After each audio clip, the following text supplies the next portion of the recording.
most brilliant moment. In crimson splendor! Even something so crude can be graced with a splatter of beauty.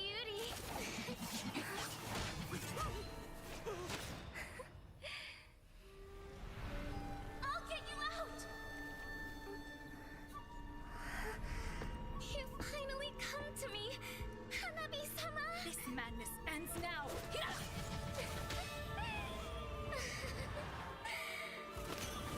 At last, I'm shivering with excitement!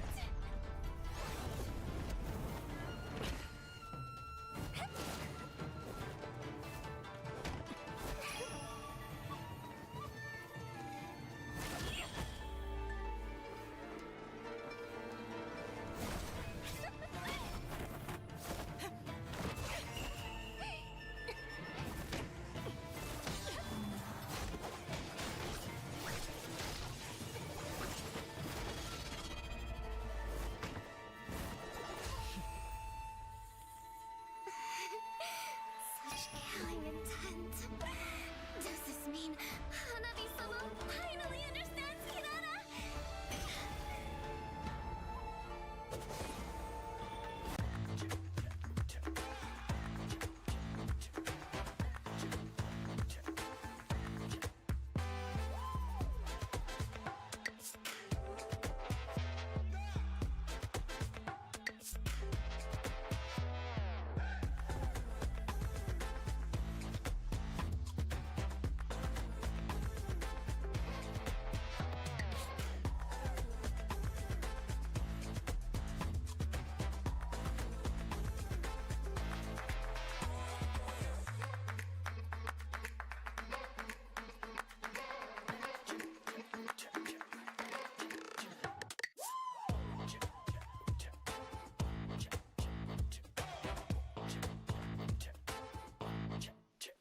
Hold up.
All right, ladies and gentlemen, welcome to the 2026 Asian Games Esports events, MLBB, or rather Mobile Legends Bang Bang Qualifiers. Today marks a historic chapter in both esports and Mobile Legends history. As Mobile Legends Bang Bang celebrates its 10th year anniversary, the title reaches yet another incredible milestone, taking its place as an official medal event at the Asian Games, one of the most prestigious sporting competitions in the world. What began as a game enjoyed by millions across Asia has evolved into a global phenomenon and now stands alongside traditional sports on the contingent's biggest stage. But this tournament is far more than competition. Across the regions, the finest players have answered the call to represent their home. They arrive here carrying out only their own ambitions, but also the hopes and expectations of their nations. For these athletes, the journey takes on a whole new meaning.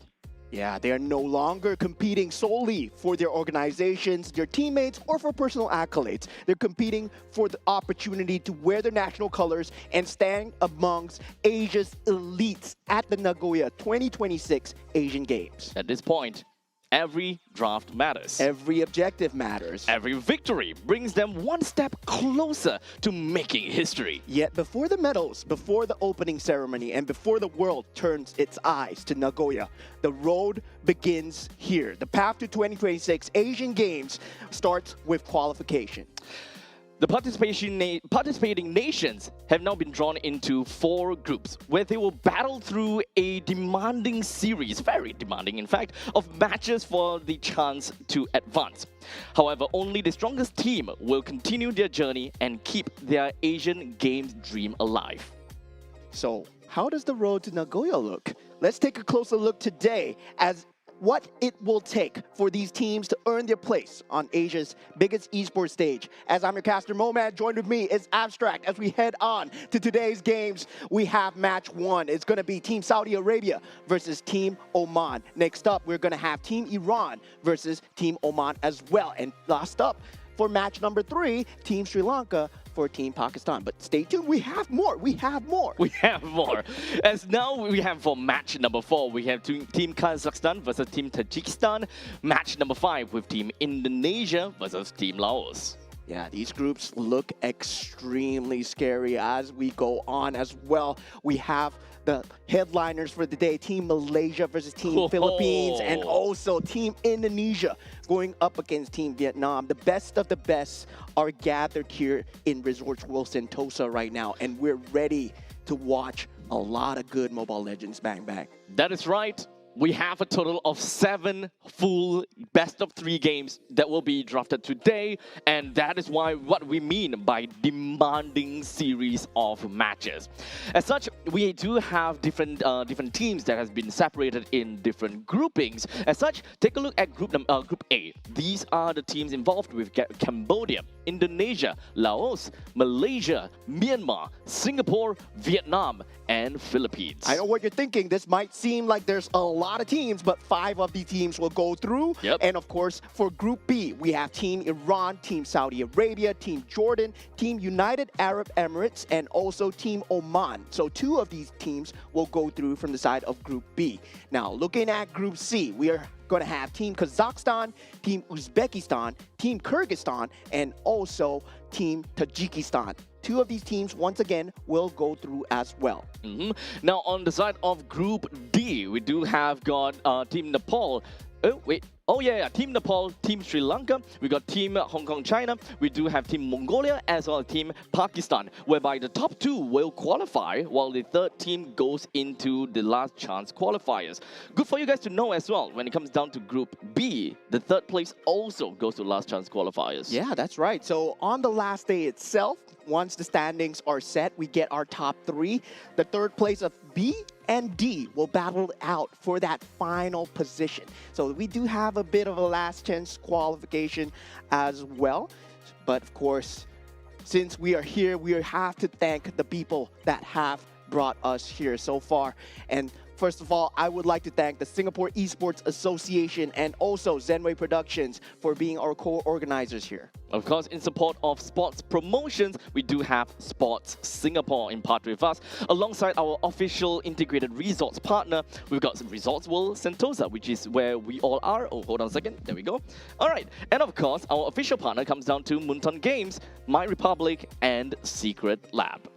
Yeah, thank you so much for having us here. And of course, thank you so much for watching, for all the audience that are watching right now, and all of you guys that are gathered here at the live arena. And I do feel, right, today we're going to have a very good standing of where all these teams are at, especially in terms of placements, when it comes down to, you know, just feeling each other out a little bit. Exactly. So at this point in time, it's all about feeling for each other. You know, in boxing, you always kind of test distance. This is the kind of day that we can expect coming in, especially for match number 1. So we have Team Saudi Arabia, very familiar faces here. We have El Rashidi, we have Karaba, we have El Khoraini, and we have El Sulaimani, and also El Karni as well. And of course, these are their official names, but they do have their monikers in-game, right? When you think about their in-game monikers, these guys, Team Falcons, Twisted Minds, the best from MPL MENA, just gathered over here. Yep. As much as we have managed to dug out based on their names, well, we do have Sancho, Genji,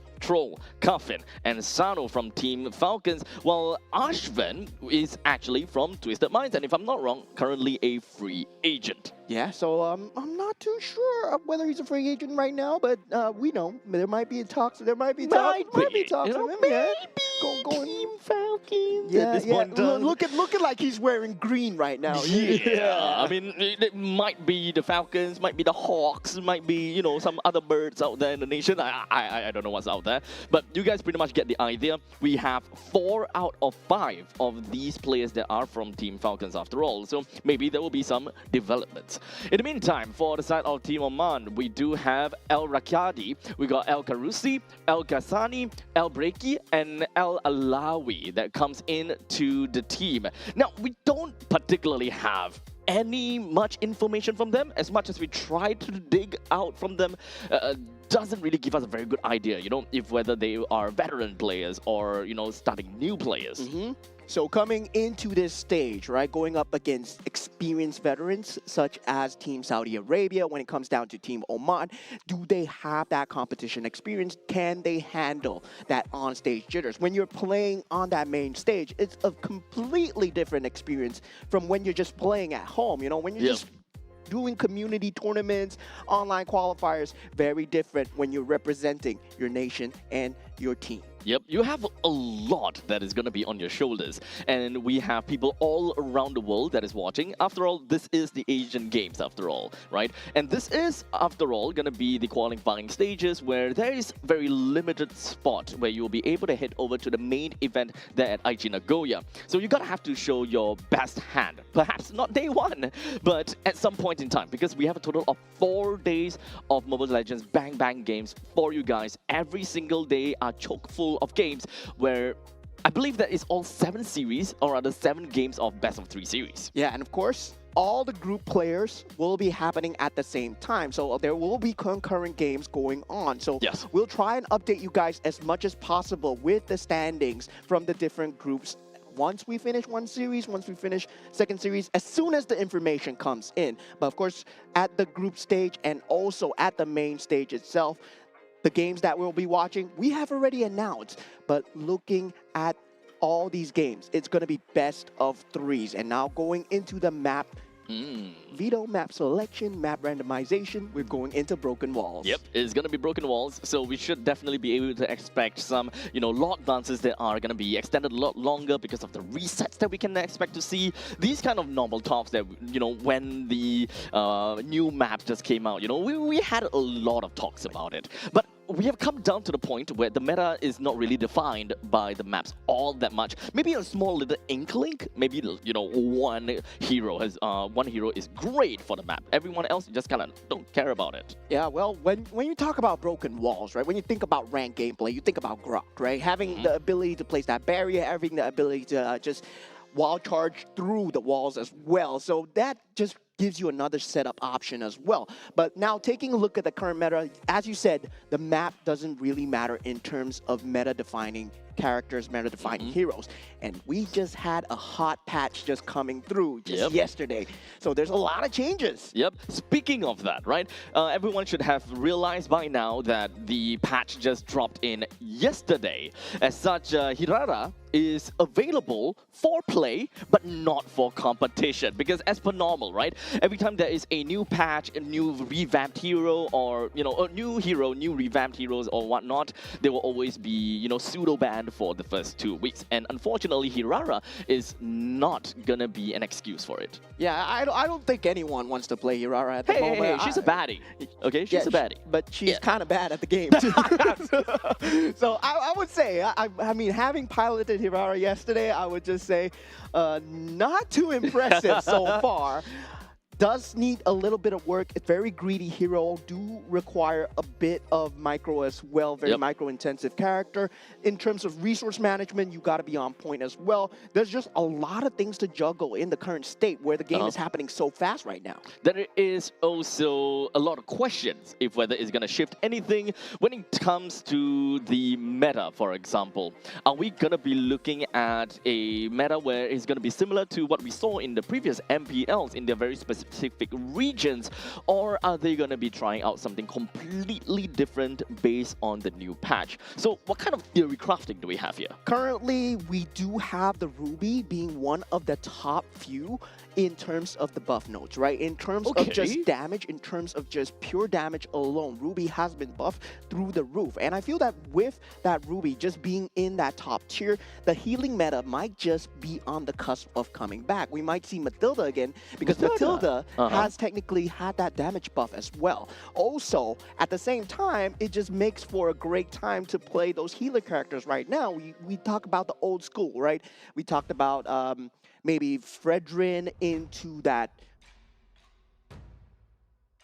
What's that called again? No, unless I can read your mind at this point in time. Yeah, the lady that heals. Not Angela, not Angela. I can literally just give you everyone. Estes. No. No, is a lady Rafaela? No. God damn.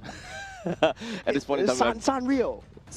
Has a Angela? Has a Sanrio collab. Florin? Yeah, Florin. There we go. Okay, now we got that mental block out of the way. There we are go. heading into the banning and drafting phase. We do have the two Sin, the Cho, I and get the carry creative block at the time as well. being banned out. Marcel, of course, now one of the strongest 100% ban pick heroes. We should expect that. Even stronger this patch. Oh, okay. So at least for now, we do have got a pretty solid start coming in from Team Oman. I do love the Baxia first pick. However, looking at, B2 of that Faramis is not something that I really expect to see, but it's still going to be completely fine, in my honest opinion. But Yves, Glue, and Guinevere does seem like a very crazy start. Pretty good for Team Saudi Arabia for now. Yeah, Team Oman just taking a playbook out of the sustain meta, trying to just extend the team fight as much as possible, playing with that Faramis into that Baxia.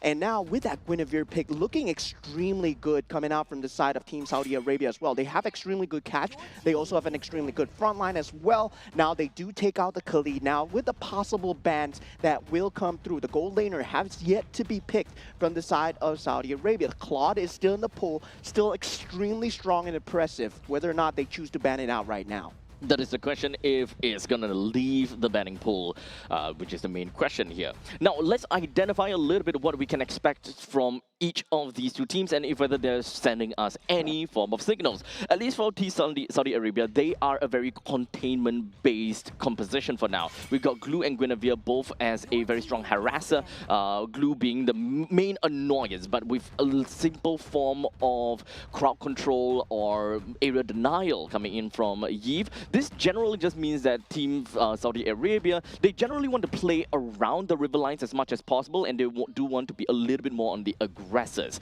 While in the meantime, for Team Oman, they want to be fast by the pick of the Baxia along with the side of the Faramis. However, we don't really quite have a very clear idea if whether they are actually going to play a Faramis roam, or because there is always a possibility of seeing a Faramis mid, which is quite unlikely, but we should never throw that out of the window. Yeah, so this ban from Saudi Arabia leaves the Kalea in the pool, right? The Kalea is extremely strong at dealing again with that Glue, having the ability to just isolate as well as the Guinevere and the Yves as well. Now, with the side of Team Oman still lacking that gold laner ban, Team Saudi Arabia, they have yet to pick up the gold laner. I'm not too sure whether they should let Claude out into the pool, especially against a Faramis and also Baxia. Yes, you do have that sustain available, but once that ultimate is down, that might be a great timing. And they actually ban out the Arnold instead. I don't think that they are particularly too concerned about Claude, because as of now, it doesn't necessarily mean too much if Oman wants to aggress and be the fast one. As of now, it looks like they are more divey than Saudi Arabia, because as long as Baxia is able to rush in, literally everyone will be able to, give very good support to the Baxia. The question is, who is going to be the XP laner that comes in fair play together with the Baxia? Anyone that have got great mobility, as well as anyone who have great, I suppose, presence around the map will generally be good. Someone like the likes of Yu Zhong, for example, since Lapu is gone, it's not that fast, so it's not that important for them. Yeah, so it will be confirmed to be a glue roam coming in Yep. from the side of Team Saudi Arabia. So Tarizla will be going on the EXP lane. Now, yet to fill in the jungle, no, not the EXP lane role for the side of Team Oman, as you said before. Going up against the Tarizla, yeah, you still have that CC pick available if, let's say, you just want to win the lane alone. But in terms of team fight as well, yeah, like what you said, the Yuzong would be a great pick here, but do you want to pick up the Ruby here? Do you want to go for that buffed Ruby? Because it has left the pool completely as well. So that will be an available pick for them.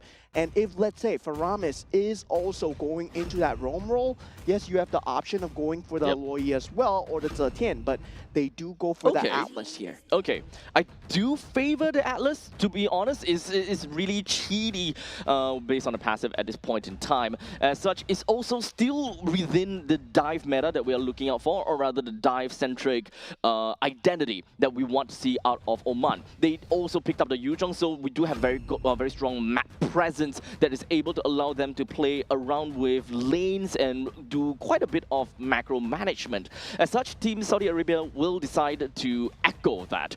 They do have some dive elements in it. They, however, don't have a lot of map presence or global map presence. As such, split pushing is going to be super important. As such, picking up a Moskov and relying a lot on the SOD is going to be their way of playing around it. Atlas completely leaving the pool there, and that was just ignored all the way to the last pick. I can't believe Fatal Links, you let the Fatal Links come through. And for the side of Team Saudi Arabia, no respect to the Atlas, dude.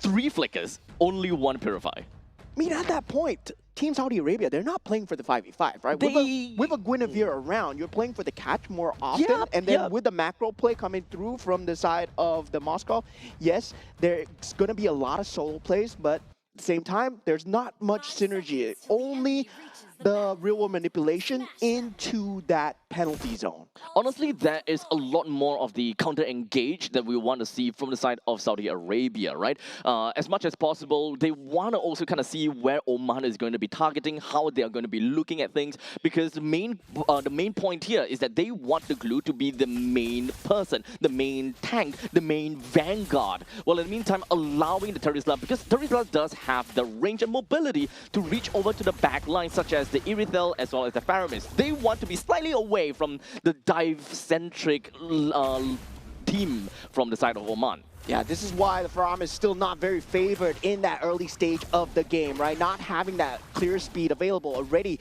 brought down, chunked down to extremely low. Karaba will be expanding a flicker here for Al Fadi's Purify. And for that mid lane, I would say currently still looking good for the side of Team Saudi Arabia in just terms of clear speed alone. And Glue is just going to have a better level 1-to-3 ratio of just trying to zone the Atlas out.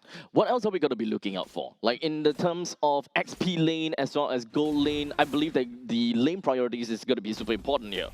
Yeah, lane priority, not as much, I would say. I would say jungle priority would be much more prioritized here, right? Okay. Now that you see El Breaky even finding that level 3 way ahead of El Sulaimani. El Sulaimani has to catch up in terms of the clear speed.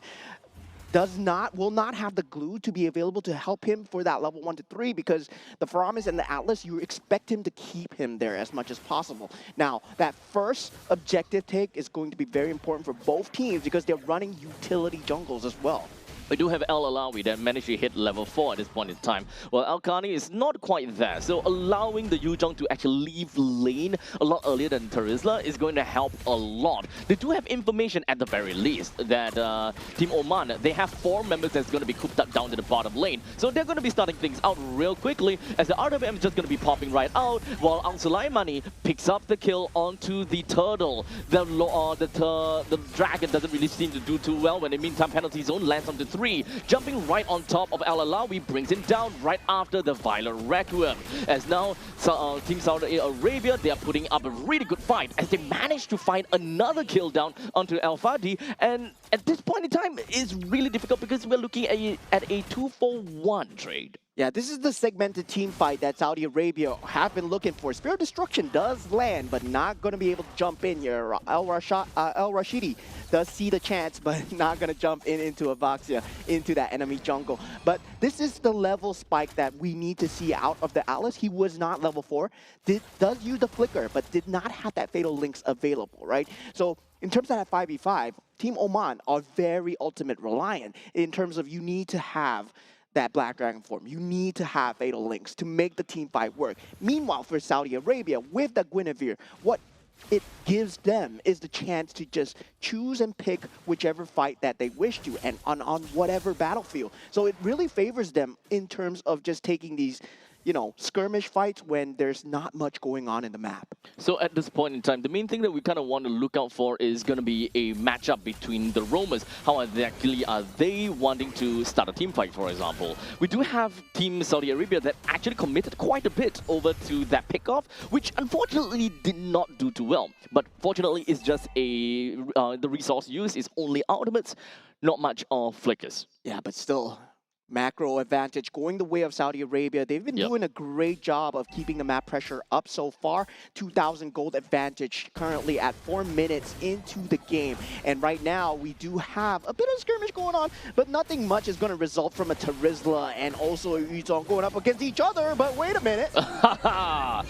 That's not great coming in from a Yuzong right there. But regardless, that is going to be Alkani that is close to level 8, and losing up the Yuzong right before the turtle is going to be detrimental to the macro management for the team of for the side of Team Oman. As such, Team Oman, they still kind of stuck around a little bit. As such, that is going to be a grand punish for them. They should already know that they are unable to win in that fight. So right now, Team Saudi Arabia don't make full use of the very fact that the team from Team Oman is so close. They jump in, takes 2 men down, even dove down onto the top lane turret, now putting a lot of damage over to El Breaki and bringing down the jungle.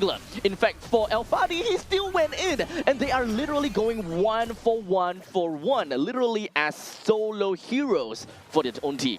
Not looking good for the side of Team Oman. That was still 5 minutes into the game. That was a Petrify available on El Alawi, and he has not found a chance to use it in that first 5 minutes of the game. We saw that 1v1 skirmish versus Alkarni. That might have been his ego just talking to him. And now looking at the team fight as well, right? Just does not favor their positioning at all. They were caught behind the turret, and they could have easily just taken that dive. And for Team Saudi Arabia, with the farm that they have, they're going to take all the dives that they can from now on. It's really tough for Team Oman right now, especially since they are a dive comp. As much as possible, they want to jump over the back lines. However, they are just losing in quite a lot of aspects right now. They lost the top lane and the bottom lane T1 turret, which will eventually lead up to the T1 turret in the middle lane as well. So a lot of resources will definitely be pushed down to the middle lane. So Team Oman, they are just going to be pushing up all of their resources right here. But the question is, do they have got an advantage enough to block this out? Yeah, losing that mid-tier turret at that 6 minute mark is not going to be good news at all for Team Oman. They are falling behind. They can't give the space here as it is pop. But now, right now, that real-world manipulation coming through for the side of Team Saudi Arabia, still dominating the battlefield. 3 members already down for the side of Team Oman, and Saudi Arabia continue on that territory. They lose a member, but it does not matter. That Black Dragon form, no use at all. Yep, a little bit too late for the Black Dragon form, unfortunately. It would be great in the start of things, just so that you will be able to put up some of these shard residue stacks onto everyone, and that will ultimately create a bit of panic. But that doesn't seem too right. Unfortunately, now we go with another Violet Requiem. Yeah, the jump in coming through from the side of Guinevere. That is just the scary power of the Guinevere, right? It leaks the pool at that early draft. We totally forgot about how oppressive this character is when it comes down to getting these jumps. Now, combined with the stick ability coming out from Karaba, that's just going to be a free engage every single time. They're willing to give Karaba's life into starting these team fights as long as they can get a favorable position. Indeed. I mean, for the side of Clue, he is the vanguard after all. So as much as possible, if he's able to get a single connect onto the 6-stick, then it's more or less going to be done. You do have got free engagement coming in from Al-Sumayamani or perhaps even from Al-Khani. They have a lot of initiators that will help them kick off a big fight altogether. They don't necessarily have to play for big fights, but it comes down to splitting the fight into two that will eventually help them a lot. Yeah, Team Oman looking a bit chopped at the moment. 10,000 gold advantage coming in from the side of Team Saudi Arabia, and they're showing their international experience right now. Fatal Links used on one character, and it's not even enough. Karava just runs away. Patrick Starr, run away, my friend. And now for Team Saudi Arabia, it's more about the map control, right? Securing the advantage, making sure they don't make mistakes here. At Team Oman, they can still potentially catch, but they don't have that control factor at all. They don't have a solo control. Yep. Unfortunately, I really like Team Oman's draft. However, it's more about the execution that they were not able to kind of hold down the fort. The game was great and all until I believe 3 minutes in, when they started to lose a lot more lead by the minute. And understandably for Team Saudi Arabia, they took control from that point on, and they will consistently be able to ensure that their gameplay is flawless enough to hold up this kind of momentum, putting them at 11,000 gold lead at 8 minutes and 40 seconds into the game. This is uncalled for. Yeah, I mean, very masterfully drafted from the side of Team Saudi Arabia, just securing that early game advantage, having that Eve glue into Guinevere, that is already your core combo, right? Your EXP lane at that point, it can be whatever. Your gold lane at that point, as long as it can secure gold lane and get that late game through, you have the Claude, you have the Carry. No, Carry was banned out. You had the Moskov. There was a lot of choices because for Team Oman, they went for Irithel so early on into the draft. And that's just not going to be a good time, especially into an enemy glue and also Eve as well. Yep. I do like the mobility from the Irithel, but it's not really the time for the Irithel to pop off as of yet. Going up against a Moskov in the gold lane is more about the skill matchup at that point in time, but it's not going to be super important at that point. But regardless, as we slowly move on over to the Lord that will be marching in from the middle lane. Not the best lane for the Lord to be at, but hey, it is what it is, right? They will be able to shove some of these waves on the top and the middle lane to try to sync it up. And it's not too shabby. We do have the Terizla that held on to the top lane, and the Moskov held on to the bottom lane while everyone just made it to the middle. Yeah, 10 minutes into the game, not looking good here. Tier 3 turret already under siege here. Black Dragon form has been used in the backline. Robo manipulation just to secure that space, and it will be just a kill from Al Rashidi. Pure destruction misses, but Oman, they have to run away. Team Oman, they're so low as Karaba is just hanging around in the backline with the Lord, and Al Karani just going down right now. But doesn't matter, Al Rashidi still throwing spears from behind as the game ends. And Team Saudi Arabia get first game for themselves. Indeed. There is a little bit too much of advantage coming in from Team Saudi Arabia. In fact, I will say this again. Team Oman's draft is not horrible. In fact, I really like their draft. I can see what they're trying to do. Really? I can really see what they're trying to do. But it just boils down to their laning. Their laning as well as their tempo. They are unable to take that away from the start of the game. Yuzhong versus the Terizla. In most contexts, your Yuzhong is not looking to win against the Terizla. You want to leave the lane faster than the Terizla in order to help out your team. And with the very first turtle, it does definitely seem like that fact. However, they lost the turtle fight because of a probably mistrigger from the Retribution. And from that point on, things start to slowly crumble until we met to the point where Yuzhong lost against Terizla in his own lane. And from that point on, Turtle was just completely out of reach. I think what set the standard for the side of Team Saudi Arabia, of course, the Terizla, in terms of EXP lane, getting that 1v1 in through to that Yuzhong as well. Very good usage of the penalty zones in team fight, especially with the robo manipulation. But what set the difference between Team Oman and Team Saudi Arabia was that mid lane priority, right? Yes. Faramis not having that level of mid lane priority that the premier mid laners have right now. That's why we see people pick up the Lilia. That's why we see people pick up the Gord, the Eve as well. Yeah. So there is a lot of discussion that is more towards the side of the Faramis, right? Faramis does have damage, decent damage, especially if you kind of put the Faramis into Assassin Emblem, then I think the damage is a lot more. So at least for Alfadi, he's trying to make up for the missing parts, the missing parts of the puzzle by using Assassin Emblem. But however, it's not entirely about the base stats or the base damage. It also comes down to the overall kit, for example, right? We do have Elbricky as a jungler that is playing as a tank jungler. Really strong damage in the early stages of the game, but if you kind of think about it together with the Faramis as well as the Atlas, they can definitely be very annoying to deal with. However, if they want to really go for anyone, they have to dive pretty hard. Yeah, that was just not going to work out against Team Saudi Arabia, right? The harder you dive, the harder they can catch you. They do have a great solo catch coming in from the Guinevere, as well as El Rashidi with the Spear of Despair. Anytime you jump in too deep, you can be pinned against a wall. And the combos just coming through. There's a lot of synergy from the side of Team Saudi Arabia. Meanwhile, for the side of Team Oman, yes, they have very good teamfight capability, but we're so ultimate reliant. And just taking a look at the damage taken, 250k damage taken, they were not firing back on any kind of cylinder at all. If we were given this kind of lineup coming from Team Oman, I would say that they will be able to, do well in very certain and very niche situations of hero composition on the opposite side. In this very case, we do have Team Saudi Arabia that plays a lot more on counter-engage. They have very good utilities that will be able to counter-engage against the opponents. I may be hit first, like as a glue, sure, but I do have a Guinevere that could come in. I do have a Terizla that will be able to come in as well. So in most situations, having a Baxia, Atlas, and a Faramis, you can slowly bring the opponents down. You would have definitely enough damage for your skirmishes, but not quite enough against a counter-engage comp like these.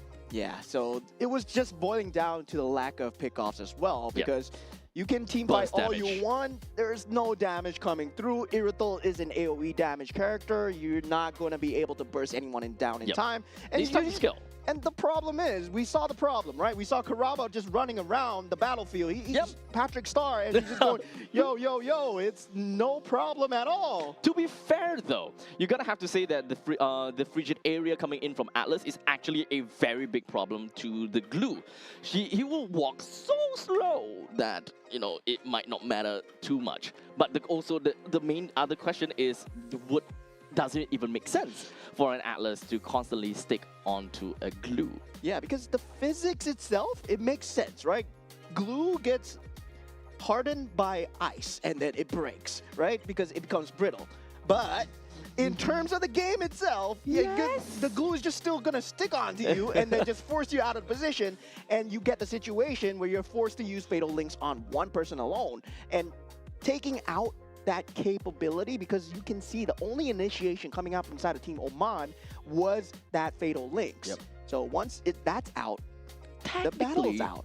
Technically, if we want to talk about Shadow Stampede, it is also another form of initiation.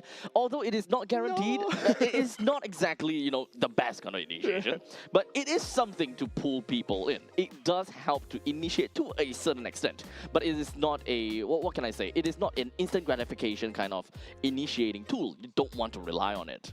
Yeah, that was just a game one indeed. A game one indeed from the side of Team Saudi Arabia. So far, I would say Saudi Arabia, the way that they draft, the way that they play, they know their macros well, the terms of execution as well. You saw the mid priority coming through, getting that level 4 ahead of time for the glue, having that ability to have that stick, and also just play around with the Atlas before that level 4 mark.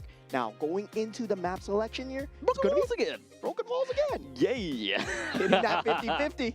Well, either way, 50-50? Which part of 4 maps 50-50 is that? It's always a yes or no. Oh, goddamn. You're right. It's always a yes or no. 50-50. So everything in life is 50-50, my friend. Oh, so hitting the lottery is not 1 in a million chance, but it's a 50-50. Either you hit it or you don't. It's either you hit it or you don't. Philosophy. It's either you win Asian Games esports events or you don't. Or you don't. Yeah, everyone has a 50-50 chance. Exactly. Oh, you never know what's going to happen. And I mean, Team Saudi Arabia right now, they might have the draft on lock. But with the new patch, anything can happen, right? Someone can pull off a Ruby Florin at this moment, and then suddenly it becomes the best idea ever. Well, at this point in time, it is and it could be meta-defining. Literally any part of these games would change the meta altogether. Anyone that find a great combination and play that combination will naturally, well, be picked up by the other teams. But also do note that at this point and at this conjuncture, we are mostly looking at, you know, shadow punches. We are just testing the stuff. There's hardly any stakes around the games right now because it is just the first game. You can afford to trial and error. You can afford to learn about your opponents a little bit more before you go a little bit deeper in. Because remember, when it comes down to Group A, you have a total of 5 slots, all right? And Group B, C, and D, 2 slots for all of them, except for the fact that Group B and D, you have a single LCQ slot for the 3rd place. Yeah, so it's still going to be tough, I would say. It's still tough, but, you know. You say that you have a lot of time, but in terms of round robin, right? Sometimes you only get to play against a certain team once. And you want to make the most out of that game time as well. So whether or not you want to get an early head start or whether or not you are going for that last marathon sprint is going to matter in terms of the points, because only 2 will make it from this group. Now, looking at the band stages coming through, the Phobius, Kalea, and also the Freya stable bands coming out, the Cho, Dusin, and also the Paquito as well. So this leaves the Marcel in the pool as well. So 100% going to be picked up from the side of Team Saudi Arabia. Without a question, right? Team Saudi Arabia will pick that up really fast. Well, in the meantime, Team Oman, they have picked up the Guinevere for themselves as well for the R1 pick. Looking at this, there is still quite a bit of choices that you can eventually go for, but they have decided to pick up a Gord. Yeah, this is usually what happens when you go for a Marcel first pick, right? You don't have that lockdown available. You don't really have the Kaja. Maybe you think about the Franco having the ability to just hook. I mean, it works in rank, but competitive-wise, the Kaja is really much more preferred. Now, going with the Marcel, you do want to just back up on your team fight composition. They're going for that tank capability. Boxia currently still sitting at the top of that tank so far, and we feel that teams, they've been using it a lot, right? But so far, we have also seen the Fredrin and the Arlot combo come up into the question quite a bit, but you need to get those 2 as a 2-piece. Now, moving on forward, we talked about the Baxia, and now the Moskov joins in as well. Pretty early to be giving out the win condition, but it's not that big of a deal to a certain extent over here. So, moving on forward, we already have the Roamer, Jungler, and the Gold Laner that has been decided for Team Saudi Arabia, which leaves out against the Mid Laner and the XP Laner, which is actually 2 very important roles for the side of Team Saudi Arabia, as that is going to decide how they want to play the game. Yeah, currently right now for Team Oman, they did have the Arlot available. If they wanted to go for the final slash into the Violet Requiem combo, with the Gord, it would have been great, but surprisingly, they picked up the Atlas first because they do respect the ability to have that Fatal Links. But now, with this, picking up that, they have to ban out the Valentina. They actually ban out the Tien first, which is surprising, right? Because right now, Team Saudi Arabia, they are going to pick up the Valentina to get that Fatal Links for themselves no matter what. Do they really want to go for that direction?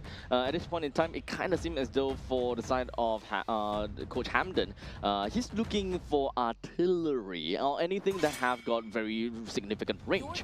As such, yes, there we go. Valentina will be taken away. But we also do kind of leak out a bit of an information where anything that allows them to kind of stop Gord is going to be a problem. Yeah, so far, that Gord is going to be a problem if they don't have that mid lane priority, but Dusin already banned out. They can still go for that Eve if they wish to do so. The Farsa, still one of the answers towards the Gord in terms of just having the range, having that mid 1v1, right? In terms of team fight, not going to have that burst capability, but you do have that AoE capability if, let's say, you want to go old school. But now for the side of Team Saudi Arabia, they will be trying to take out much more EXP laners, whether or not the Lapu Lapu looking like a choice here. Ruby, also the Arlot as well. Team Oman still seem as though they like dive. They have got really good ways to jump over to the back lines of Team Saudi Arabia. So as a dive comp, having to pick up R4, and giving Team Saudi Arabia the chance to pick up B4 and B5 is going to be a little bit difficult at this point, right? Because right now, they most likely want to figure out who their gold laner is and then move on to their XP laner for the last pick. Yeah, and I don't like this at all. Still the same direction then. I don't like this at all. I don't like this at all. Going with the Irithel against a Marcel, it's just going to be a bad time. Yeah, Irithel, you are known for moving fast, right? You gotta move fast to hit more. Yep. But Marcel moves faster. Marcel moves like the wind. Yeah, so Marcel moves faster, and that, oh my god! Whoa. What are we seeing here? Okay. Nice. Yay. I'm not too sure about that. I'm not too sure how to feel about this. However, Kagura does have a true Umbrella Flea that does help her deal with some of these very pesky catch heroes. But in the meantime, you also do have your... What's that? You do have your ultimate deck. Do have a knockback. I'm not very sure if the knockback does anything to Gord in this situation. But if you do have a Kagura, you might very likely be able to burst down the Gord rather than to disrupt the Gord enough. And finally, we do see the Ruby here. The buffed Ruby, mean and red, not mean and green. Because, yeah, Ruby is red after all. And now we do have that capability coming in from the Kagura, as we were saying before. I feel that it's going to be a wonky interaction, especially when it comes down to the Guinevere. It's going to be who initiates first, right? Who gets the catch first? Does the Kagura or the Guinevere get the catch first? If you get a pick off first on either of these sides, you're dandy. You're good to go. But the good thing about Team Oman is they can have a great fallback with the Fatal Links combo with the Irithel as well. But the late game is much more secured with the Moskov and the Marcel. Now, the thing about the early game between these two teams really boils down to who can survive longer in these team fights, right? We don't have someone that particularly is very bursty, albeit the mages are not too bad once they get their level 4s and all that jazz. They are the bursty ones. However, not bursty enough to be instantaneously just clapping someone out of the existence. For example, if you have, for example, a Ruby, a Guinevere, and an Atlas that jumps in, then let's be honest here, there's no burst in that. So it's all about whittling down the opponents long enough, or whose reinforcements or macro play is better. Yeah, I mean, I kind of like this, right? The Ruby pick. No, I mean, I like the Lapu Lapu pick, not the Ruby pick. Because Lapu Lapu with the Wildest Warrior, I mean, he's going to have a great time. The Bravest Warrior is just going to be control immune the entire time and just going to have a lot of fun. Now, of course, when it comes down to the initial part of the game, we are going to be looking at Lapu versus the Ruby. And both of them, well, let's just call them a, well, anticlimactic fight. They are not going to go anywhere. They are just pool noodles that will be slapping one another. But in the meantime, up above, we have Irithel as well as the Moskov. I don't expect too much out of either one of these two, so this really boils down to the main roaming trio in the middle lane. So having mid lane prio sounds fun. Yeah, now that Marcel is going to become a huge problem, especially when it comes down to these objective fights. And when we come down to the objective fights, that Fatal Link time is going to be very key here, still not giving El Carusi any form of level advantage at all, forcing out the Flicker once again. But now we have the Flicker already used on both sides on that EXP lane as well. It's really unfortunate though, they weren't able to layer the crowd control for long enough to be able to really hold down onto Elkani. Because if they actually manages to bring down Lapu, that would be great because the turtle is about to come out and that will leave Elkani at level 3, unable to do too much. But now with the Bravest Warriors, pretty darn sure that Team Saudi Arabia, they do have got the power spike already from this point onwards. Yeah, right now Team Saudi Arabia having complete control of that turtle. And yeah, without the flickers available from El Alawi, there was no way from the I'm Offended to come through. And that might have been just greatest pull of the trigger from the side of El Carni so far. And this gives them control into that orange buff as well. So Saudi Arabia right now, in terms of just resource management, in terms of just invasions, in terms of just map control, they're just starting to ramp up already. And we can see how strong the Marcel is in terms of that vision game as well. Just look at him. Karava is a problem in Game 1 and Game 2 as well. Literally just riding the wind as he's just going to be walking past the two heroes from the side of Team Oman. They take the opportunity and they will be racking down all of these damage onto El Carusi, bringing him down very effectively without any one of the members from Team Saudi Arabia to suffer much consequences at all. Yeah, so far, very good golden hour, and now we do see El Fadi in a lot of trouble here. Yep, doesn't seem like he's going to get away, but hey, take a look at that. We do have the SOD that will manage to land, but I don't think that that is going to mean too much for the Moskov. He's not going to jump right in. Now, you also need to remember that at this point in time, El Carusi, he does not have got his Fatal Links as of yet. He's still stuck at level 3, one full level behind El Karaba, and this is generally gonna make a very big problem because there is no power spike from Team Oman. Even for the XP laners, there was no power spike. No power spike at all for Team Oman, while in the meantime, Team Saudi Arabia, they can be so oppressive with that Baxia plus Marcel. Let's be honest here, the jungle does not belong to Team Oman at all. Yeah, early game priority still very good for the side of Team Saudi Arabia in terms of just mid management into that EXP lane management, getting that level 4 just way ahead of time. But now we do have a flicker. Fatal Links only onto one though. But it's okay because the rest of the members coming from the side of Team Saudi Arabia, they wanted to go in as a counter and engage from all of that. In the end of the day, quite a lot of them has been dealt quite a bit of damage, but no one has went down yet from the side of Team Saudi Arabia. In fact, it is the other way around. It is Team Oman that suffered 3 losses. Yeah, in terms of Team Oman's pickoff comp, if let's say they don't go first, they're doomed. But they don't go last, they're doomed as well. So it's damned if you do, damned if you don't. It's a bad situation, and they had to split up the fight with the Guinevere and El Carusi, but the Fatal Links going first was not something to be expected there for the side of Team Oman. Yep. Now, this kind of boils down to the question that whoever have got the advantage would generally be a lot better because we don't have that power spike from the side of Team Oman. They don't have that burst damage that we could see. In retrospect, technically speaking, you can say that a Lapu Lapu does have a certain level of burst in his Ultimate Warriors, or rather Bravest Warrior, the moment that he have got the lead. So you gotta have to really look out for that. In the meantime, a simple clapback from the side of Team Oman. Very good catch coming out from the side of Team Oman. They need to win battles like this, right? Take out the Moskov, take out the Kagura as much as possible, but now, El Rakati. Well, what were you doing still in the lane as an Irithel, my friend? I mean, you should have saw that from a mile away. You might be fast, but Marcel is faster. Yep, literally. To a certain extent, could even say that he's riding in the speed of sound at this point in time. He's fast, but you know, not a lot that can compete against him. But right now we do have El Kani that just went straight in for the Bravest Warrior, but he suffered a lot of damage coming in from the Mystic Gush. He stood there for an extended period of time. Small little mistakes from the side of Saudi Arabia, which does help Team Oman quite a bit. Yeah, this is huge coming in from the side of Team Oman. This might be the game-defining moment here because El Fadi, with those 2 kills, just essentially brought them back into the game because that factor, that burst factor that we were talking about that Team Oman lacked, this was going to be their comeback in.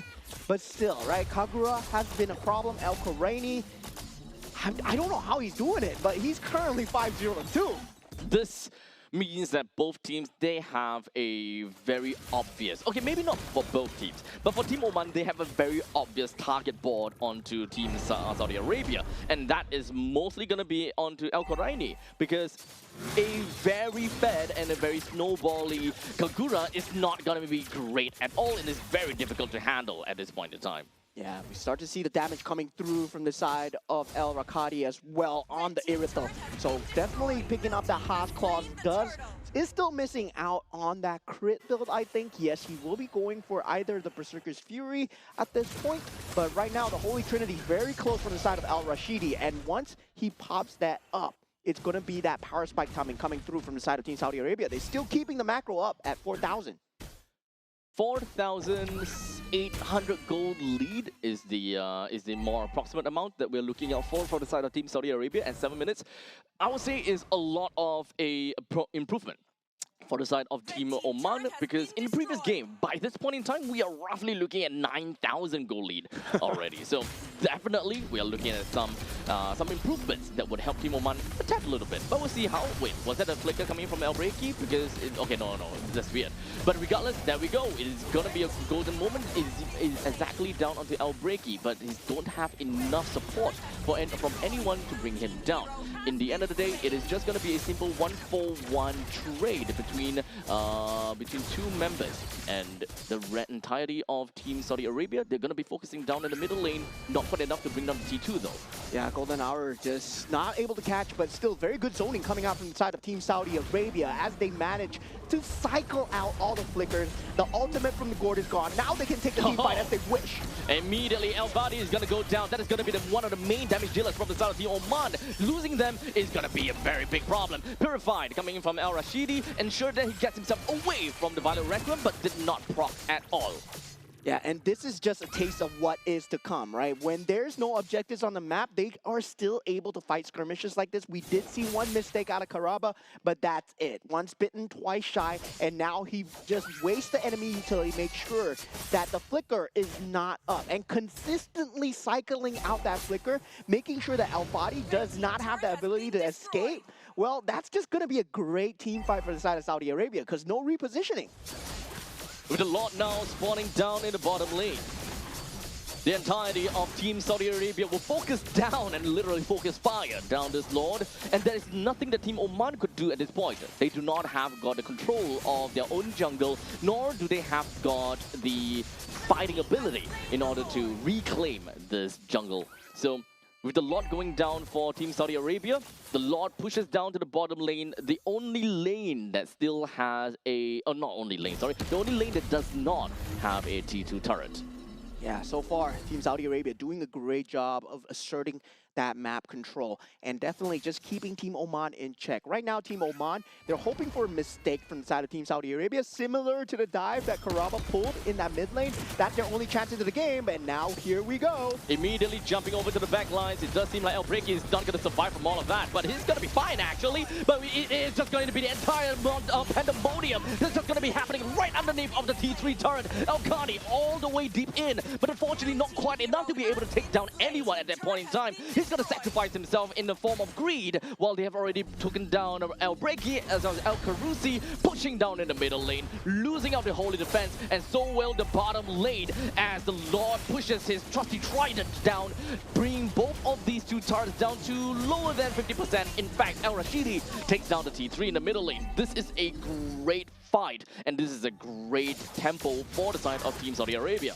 Did you see that? The golden hour into the complete meltdown from the side of El Khoraini. Man, this man is just insane. Look at that. In a split of a second, everybody's HP bars just trickled down. Boom. As Saudi Arabia with the Spear of Destruction and also El Khani to just follow up. There's just a lot of AoE damage coming out from the side of Team Saudi Arabia. You don't want to get caught in that golden hour at all. That new Marcel is just going to be just one hell of a creature. It's really difficult for Team Oman to not get caught by the Golden Hour, considering that their entire game plan is to play together. But what is that? He just so single-handedly jumped over to the back lines, managed to deal quite a lot over to the side of El Rakini, but unfortunately he still go down.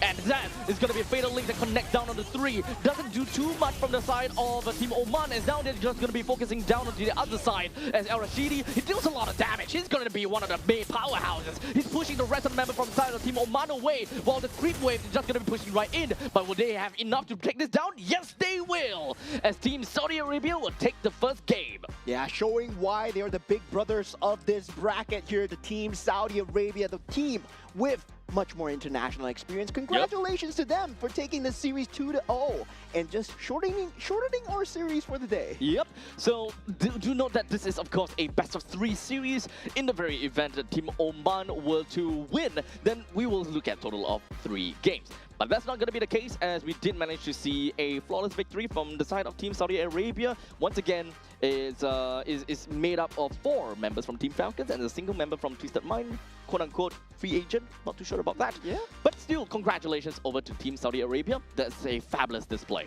Yeah, fabulous display indeed. We did see a lot of shutdowns coming through, but taking a look, El Khoraini, of course, the woman with the umbrella, Kagura, just dealing so much damage. I was so amazed at his early game capability. He was just going left and right throughout the map, and also at the same time, he's able to survive. So he's not dying in these team fights. Yep, he's got a massive bounty onto his head in this little coffin. But in the end of the day, there was just nothing that Team Oman could do to take her down at all. Rashu Umbrella Flea is understandably a very difficult skill to take note of. What's going to be the cooldown on the Rashu Umbrella Flea, and whether they even have enough crowd control for that. Technically, for this lineup from the side of Team Oman, yes, they do.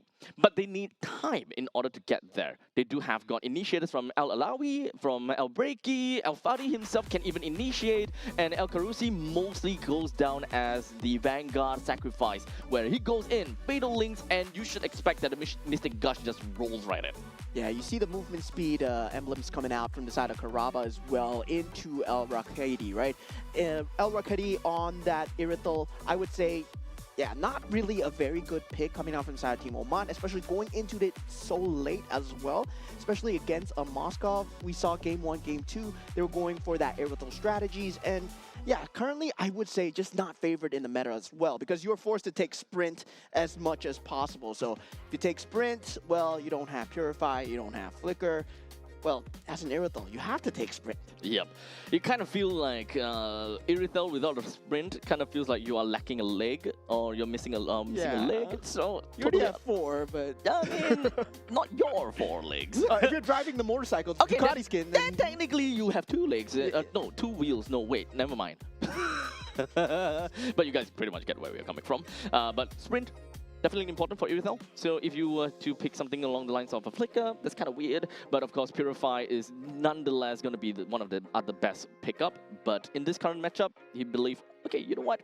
Gotta go fast. yeah, I believe the Irithel and the Atlas combo, it can work very well. Big game. But it does require a lot of farm, right? It does require a lot of greediness. Yeah, they need to be able to hold out in the early games first, which unfortunately was not the case, because the moment that the Lapu Lapu goes online at level 4, you generally lose all form of I would say snowball potential, because that is what a Lapu Lapu could do, just absolutely shat on the Ruby at that point in time. Yeah, the control meta right now, I would say on the EXP lane, it is very favored towards trying to help your jungle as much as possible, trying to get the clear speed. That's why we see Paquito just being so strong right now, right? The ability to clear the lane and ability to join the team fights. But I would say maybe we're on the cusp of a revitalization meta, where the revitalization is going to come back for the side of EXP lane. Definitely for sure. That sustained meta is on the cusp of coming back. With the recent buff notes and everything, the healing meta, revitalization meta, I'm calling it, guys. It's going to come back soon. I sure hope not, because the games are generally a lot longer than that. Yeah, they're going to get longer. Yay! No, because the damage numbers are up. Yep. So with the damage numbers being up as well. So you need to survive. Yeah, you need to survive. So it might not mean longer games. It might mean bigger numbers in terms of just trying to heal and just trying to fight. Yeah. So ultimately, we gotta have to see how the meta is gonna shift, if whether the meta is even going to be shifting at all. Because at least for the very first series that we've seen today, I don't think that anything that is too meta defining or anything that is too wow, boom kind of situation. Yeah. The only thing that kind of, I guess, kind of took us away is the fact that a Kagura is picked. A little bit of throw back in the past, something like that. Yeah, the Marcel pick though, that was not supposed to have come through, because currently I feel that Marcel is just very strong. You don't want to give it as a 1 or 1-2. I don't think there's a way to deal with it, but so far here at AGQ, we're going to find out how they deal with the Marcel, right? Because now it's going to be the new Marcel, and yeah, now teams are going to have to deal with him again. Well, it's all once again back over to the drawing board. If they do have an idea what are they looking for, or there could always be the situation that we just throw Marcel into a never-ending ban. Just ban him and never see him again. If you can't deal with him, that is. I would say so. Just ban out Marcel, man. Ban out Marcel. In our ranked games as well, you should ban out Hirara as well, because make sure that your own teammates don't play him, because that's so sad, dude. That is not a good hero to be playing right now. Is this really a situation where it's kind of like don't blame the game? Don't blame the player. Blame the hero. No, blame the player. No, blame the game. No, don't blame the game. Blame the player. No, I'm not the only one saying it's bad. Okay. I wanted to kind of like cuss you out a little bit. I'm not the only one saying it's bad, man. I'm not the only one. Take responsibility. Who's the one that said that? Who else?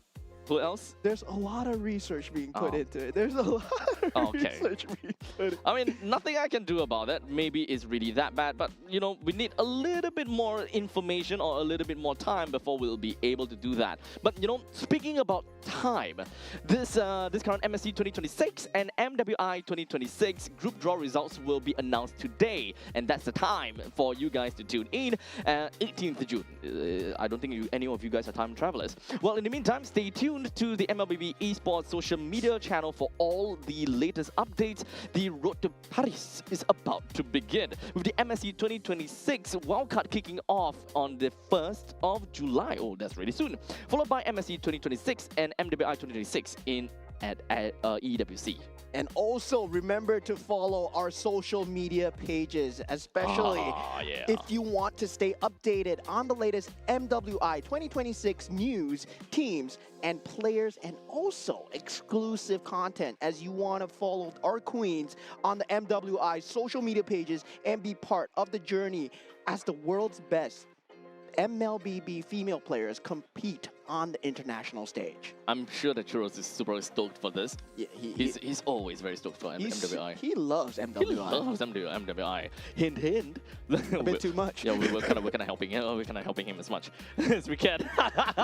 But regardless, I hope that you guys enjoyed the very first series of the day. We still got 6 more series to go. A lot of games. We are still in a wee early in the morning. We'll see you all the way to the evening. So, well, you've got the entire day to listen to us, to watch the game, and have some very enjoyable Mobile Legends Bang Bang content. We'll be back in a jiffy. Don't go anywhere too far. We'll be right back.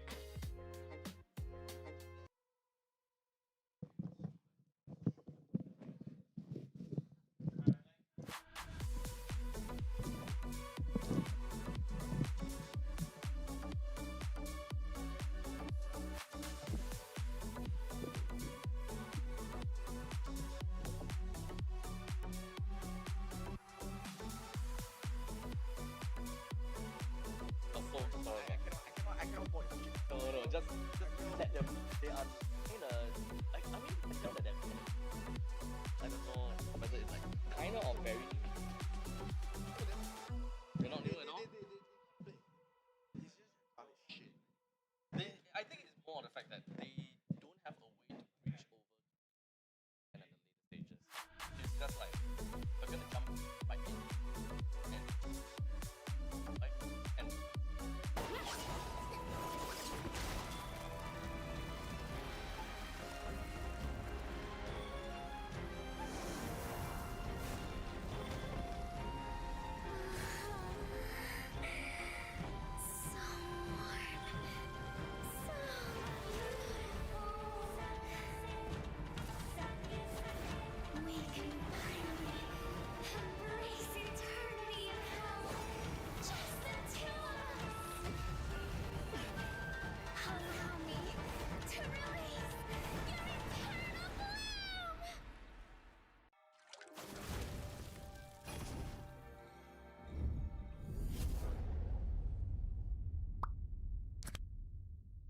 The human body was built to move, not trapped at a desk in one singular posture for 12 hours a day.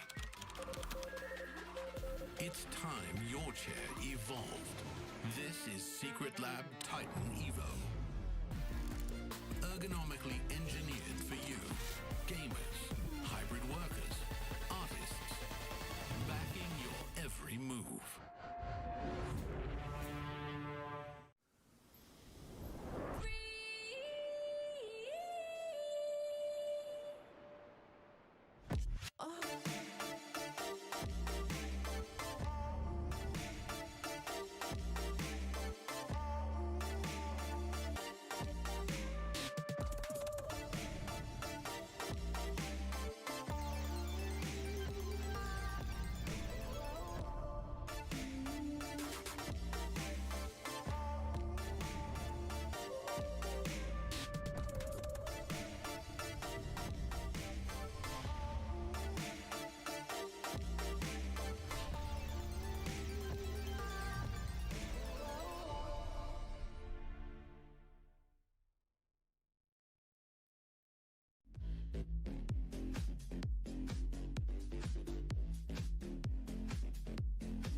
in crimson splendor.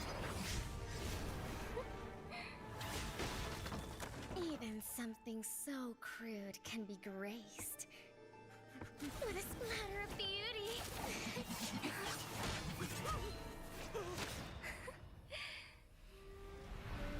I'll get you out! You finally come to me, Hanabi-sama! This madness ends now! At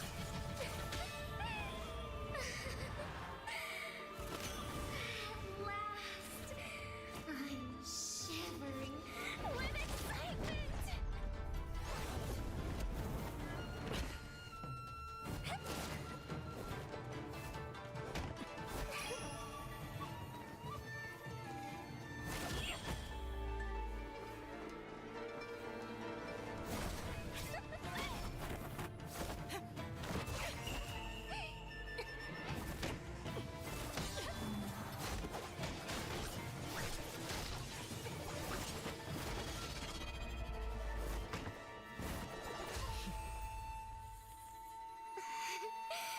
Such killing intent.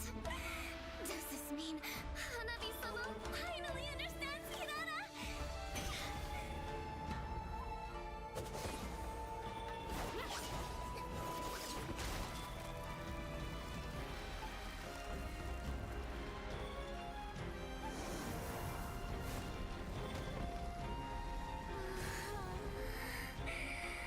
So warm. So beautiful. We can finally embrace eternity in hell. Just the two of us. Allow me to release your eternal bloom.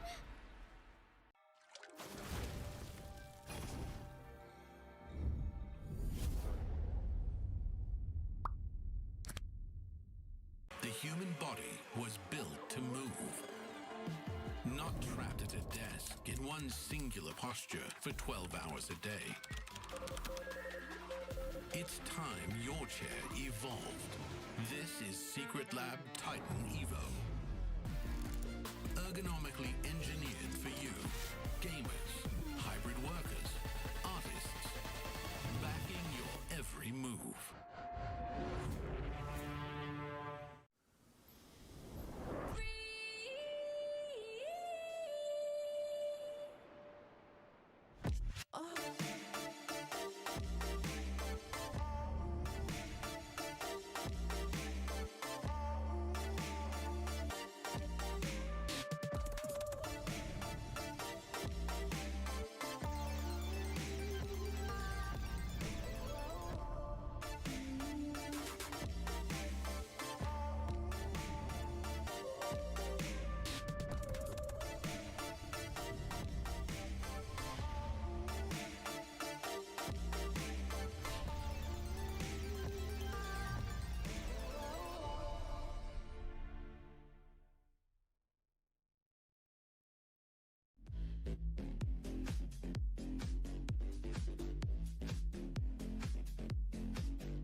in crimson splendor.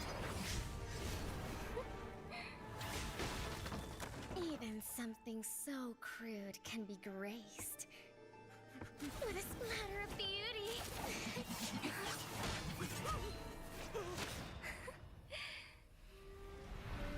I'll get you out! You finally come to me, Hanabi-sama! This madness ends now.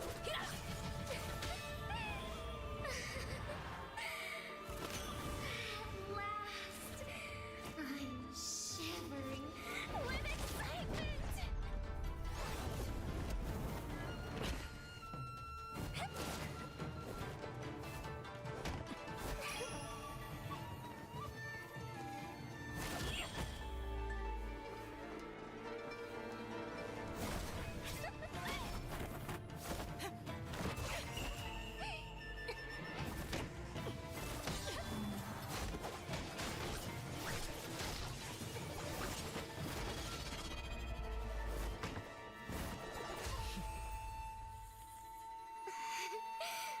Such killing intent. Does this mean Hanabi-sama finally understands Hinata?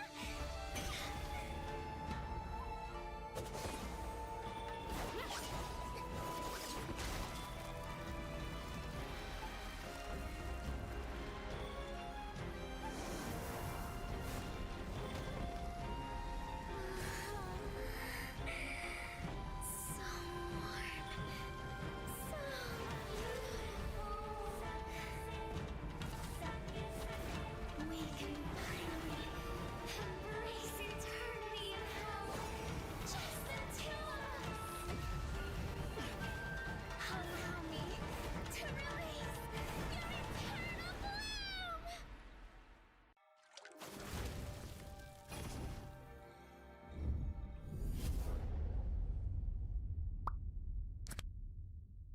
The human body was built to move, not trapped at a desk in one singular posture for 12 hours a day. It's time your chair evolved. This is Secret Lab Titan Evo. Ergonomically engineered for you, gamers, hybrid workers, artists, backing your every move.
with a splatter of beauty.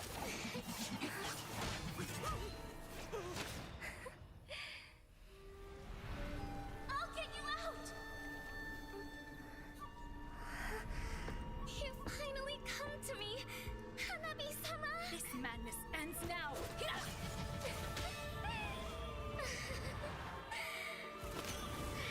last, I'm shivering with excitement!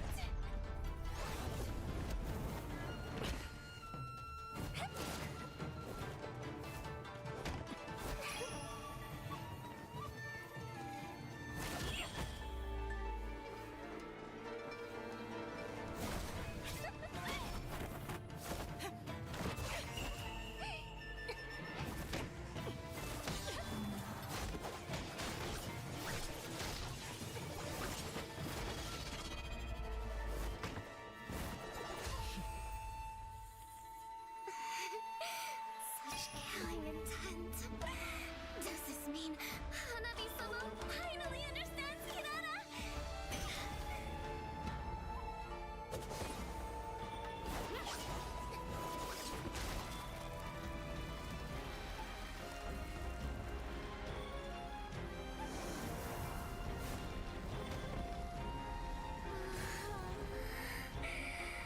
So warm.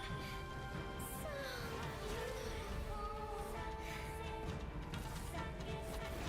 We can finally embrace eternity in hell. Just the two of us. Allow me to release your eternal bloom.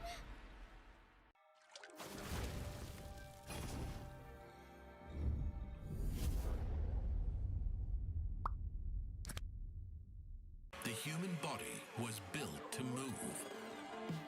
Not trapped at a desk in one singular posture for 12 hours a day. It's time your chair evolved. This is Secret Lab Titan Evo. Ergonomically engineered for you, gamers, hybrid workers, artists, backing your every move.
moment. In crimson splendor! Even something so crude can be graced with a splatter of beauty.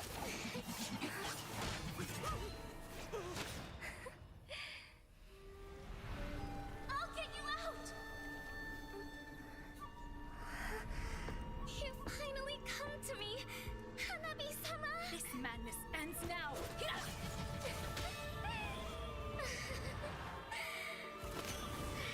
last, I'm shivering with excitement!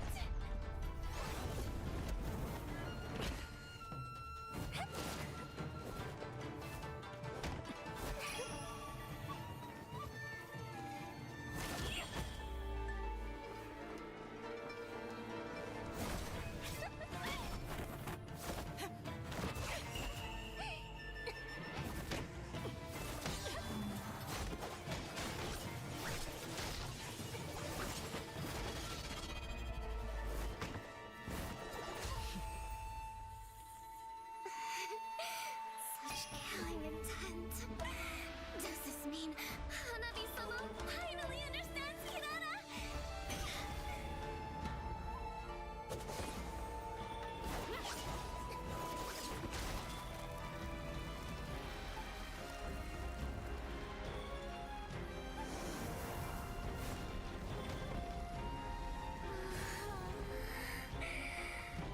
So warm.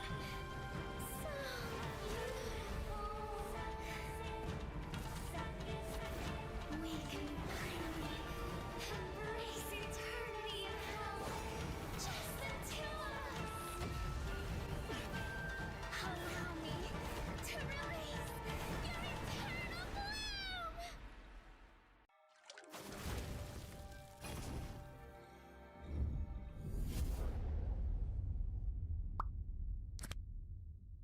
The human body was built to move.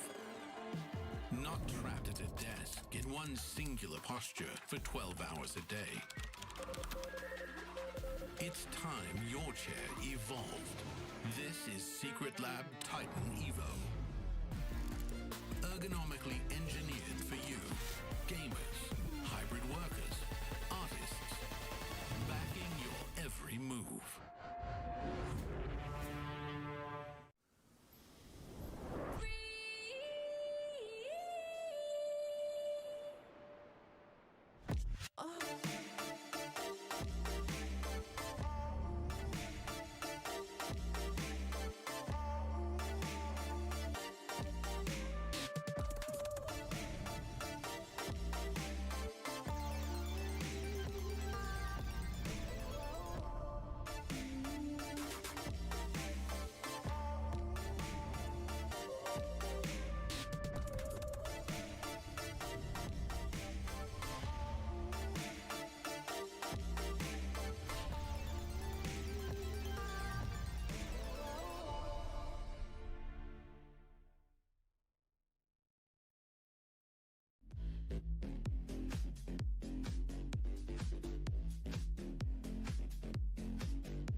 right, ladies and gentlemen, welcome back once again. Once again, we've got the 2026 Asian Games, and of course, is the esports for Mobile Legends Bang Bang today for the qualifier stage. We have a total of 7 full series that we are going to be covering for the entirety of today, and it's going to be a great fun. My name's Abstract. With me here is Moman. The both of us going to be a caster for today here on the English broadcast. Yeah, so far we had a crazy first series already. Team Saudi Arabia takes the cake, right? Yeah. They did get a 2-0 lead head start in terms of the bracket placement, but now we're going to see Team Iran go up against Team Oman. So Team Oman, we did see them early on in that series number 1. Yep. Now, how will they fare in series number 2? When we talk about Team Iran, maybe we don't have much information when it comes to them as well. So same as Team Oman as well. In terms of Team Saudi Arabia, I would say now the slate is safe. Yep. So it's really unfortunate we couldn't dig out anything at this point in time, but hopefully along the next few days, perhaps we'll be able to get a little bit more information as to how they play, a little bit more insights onto their whole team composition or chemistry going up against with some of the other teams in the same bracket.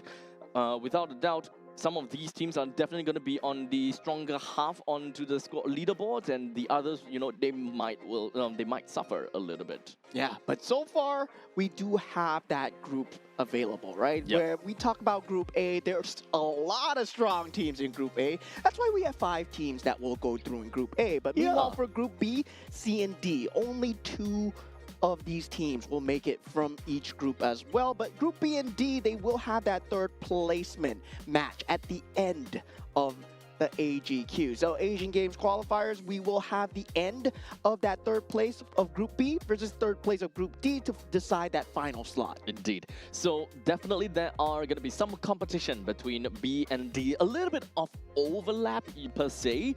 Not exactly a full-on overlap, but you guys pretty much get the idea.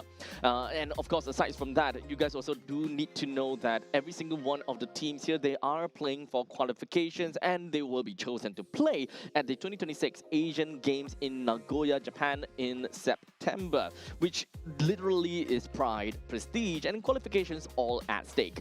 With day number 1 right here, right now, most of these teams are still feeling each other out, trying to understand a little bit more about their current groupings and who are going to be playing in these respective teams and such, in order for them to strategize as to how they want to play in the upcoming few days. Yeah, we are also on the cusp of a new patch, right? The new patch that has just entered. So metas are still being defined. We are still looking at what's good, what works in the meta. I'm sure teams have tried and figured things out. We did see the Ruby coming out in that first series as well. Did not do particularly too well. I gotta say, maybe you gotta go into a bit more of that healing, a bit more of that sustain. That's what I feel should be good, given the fact that, yeah, you do have a crazy amount of sustain, especially with the damage that's coming out. But we've yet to see the Fredrin. We've yet to see we've only seen the boxes so far. Yep. And not only that, we do have the Kagura that did manage to come into play as well. But do note that this is still a very small sample size that doesn't necessarily tell us anything about the current meta. If whether it's still on the previous patch form of meta, or are we slowly reforming into something completely new? A lot of theory crafting, I may say. Yeah, and of course, the games are happening concurrently as well. So definitely in the main stage, you will see certain games play out, but we'll be trying to update you guys the standings as we go throughout the rest of the day to see if your favorite teams, they do make it throughout the end of the journey as well. And I believe right now, are you a sprinter or are you a marathon runner? That kind of placement, that kind of pacing will come through here, because there's going to be 4 days of MLBB here. Indeed. Now, I do want to address to the audience real quickly, because we might be able to see a vast difference in terms of the audience. We might have hardcore Mobile Legends Bang Bang fans, while in the meantime, same time, we also might have the general sports audience. So for those people that are on the latter side, welcome to the stream after all. You might be kind of wondering what the esports stage is really all about, and we're going to break it down to you real quickly, where in the Land of Dawn here in Mobile Legends Bang Bang, it is essentially a 5 versus 5 format where we have 5 members from each team going up against one another in a quest to defend their crystal at the end of the map, because your objective is to go through every single one of these barriers, obstacles that come between you and your team, between you and your team with the core or slash the crystal. Destroying the crystal is ultimately going to be the main goal, and the obstacles between that are a couple of turrets that will stand in your way, and of course the opposing team. Yeah, that's the win condition of the game, but of course there are going to be certain roles and each player will fulfill certain roles. We do have 5 different roles in the game, that's why there are 5 different players, and also at the same time resource management into your itemizations and also your creep lane management as well. But now going into Team Iran's lineup here. Now we have Amirali on the gold lane, Ali on the roam, Poria on that mid lane, Mahdi on the jungle, and we have Abu Fazl on that EXP lane. So as we mentioned before, for Team Iran, we don't particularly have anyway much information onto them, so it all boils down to the game itself. How are they gonna be faring against Team Oman? Because Oman already had that introductory game on stream. I'll say that the audiences might have a pretty decent idea how they play. When it comes down to the draft, it is not, you know, those very beginner style of drafting, such as we see something like, you know, Mia, Layla, those kind of things. No. Because we can definitely expect these kind of things to happen. Yeah, we can definitely expect these kind of things to happen, but I believe the teams here, they will have opportunities to exchange with each other as well. This is a melting pot of MLBB players, right? Yeah. And now looking aside from the side of Team Oman, once again for the second time on the main stage, we're going to have El Rakati on that gold lane, El Karusi on the roam, El Ghassani on that mid, El Breaki on the jungle, and El Alawi on the EXP lane. Yep. So we've seen how they fare. We saw how they played. So coming into the game against Team Iran, they for these players, they might have a bit of idea how the opponent is gonna play, or maybe not. So moving on to the drafting stage is essentially gonna give them a pretty good idea what kind of composition, what kind of play style they want. But in the first series, it does seem as though they have a specific play style that they prefer, which is a lot more divey. However, these dive composition mostly comes into fruition only in the later stages of the game, without much thought into tempo building. How do they even get to that final end result? I think that is mostly going to be what's lacking from the side of Team Oman. And once again, we get broken walls. Okay. The 50-50 has been decided, and we are going once again with broken walls. Stop it with your 50-50, dude. It's always a yes or no. Are we going to get broken walls or no? And we got it. We got it. Well, it's gonna be back again onto the broken walls. Doesn't necessarily change too much about the current meta, nor the drafting patterns as well. Maybe a small little inkling of, well, affection, or rather a small inkling of impact to a certain extent. And so far, Team Oman, they have been, as we said, right, they want to play this team fight composition lineup. I would say they want to play that top down. They want to have that Atlas. We saw it both times in the games where they picked out the Atlas, trying to get that Fatal Links combo, especially with the Irithel, the AoE damage that does come out from the Irithel as well. But so far, they have not been able to make it work, especially against Team Saudi Arabia, because they see it coming, right? Even me, I see it coming, because the only way that you are going to initiate is that Fatal Links. They have not found that secondary combination to actually force out the initiation. Usually, you have maybe something like a Lapu Lapu, a glue, to force out these fights before the Fatal Links is used. It comes out as a countermeasure, and that's when we saw the Belleric meta, where the Belleric was used as a counter initiation meta, and the Fatal Links has to be used in that same direction as well. So kind of like a foolproof way where instead of you jumping into the enemies, you force your opponents to come into you and just kind of force them to react, you know? Yeah. Force them to react or give them a very decision to make. Number one, do I want to let this Lapu Lapu just chip us off, or do we want to go and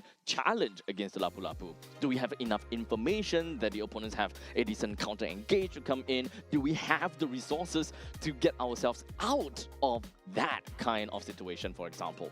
Yeah, now that we have established their playstyles, I'm not too sure about Team Iran though, right? How are they going to respond against Team Oman, right? Given the fact that you know this about Team Oman, but can you do anything about it? Because Team Saudi Arabia, they did a great job at dealing with the Black Dragon form that is the Yuzong as well. Usually we saw the EXP laner, the Black Dragon form was used to try and usher that team fight in, but then they made the great disengage coming out from Team Saudi Arabia. We just don't take the team fight. And then you force out a fatal link on one person, and then that's it. I think we gotta have to remember that some, or if not most of this game for day number 1, the pressure is low. Low impact, and it's mostly about, you know, we are in for Asian Games. Let's get excited. Let's kind of get ourselves into the mood and have some fun. You know, leave the stakes for the next few days after, you know, we kind of collected ourselves. We get ourselves a bit more of that confidence coming in, because game number 1, like we mentioned, it's all about gauging yourselves. All right, then we already have the drafts underway. So looking like the draft coming through, we'll focus on the picks first. Marcel being picked up from the side of Team Iran, and they will be having the Baxia and also the Eve as well. Looking like the Fredrin and also the Matilda combo. This was what I was looking for to see. With the buffs on Matilda right now, that Kimmy as well, Team Oman looking like a much better draft on this half. Okay, so kind of a little bit of a switcheroo to a certain extent. For the side of Team Iran, with the Marcel, Baxia, and Yves, they do have pretty good control in large areas with the RWM as well as the Golden Hour, while Baxia is a little bit more, you know, more onto the tempo style. So we still don't really have a very good idea what Team Iran is trying to go for as of yet. But for the side of Team Oman, we can generally say the same, but they do have a lot of a stronger foundation in the early stages of the game, having the Fredrin as well as the Matilda. With the Kimi in the middle lane, this is their roaming trio. So they do have chip damage that eventually helps them pretty equally. So they are probably just lacking on that XP laner that can give us that level of burst in order to enjoy more early game kind of damage or early game of impact. Yeah, at the same time, I do like the Phoveus ban coming out from the side of Team Oman. It seems like, yeah, they really know what they're doing, right? When you're playing against this heavy mobility coming out from the Kimmy, coming out from the Fredrin, Matilda, and also this Ruby pick, that Phoveus ban is crucial. And now for the side of Team Iran. Right now, will they want to go for that kind of glue pickup? No, they don't. They go for the Lapu into the Granger as well. Okay, so at this point in time, this is probably one of the only moments that I'll say, okay, Oman, I think picking up the Irithel is going to be great. But in this case, it's going to be completely different. Okay, wait, hold on a second. Wait, are we looking at a Ruby gold lane? Yeah, it might be. Might be a Ruby gold lane, yeah. This is a Ruby gold lane. Yeah, because Ruby is so good in the gold lane right now.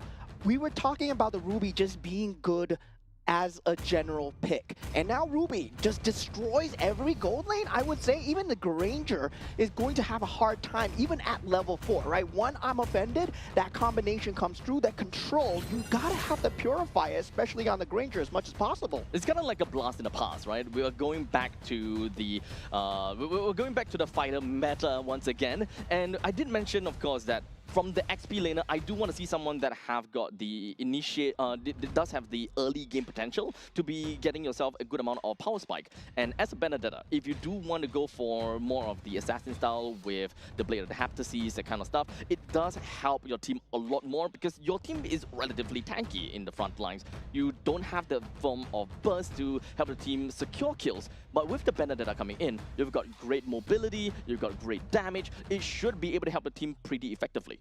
Yeah, you should know you're a Benedetta player, but I would say, right, on the contrary, you want the Benedetta to be just irritating as much as possible, right? Survive, don't go for the team fights, go for the macro plays, go for counter cross-map objectives. And now, with that being said, that revitalized option for the Benedetta, it actually seems like a great idea because you have a Fredrin that can make use of it. You have a Matilda that can make use of it. So that might be an actual battle spell that might be picked up from the side of the Benedetta here. if we are looking at more of a sustained style of Benedetta, I would agree. But in this case, they are lacking in quite a lot of that damage department. They would require a bit more damage and a lot more stakes in order for them to secure the early stages of the game, in order to get themselves the tempo and to get themselves the lead.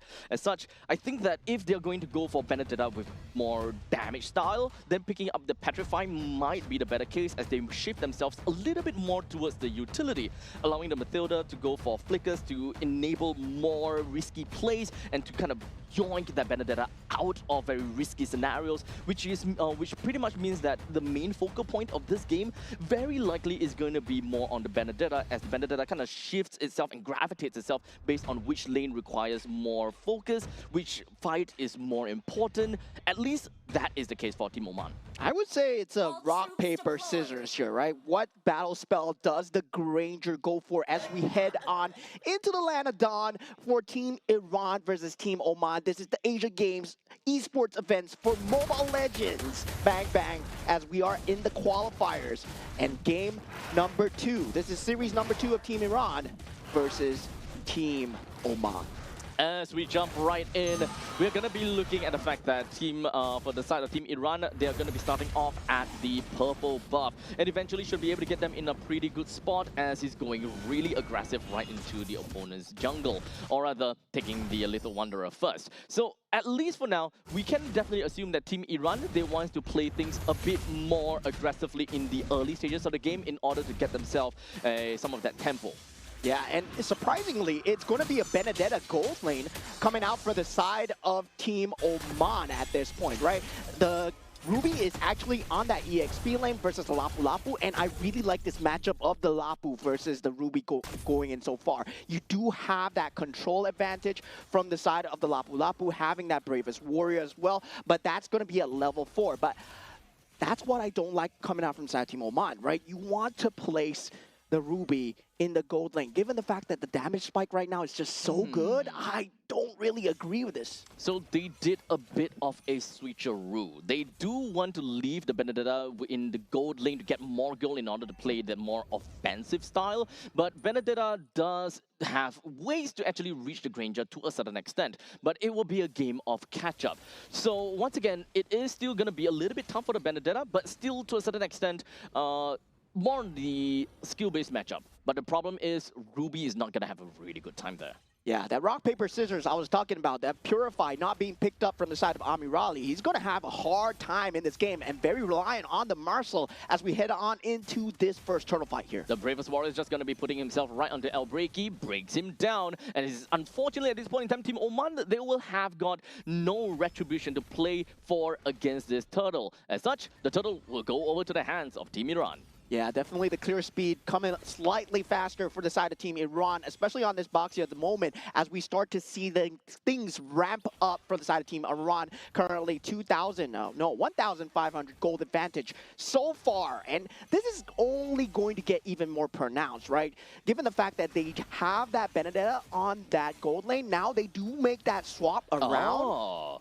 I'm not too sure whether that is too late, because we are already past the first turtle stage, where this is where Benedetta wants to be a little bit more aggressive, right? Maybe, okay, so you can kind of see it this way, where Benedetta already have got decent amount of the items, as a Benedetta is pretty greedy for items. You want to have the items, but for Lapu Lapu, you don't particularly care about winning the lane, you just want to clear the lane fast enough and get out of there. And Lapu Lapu is already at level 6. Yeah, then the thing about the Fredrin is, right, if you are unable to get any form of early game semblance, you get shut down so easily. That's why you generally need another frontliner on the EXP lane. And that's maybe their idea of putting that Ruby there to get that bit of sustain through. But at the same time, it's just a very greedy lineup right now. Suddenly, they're just lacking all forms of damage. They're not going to be able to take the mid-game team fights. It's always going to be on that Kimmy to land the shots through. And well, is they just need to build magic defense at the start of the game. I do want to know if whether Team Oman, whether they have enough firepower to realistically be able to do anything as this roaming trio, because you are facing up against a Baxia plus Yves and a Marcel. All three of them are very in your you can see, Team Iran literally just bouncing right into the opponent's jungle and being quite a nuisance, as now they are putting quite a lot of effort down onto Elbreki. He doesn't have, he had lost half HP already. Yeah, ready. Early game not going well for the side of Team Oman. Once again, Team Iran really knows how to play with the map, and this Bravest Warrior usage is putting Benedetta in a lot of trouble here. Yep, as such, Benedetta now have already went straight in for that Lecto final blow, only to get stunned in by the Bravest Warrior and losing her own life. The entirety of Team Oman now will have got no Benedetta to play for them, and the RWM opens up from Puria, just immediately locking down the Elbreki, and this is yet another turtle fight that did not go to Oman. Yeah, this is the case where mobility doesn't matter if you can't survive, and look at them. Once again, the mobility is there, but not enough to survive, right? Team Iran just brings in the control. Having the Marcel is going to be a huge issue for the side of Team Oman, and we have not talked about this enough, but Marcel being out in that pool that early, and given to the fact that given to the side of Team Iran, it's just going to be very hard to deal with. That vision game is going to be consistently up. And not only that, you also need to consider the fact that we are already at a point where, oh wait, hold on a second, that is going to be Amon Benedetta will be able to connect on the 3. Pretty darn good from the side of Team Oman as they managed to take down Puria, which is one of the main clutch stones or cornerstones of the team fight. As such, all the Team Iran could do is just flee. But very good disengage coming out from the side of Team Iran, right? You saw the macro gameplay going in, that usage of that golden hour just to get out in time. And on the other side of the map, Lapu Lapu gets a solo kill onto El Alawi. That Benedetta was not there, was not in time for the EXP lane, and this switch up might be going against Team Oman right now. Both teams are going to go head-to-head with one another. They do have a way to pull the Brethren right out, but unfortunately not for El Ghassini, as it's going to go straight down as well. Team Iran is constantly just in the face of Team Oman, not quite oppressive in terms of the standing objective, but they can definitely reach there, as now we've got Ali immediately just running by and being a drive-through on the two members, take one person down quite immediately, and they are trying to rack up as much kills as possible for Amir Ali. 6 minutes into the game, ready. That tier 1 turret for that mid round is already down. Crazy map advantage coming in for the side of Team Iran. They're going to continue to push it, but they have the range, right? Rhapsody is now going to be a huge threat. Sky Piercer probably going to be picked up from the side of Amir Ali. At the same time, Abu Fazil, he's 301, level 11 on the Lapu Lapu, mind you. There's no one crossed the level 10 on Team Oman at this point. It's really difficult for Oman to do anything at this point in time due to the levels, as you mentioned. So trying to fight for the turtles is definitely not quite there. As you can see, Elbreki is currently at level 8, which is actually the same as Ali.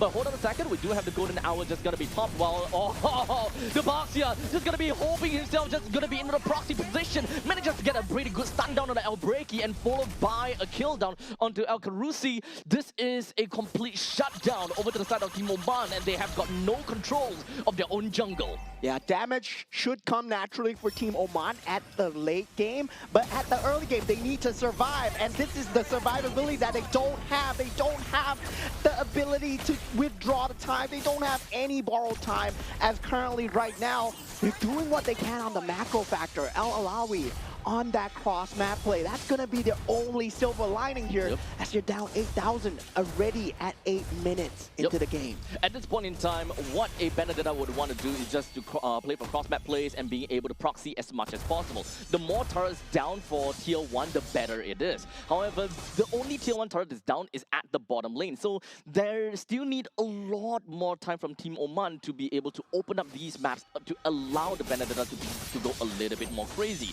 But looking at that fact, I don't think that Al Alawi have got a lot of items to back himself up to be more damaging. As a matter of fact, I'm not too sure what items that he has. Yeah, damage is going to be tough. Oh, only the Blade of Heptases.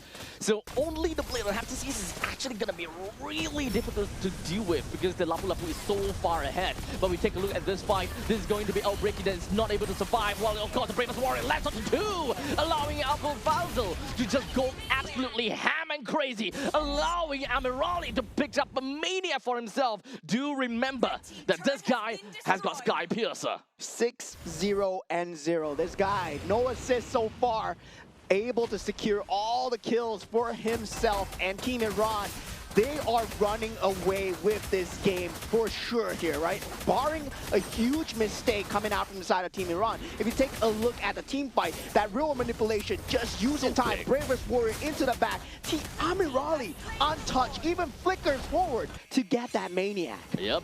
So at that point in time, they are just so far ahead that the flicker is used aggressively in order to get himself a lot more of that snowball control over to the side of Team Oman, leading them to a 10,000 goal lead by 9 minutes and 45 seconds, which is a crazy amount once again. Yeah, fast Lord pickup coming in, the photo coming through, but we will have that tri-lane push being set up from the side of Team Iran. Barring that, they will have that mid lane as well, but it's not going to be coming in at the same time. They got to deal with the tier 2 turret at the bottom lane at first, and they choose to forsake that. Unfortunately for the side of Team Oman, they don't have a composition that is too great when it comes down to wave clear and wave control. So when it comes down to clearing up these waves, they will take a lot longer of time. And despite the fact that this is only the first Lord, they very likely will lose the T3, as now the members coming from the side of Team Iran is just going to be putting themselves right in the face of Team Oman, and RWM into the golden hour, locked 2-person out of the fight,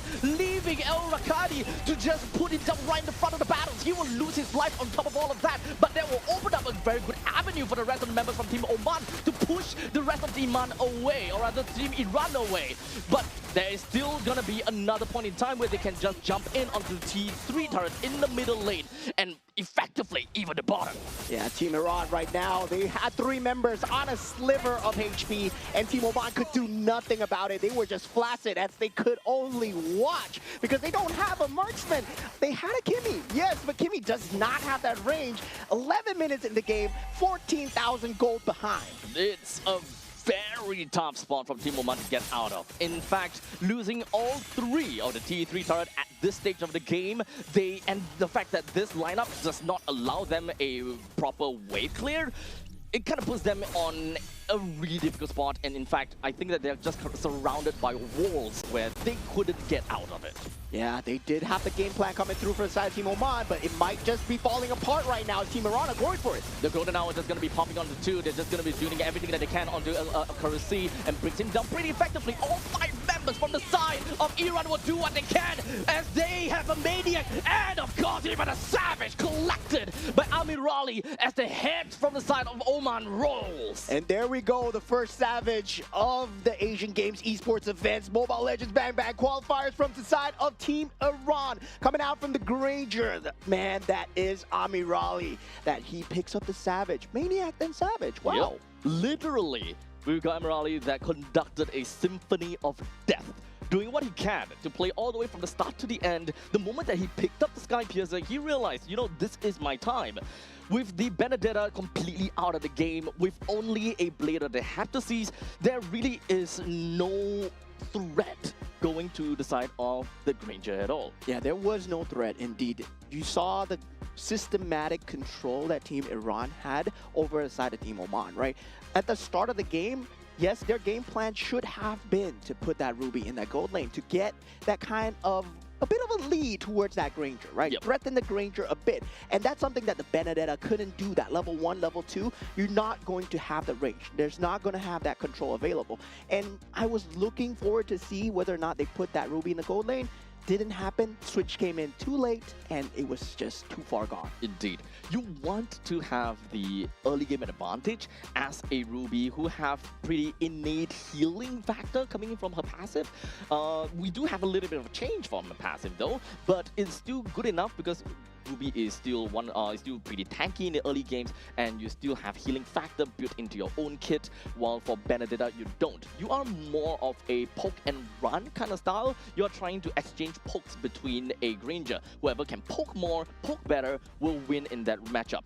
Versus a Granger that can poke versus a Ruby that can, well, poke and heal. We naturally know where it's going to gravitate towards. Yeah, but the crux of the problem, right? The main problem has still been the Marcel. Letting the Marcel in through that ban pick stage has been the bane of a lot of these teams. Even in the international stages, even in other MPLs, right? Marcel used to be such a heavy threat. Now he's worse of a threat. He's got better. He's got faster. His golden hour is now good for even more because he can target people now. This is kind of crazy and kind of annoying to deal with at this point. But, you know, we're going to have to move on to the MVP, the Savage holder. We got from Iran, Ami Raleigh. Great team, great player, and just like that, 13 is to 0 is to 0. Like we mentioned, 0 threats towards the Granger at all. Yeah, so far, what a stellar showing from the Iranian sniper, Amirali, pulling out the Maniac and the Savage as well. Of course, 1,000 GPM, by the way. 1,000 GPM, yeah, 1,000 GPM. We were that close in kill participation, man. 1% less or 1% more, it would have been a memeable moment. But man, oh man, Amirali, you did such a great job on the Granger, but the team setup coming through on the Marshall was so good. Ali, Poria, I would say, real manipulation into that bravest warrior. That timing, man, that was just impeccable. Yep, at this point in time, like for Team Oman, the moment that they kind of caught into any of these ultimates, be it the Golden Hour or the RWM, the first thing that they gotta think of is to get a quick runaway. And the moment they get, they try to run away, they're just gonna be locked in, unable to do anything, and that is just free real estate for the side of Team Iran, where they can just pour whatever that they have in terms of damage control and literally any form of impact that they can push Oman further away. Yeah, because the clear speed coming out from the side of Kimmy and also the Matilda in terms of that mid lane versus the Eve into the Marcel, right? It's going to be a wash, but at the same time, the rotations weren't coming through on time. And we saw the early game where they put Rakati on that EXP lane, and that was just all sorts of trouble coming out from the side of Team Oman. Switch came out a little bit too late, but looking at the damage dealt, it's just going to be all Team Iran at this point, because at that point, there is no sustain coming out from the side of Team Oman. They did not have the farm to work with. They couldn't even survive these team fights. In fact, I think that Team Oman did kind of shuffle their players a little bit, if I am not wrong. They might have shuffled themselves in terms of their roles because of because they wanted to play dynamically, right? Maybe some of these players, they are not very sure how to play a very specific hero in their own lane. Like for example, we wanted Ruby in the gold lane. However, the gold laner might not be very good in Ruby. So what happens is that they do an internal swap. A certain player, the player that plays XP lane will go over to the gold lane instead. So that is what we saw in the previous time, and shuffling will be required. Yeah. So maybe because of that, the team chemistry and the way that they play got changed dynamically. Yeah, I would say still, right? Still in terms of meta, still in terms of what you want to place, they need to know where the matchups are going to go, right? Yep. Why do you pick the Ruby? They have to know their win conditions very clear from the start. And, well, the game starts at minute 0. So sadly for Team Oman, the game didn't feel like it started from minute 0. They only felt like they were playing from minute 2 onwards, and that's just 2 minutes of lost time where Team Iran was just, well. Yeah, that's the point where you could have gotten the lead.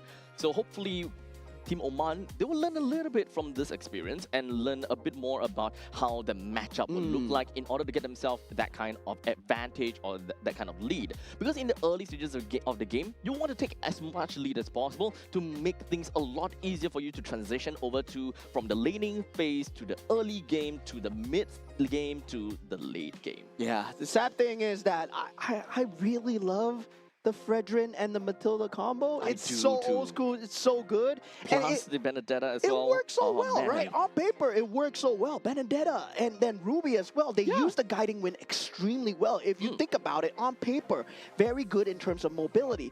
But mobility at a cost of survivability. That it was the problem for Team Oman, because they could move, but they couldn't survive. Marcel moves faster. Yeah, so it is ultimately gonna set up into a very chaotic team fight. If you can set things up, you need to be able to control the key team fight. And we just all said and done, we are gonna go off and take a look at what game number 2 is gonna be like after this very short break. So make sure you guys don't go anywhere too far though, because game number 2 between Team Iran versus Team Oman will come back to you guys very, very quickly. And of course, this is the 2026 Asian Games Qualifiers. You guys are watching the MLBB version. We've got more for you guys. Don't go anywhere too far. We'll be right back with you.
something so crude can be graced with a splatter of beauty.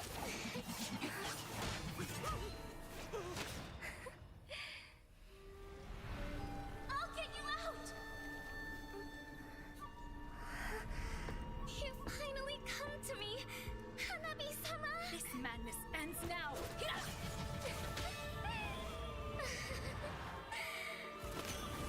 At last.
And we are back once again with you guys. And of course, we'd like to give a huge thank you to everyone for your very kind patience. And we apologize for the very long technical pause in between of game number 1 to game number 2 between Team Iran versus Team Oman.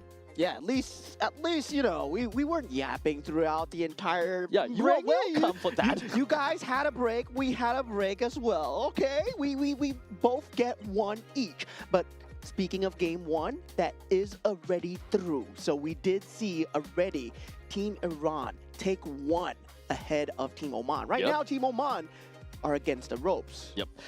It's really unfortunate though, because, or rather unfortunate, because Team Oman, they at least on stream have showed 1 full series and 1 game itself. Doesn't really look too good when it comes down to the execution. We can definitely have a slight idea as to what they're trying to do when it comes down to the draft itself, but when it comes down to actually executing the game plan, they don't seem to get a hold of the tempo itself, or maybe it's just about the laning phase. They are not mechanically good enough to be able to get themselves the advantage over the opponents, as much as we see that, you know, the draft or the heroes that they pick should have given them some form of impact. Yeah, definitely. In terms of execution alone, I feel that what? We have broken walls again. Huh? We're broken walls again. This 50-50 is going very strong. You know, This is not a 50-50 at this point in time. it's just 100% broken walls throughout the entire time. So yeah, I think it's time to break down these walls. Oh man. Oh man. Well, I'm holding myself back so badly when you say these walls, but you guys, you know, yeah. These walls. Yeah, these walls. But you know what? We're gonna move past that as we're gonna be waiting to see how game number 2 is gonna be like. And of course, Team Iran, they have definitely showed they have showed promise, especially when it comes down to drafting. For Team Oman, for sure, they need to start banning out Marcel, because I think that the past 3 games that they have lost is lost to Marcel's. Yeah. Right? Marcel is just so strong in the meta right now. It just feels bad. They that have to stop. They made the golden hour better, and in this patch, it's gonna be a crazy menace. And the fact is, you can just. Yeah, finally they ban it. They ban Ah, okay. yeah. But Oh, it's Team wait, Iran that's that Team banned it. Iran that But banned it. of course, Team Oman is on that side that picks first. So Yes. yeah, definitely. So yeah, they want to ban it out, and surprisingly for Team Oman, choosing to ban out the Yuzong extremely early. So triple EXP lane ban coming out from side of Team Oman. Oh, that's quite a bit of respect, if you ask me, for the side of Abul Fazil, if I'm not wrong. But here we go. First pick onto the Juicin. No comes about that. I think the first pick Juicin is ultimately really good for first picks, because Juicin just fits into any composition like a glove. Yeah, so far, of course, we will be most likely seeing the counter pick E, but not at this juncture. Right now, they can still think about what gold lane they want, and they do pick up the Harif for themselves. Right now, if they want to pick up a strong roam as well, they can also pick up the Cho if they wish to do so together with the Harif. So that is still available. In terms of just picking up the Kalea itself together the Harif, that combination is also there. And if they want to pick up, you know, maybe go into that Fredrin, they can also go for it. So there's a lot of options available in that pool right now for the side of Team Iran, and they go for the Grok here. Okay, Grok is not too bad. They don't necessarily show what kind of playstyle they are gonna go for as of yet. Harif can always go for a very divey style, or go for area denial, as such, having Phobias, having the Eve, as well as Gato Kancha. They are all gonna be pretty good in that kind of lineup. But you know, it's still pretty early. We don't really have a certain direction as of yet. Team Oman decided to pick up a Claude in the B3 pick. So honestly, right now, if they want to go for a tanky jungler in the name of maybe Frederick, for example, I will say that that's generally a pretty good direction. On paper, Claude is the counter to Harif, right? This is very much expected in terms of that late game pressure, in terms of having that BMI as well. Now they do pick up a Lapu Lapu. Surprising, I would have preferred maybe do pick up the Suyo, but of course with the nerfs that come out to Suyo, maybe in this current meta, not a very good place to pick the Suyo right now, and teams are starting to figure that out. And now for the side of Team Iran, the Eve will eventually come through. It has to come through. The Doosin and the Eve goes hand in hand. Now, right now, they still have that jungle pick available on both sides. Do they want to ban out the options here? The Brethren is still there. There's still the ability to pick up the Hanzo that we have not talked about, which has been buffed in this patch as well. Oh, but is it a meme pick? That's the question. Is it really meme, or is it actually like legitimate strategy? We did see people use it at MPLSG. Let's not talk about that. But we do have the Hilda and the Sora that will join into the banning pool. At this point in time, having a Gatokacha is still going to be a pretty good pick for either one of these two sides. For Team Iran, picking up a Gatokacha pretty much means that you are playing full-on area denial, and of course, making sure that Team Oman does not pick up one of the answers over to Yi. Yeah, so now both sides, they will have the jungle pick of their choice here. I mean, with the Boxia gone, there is still the ability, if let's say you want to go for the Harley right now, it was very strong in the previous meta, whether or not you want to go into that burst meta for the side of Team Iran here. Of course, I think they do need a utility jungle, so they do pick up the Alice with the EXP lane first, possibly, and for Team Oman, I told you, man, I told you! Okay. Okay, so you got that right. They have also picked up the Cho, so right now they are going for a slightly more of a pick-off kind of game, right? With the Cho for themselves, Hanzo can make full use of the Cho's way of the dragon after all, and aside from that, they picked up a Lancelot from the side of Team Iran for more of that tempo-based game. Yeah, but Lancelot would be a very greedy pick coming out from the side of Team Iran. Of course, they have to secure that early game pressure. That Grok rotation together with the Eve, very strong in terms of that lane pressure, right? Yep. And Alice, Harif, just independent on their own, they will do extremely well. Now, it boils down to that Hanzo rotations in that early game. If they can shut down Hanzo as much as possible with the Lancelot, they secure that mid game, that objective take does not become a problem for them at all. Well, understandably, when you are playing as a Hanzo, you don't particularly have too much that is at stake. You're not too afraid in engaging and all that jazz, but it's more about the chemistry. If whether you are trying to force out a team fight, whenever you are in your ultimate state, those kind of situations definitely happen. And it is also very telegraphic for your opponents. The moment they know that, okay, there is a shadow around here, or rather the shadow has appeared, that means that, do we want to take up a fight? Are we ready? Do we have the resources for all of that? Yeah, that timing becomes very crucial. Clear speed will be slightly favored towards that Hanzo. Of course, that level 4 will be in the hands of Hanzo. One of the fastest clear speeds right now in the entirety of jungle as we head on into Lanadon for Team Oman versus Team Iran. This is game number 2 of series number 2 of the day. Currently 1-0 ahead for the side of Team Iran. So if Team Iran were to be able to get this game down the road, then they are moving on, of course, to find the next opponent, leaving Team Oman with, unfortunately, no series won as of yet. But you know what? We still got quite some time to deal with. Let's take a look more into the laning compositions and how things are going to be. When it comes down to Lapu Lapu versus the Alice, it is always just going to be a crazy fight down at the bottom. No one dies, no one deals enough damage, and they don't care anything. The main thing that they want to look for is to leave the lanes as fast as possible in order to group up and help out in the turtle lanes, or rather in the turtle pits. But for Team Iran though, definitely when you look at a Grok and a Yves, you know that as a matter of fact, they can clear waves super fast. Yeah, clear waves and also the harassment that comes through. Already Flicker has been used from the side of El Ghazani, will not have it for the re-engage or any time of safety, so this might be first blood here. Yep, as now we do have Gamadi that runs right in, manages to secure 2 kills for himself, while Elbreki secures the kill onto Puria as well. So a little bit of a 1-for-2 trade. At least both of the junglers managed to get something for themselves. Yeah, but favoring the side of Team Iran at this point, right? Giving 2 kills to a Lancelot this early on sets up the snowball as well. And Hanzo, yes, he will have that snowball capability, but he does require the initiation of his team. He can't just go in by himself. Now, this turtle take coming through will not be contested from the side of Team Oman at all. Team Iran get it for free, no retribution was present.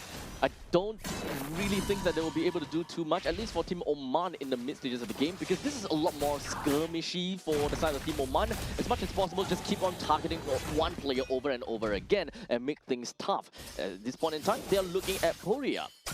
Yeah, now I would say that mid game really depends on the macro factor that comes through from the side of Rakati. Finally, we do see that Claude pick coming through. That is going to be a huge factor, especially into that mid to late stages of the game, because this puts Team Iran on that clock. But now already 1,000 gold advantage, and we do have that slight skirmish. Poria eventually does go down, but this is to be expected, not having that flicker out for Poria at this point. So at least for Team Oman, they know what they are targeting and they know and expect what are they going to be looking out for. That will work out for them for a while. I'm not too sure how impactful it really will be, because right now for Team Oman, they are still kind of lacking in terms of XP in various departments. The roamer as well as the mid laner, they're still having some difficulties trying to claim some of these gold and XP, where they are pretty far behind. El Ghazani level 4 as opposed to Puria. This is only to make sense because Puria is constantly being targeted by the Hanzo. Yeah, the power spike timing will be very handed for both sides of the jungler here, right? The onus is on both junglers to secure that mid game as much as possible. And definitely the mid lane turret is going to be that aim of the game for that first 5 minutes. If you can get any form of turret advantage, it favors the map movement so well for these junglers. Just forcing El Carusi out of his own jungle, trying to be that annoying Lancelot that has a lot of firepower to just ensure that they can steal more resources away from Team Oman. In the meantime, take a look up at the top lane. Amirali had to use his own Zaman Force, but the Zaman Force is not used offensively, or maybe he was trying to. But the moment that he sees El break, he realizes, okay, you know what? It's over for me. Let me get back and regroup again. Yeah, not waiting that 10 seconds for that flicker onto that free Way of the Dragon onto Amirali could have resulted in a kill. But at the same time, Team Oman, they did waste quite a lot of resources. No more Blazing Duet. They know that Hanzo's not up for this mid-fight here. In the meantime, we do have got a few are just going to be landing down onto the enemies, and it doesn't seem like it affected Team Oman all too much. All 4 members from the side of Iran, they are grouped up pretty close together. However, Team Oman, they don't have got any way to make full use of that part of the team fight. Yeah, key timing that we need to take a look for will be that Holy Crystal timing coming out from the side of Amirali. This is going to be that mid-game power spike. And meanwhile, for the side of Team Oman, it's going to be that Holy Trinity for the side of the Claude. Way of the Dragon did connect down onto Mahdi. However, they don't have anyone, once again, like I said, to really make full use of the Way of the Dragon, because Team Oman, they are currently slightly behind, but they are not at a state where they are able to have a significant amount of impact in terms of the damage department. Yeah, both teams going for that kite and fight playstyle, right? Yep. Only one frontliner available, and that's going to be their roamers. And now with Mahdi, still, he might be in a bit of danger if he gets caught here, but does not have the Way of Dragon for the side of El Carusi. It's not going to be that big of a problem, even if the Way of Dragon does land. Now we take a look at the middle lane. We do have the Shadow coming in from El Breaky. That's just going to deal a little bit of damage, or maybe just to harass a little bit. But Team Iran, they are not particularly too annoyed or afraid about that. They're trying to group up and trying to look for a direction that they will be able to go. At this point in time, they're moving up to the northern side to kind of deal with El Rakati, and hopefully one after another take down some of these tier 1 turrets, because they are currently 2.3 thousand gold ahead. Yeah, name of the game here, still on the junglers, as we know that there's no damage here for the side of Team Iran. They will have to disengage, and they do in a clear fashion, right? Knows their win condition. If they do overextend, they will try and take as much as possible. The flicker did not work out too well from Al Carusi. As such, he will go down to the hands of Amirali. This is going to spark up a battle between Team Iran, and they were trying to look for something over here. But of course, the Shadow brought up from El Breaky. He's going to be fine because it's not his real body. Yeah, but at this point, right, there is so much magic damage coming out from the side of Amirali with the synchro fissures that Hanzo is not having a good time in these fights. He's not dealing the damage needed. He did find early picks, yes, but it's going to be a problem in the later stages of the game, because Alice is going to become online really soon for Abu Fazil. And once the Alice is online, that Hanzo is not going to do anything at all. Oh, it's really unfortunate. Phantom Execution did not land onto Al Ghassani. As such, was not able to claim that one kill. Small little wasted movement from Team Iran, but in the grand scheme of things, Team Oman, they have a lot of wasted movement. As such, we're looking at, what, 4,000 gold lead in terms of Team Iran already. Yeah, now Team Oman, they will have to survive this mid-game power spike right now. As right now, Team Iran, they are looking to shove down that mid turret. Team Oman, I don't think they can defend here. Alice is here. Yep, I don't think so either. In fact, the Bravest Warriors is already popped. As such, he was looking to get himself right out of that and just kind of hoping that he will be able to clear out the way fast enough. However, with already 2 men down, Team Iran, they will do whatever that they can to take down more that they could chew. At this point in time, it doesn't really matter because Team Oman, they're not even holding them back. Yeah, I mean, Team Oman, they are playing kind of a pickoff lineup with the Way of the Dragon and also the Hanzo, right? They want to take isolated team fights, and they're unable to find any form of isolation so far. You see the damage coming through from the side of El Breaky, yes, but it's not resulting in anything. Yeah, Early game got 1 or 2, but now we see the problem. Yep. Perhaps we'll have to take a look at the items to get a really good idea why is it so that El Breaky is unable to get a kill on the Puria. Because I think that the items for the side of El Breaky is going to be super important if they want to play the pickoff and to make full use of the Way of Dragon. But we'll talk about that in a bit later. Unfortunately, Cho completely caught off guard, completely singled up from Iran with no way to escape. Yeah, currently the Xamens Force, there's nothing they can do about it yet. They were hoping that they will reach a power point where the Blazing Duet will do something. But look at this Hanzo going at it against Puria. Puria might go down actually, but yeah, Almost not enough here. Not enough, yeah. So it's really unfortunate, but at least Team Oman, they know that, okay, the main thing is the RWM is really annoying. If we can take that out, we are going to be good. But Marty is not going to let any of the members from the side of Team Oman get away with it. Even someone as tanky as El Alawi, he's not going to go out. Yeah, and the early game pressure that resulted in Hanzo not being able to get these pickoffs, you can take a look at the itemizations. It's only the golden staff so far, right? Only 1 item so far. So there is no timing available. Now, Holy Crystal being picked up, 8,000 gold advantage. Team Iran, they have reached their critical max.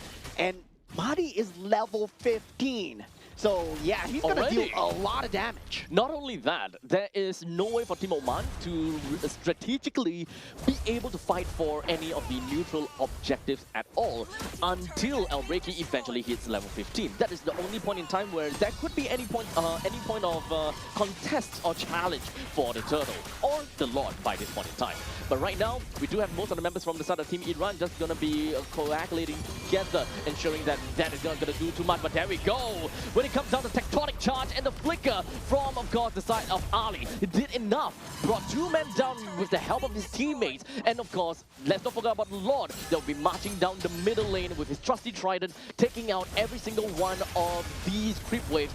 Team Iran, they will do whatever they can to take out one of these tier 3 turrets. What a disgusting flicker coming out from the side of Ali, but Ami Raleigh still in the thick of things with the Xamens Force still untouched, right? That shield value unable to be just taken away because Blazing Duet at this point, 10 minutes into the game, Claude is not at critical mass. 10,000 gold lead ahead. Once again, look at that. That was a beautiful clash coming through for the side of Team Iran as we had that wild charge into that real-world manipulation. Beautiful layering coming in from the side of Team Oman, but unfortunately it was not quite enough to be able to take Bardi down. RWM pops up, locks right in onto the Lapu Lapu. El Alawi, unfortunately, will find himself taken down as well. It is going to be 3 versus 5, with the mid lane marching right in. Team Iran will take no chances at all, and rather they will want to end this as much as possible. The Shadow coming in from El Breaky, moves right in, doesn't have a lot of HP to work with, goes back to the fountain, and Team Iran, they will split themselves up a tad little bit, takes down the T3 turret down in the bottom lane, will secure them a better fight into the core. While in the meantime, now El Carusi buys a bit of time with the Wave Dragon onto Marty, but other than that, that is just a valiant sacrifice for him that will allow El Alawi to come back into the fight and try to clear the wave as much as possible. Yeah, this is still doable for the side of Team Oman. They do have that late game lineup, especially with the Hanzo and also the Claude. So Team Iran, they know that they're on the clock. They're forcing the issue as much as possible, but they gotta avoid mistakes here. One move wrong by Mari could result in Team Oman flipping the script. That is all 3 of the key 3 turrets that have been taken down already. And unfortunately for Team Oman, they are very much behind in terms of the economical factor with 14,000 gold deficit. They don't don't have what it takes to clear the way fast enough. They don't have what it takes to realistically push Team Iran away. And at this point in time, Team Iran is only going back because of the spawn of the Lord. Yeah, right now the only control factor coming through is the Way of the Dragon and also the Bravest Warrior coming out from Al-Alawi, right? And Team Iran, they have been playing around these utilities extremely well, baiting it out with their flickers, making sure that their timing is consistent when they go for the clash into the inhibitor turrets. So this is good utility cycles, and now with that Lord being taken, Team Oman, they have nothing to be doing in the outside of the map. They gotta be playing in the inside of the base.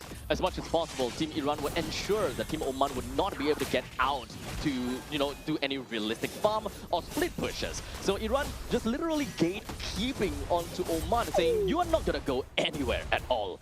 At this point in time, the Lord marches down in the middle lane, ready to pillage, while the RWM pops right out, while El Breaky forces himself right into the face of Puria. Not quite enough to do anything, while in the meantime, El Carusi all the way at the backside was hoping that he will be able to do a decent amount of damage, but unfortunately, he wasn't able to do for any form of control. I mean, Raleigh will take a triple, and they will end the game just like that.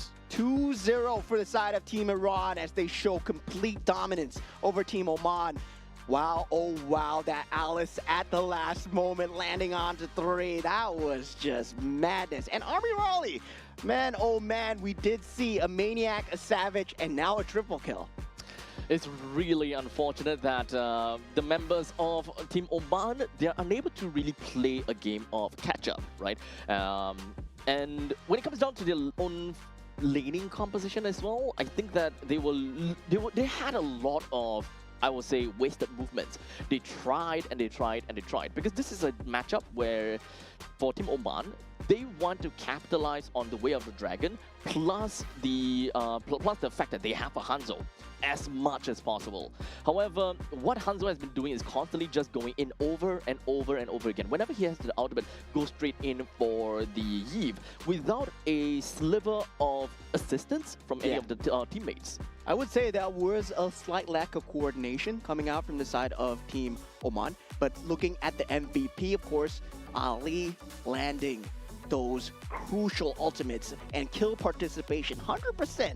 When there's a team fight, Ali is there. And 4-0 and 13, this man just decimating the entire battlefield. Broken walls doesn't matter. He makes his own walls. Indeed. So congratulations over to Team Iran, and of course, great plays coming in from Ali, which as a roamer, with no death at all. I think that is I think that is a reflection of what that game is for Team Oman, because all Oman or Team Oman, El Breaky, is trying to do is constantly forcing the issue onto Puria. You see that whenever he's ultimate, right, he goes for Puria.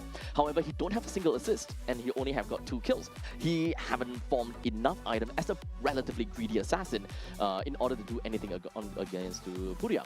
It would be great though if he were to, I would say, gang up together with Al-Alawi, because he's a Lapu-Lapu after all. Create some chaos, be very tanky, and in the meantime can do really decent damage with the Bravest Warriors too. Yeah, I feel that it comes down to the rotational timings for the side of Team Oman, especially when they fall into that mid-game decision-making, where they did a very good job in that early game, trying to lock down Puria as much as possible, got that 2 kills, but they were unable to capitalize on that goal momentum, right? They were unable to go on to Mahdi and then Amirali and so on and so forth. That's what they should have been doing with the Hanzo, consistently get that snowball, especially against someone who's weak in that early game. Lancelot at that level 4 without farm, well, he looks like the freest meal ever for Hanzo. Yes.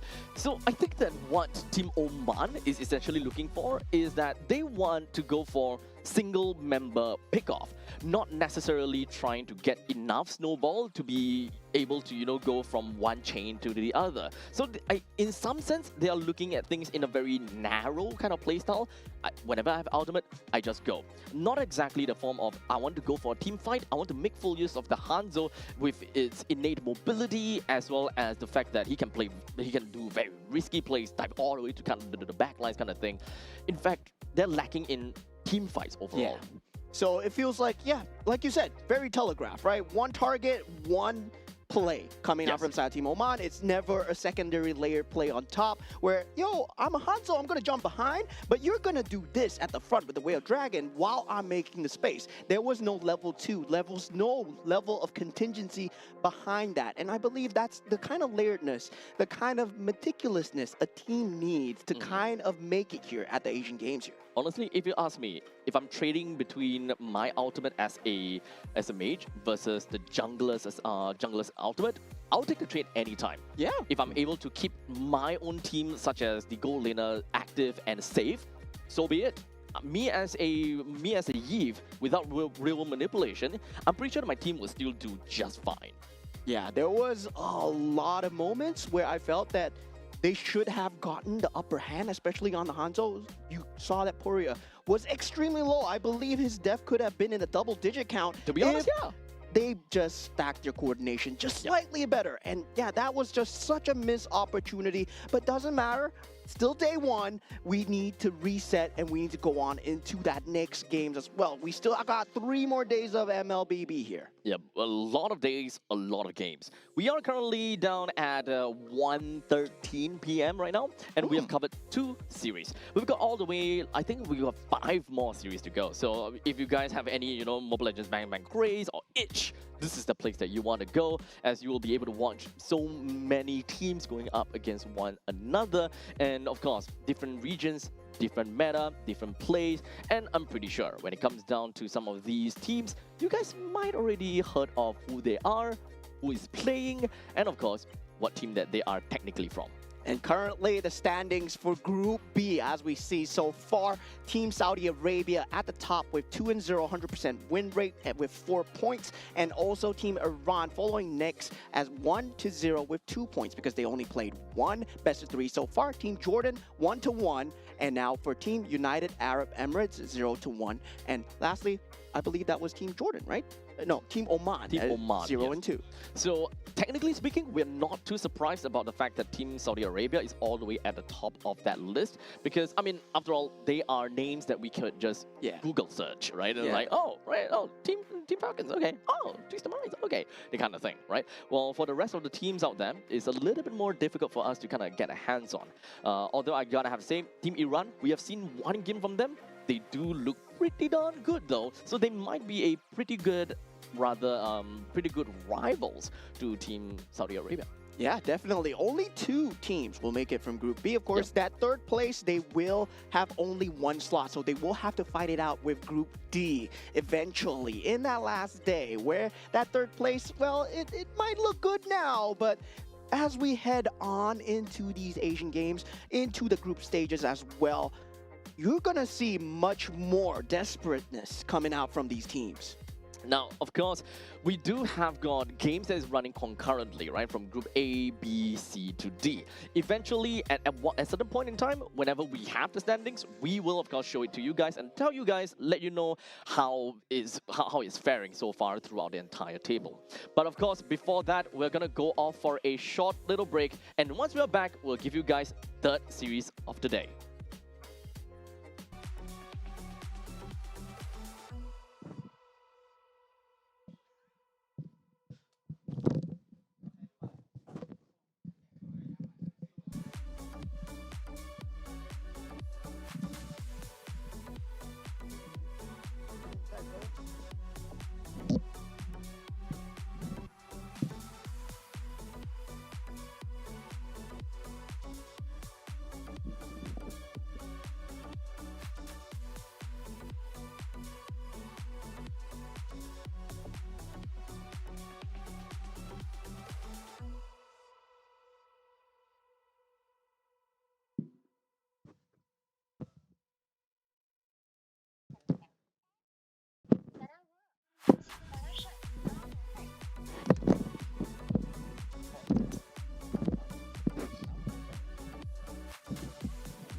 human body was built to move.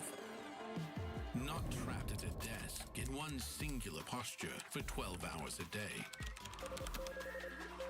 It's time your chair evolved. This is Secret Lab Titan Evo. Ergonomically engineered for you, gamers, hybrid workers, artists, backing your every move.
moment. In crimson splendor!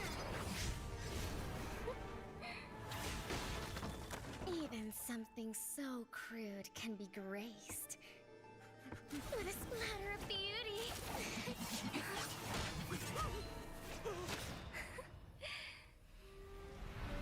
I'll get you out!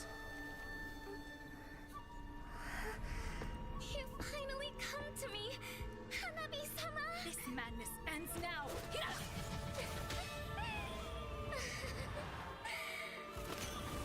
At last, I'm shivering with excitement!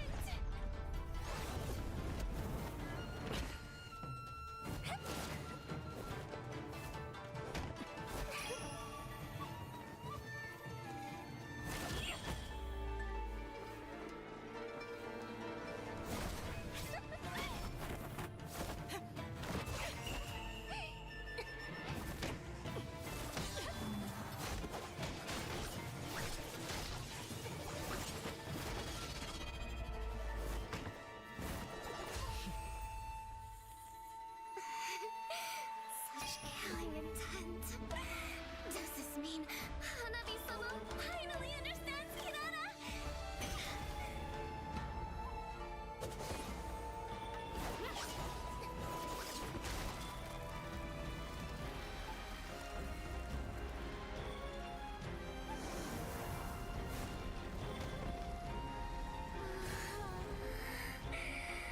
So warm. So beautiful. We can finally embrace eternity in hell. Just the two of us. Allow me to release your eternal bloom.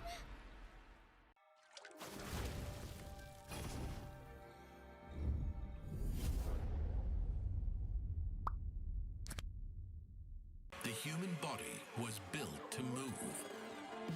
Not trapped at a desk in one singular posture for 12 hours a day.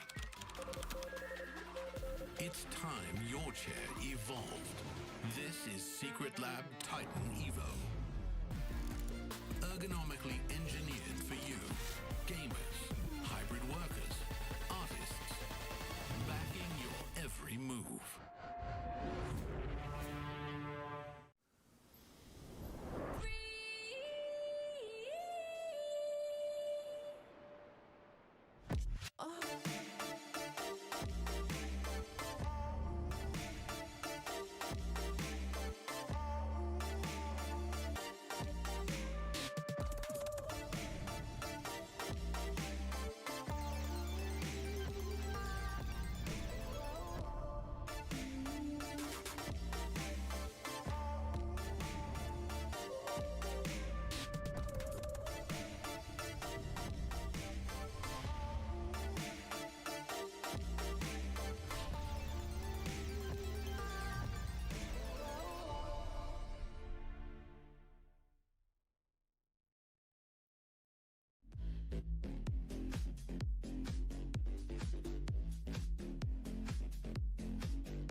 All right, ladies and gentlemen, welcome back once again.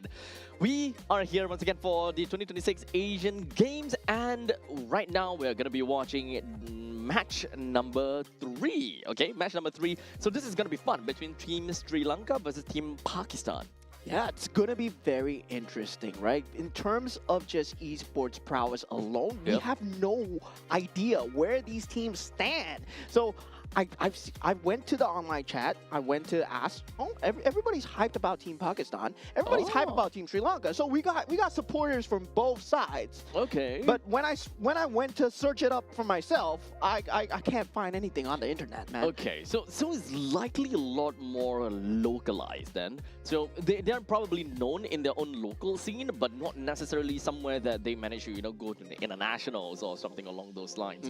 So it's relatively fair to assume that they do have a vast knowledge of the game. They should be able to give us a pretty good game as well. But if whether they will be able to touch the tip of the iceberg is mostly going to be the question. Yeah, so finally we are taking a first look at a group other than Group B. We're going into Group D at the moment, right? Yeah. So it's going to be Team Sri Lanka versus Team Pakistan.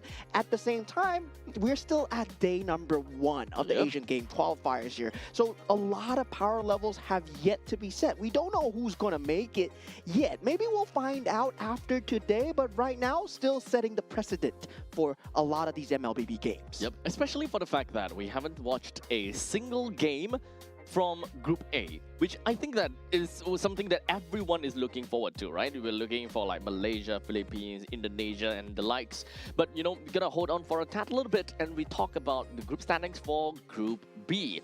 As of now, we have watched 1 game from Team Saudi Arabia, and even off stream, they managed to get 2 games for themselves, or rather 2 games in 1 series. So total point, 4 points. Yeah, so far standing at the top, followed by Team Iran, which is 1-0 right now, and Team Jordan 1-1, Team United Arab Emirates 0-1, and sadly for Team Oman, on the first day itself, already at the bottom. Yep. So looking at all of these, it is not out of, most of these teams, they're not exactly out of the woods, and they shouldn't, kind of throw caution in the wind as of yet. It is still day 1. There's still day 2, 3, and 4, which they could slowly accumulate more points. And after today, they will probably have a very good idea where they stand, if whether they can be a little bit more confident, learn about very specific things, such as a matchup between them and the opponents, or if they're still kind of below, down below of the leaderboard, maybe it is more about the mechanics that they're gonna have to learn more than the matchup between them and the teams. Yeah, and we are also sitting on the cusp of a new patch that just come in. But speaking of new, this is for the first time here on the main stage. It will be Team Sri Lanka. We got on the gold lane, we got Praveen, we got on the roam, Hashen, Nisal on that mid lane, Kavindu on the jungle, and Ramanayake on the EXP lane. Well done on that one. Oh yeah. I would have fumbled, but you know what? Team Sri Lanka, super looking forward to what they have got in store for us. As Mo did mention that they do have quite a bit of supporters, probably from the local scene that knows about Team Sri Lanka and how they would fare. In the meantime, on the opposite side though, I think that is something that we would generally want to talk about, right? Because this is a battle between 2 teams that we haven't seen on broadcast as of yet, So this is still gonna be a point where we want to understand how they fare in their brackets, if whether they're going to be at the top of the leaderboards, bottom of the leaderboards, or maybe in the middle. And now for the other side, Team Pakistan. We got on the gold lane, we got Gurmit. We got on that roam, Hasnat. On the mid role, we will have Azan. And on the jungle, we have Haisham. And EXP lane, hey, look, Moed. It's me. It's you. Hello, Moed. With I am an Moed. ID. Yeah. Yeah, with an ID. Yours is just with a man. Moed. Moed. He's Moed. I'm Mo. Man. Yeah. You're Mo. Yeah, that's right. That's right. My fellow man on the EXP lane. I'm looking forward to see what Team Pakistan brings in terms of just esports accolades itself. I would say slightly ahead. I would put Team Pakistan in terms of structure there, right? We've heard of them in other titles, in other games across regions as well. Meanwhile, for Team Sri Lanka, I would say they're relatively new when it comes to the esports in a community as a broader scope itself. Of course, now with the 3rd game on the road, we are mostly gonna have have an idea about the current patch as well. We talked about a patch, right? Maybe we're gonna have to remember this as well. Different regions does have different meta. If whether they have played enough to get a close idea as to how the meta is gonna shape up to be. Maybe there is a flavor hero that comes into this patch, or maybe in the previous patch. That is a lot of questions that we generally want to talk about. However, though, I think that it is universal that we talk about. Oh my God, not again! So, current count for Broken Walls. It's so broken. This is the 5th map that we've seen for Broken Walls. We've got like 5 out of 5. 5 out of 5. 5 out of 5. Oh man, oh man. Broken Walls has officially broken the randomizer. Yeah, I mean, currently this is all we're gonna see right now. Broken Walls. Hopefully, we get something else for game number 6 of the day of the stream. But for now, we're gonna have Broken Walls. We'll be jumping into the drafts really soon. But we're talking about the patch, right? We're talking about the meta, and Marcel has been that menace of this meta so far, and luckily it's banned out so far from the side of Team Sri Lanka. So jumping right in, we do have Ruby, Paquito, Baxia, and the Marcel that will go over to the banning pool. As of now, it doesn't really quite suggest too much other than that. The Fredrin joins into the banning pool as well. But you know what? From this point onwards, I kind of want to see new heroes that kind of surfaces. Like, what are the other more prominent heroes that we could be expecting in this current patch? Yeah, currently I would say it would still follow that previous meta. I did expect that Guinevere ban. It was that secondary utility jungle that I was looking at. Now with the Zusin and also the Eve available, right? In terms of that mid role, I would say maybe you can play the Gord, you can play the Zetian, but you gotta have the lineup to make it work as well. You kind of open things up with something completely ambiguous for now. Opening up with Juicin first pick is always great. Like I mentioned before, fits like a glove into most, if not any, composition. Wow. But Team Pakistan is going to open things up and shake up the board a little bit with a first pick carry.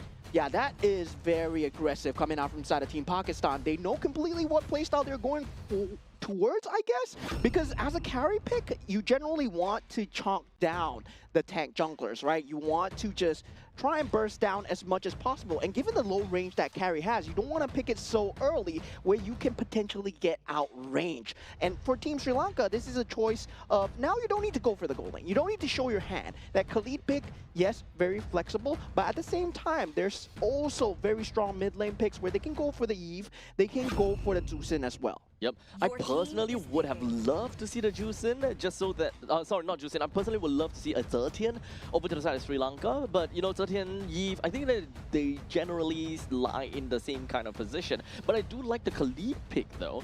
Immediate response to the carry, just pretty much saying, hey, look, our roam is not that tanky after all, see what you can do about that. Yeah, right now, they will have the ability to knock over the Zusin for the side of Team Pakistan. If they want to go for the Lilia, I would say still possible. The Leomord, yes, still very dominant in this meta as well. We have not seen it picked very much, but definitely still a top contender when it comes down to utility / tank jungle, and the Kalea as well. So yeah, Team Pakistan, I mean, they have that set team fight going for them. Yep, they also do have that pick-off strategy that they will want to play out of the Kalea. Making full use of that is gonna be carry. Now, Sri Lanka is going to be put on a spot now, right? Do they want to pick up a jungler that can rival or be better than Leomord, such as a Suyo in this occasion? Do they want to stack pick that before Pakistan were to, ban that out, for example? I mean, right now, they cannot go for the Suyo. I mean, Suyo, you generally pick Leomord against the Suyo, right? So we did see that, yeah, I mean, with the current nerfs, you don't really want to go for a Suyo. You have the Akai available, and the gold lane matchup, I would say, would be a much better pick right now, especially since you're going up against a carry. Now, it's easy for Team Pakistan in the banning and drafting pattern to just ban out the gold laners. So right now, Juicin is going to be taken out of the picture. So for Team Pakistan, the way that they look like they're going to be playing is that it is pick-off for now. It doesn't necessarily move to any form of direction. They can definitely want to play over to the later stages of the game. So to look for someone that is great in the early and the mid stages is ultimately going to be pretty darn important. Someone that can make full use of Kalea as well. So a mid laner that is bursty enough, I think that's going to be fine. Yeah, and surprisingly for Team Pakistan, they choose to ban out the Clint over the Claude. I would say, yeah, if you know that you're going up against a good Clint player for the side of Team Sri Lanka, yes, potentially can destroy the carry in terms of laning potential. But speaking of that, they do ban out the Moskov as well. So they do pick up the Obsidia coming out from the side of Team Sri Lanka. And I don't like this at all one bit. I believe that Obsidia has its place, but currently not in the meta so far. The time taken to farm up the bone shards, you're just stuck in the lane for so long, and you don't really have a way to join the early team fights. You really need to just ramp up the bone shards for that late game damage as well. Yeah, it kind of seems like they are looking at Obsidia as a form of insurance, where if Suyo is not doing well enough, I suppose they can lean over to Obsidia in the later stages or some sort of things. Since Obsidia, yes, Obsidia is very reliant on items, but more reliant than your bone shards than anything else. If you don't have your bone shards, then even your items is not going to do anything for you. But now we've got an entire lineup for Team Pakistan. I do like the Kadita though, exactly what I was kind of asking for, to have a very good burst in the early stages of the game to make full use with the with the Kalia. So pretty bursty matchup, plays well in the early to the mid stages as well. Carry takes over in the late stages. Right now, they are lacking that front line for the side of Team Sri Lanka, right? If they don't go for a front line here, they're making the worst possible mistake. And Bellaric, I would say there was Lapu in the pool, there was Glue in the pool, and yeah, there's Arlot in the pool if, let's say, they want to go for that final slash into that tankiness factor as well. But instead, they go for the Bellaric, so they have that Raging Sandstorm into the taunt ability, but with the rule manipulation, I see the AoE going for them. They're very AoE dependent and ultimate dependent. So once again, I say favoring Team Pakistan in terms of draft at the moment. Yeah, even for me, I'm not exactly sure if whether Sri Lanka is kind of playing kind of like a protected precedent kind of thing. It doesn't exactly look like it. It does seem like they want to do an early game funnel onto Suyo, with the Suyo being the main point of damage in the early stages. Since Yves likely looking more into utility, at least the Khalid does pave a pretty good way in the early stages when it comes down to harassment. However, none of the members from the from the side of Team Sri Lanka can realistically be able to help out the Khalid. But we also need to remember the Khalid should be an XP laner here, not the roam that we expected. Yeah, now we head on into the land of Dawn here as we go into series number 3, Team Pakistan versus Team Sri Lanka. For the first time, we're showing Group D, and now let's see where the power standings are. Right now, I would say the draft still favoring in terms of just lane priority alone. Team Pakistan just doing extremely well on that draft department. Yep. As you can see, at this point in time from Team Sri Lanka, Ramanayake does seem to have a tad bit of a problem dealing with the Alice. But the main thing is not to win the lane, but is to be able to leave the lanes as fast as possible to kind of give some assistance over to the middle lane. With a Bellaric plus the Juicin, with a Bellaric plus a Yves, you don't really get anywhere too far. You don't really clear the wave a lot faster either. But if you kind of look at it on the opposite side, Hasnat and Azan, not that great too. Yeah, and I don't like this coming in from the side of that mid laner, especially when you're playing a Yves, right? You have that range ahead of the Kadita, and you clear out the creep wave so fast, but there is no objective rotation. You could have held the EXP slightly longer and denied it away from Azan. So now Azan, he gets that level 3 close to level 4 for free, and does not even burn out the Petrify, does not even burn out the Flicker. So when it goes down to that level 4, that burst potential from the rough waves is going to be rougher. At this point in time even for the Santa Kavindu, he rotated himself all the way to the top lane preparing for the upcoming total fight. However, I'm not exactly sure whether they can do this or not. It is going to be a 4v3 though, so that is going to be... Wait, no, never mind. We do have a stack down onto the Pixel Brush, and that is where Hashin moves right in. We do have, of course, Barbil that will be summoned right in together with Nisal, opening up the RWM right onto Haisham, but didn't go to anywhere. In the meantime, Team Sri Lanka manages to pick up a total for themselves. Yeah, not able to get the positioning, but a lot of battle spells used, right? That Nisal does not have that flicker anymore. Revitalization not available for Hashin, so there is that slight timing, despite the first turtle being taken. But at the same time, Team Pakistan didn't get any kind of macro advantage when the turtle was being taken. So Team Sri Lanka, well, right now they got basically the turtle for free, and they might have a reset on that flicker if Team Pakistan does not push the issue here. Honestly, at this point in time, it doesn't seem like any team fight from here is going to benefit anyone. This is more or less a game about the junglers right now. But Praveen somehow manages to pick up a kill for himself onto Azan. What was Azan doing all the way there? That's the question. Yeah, he was there, and I believe he was just looking at the minimap, and he got caught out by Hashen's ultimate. And he had the ability to go out, he had the Petrify, he had the Rough Waves, he had his entire kit available, but he was just caught lacking. Yeah, it's really unfortunate, especially since that kill went over to Praveen, which is going to be the insurance policy for the side of Sri Lanka. The more that they kind of give it over to Praveen, then a lot more accelerated is going to be the growth for the side of Praveen, which is something that you don't want. In the meantime, you also kind of don't want to give it to Kavindu. He is the assassin after all, so giving that assassination over to him is not going to be great. In the meantime, that is going to be a title strike followed by a slam down, allowing for Pakistan to pick up two very easy kill right down in the middle lane, and perhaps even wanted to get a little bit more out of the greed. Yeah, we see the initiation capability coming out from the side of Hasnat and Azad. The Rough Waves, Tsunami Slam combination, that is going to be the staple for that pickoff, right? And Team Sri Lanka, they have to learn how to not get caught by it. And jumping onto Nisal, that's the prime target they're looking for. Nisal not having that Purify, going for that Flicker might have been a crazy, crazy move. That's a lot of ego on his part.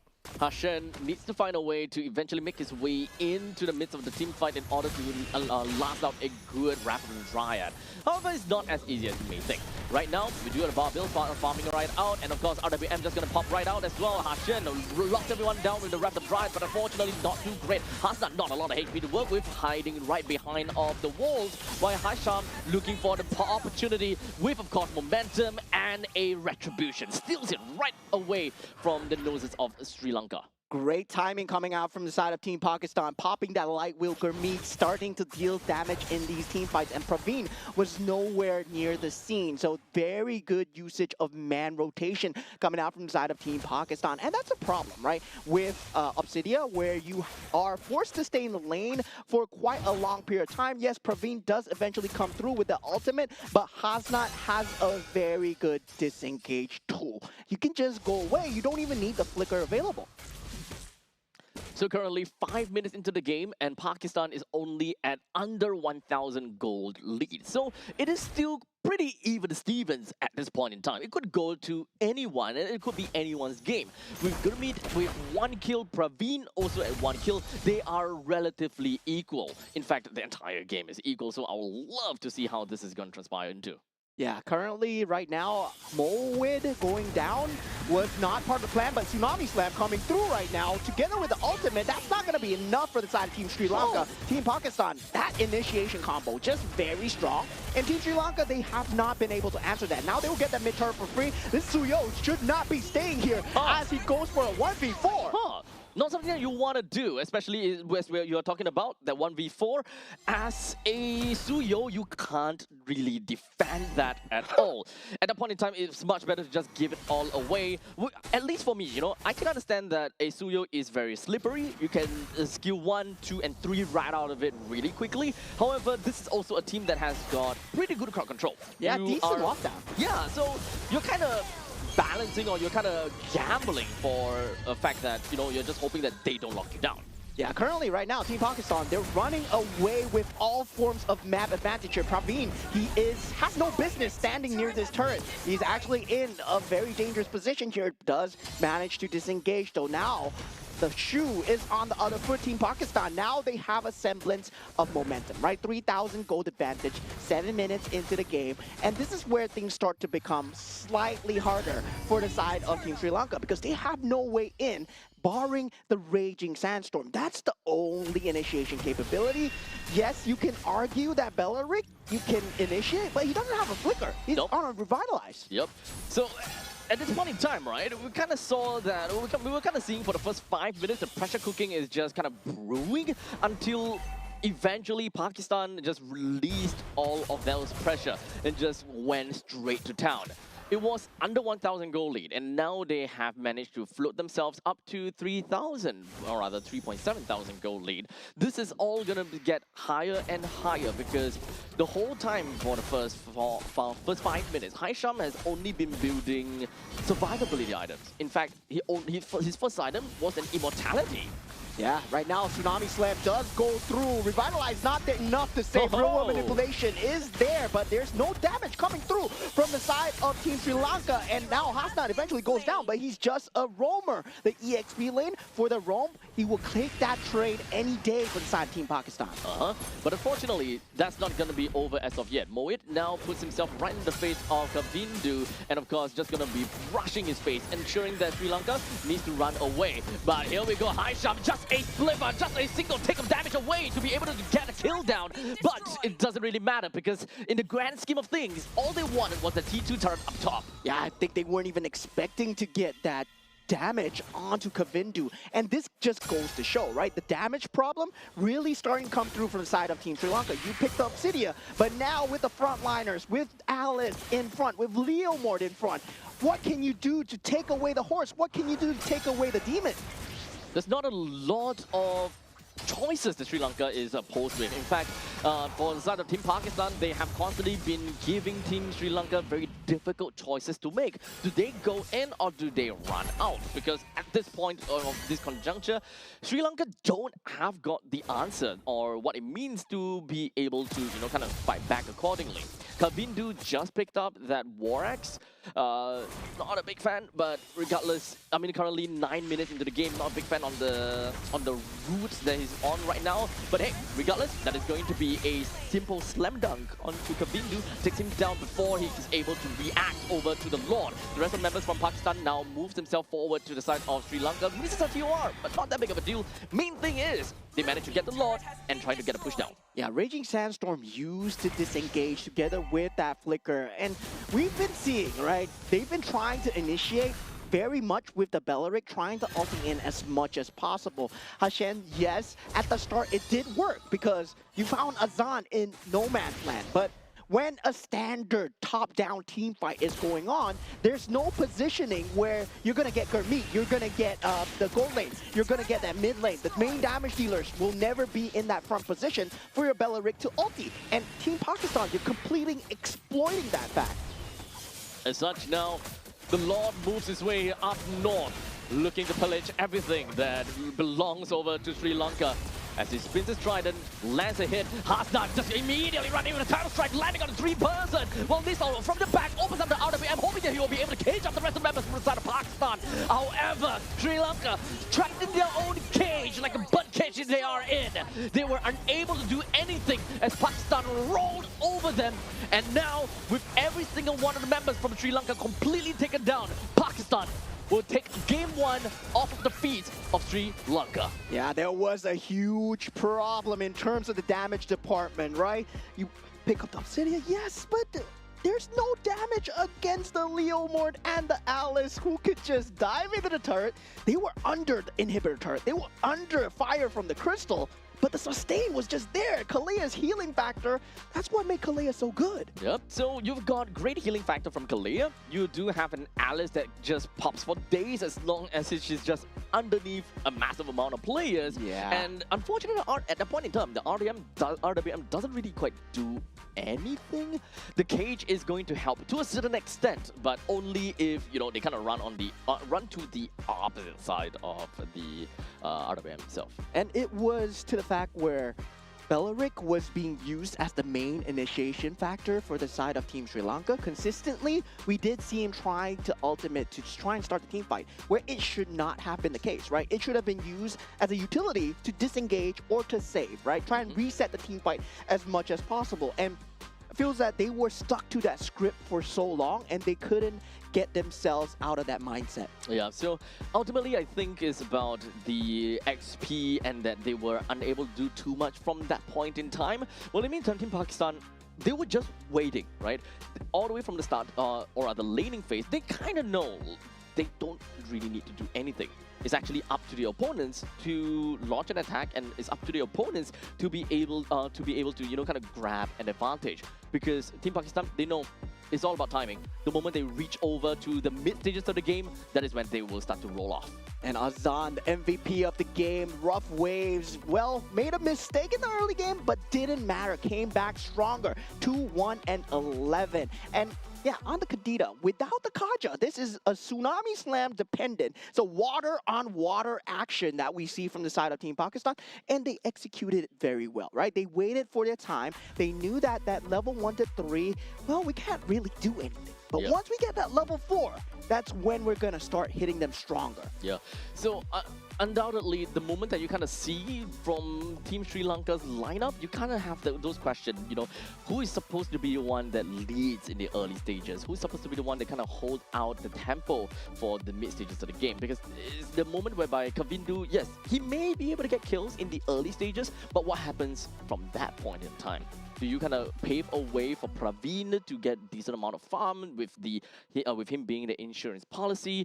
I don't really quite see. I don't quite see how it transitions very well for Team Sri Lanka. Yeah, that was one small mistake in the early game, just compounded into multiple fractures coming through for the side of Team Sri Lanka, right? At the start, you did have that lane clear with that Eve as much as possible. You need to try and deny away that EXP from the Kadita because you do have that range over the Kadita. And yeah, as a Kalea, well, you can do something, but the Bellaric should be there to block. But that early shove coming in, giving Azan that level 4, that Rough Waves was beginning of everything. And Team Pakistan, they exploited it extremely well. Yeah, the only thing that I'm not exactly a huge fan of, especially when it comes down to having a Kadita on the team, is that your wave clear in the middle lane is just meh. Yeah. Especially since you have a Kalia with you. So technically speaking, with a Eve on the opposite side, you can kind of get out-poked by the Eve. Yeah. But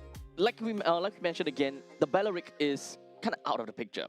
If we were kind of looking at a hero like maybe Grog, for example, it would have been a complete steamroll in the middle lane that will ultimately deny a lot of avenues for such a gank or skirmish related mid laner. Yeah, that's why I was impressed with the draft at the start. The Khalid and the Eve together, oh, it would have made so much sense. Then suddenly, the Bellaric came in. Yeah, Khalid is going to the EXP lane. Yeah, and then suddenly the synergy is all out of whack. Yep. In fact, yeah, it's a really good point because Khalid was one of the first few picks coming in. So the moment we kind of see the Khalid and the Eve, we're like, okay, the mid lane is definitely going to go over to the side of the team, is it Sri Lanka? So for the side of Sri Lanka, we're like, oh, okay, that's all great. Please don't be broken walls. Thank you so much. We were talking about water, and water has delivered. We have gotten expanding rivers. First game of the day, first game of the series, we saw Kadita and Kalia. Tsunami Slam into Rough Waves. It is all part of the plan here as we go into expanding rivers, finally, for the first time in the stream here. 1-2-1, thank you. Not 1-2-1, sorry, but finally something different. Yeah, finally something lost different. Lost a 50-50. Technically, it's a 50-50. But you know what? I was about to go crazy if we actually go 6 times in a row because the probability is just absolutely insane. Yeah, at that point, well, if we get broken walls the entire day, we might be expecting the same type of matches every day as well. I really hope not. But finally, we've broken out of that shell. We're now looking at expanding rivers, so we can definitely expect a little bit more faster movements coming in from the junglers, and we can expect more, maybe more tank junglers because, you know, at this point in time, right, tank junglers does not have very good mobility. So if you're going into the expanding rivers, you can technically kind of cover some spaces there. You can catch up onto certain timings a lot better. And something that I want to talk about is also this patch, right? Where tank junglers, yes, they're good, but they've also made assassin junglers like Nolan pretty good as well. So with expanding rivers, my theory is that Nolan is going to have a crazy clear speed on the expanding rivers as well. So yeah, that's something, and that's an angle that players can look at. And also, a gold lane that's really good on expanding rivers is also the Harif as well. We see most teams trying to snap it up as a priority when it comes down to expanding rivers, because with the Zamon's Force, you can join these objective fights and just lock down these areas as well. So with all of the bans that is done and dusted, we once again have got a plethora of mid laners that is currently available for the picking. It could be a Eve, it could be a Juicin, there's quite a lot, right? But right now, we're going to be looking at first pick Archive from the side of Sri Lanka. When there's a Guinevere in the pool, I mean, at this point, Akai, it might be too early, right? But it is a flex pick after all. You can go EXP, you can go roam, you can go jungle, I guess. I guess. Yeah, the Harif definitely staple, very good on expanding rivers. At the same time, will they pick up the Eve? No, the Phoveus is there. Yeah, the Phoveus in the pool. Oh, yeah, right. For the first time, Phoveus is leaked. However, though, I'm not exactly a massive fan into picking a Harif when there's an Akai on the opposite side. Akai will be able to do his job very effectively in trying to kite, or rather just kind of pushing the Harif away. As such, it comes down to a very important role for the rest of the team from the side of Team Pakistan to be able to zone the Akai out of the Zaman Force, for example. So with the Phoveus in play already, having a Yif part of their lineup is ultimately going to be great. Yeah, extremely early Kadita pick coming out from the side of Team Sri Lanka here. Well, I do expect good things from this Kadita pick if you're going to pick it this early, and also a Clint as well. Yeah, I mean, we did see Team Pakistan ban out that Clint early on in that game 1. So Team Sri Lanka, maybe they have a very good Clint player, and right now they are trying to show whatever they have on the main stage here. And now we have that Hylos pick. Expected, as we did see that Zaman's Force control together with the Glorious Pathway just being a menace to deal with, especially when Harif was super in the meta. Right now, he's still pretty much king. And now Hylos together with the expanding rivers, the map, the rotations are going to be so much more easier. Now with the bans coming through, we will have the roaming bans coming out from the side of Team Pakistan. They can also choose to ban out jungle if they believe that the Akai is going on that roam role. So moving on forward, so Hylos being part of that. Okay, so moving on to that, Team Sri Lanka, they have already selected their gold laner being Clint. So if they are looking for someone that is able to kind of deal true damage, it will no longer be onto the gold laner. It would still possible to see on the jungler, but is that really the direction that we want to see? That is the question.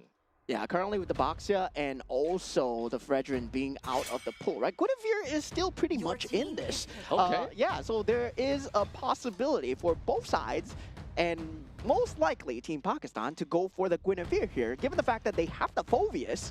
That Infernal Pursuit together with the Violet Requiem is going to wreak havoc, especially with the ability of having that Glorious Pathway and also the Zaman's Force. I can see it happening. The main thing I want to look out for is going to be the mid lane control, right? Whether the Akai is actually going to go to the jungle, which kind of makes things a little bit difficult for Pakistan to go for this pick of theirs. They are indeed going to go for a Lilia and kind of wait it out, because right now they're just lacking of a single jungler for the side of Team Pakistan. The jungler is ultimately going to make or break the early to the mid stages of the game, with the Leomord being picked by Sri Lanka. So Akai is undoubtedly going to go into the roam position together with the Kadita. So once again, back into a position where their mid lane clear is not particularly very good. They go for the Edith. So there is there is a flexibility where you can put the Edith on the roam or the Akai on the roam as well, right? So depending on which they would prefer currently in this situation, Kadita would be good. The Edith should be on the EXP lane, because they are going to lack a lot of damage when it comes down to that Lilia, Hylos, Phoveus front line. Yeah, but the thing is, for me, I'm looking at Akai in a way whereby Akai will want to get out of lanes as much as possible and just kind of assist from level 4 onwards. So Akai being stuck in the XP lane is not that big of a problem, especially since you are going up against a Phoveus. You are not particularly afraid of the Phoveus in the early stages, and both of them hitting level 4 is completely fine. What is that Thamus jungle? What in the Thamus jungle? Okay. Okay, so we said it ourselves, right? We're going to get some new metas. We're going to get some new picks, fresh picks, and now we do see it, right? Thamus coming out for the jungle, I don't see the vision here at all. I don't see it as well. I mean, it's a fun hero to play in ranked as a jungle Thamus. You can straight away just go straight into the opponent's jungle and try to steal it away from them. But other than that, there's not much that you can do from that point on. You can clear creeps pretty fast in the jungle, but aside from that, a Thamus doesn't really give a lot of utility as a jungler when it comes down to fighting for turtle, fighting for lord, those kind of stuff. You're just a surviving fighter. Yeah, hear me out. Thamos gold lane, Harif jungle. Oh man. That's even more cursed.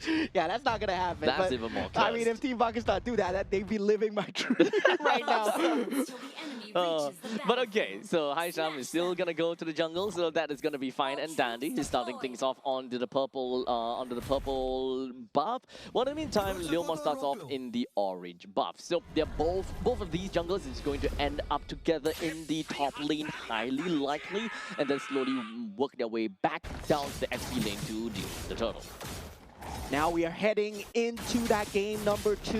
Already 1-0 up for the side of Team Pakistan. And we are having a Thamos jungle. Taking a look at the emblems, nothing too wonky so far. Everybody just going as it should be. We do have that, okay, a bit of Assassin's Emblem coming out for the side of the gold laner. I would say on the Clint, I would say with that, either the Fighter Emblem or the Assassin Emblem, both of them work, but for the Clint, well, you can see what he's trying to go for, right? Trying Very to go early for, game. yeah, very early game, trying to win the lane as much as possible. Yep. Especially since he's kind of going up against a Harif, which naturally have got lane priority on top of a Clint. Clint can poke pretty well, yes, but you also need to remember that Harif can poke too. Whenever you go for a chrono dashes, you also do have got free shields for yourself and synchro vision. You can clear wave plus poke the opponents at the same time. So as much as possible, most of the time, Gurmeet should have a way better time as opposed to Praveen. Yeah, but at the same time, right? Purify versus Flicker. So there is that opportunity for that kill potential if he does get into a bad position. So Gurmeet has to watch his positioning very closely. The spacing, well, Hasnat does spot Hashen out in the jungle so far. And Haisham's clear speed so far so good, but Kavindu, well, on the Lure mode will be slightly faster. Now, this is what's going to kick. That first turtle take, the first objective that's going to come out. I'm very curious to see how this Thamos matches up against Leomord because we have not seen that in competitive play for the longest time. Unfortunately, it's not going to do too much. But in the meantime, we do have Ramanayake. They start things off a little bit onto Moed. He's going to summon up onto Barbil, hoping that he'll be able to do something over to Moed. But this is all going to be a false start for the side of Sri Lanka. In fact, it is going to be slightly out of the turtle fight. As such, hey, Niso! You can't just do that! Stealing it away from Haisham, the jungler itself. This makes things look even more worse for a Thamos jungle. Yeah, I mean, at the same time, you saw Team Pakistan just sitting on top and the rough waves just coming through inside. What a game we're having here, ladies and gentlemen. As the orange buff will be the consolation prize, but Team Sri Lanka comes in for the defense here. This extended team fight is going all sorts of places as this shouldn't be happening. But definitely for the side of Team Pakistan, they will take the L, they will take the retreat so far. But in terms of macro, still very much even. Just Kavindu ahead in terms of having that level advantage combined with that turtle advantage as well. Well, in the meantime, currently, it doesn't really quite shift to any direction as of yet, but of course, it's going to be shifting over to the side of Sri Lanka in the early stages a lot more. You've got the burst potential from Nisal, and Praveen generally can join in team fights very early into the fight, especially if turtles were to bump themselves over to the gold lane, for example. But unfortunately, the turtle is going to be back onto the bottom side, and this is not the point in time where a Clint will be able to join in. Usually, by the third turtle, that is where Clint can come in. Yeah, we do see the Zamon's Force being popped up on that top lane as well. Now, the problem is, how are they going to catch Gurmeet, right? And he is going to have that Purify available, so a lot of it is going to be on Nisal, right? The catch is, everything is on Nisal so far, and Team Pakistan, once they realize that there's only one telegraph catch for the main damage dealer, Azan and Gurmeet, they can play around with Nisal's rough waves if it does not take out any one of them. Honestly, at this point, the question is who in the Sal is actually going to go for. Yeah. Because the thing is, you know that for a matter of fact that his job to deal with Gurmeet is not the high priority. But in the meantime, take a look down at the bottom lane. Rough Wave has already been used and just going to be trying to melt down Moed as fast as possible. Hasram is going to be the next one onto the chopping block. And Hasram, he wants to be around. And he's taking a little bit of hits, but he is, of course, in ultimate form after all. So every hit is going to give him a lot more HP or heal a lot more HP. Yeah, it was a situation where, yes, the heavy spin was so good, right? But Gurmeet, what are you doing in the enemy jungle, taking out Praveen at this point? And that should have been a kill that should not be possible for side Team Pakistan. That was slight recovery for the side Team Pakistan. I agree. Yeah, Team Sri Lanka still wanting to punish Gurmeet as much as possible, but Gurmeet's going to become a problem, especially in the mid game. Well, we'll see about that, because like I mentioned, it is not exactly Nisal's job to really deal with Gurmeet. In fact, Hashin is one of the only members, or rather one of the members that is a direct counter over to the side of Gurmeet. Gurmeet would be forced to use the Purify. However, once the Purify is used, it's naturally going to be the green light for Nisal to go in and burst Gurmeet down.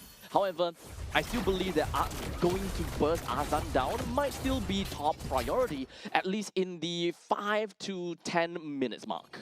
Yeah, and that was the one case where the heavy spin landed onto Moed at a worse opportune time, but now going at it in the back line with the Xamax Force just collapsing onto Praveen. Flicker use doesn't matter, takes him out instantly. We'll see how that is going to work out, as now Sri Lanka hopes to be able to load out and ensure that they keep the top lane secure. Hashin pops up into the heavy spin. That's going to be pushing Azan right underneath the turret, but I don't think that is not going to go anywhere too far. A good amount of burst damage onto Haisham, as a matter of fact, with the rough waves, but he's putting himself right in the face of Azan. But Kavindu joins into the fray, looks to get a kill on the Gurmeet. However, the Zaman Force activates and gets him running out of the way away from Kavindu. Yeah, very good disengage coming out from inside of Gurmeet. Looking so bad in no man's land right there, but now slight macro advantage coming to back to the side of Moed, as well as he does manage to get his farm back into place. Now, currently, with all things being said and done, right, we are back at a consistent wash. Only 1,000 gold advantage for side Team Sri Lanka. I gotta say, Team Pakistan on the macro factor looking extremely good, looking like it's anyone's game again at this current point. However, we also need to remember, going over to the late stages of the game, Team Sri Lanka might have a lot of problems dealing with the sheer willpower of Pakistan. We'll see how that goes. Ramanayake is just going to be jumping himself right into the opponent's side with onwards and now popping himself right out of his armor. He's going to do quite a lot of damage, but unfortunately, Haisham will go down. Next one is going to be Moyen. This is going to be absolute pandemonium, as even when it comes down to the Zaman Force, it's not quite enough to stop the onslaught of Ramanayake.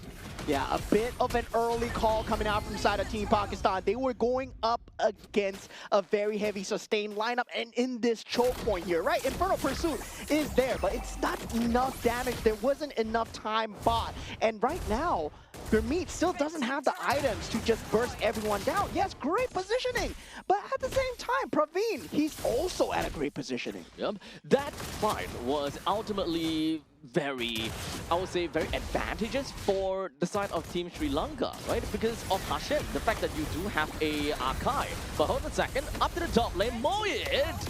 No way, Jose, will he be able to do anything at that point in time, being completely clashed down by 4 members.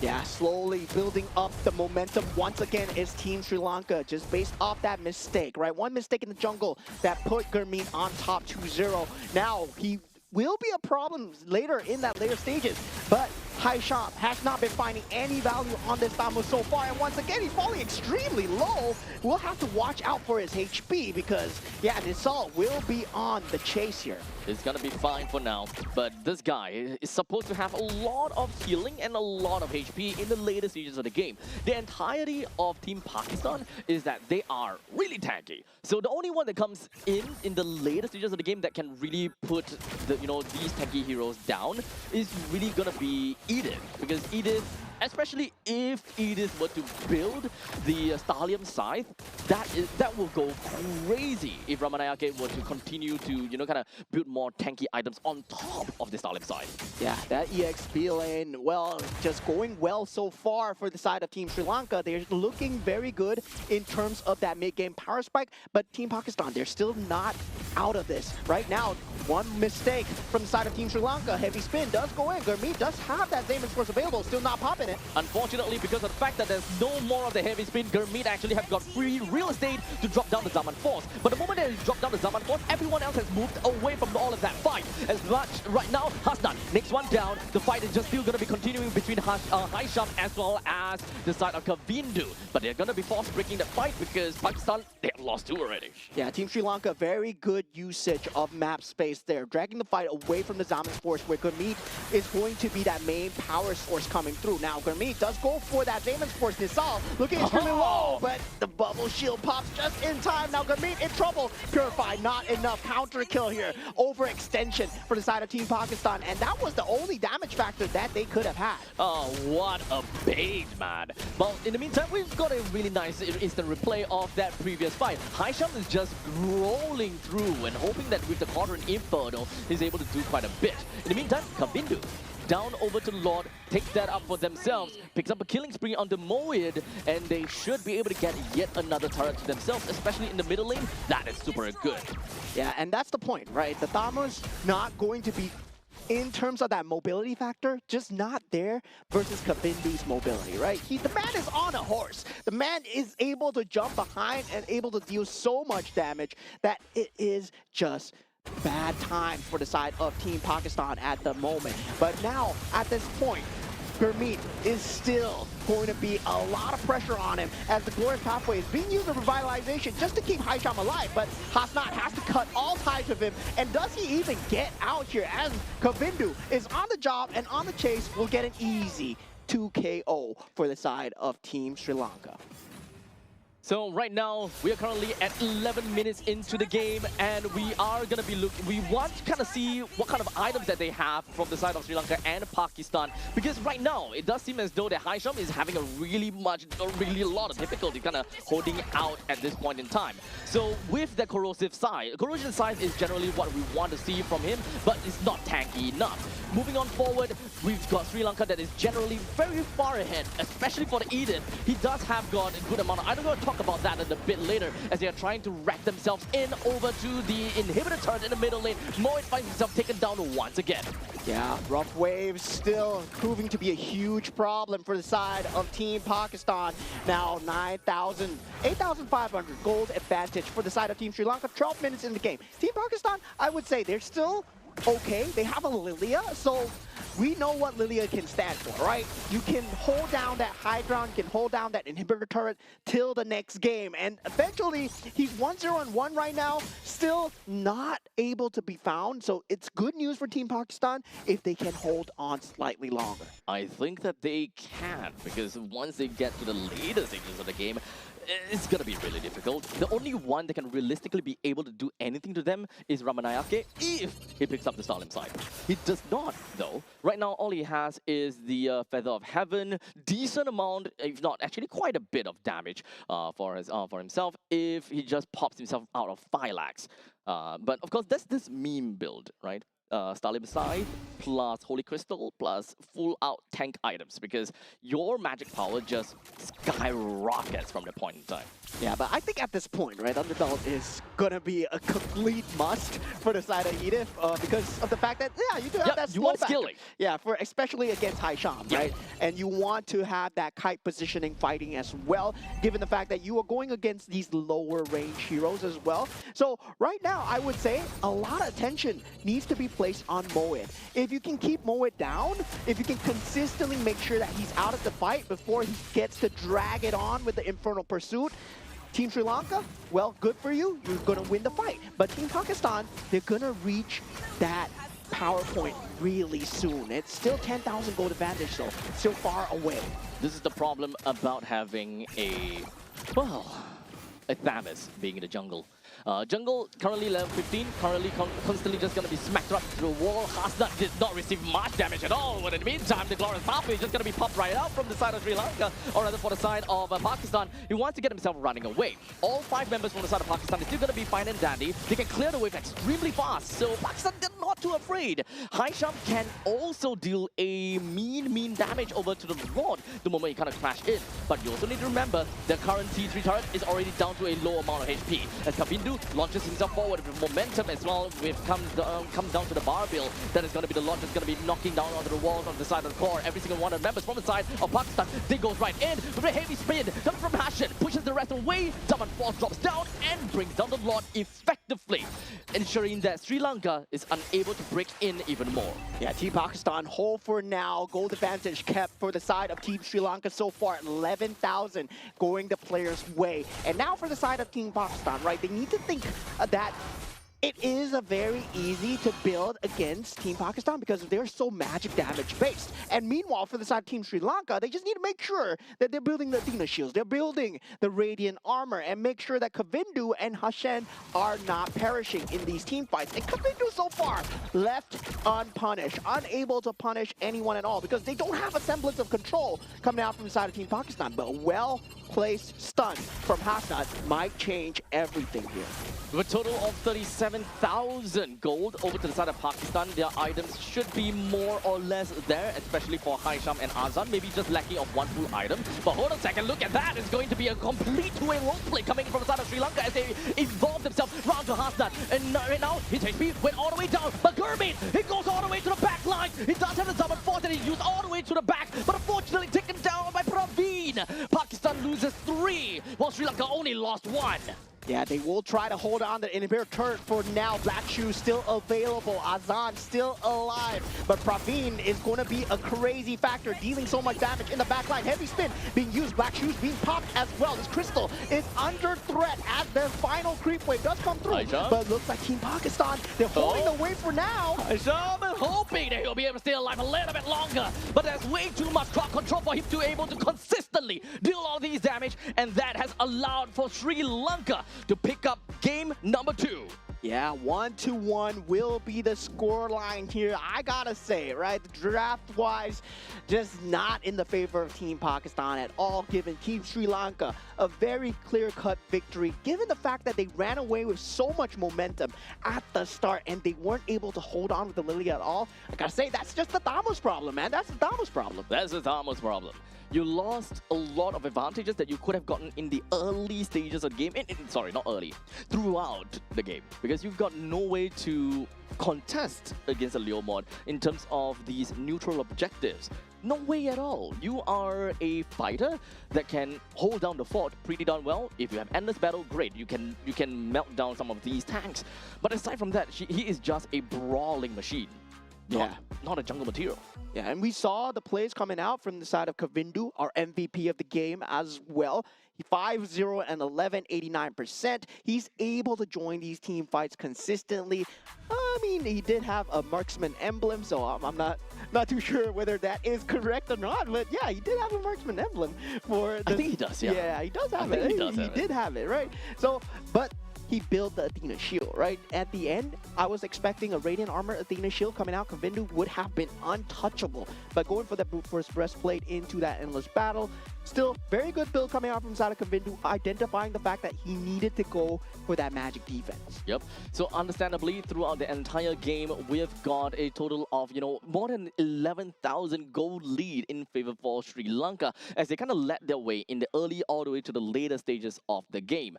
We have to give enough and quite a lot of respect over to I would say a hidden MVP, and that is gonna be the Edith.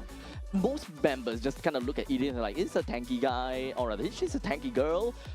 Quite a lot of crowd control from Onwards and Earth Shatter, but the moment that she's out of Phylax, boy oh boy, does she deal some mean damage. Yeah, and definitely for the side of Praveen as well, right? Able to just have the damage through. Getting that Malefic Gun first item just to have that spacing on these fights. And generally, you see Clint building towards that endless battle first. But he identifies the fact that, yeah, against Haisham, he needs to get the spacing no matter what. And just not having that ability to jump into him as Atamos, well, that just proved to be the killing factor for the side of Team Pakistan there. Yeah, so as much as we would have hoped that Pakistan will be able to win against win against the opponents in a war of attrition, is not much that they could do in holding out in some of these fights, because in terms of the damage department, okay, not bad.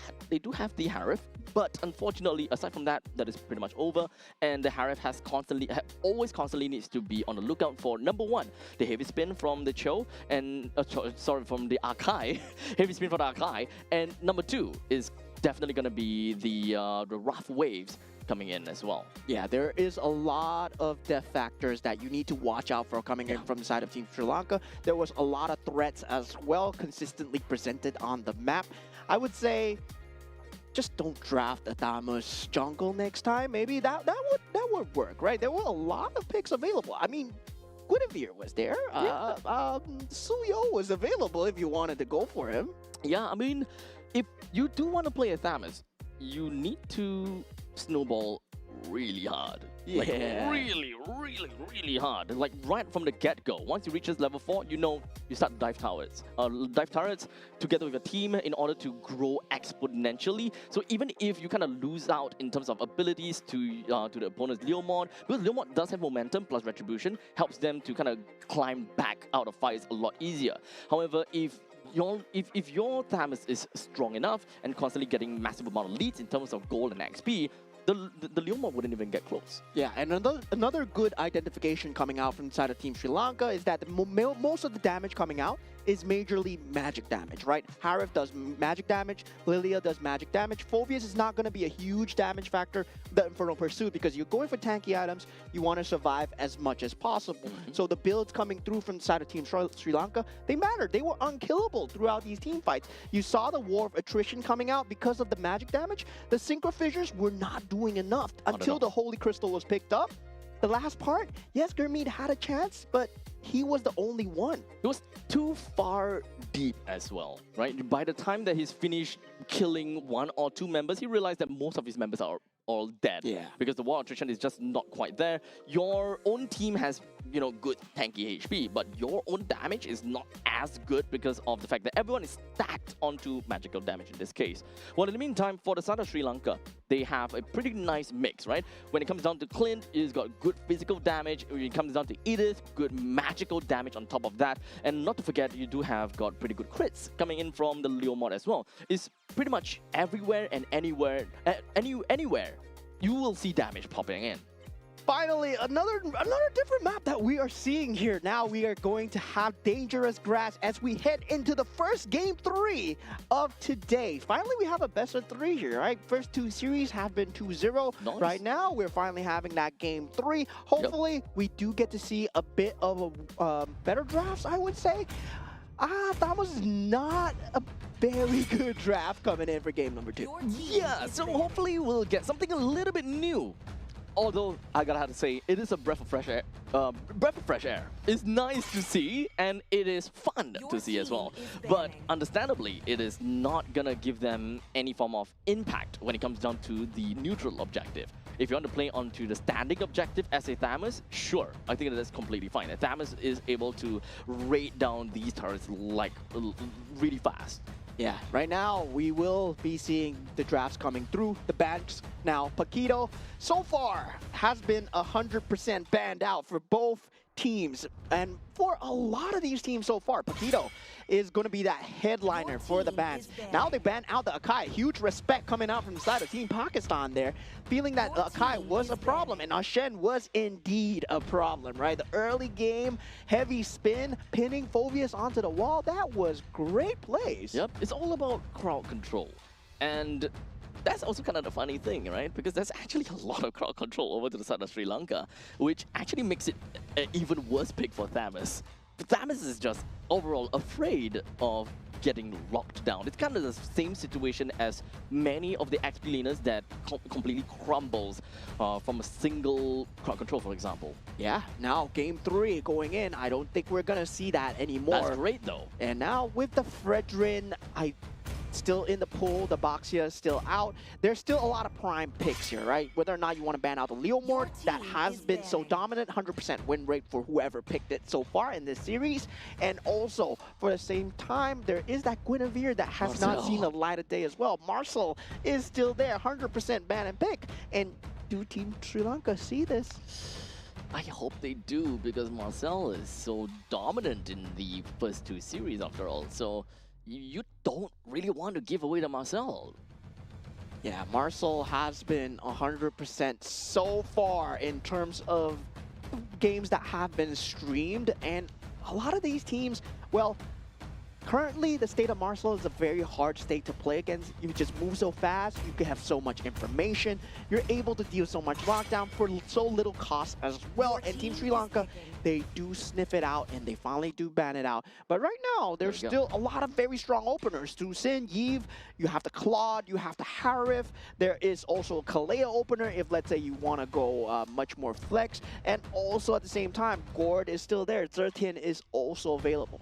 So it's completely in the opens for both of these 2 teams. And naturally, for the first 3 picks, you don't want to kind of show your hand too much about your win condition or how your laning phase is going to be. Generally, you can kind of look down onto how your mid laner as well as your roamer will want to be if you want to play on a more aggressive stance.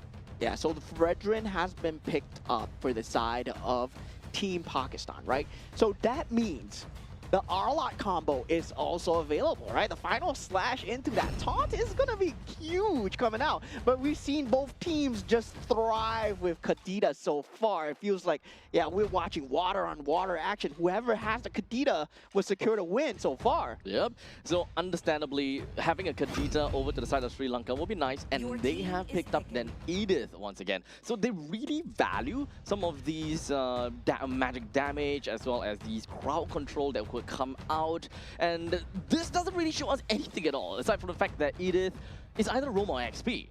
Kadita definitely go to the mid, so we need someone that is able to help Kadita well enough in wave clear, which unfortunately I don't personally like Edith as a Roma together with Kadita. Yeah, now we do see the Zhu Xin pick up as well. Still very strong top to back lineup coming in from the side of Team Pakistan. The Arlot pick looking extremely juicy here. Do they want to pick it up for themselves? And they go for the Granger instead, want to secure that gold lane. Okay. I think that this is a pretty standard 3 pick coming in from Pakistan. Something that we see very often in some of the previous meta. This pretty much opens them with a lot of opportunities of how they want to play in the Roma as well as the XP lane, especially since Fredrin has already secured his role as the tanky one, so the XP laner naturally can be more either hybrid or a full damage dealer, which is something that Lapu Lapu, Benedetta, they all have got a pretty good spot in.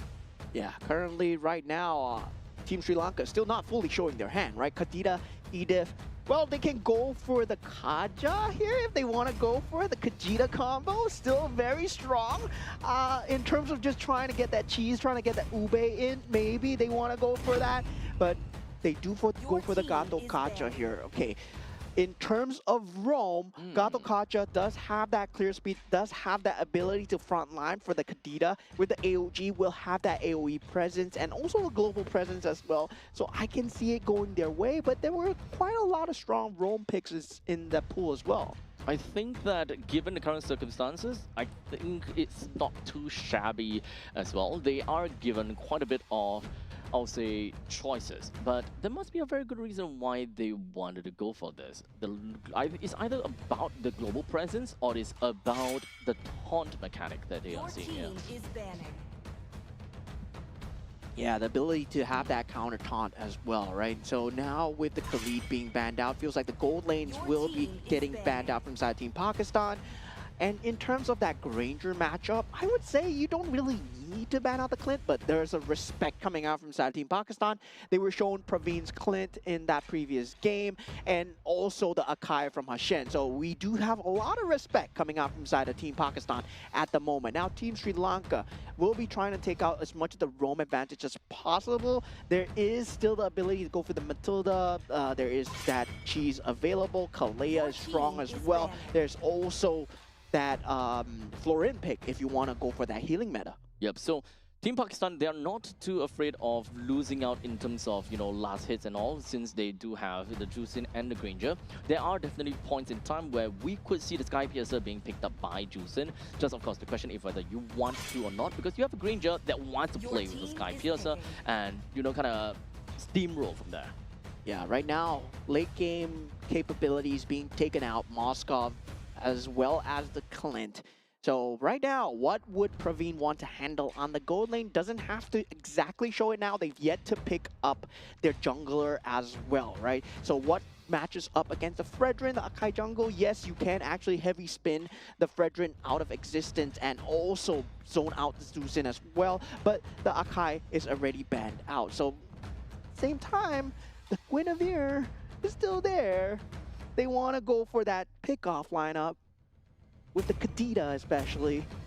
With Edith kind of being the hybrid, they can kind of go for a jungle on the final pick. So going for the gold lane first. Oh, Lucas jungle. Ooh.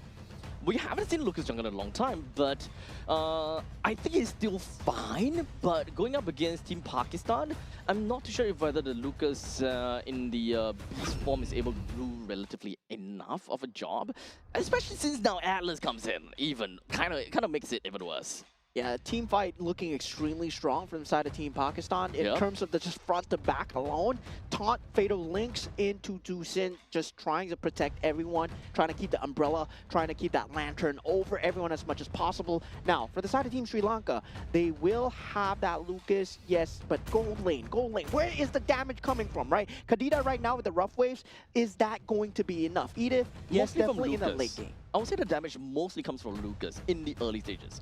If you do have Snowball, sometimes you don't even need the Snowball per se. Once you hit level 4, when you're in the Beast form, you naturally kind of have elevated stats, and that should generally be enough for you for the first turtle. So if you don't manage to kind of get a good control from that point on, I think that Lucas will be having a really tough time. Yeah, definitely.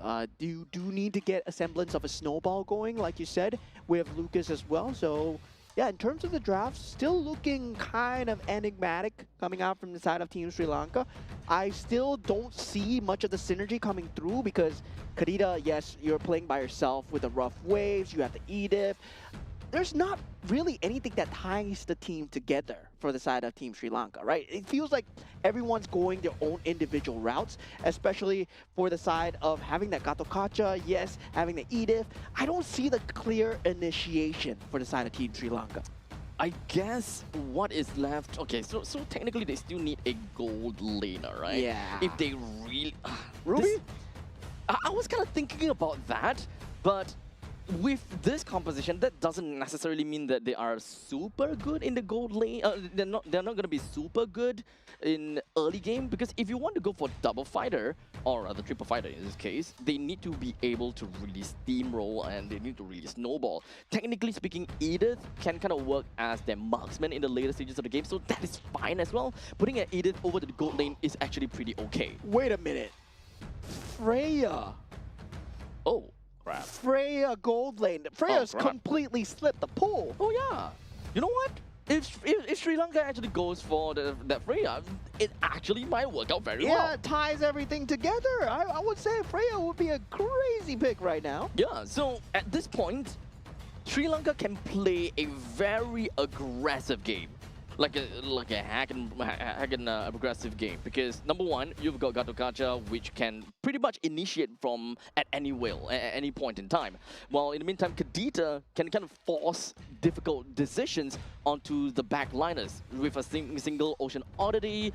You can just pop out literally anywhere. Yeah, so far I think there's a bit of a troubleshooting at the live stage here, so bear with us a little bit as we try and get things back to par here as we go into a little bit of a troubleshooting countdown. So you'll have to hear us yap for a little bit, right? So far we have seen bangers of games where game 1 and game 2 are already done. So far we are already on that game number 3, and this is a first look at Group D so far. We've seen Group B in the morning, and now we are at Group D. And these are the groups that only 2 of these teams will make it to the Aichi Nagoya Asian Games playoffs. So ultimately, how is this game gonna look like is mostly gonna be the question that I have, because we didn't see the final pick. I really want to see how the final pick looks out to be, but well, regardless, we will jump in when we actually get that game on. Yeah, so far I would say in terms of just hype alone, I'm waiting for Group A, right? Like waiting for Group A. Yeah, really. Where Group A, there's going to be a lot of the powerhouses. A lot of the playoffs for Group A just ended. So a lot of these players, they're very warm here. And Group A, well, so far, most of the Southeast Asian contenders are there. Most of the teams that we know are there. Team Singapore is there.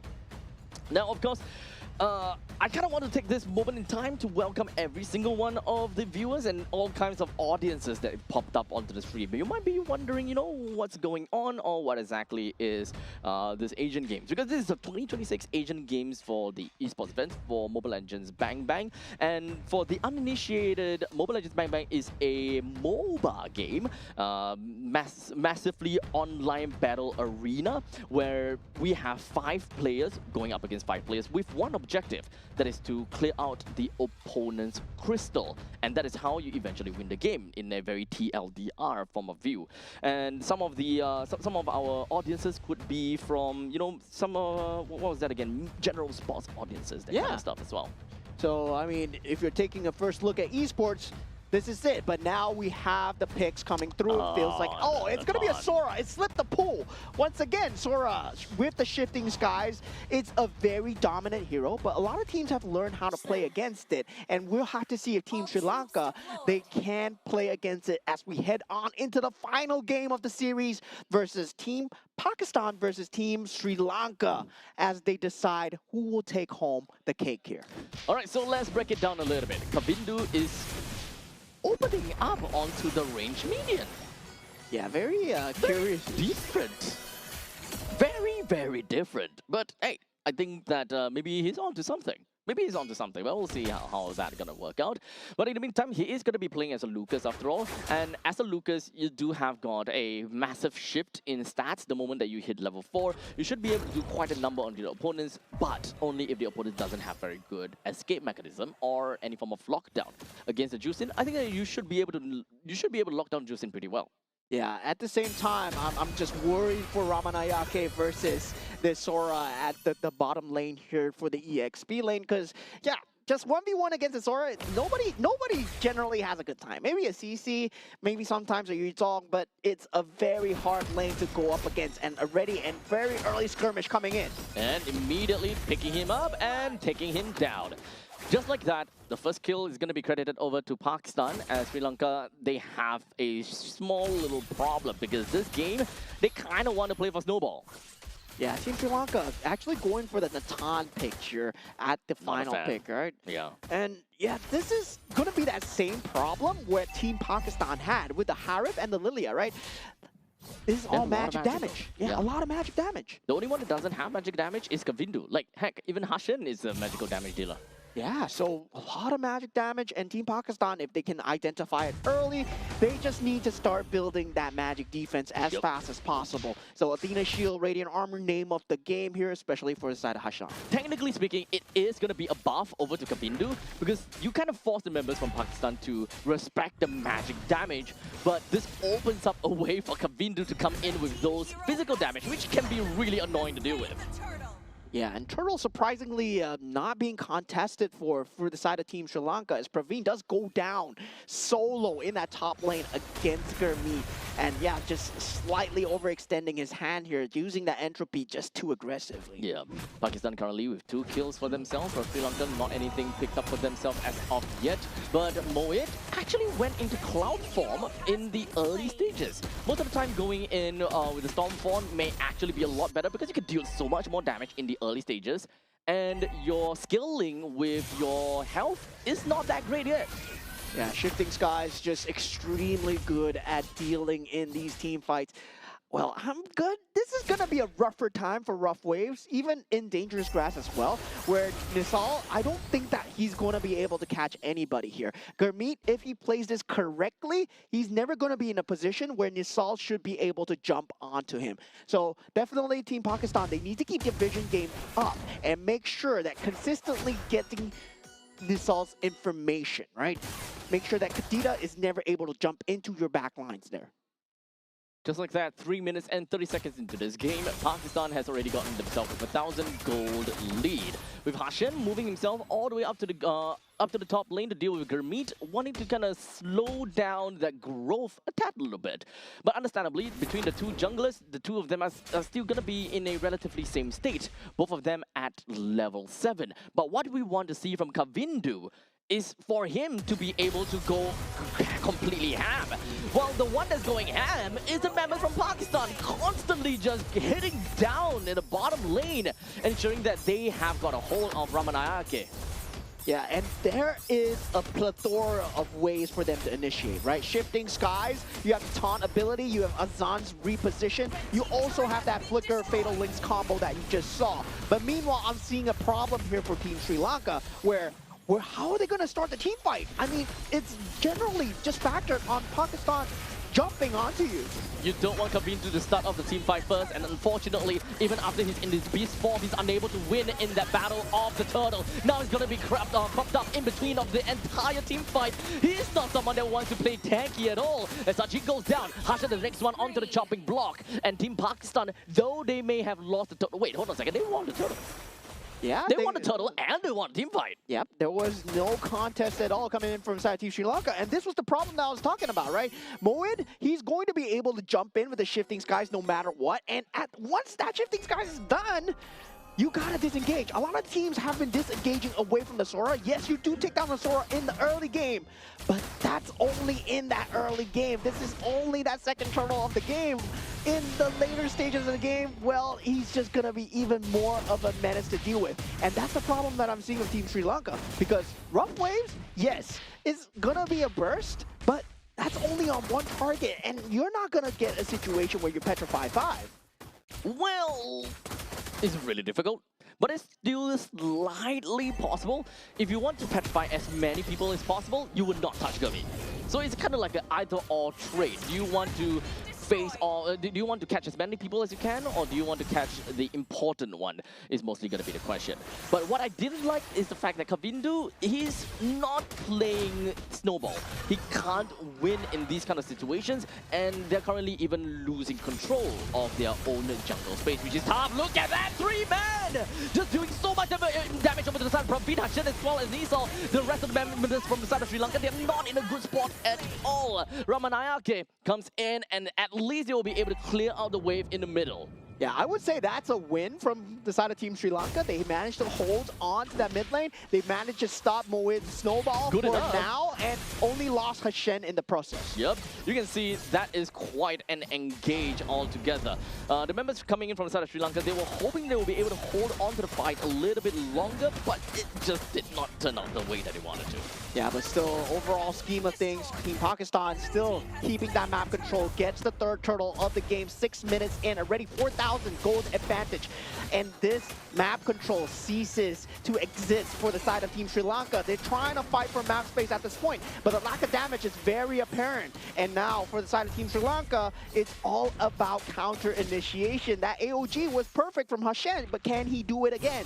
Although I gotta have to say, The 2 kills going over to Hasnat, how big of a problem will that be in the end of the day? We'll see how that goes. The Atrophy coming for the side of Praveen, he gets himself running away, ensuring that Moment is unable to touch him. But Praveen do transform himself into a beast, but the damage is just not quite enough. He will be picked up and ragdolled to death. And now Team Sri Lanka completely shattered under the pressure that Pakistan brings to them.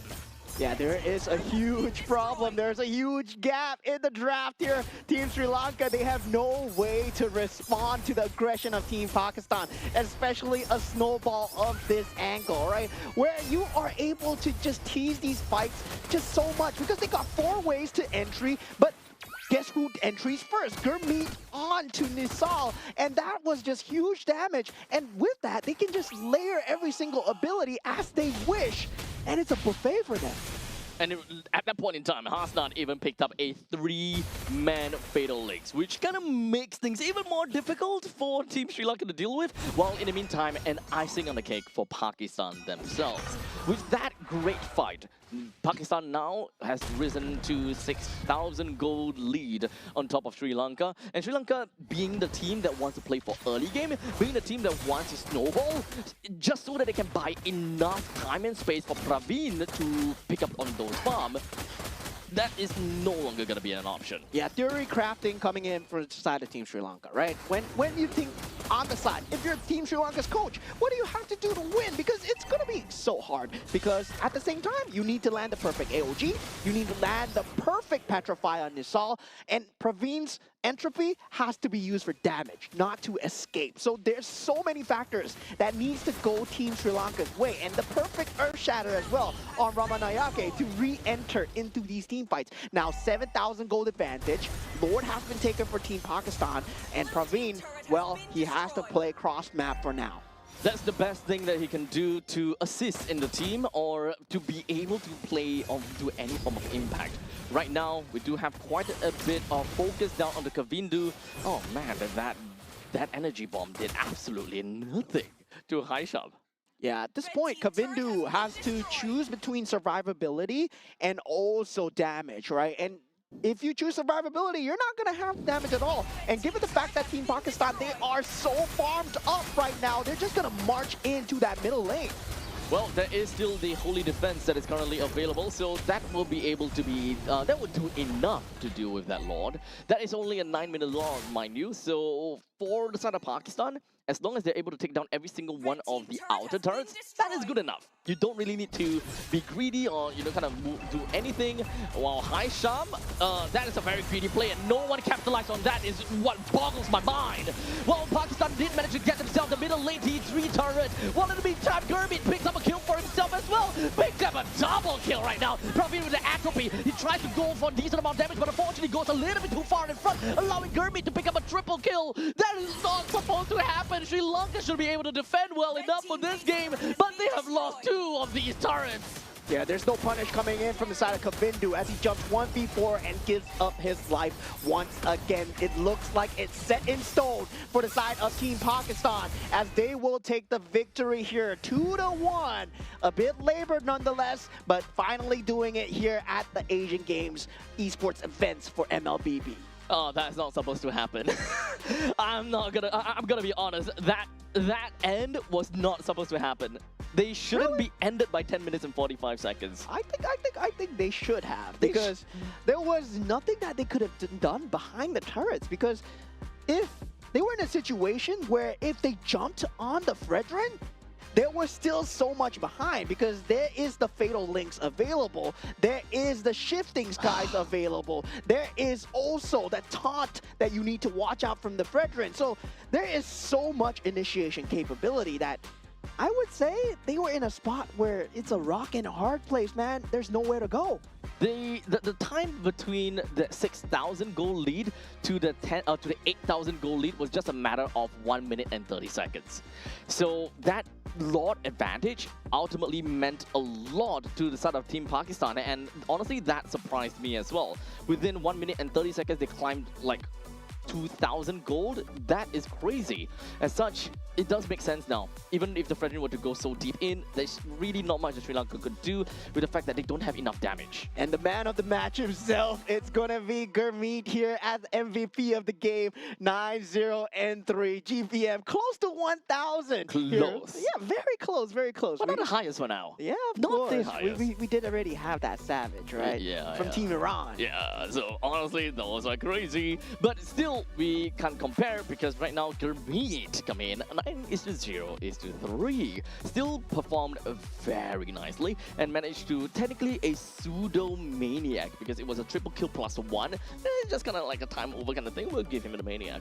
Yeah, I mean, at that point, I would say, well, it was a huge drafting issue. I believe going for the Kadita and the Edish at the start already set the fact that, yeah, you don't really have much initiation capability. I was expecting some setup to help out the Kadita to set up as much as possible.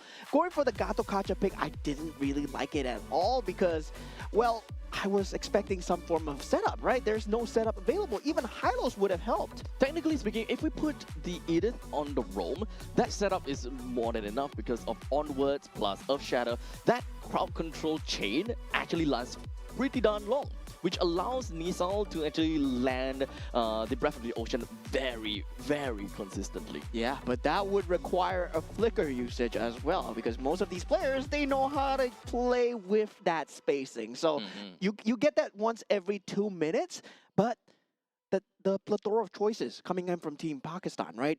They have so many choices. Flicker into Fatal Links. The Lantern lift up from the side of the Tucson. The Taunt coming in from the Fredrin. Shifting Skies from Moed as well. Any one of them could be the main setup, and they kept threatening them from all sides. So even behind the turrets, they didn't feel safe. So it really boils down to the fact that there is no control of the game from the side of Team Sri Lanka. Yeah. It would have been very different if Lucas had a good early game. It would have been very different. Oh, yeah, definitely. Yeah, the amount of stats that Lucas is able to bring into the game, and the moment that he picks up a early War Axe, it would have shifted the direction over to the Team Sri Lanka from a single man carry in a very wide perspective, because you would be able to kind of storm over Azan, you will be able to storm over Gurmeet if they get anywhere closer, and every single one of those energy balls coming in from the Lucas itself can actually deal like half HP to some of the backliners. Yeah, but the only way was that they had such a heavy momentum with the Lucas, because if they went to the late game where it was still a wash, I would still favor Team Pakistan in terms of that draft alone, right? So Lucas needed to do a lot of work there, like possibly put in that 100%. Yep. And not only that, I think that the start onto the range minion is also a bit of a problem. If he were to start on the purple buff, orange buff, and then slowly make his way over to the XP lane, that by that point in time, he should reach level 4 pretty effectively, and you should be more than ready to fight over the turtle. You will be a lot faster than the Fredrin to reach the turtle, and of course, in terms of level itself. But with that all said and done, we're gonna go off for a short little break. And once we're back, we'll give you guys the next series. Take care.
enshrine your most brilliant moment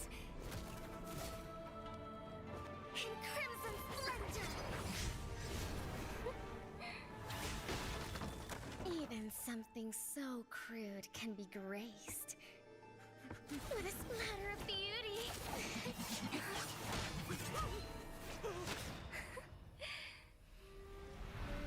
I'll get you out! You finally come to me, Hanabi-sama! This madness ends now. At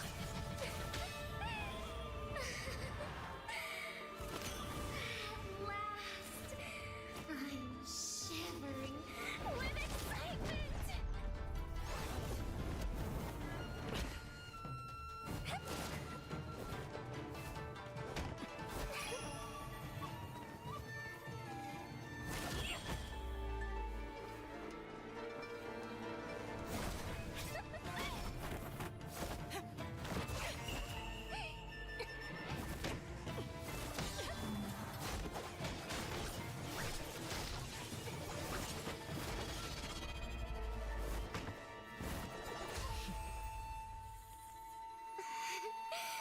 Such killing intent. Does this mean Hanabi-sama finally understands Kirara?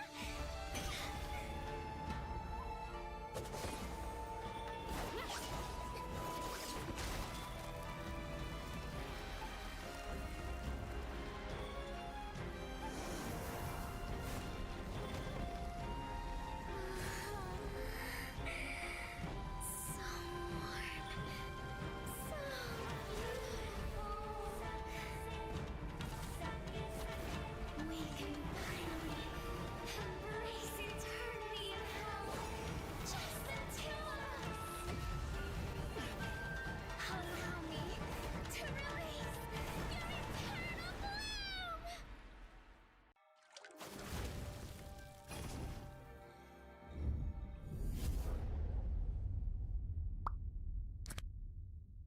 The human body was built to move. Not trapped at a desk in one singular posture for 12 hours a day. It's time your chair evolved. This is Secret Lab Titan Evo. Ergonomically engineered for you, gamers, hybrid workers, artists, backing your every move.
moment.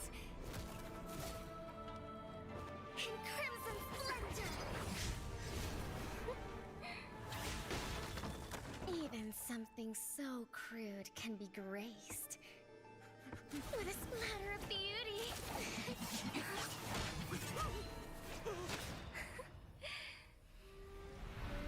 I'll get you out! You finally come to me, Hanabi-sama! This madness ends now. At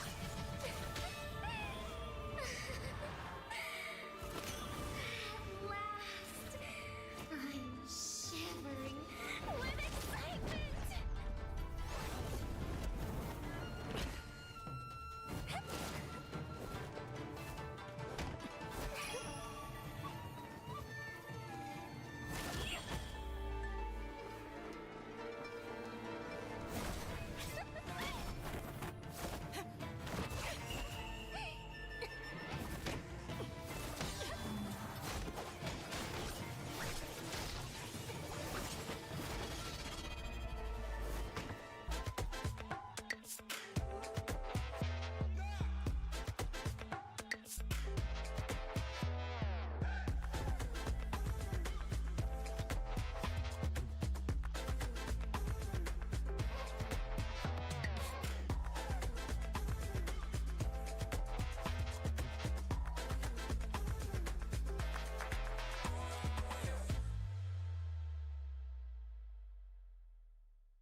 right, ladies and gentlemen, welcome back once again. We are here for the 2026 Asian Games Esports event for Mobile Legends Bang Bang Qualifiers. My name is Abstract. With me here is Moment once again. We are coming in to you guys with a game between Kazakhstan versus Tajikistan, which we haven't quite seen on stream just yet. Yeah, a lot of unfamiliar players, a lot of unfamiliar teams have graced the stage so far. And for Group B, we already went through, right? Yeah. Team Saudi Arabia on top. But now we did see a glimpse into Group D as well, where we did see, yeah, between Team Pakistan and also, I believe that was Team Sri Lanka. Yeah, Team Pakistan came out 2-1. Yep. Finally, best of three, where we had all three games. The only one that brings us all the way to the 3 games though, although we all can agree that Thamus, that game did not really count, let's be honest here.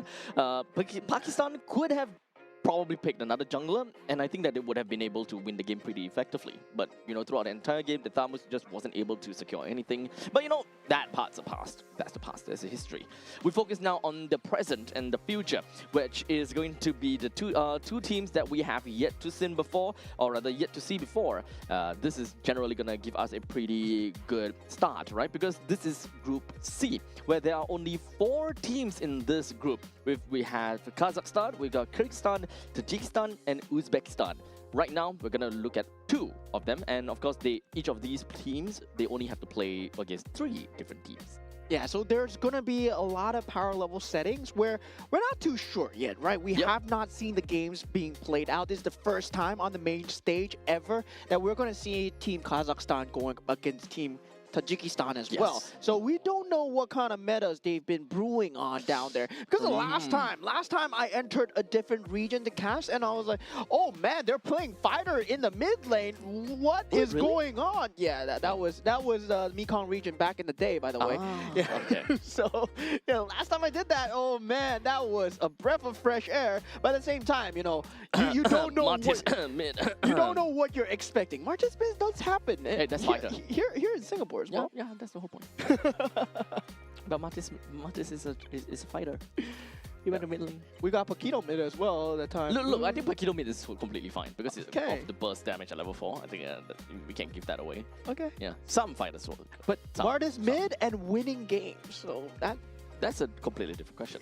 Right. We see Fanny mids as well, so there's a lot of fresh takes when it comes down to Mobile Legends Bang Bang. But yeah, there are things that win and things that, doesn't really make sense. But looking aside at Team Kazakhstan here, we got Akan Bayev on that gold lane, Kusepov on that roam, Salamat on that mid lane, Sarik on the jungle, and Mamilen on the EXP lane. All right, so Team Kazakhstan is already looking good right here, and they are ready to duke it out against their opponents. If whether they will be able to do well or not, that is ultimately going to be the question. But of course, I do kind of like their jersey. Kind of reminds me of a very specific team. Yeah, it does. It does. It does look like a Sora. It does look like a Sora, right? Yeah. Pretty. I don't know how to go from that point. But never mind, we're gonna take a look at the second team over here, Tajikistan. We do have for the gold lane, Namazoda, for the roam, Talibov. For the mid lane, we would do, I don't know whether the 8 OBs are actually part of it or not, but we have Omurodov, Jungle Kabilov, and for the XP laner, Nurali Shozoda. I'm so sorry if I butchered that. Yeah, I mean, at this point, we're not too sure of these players. We don't know what they can bring to the table as well. And we don't know how good they are at Mobile Legends Bang Bang. They might be the next best region that we're trying to just nurture here, right? We don't know. From this Asian Games qualifiers, suddenly we might be breeding the next champions. Hey, you never know. Literally, they could just be living under a rock like Patrick Star, and one fine day they just decided, hey, you know what? Maybe it's time for us to come out of retirement and, show the world what we are entirely made of. Maybe they were ex-pros in some other titles coming in, and you're like, hey, you know what? Mobile Legends Bang Bang is easy. And then they just kind of storm everyone.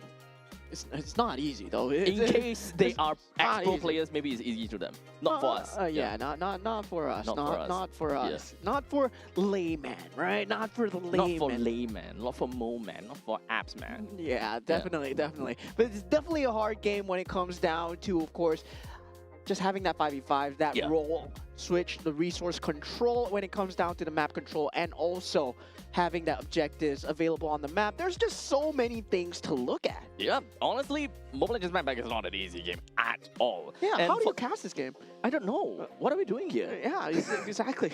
It's so hard to watch. Just kidding, Everyone guys. just throwing their ultimates. Everyone just throwing this and throwing that. Oh man, it's such a difficult thing to say. Like, what's really happening? Kaboom!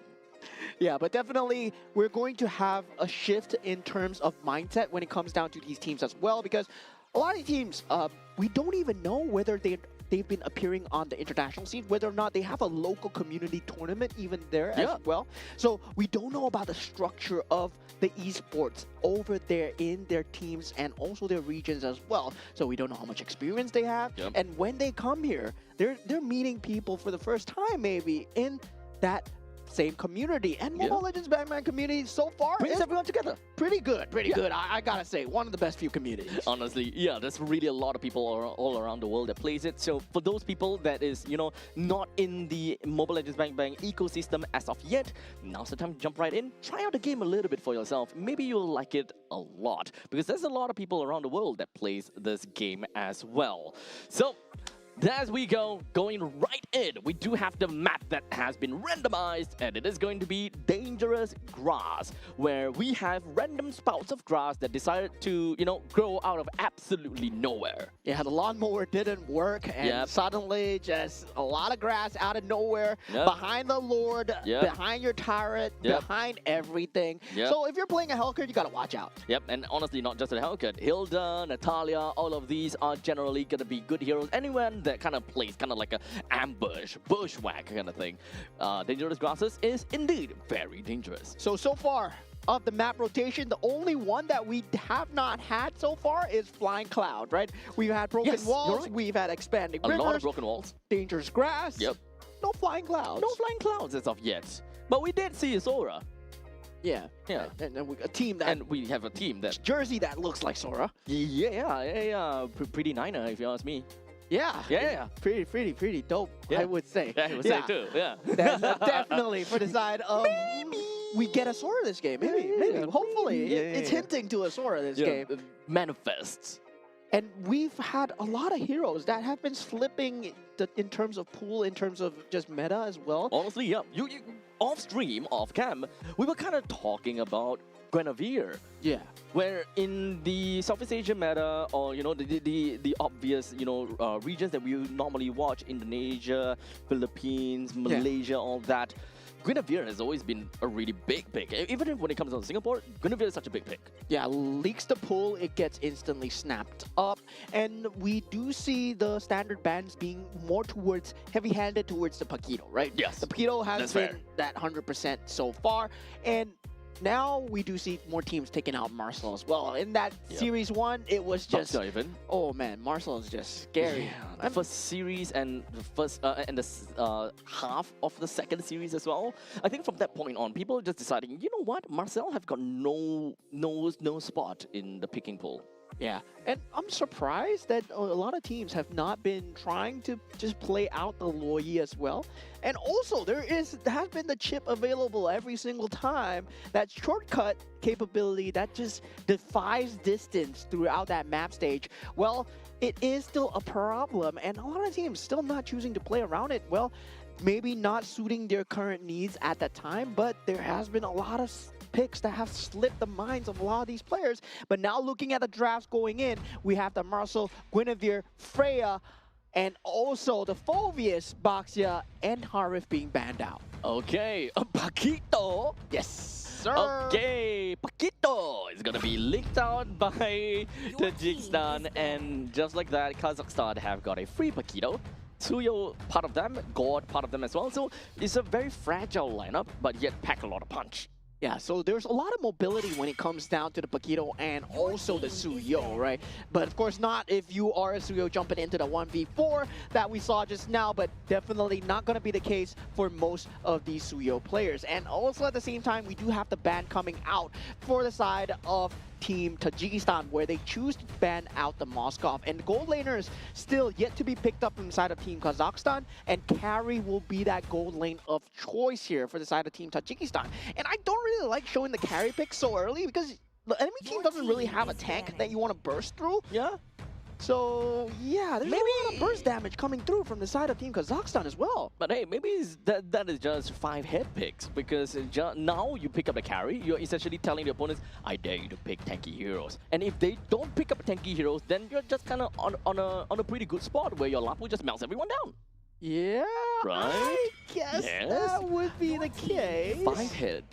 Okay, maybe that works. Maybe that works. Okay. I see the direction. I see the direction. Right. Now, meanwhile, for the side of Team Tajikistan, they will have to deal with that lane clear that the Gord has. So they do ban out the Zusin and also the Yves. So Kazakhstan really singling out that mage pick here. Now, for the side of Team Tajikistan, they will have the Zetian available, and it feels like Zetian has been somewhat overshadowed as of the late, and we do see Kimmy being the choice here. I'm actually not exactly a very big fan of that, considering the fact that we are technically looking at a Suyo and a Paquito. Both of them have got very good reach over to the back lines to really burst someone down. So both the Kimi and the carry, they're kind of in a pretty tough spot to a certain extent. Kimi doesn't have very good range, carry as well. In fact, I think that both of them will stand together if they're just hitting the same enemy. Yeah, right. That's going to be a huge problem, especially given the fact that you have a Belarik on the other side as well. Which right? is it, but was, yeah. Yeah, as a Kimi. Team Kazakhstan, I would say they know a little something. They've been picking, they've been watching, and they've been learning the metas. Right, the Gord into the Belarik. It's a very good combination for initiate into counter initiate, and they go for the Bruno here. Very long time that I've not seen this man. Yep, very early game centric draft for the side of Kazakhstan. Well, for Tajikistan, they are trying to kind of go for all-rounder composition. Both the Kimi and the Lapu Lapu does have pretty strong presence in the early to the mid stages of the game, but of course Kimi starts to kind of skill a lot more in the mid and the late. So most of the time in the early stages, you'll mostly just see Kimi trying to be there for some of these crowd control, especially when it comes down to her ultimate. Yeah, fist bumps all around as we head on into the land of dawn for Team Kazakhstan versus Team Tajikistan here. And I gotta say, right, that Bruno pick, there was a period of time, right? Remember M6 where Bruno was just a monster with the Malefic Gun meta, where the Malefic Gun just made Bruno just a disgusting lane bully. Indeed. And I would say it's still a lane bully right now, especially versus the lower range of a carry. Fair, yeah, that's pretty darn fair. And of course, Bruno is a very early game hero. As long as you kind of bring up in the early game, and especially depends on what is the first item that you go for as a Bruno, right? You can go for a more sustainable, safer way by going first item Heart's Claws, or you want to go completely out of town, first item Berserker's Fury, and you just go literally kill everyone that you see. Yeah, and now we do have that similar creep start coming in from the side of Team Tajikistan. I mean, generally this is done just so that the buffs do last a bit longer into that first objective take. And you will know that that means that level 4 objective take will be coming through from the side of Team Tajikistan no matter what. And they will have the Matilda for that early game rotation as well. But Serik already in opponent's jungle trying to deny away as much of the enemy resources as possible. So very good rotations coming out from Team Kazakhstan in that first half of the map so far. Yep, but however, do note that team for the side of Serik, he doesn't really quite do any. He wasn't really quite able to do anything. Perhaps it's just looking for information coming from their team. However, that is more of a Kusepov move, if you ask me. Roma want to kind of go around, take a look at which creep camp has been taken away, just so that they have an idea where the Fredrin's rotation is like. Yeah, so far, both will have very good lane clear on the side of the mid lane as well. But so far, I mean, I would favor Salamat when it comes down to that mid clear, but definitely with Murojan's rotations, right? He's been doing an extremely good job of cycling between the Kimi and also the Fredrin, so there's a lot of lane pressure that's being applied. So I'm kind of liking this already. Both teams, they look like they know how to play the map. Well, in the meantime, down to the bottom lane, Mameland seems like he's about to hit level 4, and this should be more than enough for them to kind of power through the first turtle, which Tajikistan might have a little bit of problem with, because they don't have that kind of power spike. Take a look at that. An initial ball from the side of Salamat lands onto both members and really took their HP down. Yeah, they were trying to contest for the turtle, but a straight ultimate coming out from the side of Salamat, forcing out the flicker. Now already a secondary extended fight coming through. Zarek unfortunately did not manage to land the second skill onto anyone at that point in time, but that is more than enough to kind of throw the rest of Tajikistan and tell them, hey, we have control. Yeah, so far control towards the side of Team Kazakhstan with that first turtle take. They will have that turtle buff to work with. They want to go for the invade as much as possible, but very good keep away mechanics being played on by Murojan. Very good use of this dangerous grass terrain so far. And so far, I would say both sides, they know how to play the map rotations correctly. The push and pull is going as it should. Now, that gold lane matchup, it's going to slightly favor that Bruno in that early stage of the game. But once you reach that level 4, that kill potential does come through for the side of the carry. Although I do want to say that the gold lane is getting a little bit too much off time. We're not really seeing too much movement or rotation coming in from the side of Team Kazakhstan, considering the fact that we are kind of looking at a Bruno that wants to snowball a little bit. But in the meantime, here we go. Rapid Dryad just going to be connecting down to the Kabalov, and the Mystic Gush more than enough breaks him down. Very good trap set by the Team Kazakhstan here as they were waiting for any member. And at this point, right, where Salamat is able to get uncontested farm in that mid lane, that ultimate is just a beam of death to anyone that walks through with the Wrath of the Dryad as well. So that combo already early game paying dividends as we see Team Kazakhstan. They want to try and force the invade even more, but so far, Team Tajikistan, they have responded very well. I think that is going to be a lot more openings for Team Kazakhstan to be able to come in with some more farms. Like I talked to you about, Mamelan picks up that kill. They have a lot of burst damage and they have a lot of opportunities that they can open up for themselves. We'll see how that is going to go. In the meantime, Kabalov hiding right behind of the turtle pit, waiting for the perfect time to go right in. But here we go. Mamelan picks up the kill on Tolibov, while Zarek still manages to take the turtle for himself. Considering the fact that he's currently at level 8 versus Kabalov at level 6, there's no chance in fighting for that retribution. Yeah, Tolibov not as tanky as he thought he was. You see the frontline problem here. Kabalov not being in that front line, hiding in that push, and Tolibov did not have the tank capability. Now Team Kazakhstan, they start to push the tempo here as they do take out that mid lane turret, and we do see the carry trying to farm up as much as possible. But now with Zarek trying to form up that snowball, and also Mamelan getting that farm, that cross map control is going to start to come through in time. Zarek and also the Paquito on Mamelan, he's going to have a great time playing that top and bottom side. Honestly, that's an insane timing to be able to get the T1 turret in the middle lane. That's an insane timing, and they already have got 3,000 gold lead. It's just gonna go downhill from here for Tajikistan, where they now lost control of their own jungle. It's gonna be so difficult for them to kind of hold down the fort right now, especially since in these early stages of the game, they don't have a lot of control in terms of firepower. The only one that can realistically be able to bruise is going to be Tolibov. But who is going to be the one that comes in to kill, respectively? As now we move on to the top lane, as Team Kazakhstan literally just walked in and took a kill off of the carry as well as that Matilda.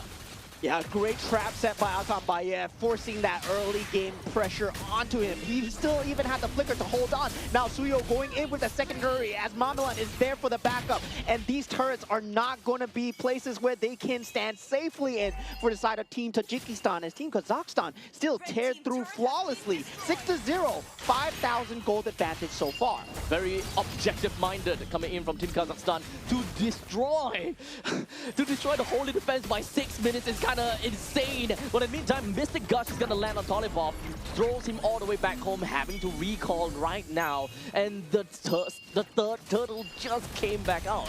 If Kazakhstan wants to, they can actually ignore this turtle and wait for the spawn of the Lord so that it can come in a lot earlier and they can end the game a lot earlier too.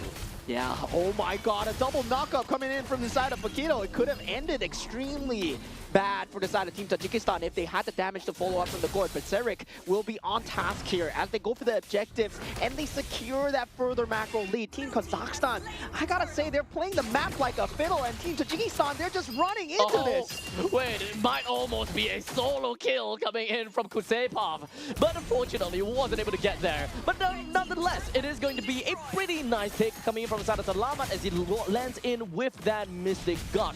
Todibov completely out of it, flickers himself right out of the fight, and will be able to come in safe.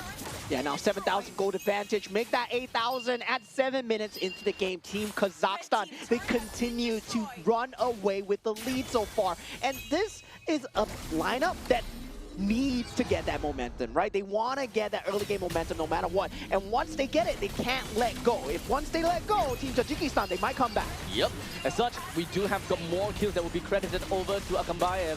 As long as this Bruno consistently gets himself more kills and participations, he's just going to steamroll from this point. And speaking of steamroll, the amount of burst factor coming from Kazakhstan was just too much for Tajikistan to be able to get out of that. Take a look at this as they move on from one member to another, leaving no man behind. Yeah, they're so good at this right now. Team Kazakhstan just tearing through that top lane as well as the mid lane. They're doing such a great job of just systematically destroying any defenses that Tajikistan has. They go for the counter initiate. Team Kazakhstan, they want to disengage, and a clean one coming out. The Circling Eagle, unfortunately, wasn't able to do quite much. Sarik moves himself right onto Nema, but it doesn't seem like was able to do too much over to the Kimi. As such, the fight is going to fall back. Yeah, very clean coming out from side of Team Kazakhstan. The identification of the win conditions, the play for the objectives. I told you, man, Team Kazakhstan, from the draft alone, they've been watching a little something. These guys are good. I'm gonna say, these guys might be pro players. These guys probably are pro players. You know, at one point in time, you can play very aggressively and you know that you have very good lead. But to be able to consistently end the game fast is probably going to be how a team shows their discipline and their experience. So from this very first lot, it will be able to tell us just how good Team Kazakhstan is, because any team can win, any team can get a lead, any team can get a crazy snowball, but not every team that can end the game at sub 11 minutes. Yeah, they need to be decisive about this, Yep. but definitely having that gold lead 10,000, it's more about keeping the discipline, not making the mistakes that generally most teams make at this juncture, which is going for that push too early. They will wait for that super minions to come in on that middle stage, and now that sunset will begin. As right now, they will melt down Kabalov. He got no answer at all. Another stun lands right down over to the side of Marjorin, as well as Nural. And just like that, 2% melted down, make that 4% melted down. Nemazoda went back home, and right now the only thing they can do is just cower right in the base. Yeah, Team Kazakhstan, extremely clean game from start to finish. From the draft itself, it really set the tempo where they had that Paquito extremely early in that first pick. I believe that was a main priority for them, but at the same time, getting the Gord and also the Belleric just secured that tempo, right? You have the Belleric, the Raptor Dryad that level 4 was able to be reached, and once the Fredrin was taken out once, he never recovered.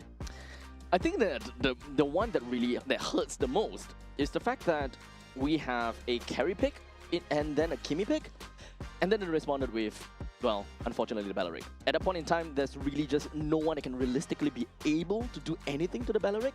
The burst damage is, there's no burst damage, there's no scaling to the late game, because both the Kimi as well as the carry, in order for them to scale and in order for them to, grow fast, they need to be involved in team fights. And as long as the Belleric is in the team fight, there's no way that they will be able to do good enough damage for them to grow.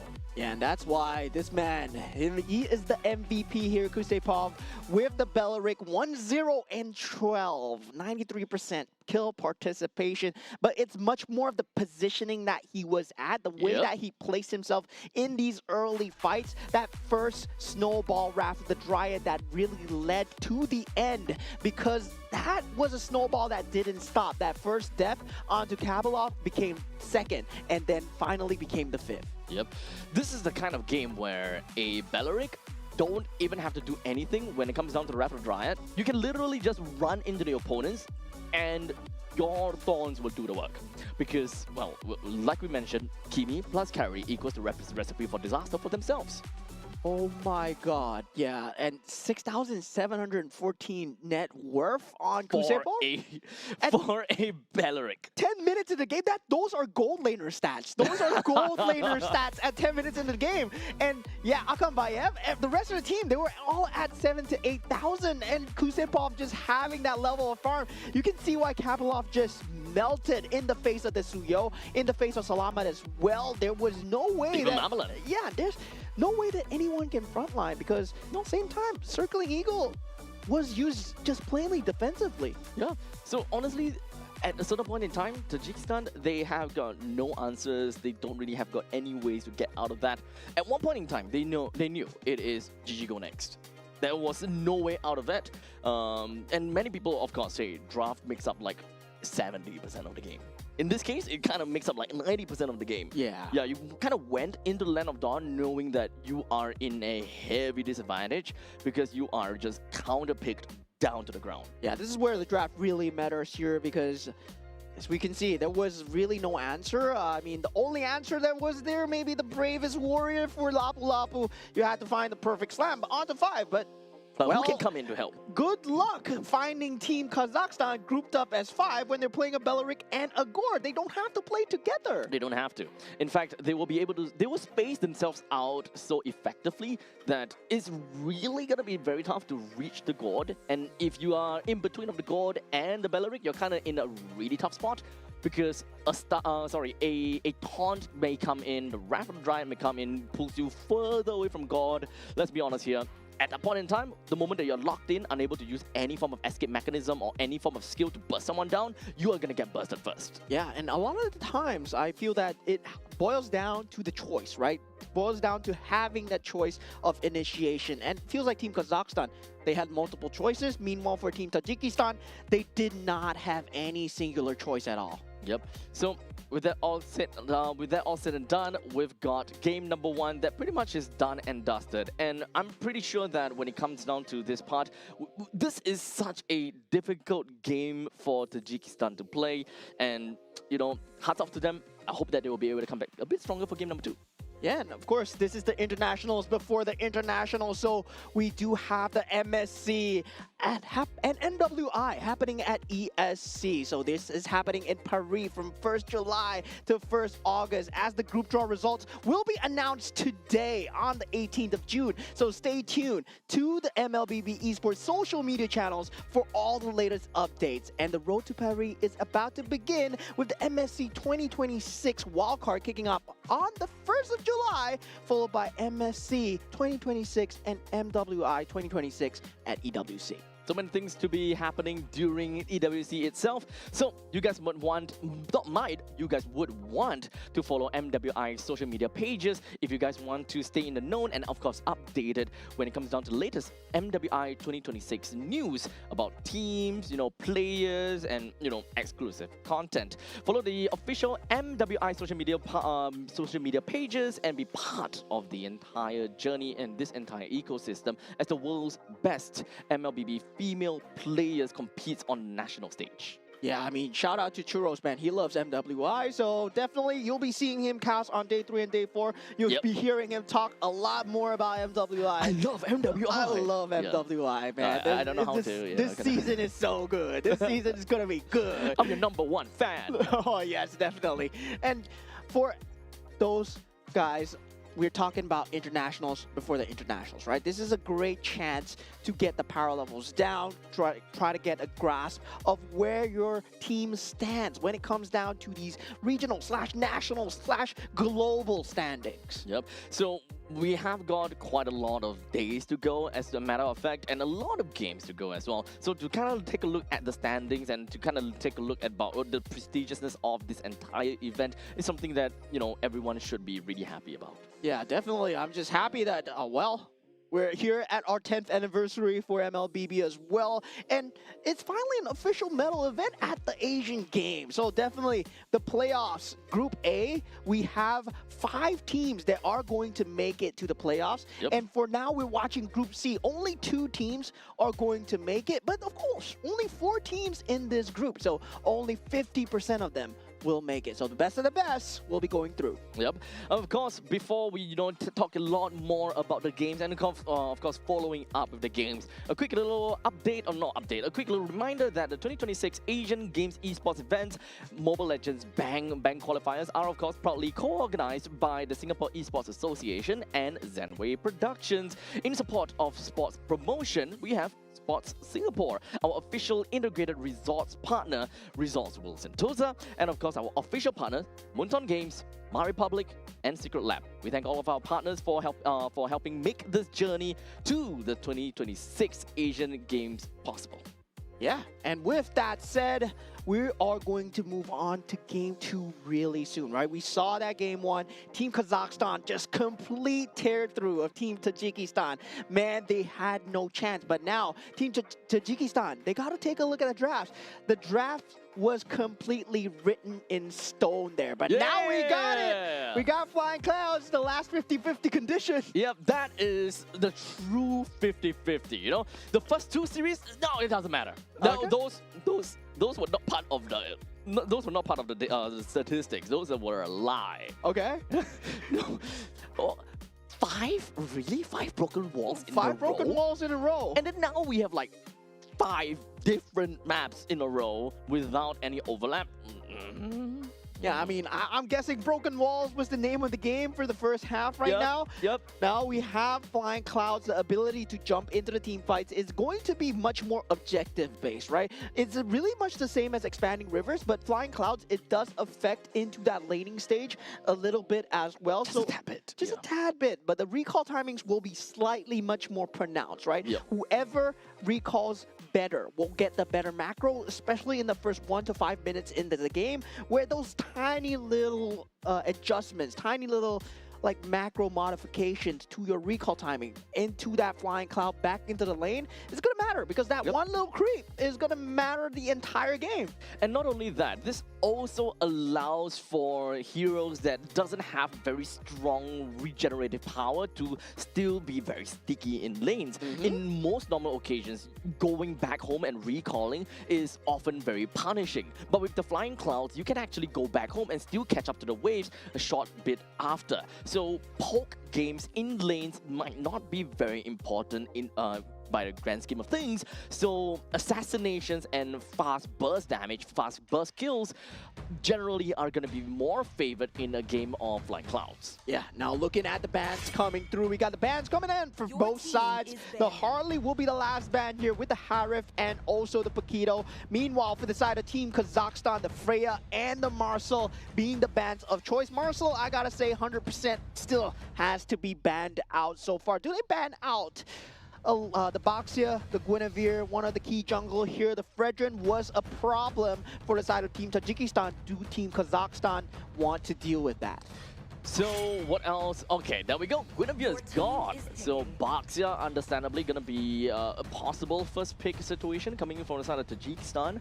But aside from that, you know, we've mentioned a lot about the other mid laners, for example. But indeed, Tajikistan will go for the Boxia. Nothing too out of the ordinary.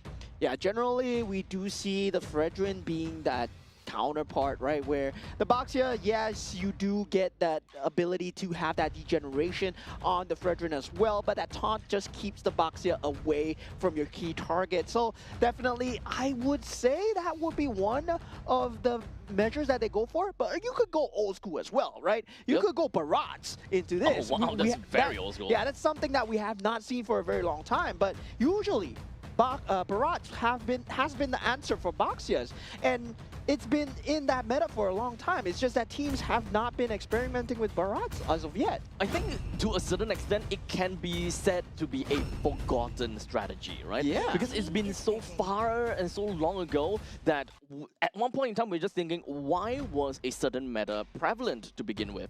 And it's only because of the prevalence of another meta. That's why they pop up. So at this point in time, it's all about picking up the old strategies that, you know, is a very good answer to Boxias, for example. Yeah, going back to what works, but meanwhile, for the side of Team Kazakhstan, it looks like it's going to be Serik's Suyo once again. We see it on a complete tear-through in that first game. So, you know, Suyo is a very mechanically heavy hero where once you get that snowball going, you can carry the game. Yeah. Yes, specifically. But for Team Tajikistan, the answer is going to be the Gord. Oh. Do we see the Belleric as well? No, they go for the Claude. Now, of course, picking up the God right now, it actually puzzles me a little bit. Now, of course, the idea of bringing a God in naturally gravitates towards the fact that the opponents are playing more of a tanky composition and something that we would see from a tank jungler, and then you respond to a God. Because God's Mystic Gush deals crazy damage over to players with really high HP, for example. So to pick up a God against a Suyo on the opposite side kind of breaks the idea of picking up a God in the first place during, you know, those meta seasons. I would say Gord would still do a lot against Suyo because It would still do a lot. yeah, despite the yes. fact that you're not tanky, Suyo is quite squishy when it comes down to that level 1 to 4. If you get that level 4 ahead of time, Wow. okay, once again, the Same Bruno. thing. Yeah. Same thing. So it does seem like for Team Kazakhstan, they still want to play a very early game-centric composition. The only thing that isn't too early game is the Phobius to a certain extent. We don't have an idea how Tajikistan wants to play their XP laner as well, so perhaps that is something that Team Kazakhstan will want to think about, how their mid lane wants to play. Yeah, the Alice, very good ban coming out for the side of Team Kazakhstan. And meanwhile, for the side of Team Tajikistan, they have yet to pick up their EXP laner as well as their jungler, right? So for the side of Team Kazakhstan, well, they can just try and ban out as much of these strong picks. And also, for the side of Team Kazakhstan, they've yet to pick up their mid laner. So yeah, the Tusin, the Eve, there is that possibility of the Lilia as well. Pick your poison, right? Pick your poison. I think that early game or laning phase is the important part. If we are looking at a Jusin, if Team Tajikistan wants to play a Jusin, then they would need a very oppressive, or not oppressive, they need a fast clearing roamer in order to do decently in the mid lane.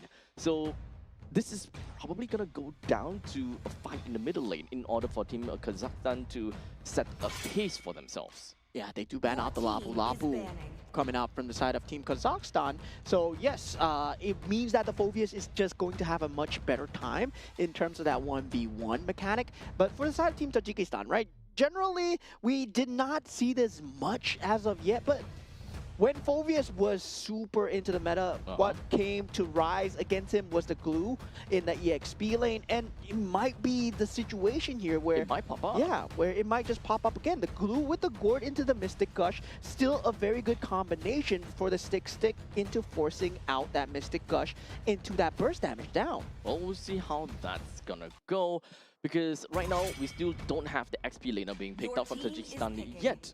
Now, of course, Lilia and Yi being taken away from Tajikistan is definitely pretty darn good. Now, Kazakhstan picks up a Khalid for themselves, still in the very early game-centric composition. They have very good harass, or in fact, containment style from the side of Kazakhstan, where they want to be so powerful in terms of firepower. They kind of force Tajikistan in a very difficult spot. Yeah, that Belleric pick right there, I would have went for an Atlas. Still, I mean, the Fatal Link's just extremely strong right now. Terizla. Yeah, and they do pick up the Terizla for the EXP lane as well. And I'm going to say for Team Kazakhstan, right now, the team pick looks extremely good. Because Fury of the Phoenix into all of this, into whatever that they have behind, especially if they get a lead going, that's going to be great. But at the same time, they can still pick up the Zuzin if they want to be safe. They do have burst potential coming in from Suyo already, but they have decided to pick up on a Valier. Yeah, very good pick. Okay, so Valier is essentially a really good answer to Terizla and the Bucks here, because if they were to kind of go for a dive or counter engage, at least the Searing Taunt from Valier does give the team a little bit more space to play around with. Yeah, and also the repositioning on the box here as well, the ability to push him away, and also the setup capability coming through with the Phobius Infernal Pursuit. So there's a lot of combinations coming out from the side of Team Kazakhstan, but I gotta say, Team Tajikistan's draft of this part, it looks slightly better, right? They're taking a book out of Team Kazakhstan, going for the Gord Belleric themselves, but I don't see the kind of mid-game potential that they have, especially leading into the Claude, because they're going to need that space with the Claude, that Blazing Duet, eventually in that later stage of the game. How do they build up that advantage on the Claude? And I don't see the Belleric being the key player behind that. I don't think it is, honestly. The main thing is, or rather, the main question is, how are they transitioning? That is always going to be the main question. This Khalid is going to be number one. Really annoying. Especially since we do want, as a Baxia, to kind of roam a lot faster, right? You want to finish clearing out your own jungle and then move over to the opponent's jungle to kind of spy things a little bit. You want to move from lane to lane a little bit, but you also require your own team to be fast moving, which unfortunately God as well as the Belleric does not really fit the bill all that well. Yeah, Fovey is still doing extremely well against that Terizla on that 1v1 as well. Now we do have that 4-member already stacked up on that middle side. Serik not landing the second skill so far, but still, he is behind them, and that's going to be a free first blood coming in for the side of Team Kazakhstan. Yep, totally understandable. With the amount of damage that they have in the laning phase, they can melt down quite a lot of these members. Even for the side of Morojon, he would just go down if Kazakhstan just didn't care about anything at all. Yeah, and that's going to be a huge problem because, yeah, at the same time, they have that late game with Claude, but it's always about just having that first capability, right? That first in. And that first in is looking like it's going to be a Baxia, it's going to be a penalty zone, and that's not going to be the best way to start a battle. Meanwhile, for the side of Team Kazakhstan, they have multiple ways to force it out, especially the Infernal Pursuit.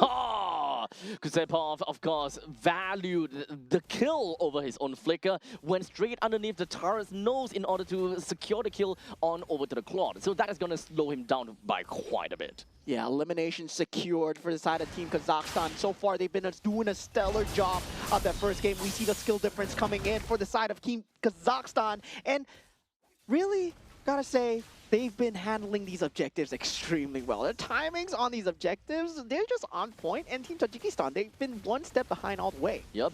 As such, we do have Kazakhstan just going to be pushing the agenda over to the side of Tajikistan. Mamilen doesn't have a lot of HP to work with. As such, he will go down, but it will be a 1-for-1 trade between the two XP laners. Kusepov immediately with the quick send guard. He's going to be safe and sound for now, but the most important thing is that their jungler is the one that managed to get a decent amount of assists from that, brought himself to level 5 as well. And with that early lead that Bruno has, right, the bullying has started. And once again, we forgot about Bruno. We forgot about Bruno being that kind of heavy dominant gold lane. You want to know why? Because we don't talk about Bruno. Yeah, we don't talk about Bruno. We don't talk about Bruno. But we were talking about Claude just coming up into the meta with, especially with the fighter emblem, having that having that ability to just have that lifesteal and sustain through, and it's not going to be enough. Wait, that was so close. Well, that is the kind of thing that a Mr. Gush can really bring to the team, but so close, yet so far, Serik almost laid waste to the hands of Nemazoda. Yeah, and right now, it just feels like Team Kazakhstan, they're styling on Team Tajikistan at the moment. 2,000 gold advantage, 3 minutes into the game, slowly ramping up in terms of the map pressure as well. Now it's up to Kavalov to try and find something here. Well, perhaps they'll be able to get a kill. Indeed, they will. Down to the bottom lane, Claude finally managed to avenge for him, or rather, take revenge over to the side of Akambayev. And hopefully from this point onwards, he will be safer in the lanes, perhaps. Yeah, still, that was a great macro factor, but Mystic Gush coming through together with Ravage Riot takes out Kusepov. But at this stage of the game, using so much utility just for that roam kill, I would say, not the worst, but this turtle fight becomes object in question, right? If Serik gets close enough, that could have been bad. That could have been. Mamilen was literally right at the edge there and could have went pretty bad. But Tajikistan understood that taking away one of the main initiators is going to be big. But here we go. Of course, Raging Sandstorm that manages to land on 2-person, allowing them to pick up a kill. 2 kills, in fact, allowing Serik to pick up double. Might be able to snowball from this point onwards. As right now, Akabayev, he's been taking all these free hits over to the opponents, allowing Serik to go for a triple kill. Yeah, the Mystic Gush not there in time for the side of Team Tajikistan. And Team Kazakhstan, they've been doing such a great job of enabling Serik as much as possible. And you can see the synergy that comes through, right? You can see the setup. Serik just goes in, penalty zone, does get caught up. But at the same time, you see Salamat running in to try and set up that space away, pushes that Mystic Gush away with the help of the Valir as well, just to make sure that the damage does not fall through on his jungler. I'm mostly just curious about the initiation coming in from the members of Tajikistan. But hold on a second, as we now just gonna be looking at the blazing duet coming in from Claude. Not gonna do too much damage, unfortunately. But that is a choke point for the side of Kazakhstan. They managed to fall back a little bit. Good flicker coming in from Akambayev. This is gonna be safe and sound for now.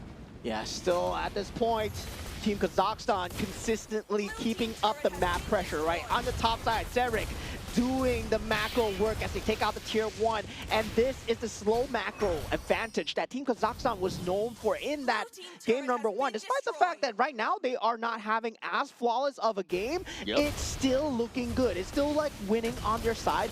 Equipment-wise, it's still favored towards the Bruno handed.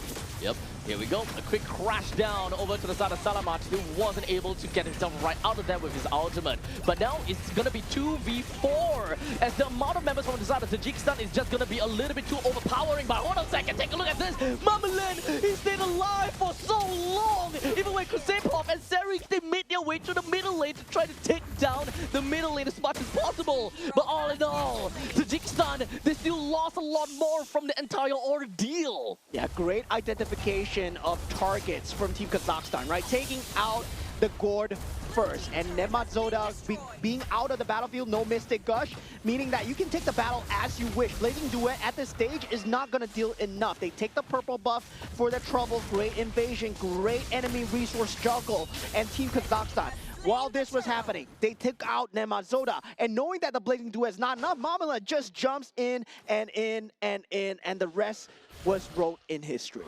It's really unfortunate, right? Mamalan single-handedly kind of held 4 people and contained them. Well, it was a very slow walk from Kusepov as well as Serik to eventually make their way into the actual team fight, for example. But the game has literally just started, as now Kazakhstan 5,000 gold lead. This is the point in time where Akambayev and Serik, they can go downtown with the amount of damage that they have to their own names. Yeah, and everybody has to watch out for the Suyo at this point, because he can play across the cross map and he deals so much pressure towards his Claude. But now the rest of the team, they want to force out this tier 2 turret here. And it does seem like taking down the T2 turret is going to be one of the great parts. But unfortunately, the Mazorda, when it comes down to the Mystic Gush, was not able to touch on anyone. As such, they will lose one, and slowly losing 2, as the Valir is going to be a little bit annoying for them to deal with. Akambayev picks up the kill. That's 2 men down for the side of Tajikistan, forcing them to stay alone at home. And that was Kusepov reaching that critical mass, unable to be touched in this entire battlefield. Kabalov, he's not going to have a great time here as he does not find any initiation. Team Kazakhstan, they can initially stick as 4 and leave Serik to do the dirty work on the cross-map plays. With all of the T2 turrets already taken down before the Lord even appears, this is once again yet another one-sided game for the side of Kazakhstan. If whether they can even close out the game with these one-sidedness is ultimately going to be the question. With 3.5 or rather 3.7 thousand gold lead in favor for Serik, I'm pretty sure that his assassination attempts will go completely unnoticed sometimes. Yeah, I mean, the team has been playing so well, especially for the jungler. You can see that Salamat really does complement Serik extremely well in that early game phase to that mid game phase. Make sure that Mystic Gush is never used on the Serik. If Kusepov goes down, so be it. As long as it's not used on Serik, you're winning the game. You're winning the team fight no matter what. And Serik, he has been the bane of Team Tajikistan's existence since game 1. And now game 2, he's proving it even further. Yeah, it's really difficult for Tajikistan to get themselves kind of out of this ditch, right? They kind of found themselves in a very deep hole, and Kazakhstan is constantly just shoveling more dirt in their faces, and now they are grasping for air to breathe. Yeah, generally Kapilov would have been that first point of contact, but now with the damage coming through from the side of Team Kazakhstan, he can't even stand in the front line. And Abaxia in the back line, that's not something that you want for these team fights. As such, we'll see how this is gonna go. The Mystic Gush has already been expanded onto Salamat, but not quite enough to deal any damage, or he managed to bring him down to half HP, but that's about all. That's all that the Mystic Gush can do to another fellow mage. And now they don't have a way to really clear out the wave too well. They can try, but however, they have already lost the T3 turret up in the top lane, and Kazakhstan do have pushing waves down in the bottom lane even. As such, to step off, doesn't seem like they're trying to go for anything, but Saring almost landed an assassination attempt. Yeah, and they gotta consistently juggle that because they have to get these inhibitor turrets now. They know that they're on a clock here. If they don't take out these inhibitor turrets into the next Lord, gives Tajikistan a little bit of space here. Lands all the way to the back with the Raging Sandstorm, allowing them to pick up a total of 4 kills right now. The last member left, Saring crushes the rest of the members with a triple kill credited for himself. They don't even need to care about the middle lane T3. They will rush it right in and end Tajikistan. Team Kazakhstan with a very clean victory once again. A bit more scrappy, I would say, but still, they did it in their particular style, right? Go for the macro control, keep that momentum going, get a chokehold, and then don't let go. Great game coming from Kazakhstan. This is literally a game that all 5 members played a very big part at every single stage of the game, at every single roles that they do. Yeah, Team Kazakhstan, I would say, wow, oh wow. They look really strong in terms of just drafts alone. In terms of playstyle alone, their win conditions are very well set. And also, they have clear idea of how to play the map as well. Team Tajikistan, it's not like they're a bad team. No, not at all. It's just Team Kazakhstan's just way better. Yeah, so honestly, with only one series out of this bracket, it's not exactly a great litmus test. However, it does definitely give us a very good idea that even for these two teams to go up against one another, it's still so one-sided in favor for the side of Kazakhstan. It really means a lot. Yeah, I mean, it boils down to the draft as well. We do know that they have a very one-dimensional kind of entry, right? Where in terms of having that Baxia and also that Gore to follow up, yes, you can see it. The stun into the Mystic Gush. So that's going to be their main combination, and all they have to watch out for is the Wrath of the Dryad coming in from the Belarik. But given the fact that Team Kazakhstan played that similar lineup, but they just slightly tweaked the positioning, it was just magical to watch this man. Saring here. That pose though, Sarik. Too bad this KDA is not 60. Okay, never mind. 8 is to 0 is to 4 is the current KDA for himself with a great amount of GPM as well, 914 on top of that. Yeah, I mean, he kind of looks like the Suyo, no? In terms of the pose, yeah.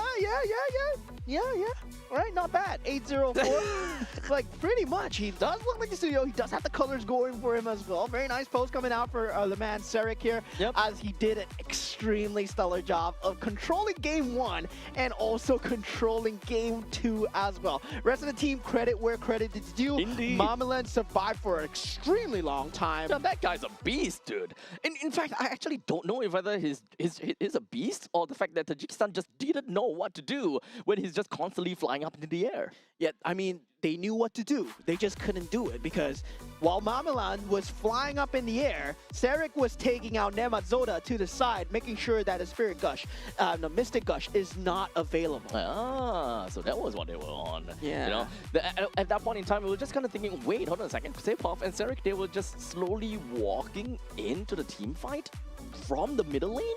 And surprisingly, they still managed to catch up and do significant amount of impact in that fight. It's kind of uncalled for, and I think that Tajikistan at the point in time probably just tunnel visioned. 4 men in that team fight with no impact, no damage dealt to Mamalan, because at that point in time, let's be honest, Mamalan should have died. Yeah, and the consistent juggling of that Mystic Gush, making sure that it does not come through, especially throughout the timings of the game where it mattered, especially in that mid stage of the game towards that later stage of the game. It's just a very hard time for Team Tajikistan at all because they had to buy the space with the Mystic Gush for for the Claw to have enough damage with the Blazing Duet. But that could have come through in time because Team Kazakhstan, they had an urgency, right? The rush for timing was there and it was extremely well done.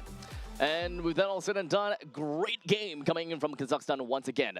Game number 1 was flawless, right? Tajikistan didn't even pick out a single point or a single kill against Kazakhstan.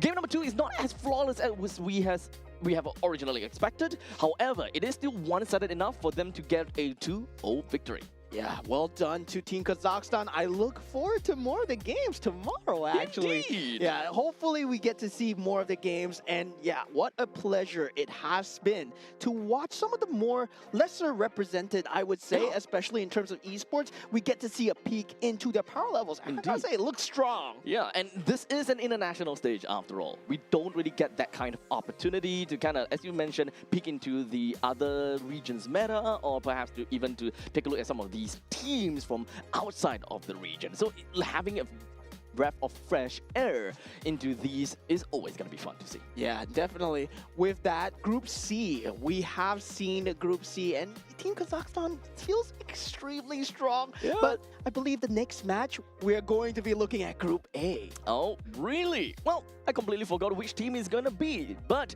you guys will be able to find out which team is going to go up against one another on the holding screen. That said, we're going to go off for a short break, and once we are back, we'll give you guys games from Group A. Take care.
Such killing intent. Does this mean Hanabi-sama finally understands Kirara?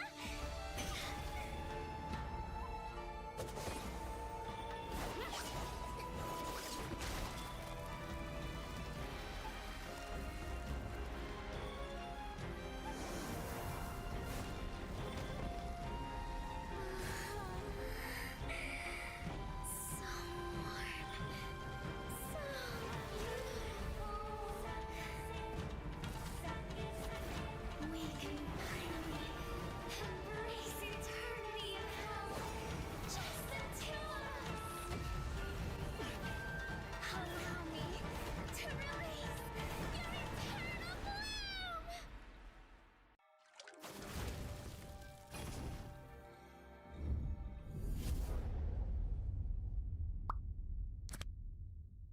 The human body was built to move, not trapped at a desk in one singular posture for 12 hours a day. It's time your chair evolved. This is Secret Lab Titan Evo.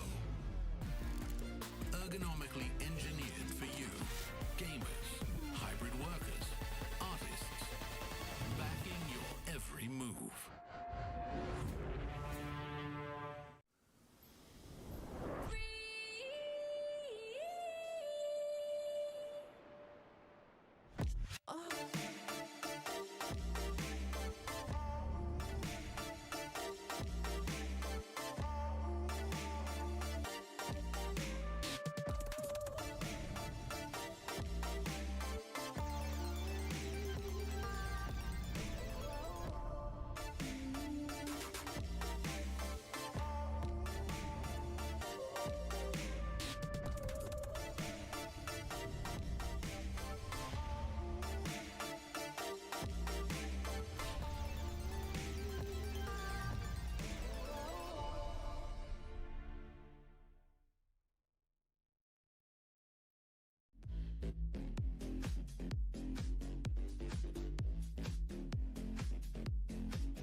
Nothing so crude can be graced with a splatter of beauty.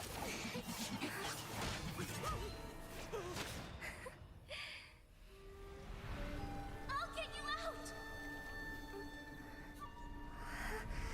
You finally come to me, Hanabi-sama! This madness ends now!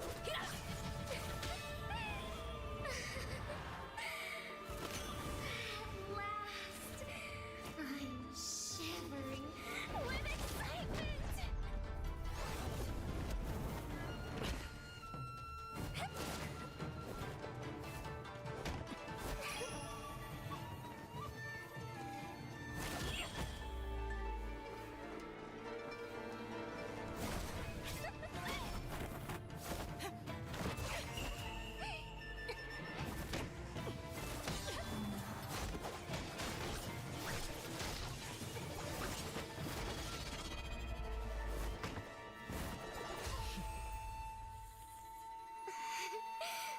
Such killing intent. Does this mean Hanabi-sama finally understands Hirara?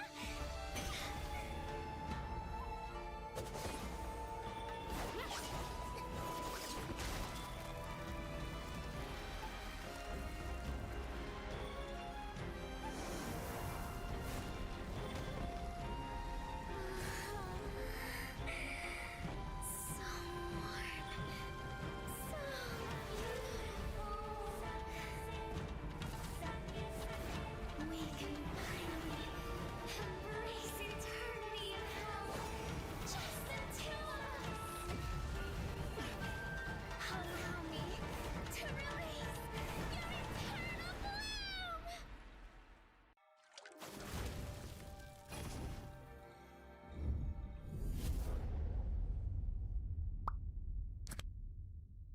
The human body was built to move. Not trapped at a desk in one singular posture for 12 hours a day. It's time your chair evolved. This is Secret Lab Titan Evo. Ergonomically engineered for you, gamers, hybrid workers, artists, backing your every move.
something so crude can be graced with a splatter of beauty.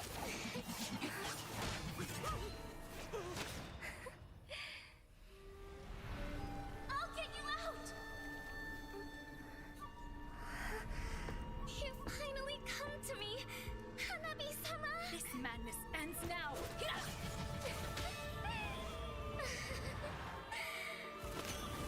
At last, I'm shivering with excitement!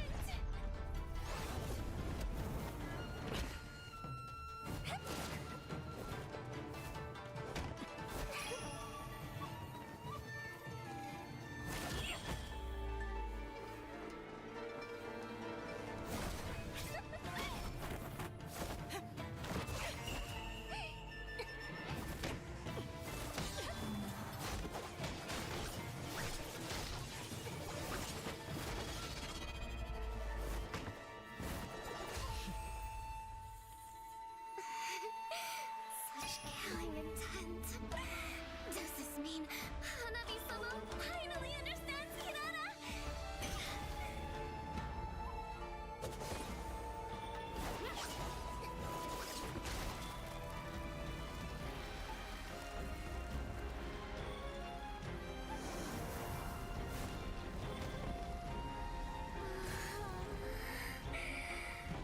So warm. So beautiful. We can finally embrace eternity in hell. Just the two of us. Allow me to release your eternal bloom.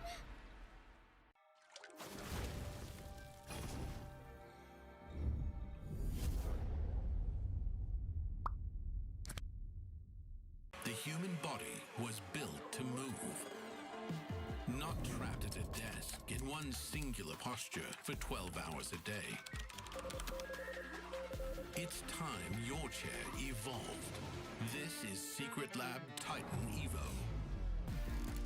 Ergonomically engineered for you, gamers, hybrid workers, artists, backing your every move.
Something so crude can be graced with a splatter of beauty.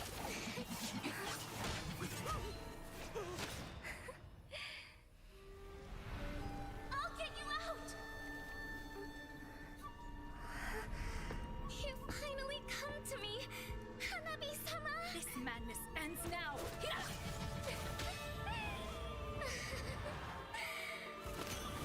At last, I'm shivering with excitement!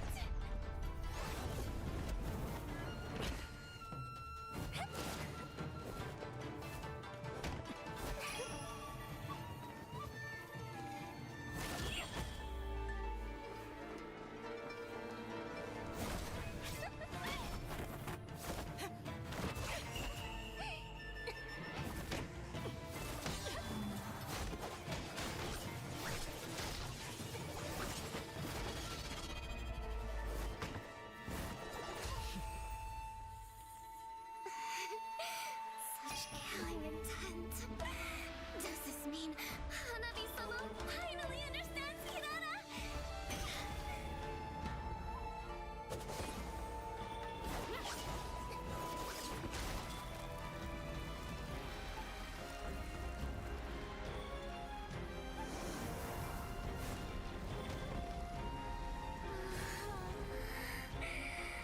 So warm. So beautiful.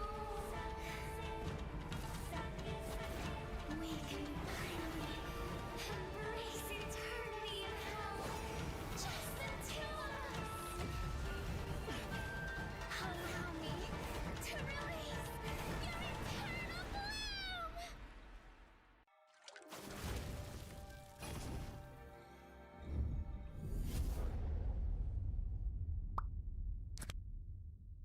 The human body was built to move. Not trapped at a desk in one singular posture for 12 hours a day. It's time your chair evolved. This is Secret Lab Titan Evo. Ergonomically engineered for you. Gamers, hybrid workers, artists. Backing your every move.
most brilliant moment.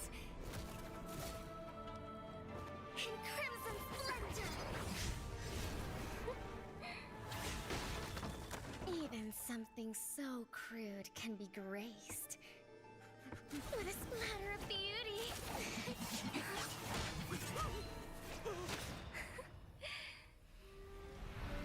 I'll get you out! You finally come to me, Hanabi-sama! This madness ends now! At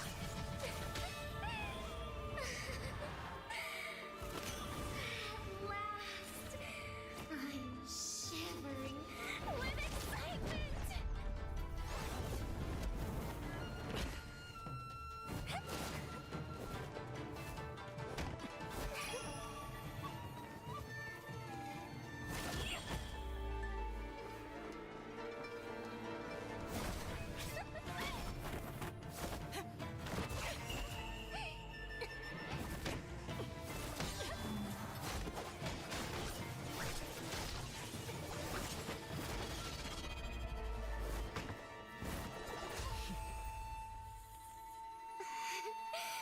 Such killing intent.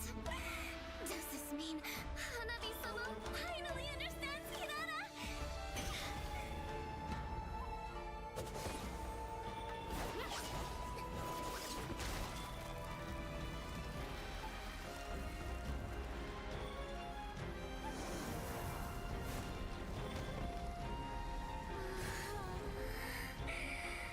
So warm. So beautiful. We can finally embrace eternity in hell. Just the two of us. Allow me to release your eternal bloom.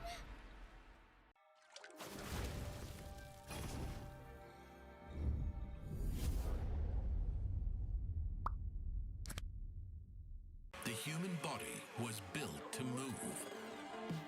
Not trapped at a desk in one singular posture for 12 hours a day. It's time your chair evolved. This is Secret Lab Titan Evo. Ergonomically engineered for you, gamers, hybrid workers, artists, backing your every move.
most brilliant moment. In crimson splendor! Even something so crude can be graced with a splatter of beauty.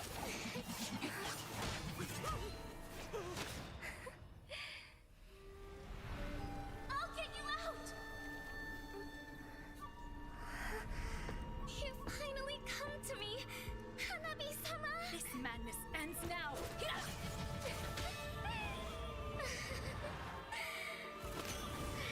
last, I'm shivering with excitement!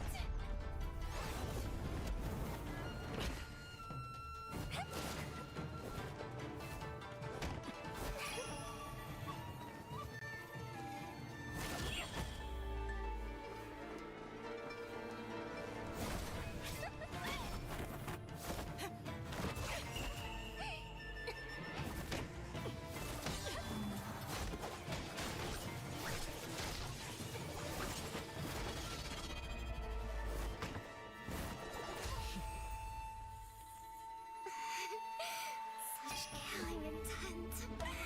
Does this mean Hanabi-sama finally understands Kirara?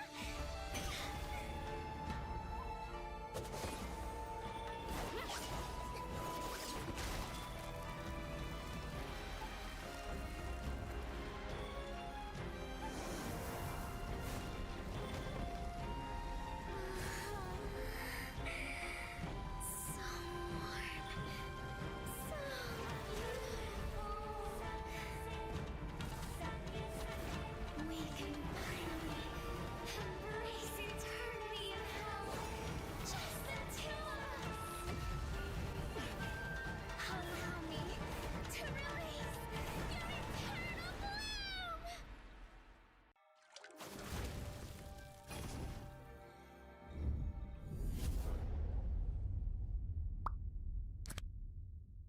The human body was built to move. Not trapped at a desk in one singular posture for 12 hours a day. It's time your chair evolved. This is Secret Lab Titan Evo. Ergonomically engineered for you, gamers, hybrid workers, artists, backing your every move.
right, ladies and gentlemen, welcome back once again. We are back at it once again for a pretty amazing game that is going to be back for us. And we are finally going to be looking at Group A. For Abstract, yeah, A for Abstract, hey! And I'm your caster, Moman. Joined with me is Abstract. So together, we're here finally at Group A. This is what everybody has been waiting for. This is the Group of Death. And we have a lot of good teams here. Only 5 will make it, but very familiar teams, very familiar faces will be playing. Maybe the meta will be defined here. Maybe, because at this point in time, this is where, we are expecting a lot of, international plays coming in from these respective regions. And of course, we've got this game coming up for us. It is going to be Team Indonesia versus Team Laos. I'm pretty sure that everyone out there, you guys have heard of them before, and if you have, if you guys have been, following the social media, you guys more or less have a very good idea. In fact, even if looking up Wikipedia, you would have a very good idea who are all these players. So slowly, we'll get there eventually. Once we introduce the team roster, we'll tell you guys exactly who they are. Yeah, exactly. And at this point, I'm very excited, right?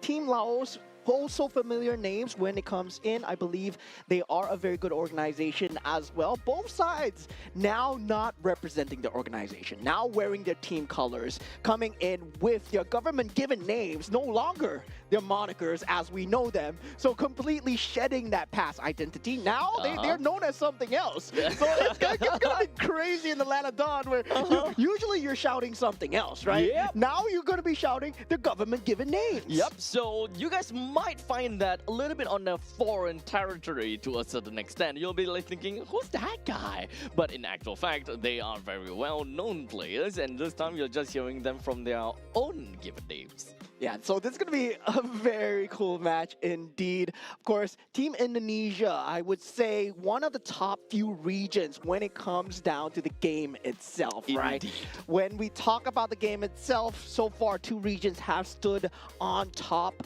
and Team Indonesia, of course, one of them in the discussion. Team Laos coming in right now, they will have to take a look at how the top few are playing. Indeed. Now, at least for Team Laos, they are a region that generally they can play pretty aggressively, and we kind of seen their region as a very aggressive meta. The way that they play is definitely a lot more different than what we would expect coming in from perhaps Philippines or Indonesia. But at least when it comes down to Indonesian style of game, they are also a very micro-based region. They play a lot more aggressively as well. So this is the kind of this is one of those games that we might be expecting, a lot of very brawly situations where they just want to overcome one another from sheer willpower and game mechanics. And there's one hero that has slipped completely from our entire minds the entire time while we were here, while we were casting, while we were banning, drafting. Fanny has not been in the contention of that top ban, top pick at all. So when we talk about Fanny, right, you think about high-level micro plays. Yep. And yeah, I mean, we're coming down to the regions where these are important. Yeah, the names were made from the Fanny itself. So this is whatever that we have seen drafting from Group C or Group D. All of that is it's just throw it away. Yeah, just kind of throw away. We can still take keep it in the back of your heads. Of those.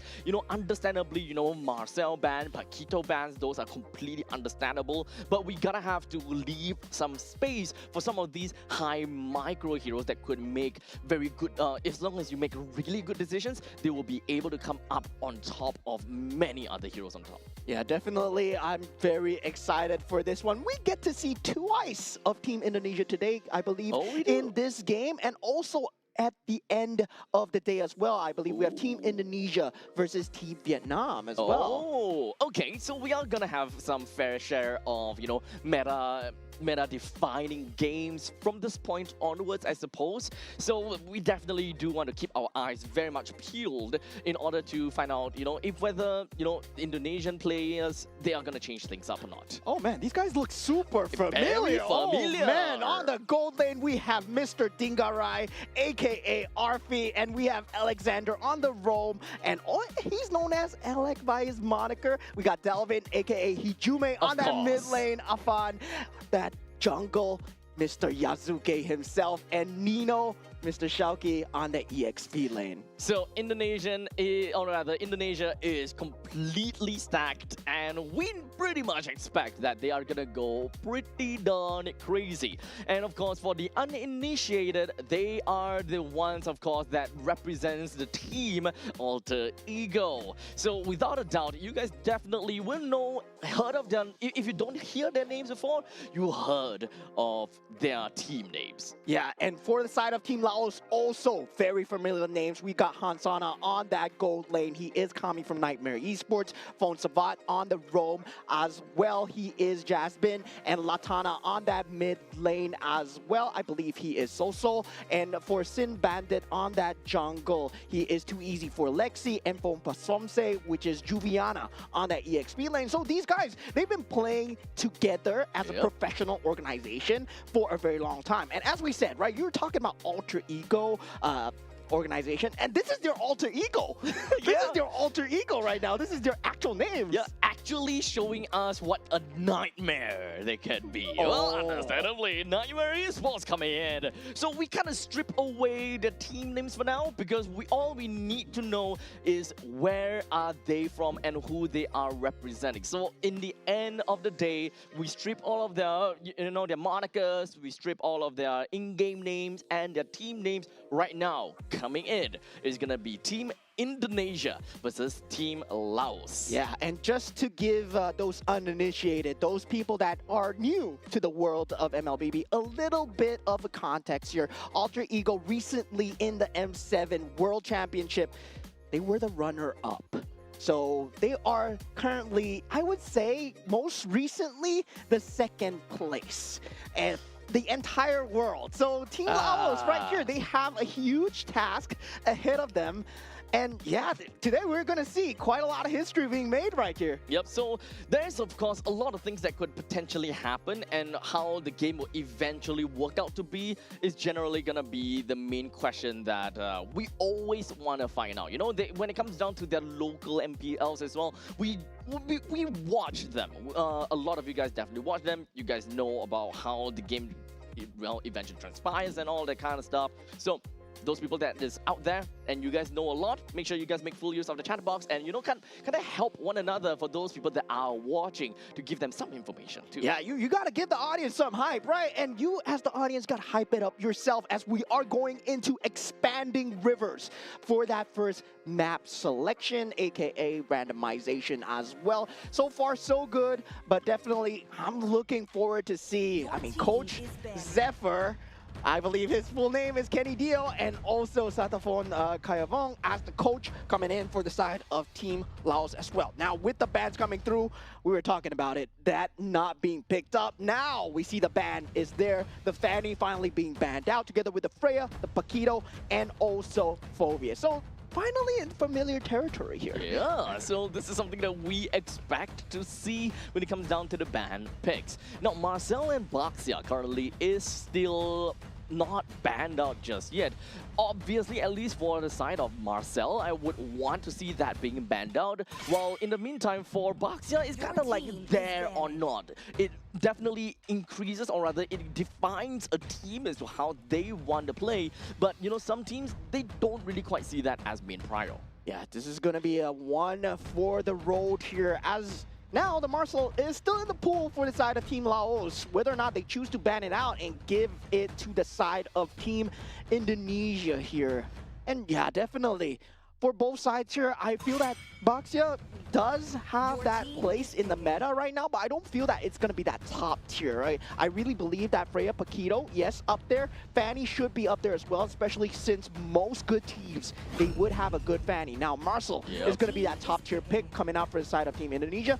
And right now, Marcel, I believe he's warranted that top spot. Yep. With the given changes coming in from Marcel, we more or less have an idea that he's going to be a really annoying roamer who really gets the wind. He runs a little bit too fast and one of the pretty annoying heroes to generally work with. So given that information from the side of Team Indonesia, Team Laos now have got R1 and R2 picks. They have that priority to pick two heroes right off the bat, immediately picking up a Yi for themselves, and of course a probability that they will just lock in one of a hybrid, or rather one of the more open heroes, Gatokacha, if they want to deny Team Indonesia from being able to go for a jump taunt onto Eve. Yeah, and generally we do see the Claude being a very early priority for a lot of the teams here. Claude, I have to say, it's still one of the top tier gold laners, and I not seen it being given enough respect. But now, right now, we see where it's at. Currently, it's going to be in that top tier right now. And for Team Indonesia, right now, they can answer back with a Moskov of their own, probably, if they want to do so. Harley. That Harley is going to be one scary factor as well, and Tucson, that will be their pick here. Now, for Team Laos, shoes on the other foot. Okay, so now given that fact, Indonesia now have now left with their XP laner and their gold laner. So understandably, it does seem like Indonesia wants to leave some of their, or rather all of their win condition for a later parts of the stage. Harley comes into the equation with a little bit more of that burst factor that will, of course, tilt the game in ways that we can definitely imagine, dependent on how Team Laos wants to draft for themselves. Yeah, and I was expecting maybe a utility jungle here, but they go for the EXP lane first. The Uranus still extremely strong in terms of just getting that lane advantage. That proxy capability is there for the side of Uranus as well. But right now, with the bans coming through, they will have to think about the gold lanes that are available as well. The Harif being taken out, that's already a good breathing space. The Moskov, also a possibility. And also, you can take a look at maybe the Bruno as well that we see out of Team Kazakhstan that has been used very well against the Claude. I do want to talk a little bit about this Uranus pick though, because of the fact that there's already a Marcel and a Harley being picked up from the side of Indonesia. It definitely makes things kind of difficult for Uranus to play any form of proxy, because going too deep into the opponent's jungle is definitely not what you want to do if Marcel, number one, can reach to you really fast, and number two, Harley is the kind of hero that can burst you down pretty effectively, which is something that Uranus is really afraid of. Number one, burst, and number two, generic crowd control, forcing you to unable to number one use consecration and kind of get yourself out of these very tricky scenarios. So more often than not, Uranus is more gonna be that annoying hero in the middle of team fight where Indonesia just don't want to deal with most of the time. You just kind of want to leave him alone and see what he can, you know, really brew for the team. Yeah, and meanwhile for the side of Team Indonesia, taking out that box here, really good ban coming through. There is still that Fredrin in that pool as well, so definitely looking forward to ban that out as well. Sora being taken out, that would be a huge initiation factor coming out from the side of Team Indonesia. Right now, they will have their pick available of the EXP lane. They can go for the glue, the Lapu Lapu still available as well. With the Bravest Warrior, I still think it's a very good initiation tool, especially against the Claude, right? You want to have some semblance of control, some semblance of lockdown, especially before he can BMI away. So with the Yuzhong and the Sora being taken away from the side of Indonesia, they are trying their very best to disable any form of hybrid XP laners from the side of Indonesia. So this is a way whereby we are looking at main bruisers who deal very decent damage at level 4. They have their kind of power spikes while still being able to serve as a pseudo tank, or mostly as a tank in the later stages of the game. This is where we kind of contemplate, is this a point in time where we want to see a Ruby that can play in later stages in the game as a pretty tanky and also damage dealer, or do they want to keep at it with a Lapu Lapu, which have seen a lot of success lately? Yeah, they are going to need some more form of frontline, because for Claude, you do require a lot of meat shield. Uranus is not going to be enough.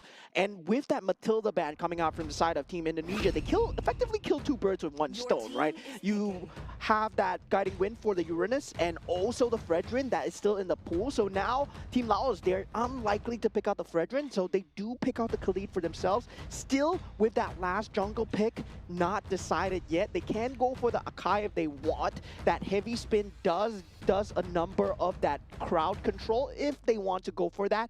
And also for side Team Indonesia, yet to pick up the gold lane, Moskov still available. We'll see how that goes. If the Harif is going to be picked up from the side of Indonesia, I think that the Archive would make very good sense. However, that will also mean that they don't have a lot of early game damage dealer. As such, Laos might want to go for more assassin-style jungler at this point in time. So indeed, it will be a Lapu Lapu, the Bruno being brought into the side of Indonesia. So they do have very good early game power spikes, which might really, or rather really suggest that they will go ham and crazy in the early stages. Laos very likely want to echo that. However, with a Claude in tow, they need to find a way to be able to snowball in the early stages of the game that can go toe-to-toe against Harley. Yeah, for Team Indonesia, it's all about the guerrilla warfare, right? Taking the sabotages, taking the 1v1s, 2v2s, as much of the segmented team fights as much as possible. Avoid the 5-on-5s until they're strong enough. With the Harley's mobility, with the Marcel's mobility, yes, they are going to have a great time in these lanes, but the 5-on-5 is going to favor Team Laos if all things are at neutral here. And finally, they do go for the Fredrin in the end here. And then Matilda Big now suddenly seems extremely... Matilda Band seems extremely very strong. So at this point in time, what we are seeing from the side of Laos is that they do have a lot of utility for themselves, right? They have good ways of engagement, and they have quite a lot of things that can play around with counter-engage. But my only question is if whether they are able to hold out in the early to the mid stages of the game, because they don't have that power spike that will bring them forward and overwhelm against Team Indonesia. More often than not, they will be playing with their back against the wall. The Fredrin is definitely going to lose in terms of objective taking comparing against the Harley. So most of the time, the neutral objective is going to be really difficult for Laos, and they can't exactly go out for very strong team fights in the early stages too. Yeah, they're very ultimate reliant, so I would say Raging Sandstorm, Real World Manipulation, and also Appraisal's Wrath, Blazing Duet. All these, they will need to come in hand when you're playing against Team Indonesia. Meanwhile, for Team Indonesia, it's avoiding those symphony of skills, right? You don't want those skills layered on you. They want to take as many segmented fights as possible, make sure that you're forcing them 3v3s while you're doing the cross-map plays, and you have the mobility to do so. So we're not going to see a Lapu Lapu that's going to be initiating team fights. It's more of a distraction, appealing factor. Use that Bravest Warrior to try and draw the attention away as much as possible. Yeah, I can't help but think that Indonesia has a very strong win condition right at the start of the game. The moment that we start to see Harley hit it at level 4, he does have, although a relatively small pool of heroes that he can go with, but as long as we've got Lapu Lapu that is enabled and unlocked from his own lane, that is where chaos is definitely going to ensue. You have a Bruiser on the side of Shoki, and as long as he goes in first, there is a lot of targets that the Harley can eventually go for in order to go for these executions. Yeah, definitely on the Rome versus Rome front, going to be very important as well. Alexander versus Fonsabat, Khalid versus Marcel. And we know what Marcel stands for, right? You let it in the pool, you gave them the first pick. There's going to be that vision, that ability to just go in, get the photograph, get out, and just be an extremely irritating tool, especially when it comes down to these objective fights as well. And what's good about these photos is also the fact that Harley can follow up behind, and you never know when there's going to be a pesky little Harley dealing so much damage behind your enemy's back. That's the kind of thing that Harley will be able to do, very sly kind of gameplay that you can generally expect. And of course, just like that, we are going to be starting things out when it comes down to Team Indonesia. They're going to be starting it from the bottom side of the jungle, and Team Laos is going to be starting on their bottom side as well. So eventually they will finish up all of their jungle rotation by going to the XP lane. Which, speaking of the XP lane, it is once again going to be a pool noodle fight between the Lapu Lapu as well as the Uranus, where Lapu Lapu can't stand to do anything against this Uranus. Yeah, it's definitely going to be a tank-on-tank action. Most of the action will be on that middle lane. Dalvin still dealing a lot of AoE damage and really good usage of that early game capability of that creeper as well. Now this photo is proving to be a menace to deal with, as they do get the lead though from the side of Team Indonesia, despite the fact that Team Laos has 3 people there. Yep. Other than that, that, we can also talk a little bit more about the bottom lane situation being in the gold lane, having a Bruno as well as the Claude. Understandably, both of them have very different power spikes, and when are they supposed to be expecting to join into team fights? And understandably, the poke coming in from Bruno is always going to be a lot more scary because there's really not much that a Claude could do until he hits level 4, where he could just blazing duet, clear out the entire wave at the bottom lane and look for more opportunities in the other parts of the map. Yeah, generally does well against most of the metas gold laners. That is the Claude. That's why he has been so powerful as of the late. But people have forgotten about the Bruno, right? We saw that today out of Team Kazakhstan. Now Team Indonesia, they have figured that out too. The Bruno is now back, ladies and gentlemen. It is so good at dealing with the Claude and dealing with that poke damage, dealing with the quantum charge that he has. But look at his first turtle pick here. It does seem like as though Zimbandit is not going to be having a good time, as he's immediately going to go straight down to the hands of a member from Indonesia. And that kill, of course, goes over to Shelky. While Afan picks up the kill onto the turtle, Indonesia now has got a slight bit of advantage. Yes, currently so far, Team Indonesia doing a very great job of having that map control. And now Hansana in a lot of trouble. Blazing Duet has been used, and now with the golden hour, he's gonna be in a bit of danger. Has to flicker away though, and that would mean he's safe for now. And that's a flicker gone though. Yep.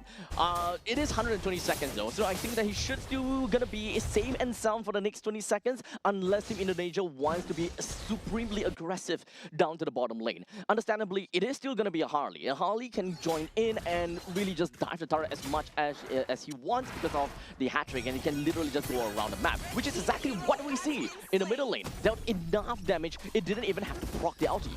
Yeah, and Fosavat has to give a lot of respect here to the Zhu Sin, the ability to just clear out these creep waves alone. And you gotta worry about Afan now. The power spike has been reached. Sin Bandit as well, unable to get any form of map advantage for themselves. Team Laos right now, they do all have their ultimates up, so they are relying on these ultimates without the help of the Blazing Duet to try and stabilize into that mid-game. They're not trying to look for kills. They're just trying to bring themselves to a wash before that mid-game advantage is reached for Team Indonesia.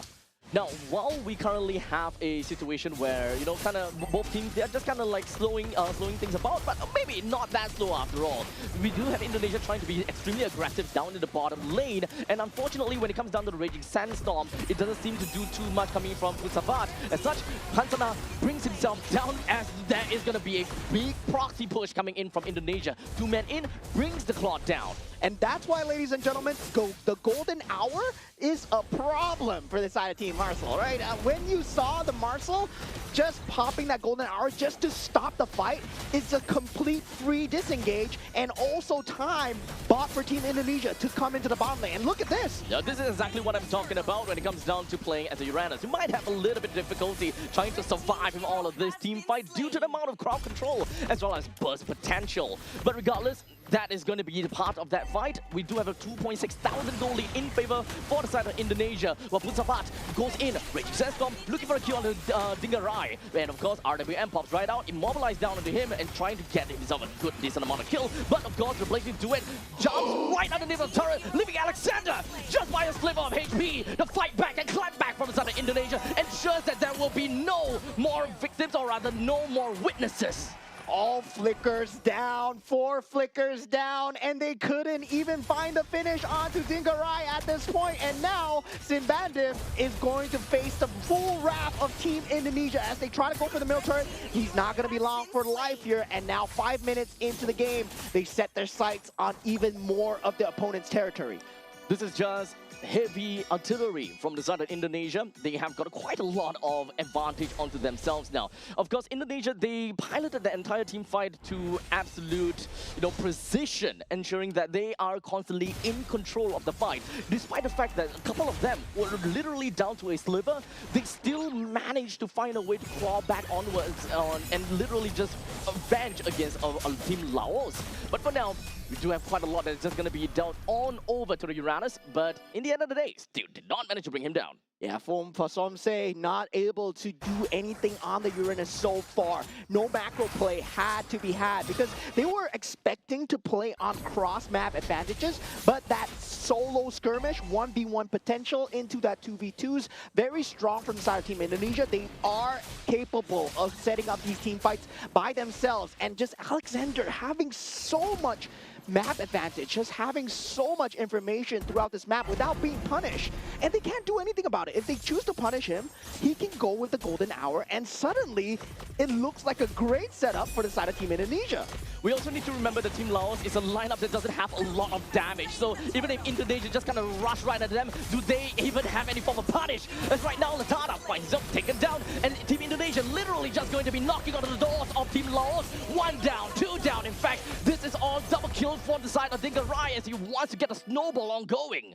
Yeah, this is what it means to go against one of the kings of Group A as Team Indonesia show what they're here all about as they go onto that middle lane turret, completely ignoring the Uranus here as they go for pure objective gameplay. Yes, they lose the catapult, but still getting so much damage and taking out Hansana in the top lane in the process, man. It doesn't really seem like Hansana has got any form of damage, even when it comes down to the Blazing Duet. Pretty nerfed down to the ground, but, you know, this is all about, well, high risk, high reward, I suppose. You want to skill over to the later stages of the game, but at this point and the way that this game is going, there's no skilling involved for Hansana, which is really darn sad. The flicker is just going to be exposed coming in from the side of Uranus, as of course Consecration used as well. And in the meantime, Punsavat hoping that he will be able to glide his way out of that. He wasn't able to, unfortunately.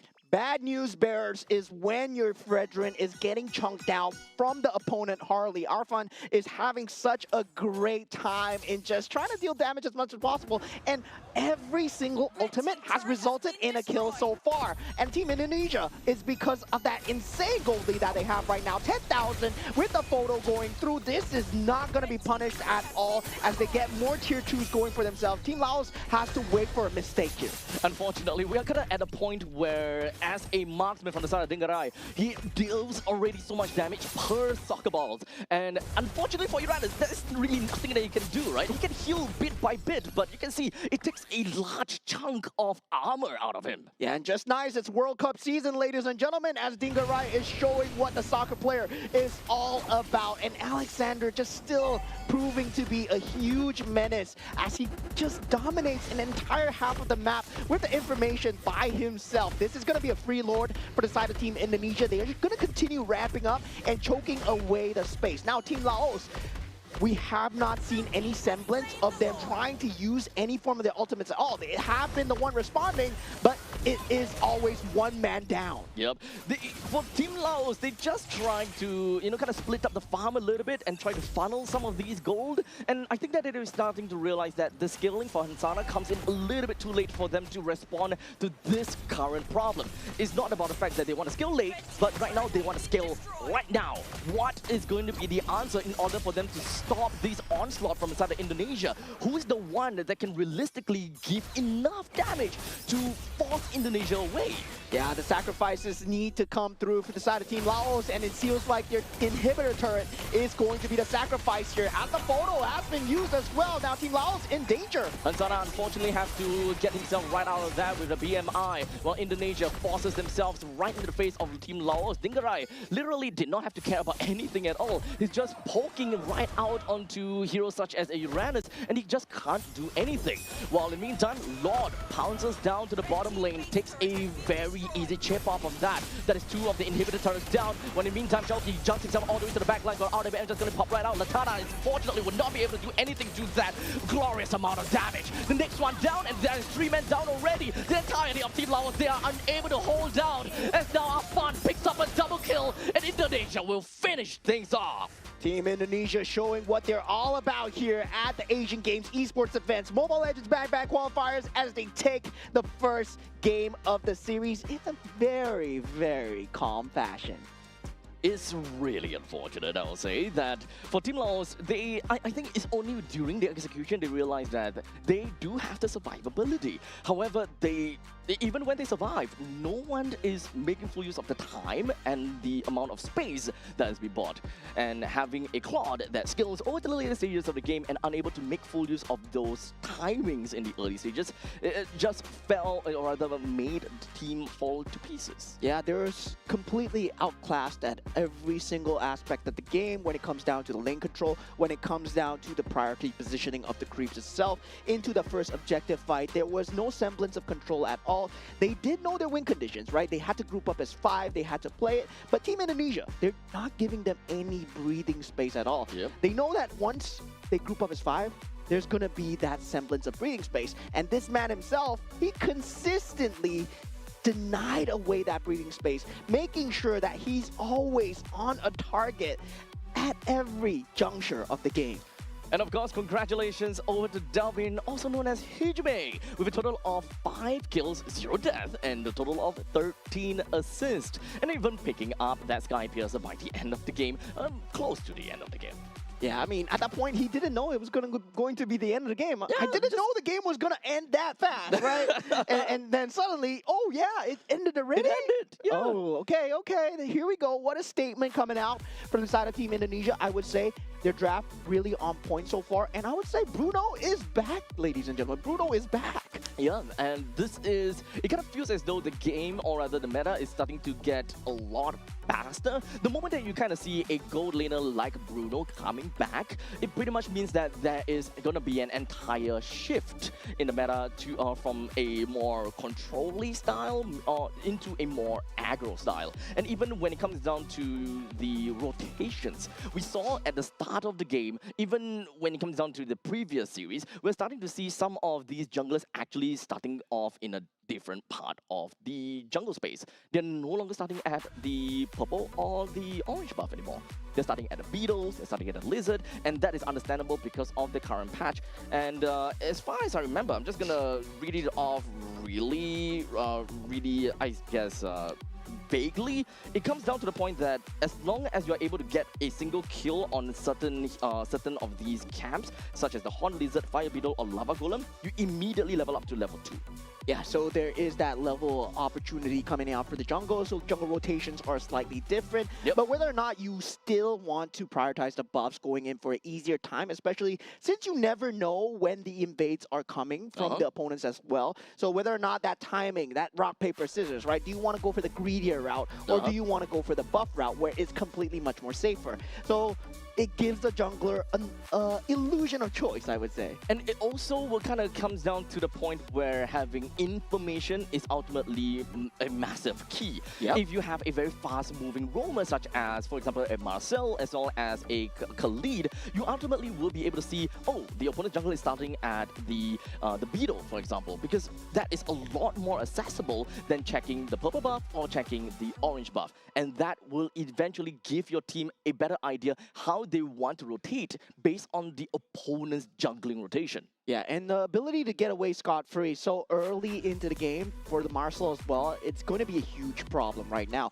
And I just can't believe it left the pool like that, given to the hands of Team Indonesia.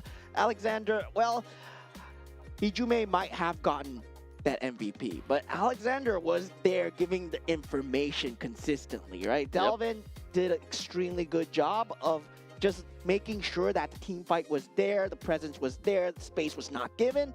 But at the same time, who was keeping an eye on that space? It was Marcel. And Marcel is going to be a huge problem, guys. It's a huge problem. He runs too fast, dude. Gotta go fast, like a little bit of Sonic the Hedgehog. Yeah. Honestly, and he's blue too. Yeah, it's blue as well. So yeah, there we go. But definitely for the same time for the side of Team Laos as well, the Uranus pick coming out a bit too early, right? Yeah. In that top 3, I don't believe that Uranus could have been that pick.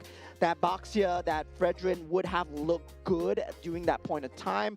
But eventually they did get the Fredrin through, but that Baxia would have served them much better. Yeah, this currently comes down to the point where the balance is kind of tilted in the wrong ways, right? We already found that the Uranus is definitely going to have a lot more issues trying to do what he's really good at, you know, just forcing lanes out, proxying and getting out completely unharmed because of the sheer amount of regenerated power that he has. However, because of number one, there's Marcel, and number two, there is a Harley, it's a lot easier for either one of these two or both of them to catch up to a Uranus. So Uranus's main strength, unfortunately, will not be able to be realized in this game. So that means that number one has got no lead in terms of XP or gold on top of the opponent's XP later. And number two, it just boils down to the fact that he don't have damage. And then you pick up a Fredrin, he has no damage. So the roaming trio, together with the Uranus, they ultimately is unable to do anything at all. Yeah, and for the longest time, the Claude has been a problem in the meta where it slowed things down, right? It put everybody on the clock. And now we feel like we have to answer right now. Yeah, it's Bruno. Bring him back. Yep. Because definitely he does chunk up the lane. And to the fact where the sustain with the quantum charge, that problem was the sustain coming out until he reached that level 4, had that blazing duet. Bruno completely nullifies that. We did see, I mean, hints of Clint, those coming out as well, but Bruno does a way better job of just harassing the person out of the lane. Indeed. So normally when we see the Claude, we would have said, okay, with the Blazing Duet, he can number one wave clear, and he will be able to poke out the opponent, well, respective gold laner. But in this current case, if the Bruno is already having a great time all the way from level 1 to level 4, he's that close to getting the Heart's Claws already, regardless. So getting a little bit of a pinch from the Blazing Duet, it's not going to do anything. He can just stand still, continue poking out the Claude, and he don't care about anything. He would eventually heal them all back. He may have lost his creep waves, but he can just do the same thing to Claude's wave, and Claude needs to recall back home. Yeah, the amount of damage that you deal just so much that you get the life steal back, you get the sustain back. Well, Claude doesn't have any of those. Yeah, Claude is just relying on that quantum charge, right? Making sure that he does get the hits through, and now finally we do see an answer, but now for that Marcel, right? I believe you gotta ban it out. If you're Team Laos, if you're Team Indonesia, you don't want to be playing against the Marcel. Yes, of course, you still want to ban out the Fanny. You still want to ban out the Freyas, the Phovias.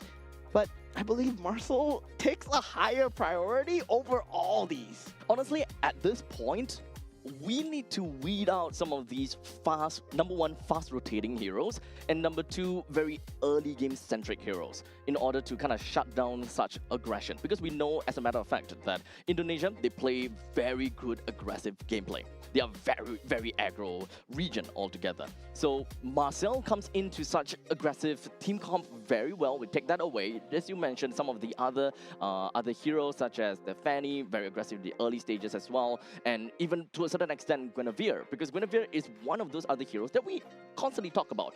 Very non-committal kind of jump. You can jump in, you may whiff, but nothing's gonna happen to you realistically. Yeah, and I would say right now I gotta put Marcel as a problem that no team can deal with yet. Number one priority. Yes, number one priority in terms of ban or pick. If you let it through, Marcel's gonna come through no matter what. And we are finally back at Broken Walls, but it comes full circle here, right? We get to see Team Indonesia playing Broken Walls against Team Laos. So far, Team Laos on the ropes as Team Indonesia had a clean first game so far. So, what are we gonna expect to see Broken Walls? Well, let me tell you guys, it's walls that are broken. Wow. Wow. Philosophy. Wow, that's amazing. Oh my god. Oh man, I know. I come up with some of these good old words of wisdom. Oh man, I never expected that. You never knew that, right? I never knew that. I never knew broken walls were broken. Oh man, that's a crazy map. Damn. Never knew. Oh man. Now, with the Freya and the Fanny being banned out, do we see the Marcel being a priority here? Yep.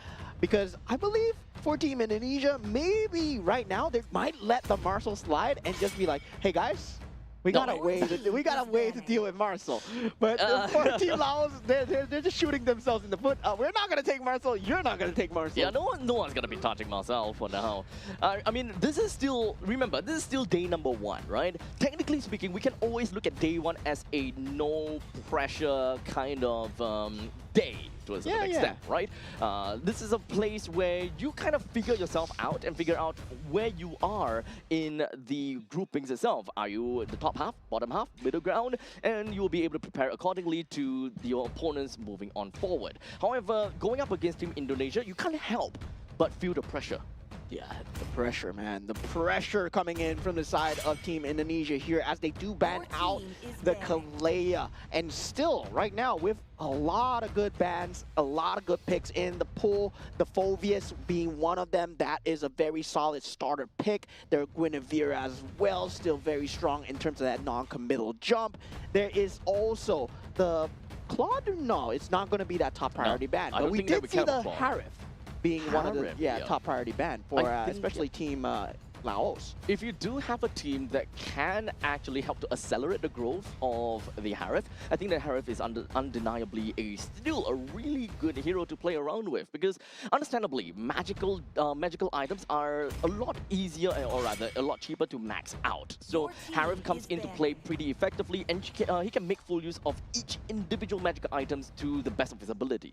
Yeah, and the Zhu Xin as well. We did see Afan playing Delvin playing that Zhu Xin to a very good degree just now for the side of Team Indonesia. And now for Team Laos, right now, they will have that first pick available. Now, finally, Team Indonesia, with the last ban, they got to decide what they want to let through here. That Guinevere's still in that pool, very good in terms of that flex first opener. But I believe, what's that sound? I'm not too sure if they banned that out. That's a diggy, right? That's all diggy. But there's a cat.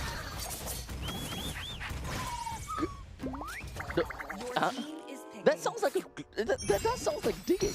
Yeah, that does sound like digging, but they banned too far out. They banned out the Fredrin. All right, okay. they banned the Fredrin. Well, that is a massive curveball thrown at us. But you know what else is a curveball? Not the Paquito, because the Paquito is something that we should definitely expect. Yeah, but at the same time, I believe teams have figured out how to deal with the Paquito. There is that slight nerf coming in. Yes, that capability coming out from the side of the Paquito to have that ability to jump in and out as he wishes. Still deals extremely good damage in terms of the lane clear as well. But the Zhu Xin, the Boxia there, having a good utility jungle, ignore the Paquito as much as possible, go for the good team fight. And Team Indonesia, well, they love their team fights. Yeah, so this is, once again, still back to a very aggressive start, right? Boxia generally means that you want to be ahead of rotations. Team Laos, they can definitely echo that and try to go for someone that is really fast in rotations, such as the #1 Suyo and #2 Nolan. I think that Nolan is going to be one of the wild picks that we could very potentially see from Laos, because he has fast rotation, and #2, he's got really good burst damage in the early stages of the game too. Okay, so similar to what the Marcel brings to the table, right? The Cho was the original Marcel, I would say, very hard to catch with the Jeet Kune Do, very hard to just kind of lock down, and also having the ability to have that one-person lockdown with the Way of the Dragon, now combining that with the Gourd. Now, for the side of Team Indonesia, right now, they will have a lot of entryway into answering back on that EXP lane, and with that Paquito pick, well, do you want to go for the lane clear and match him speed for speed, or do you want to go for something else that can frontline into the team fight as well?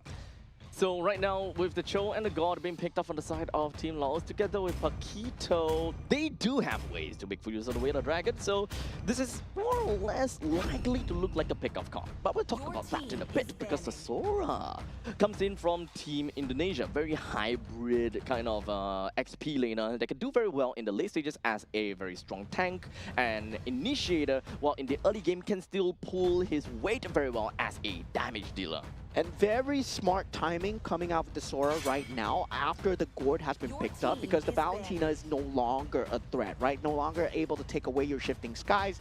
And yeah, you're not expecting an EXP lane Valentina. Well, we do see that in certain ranked games.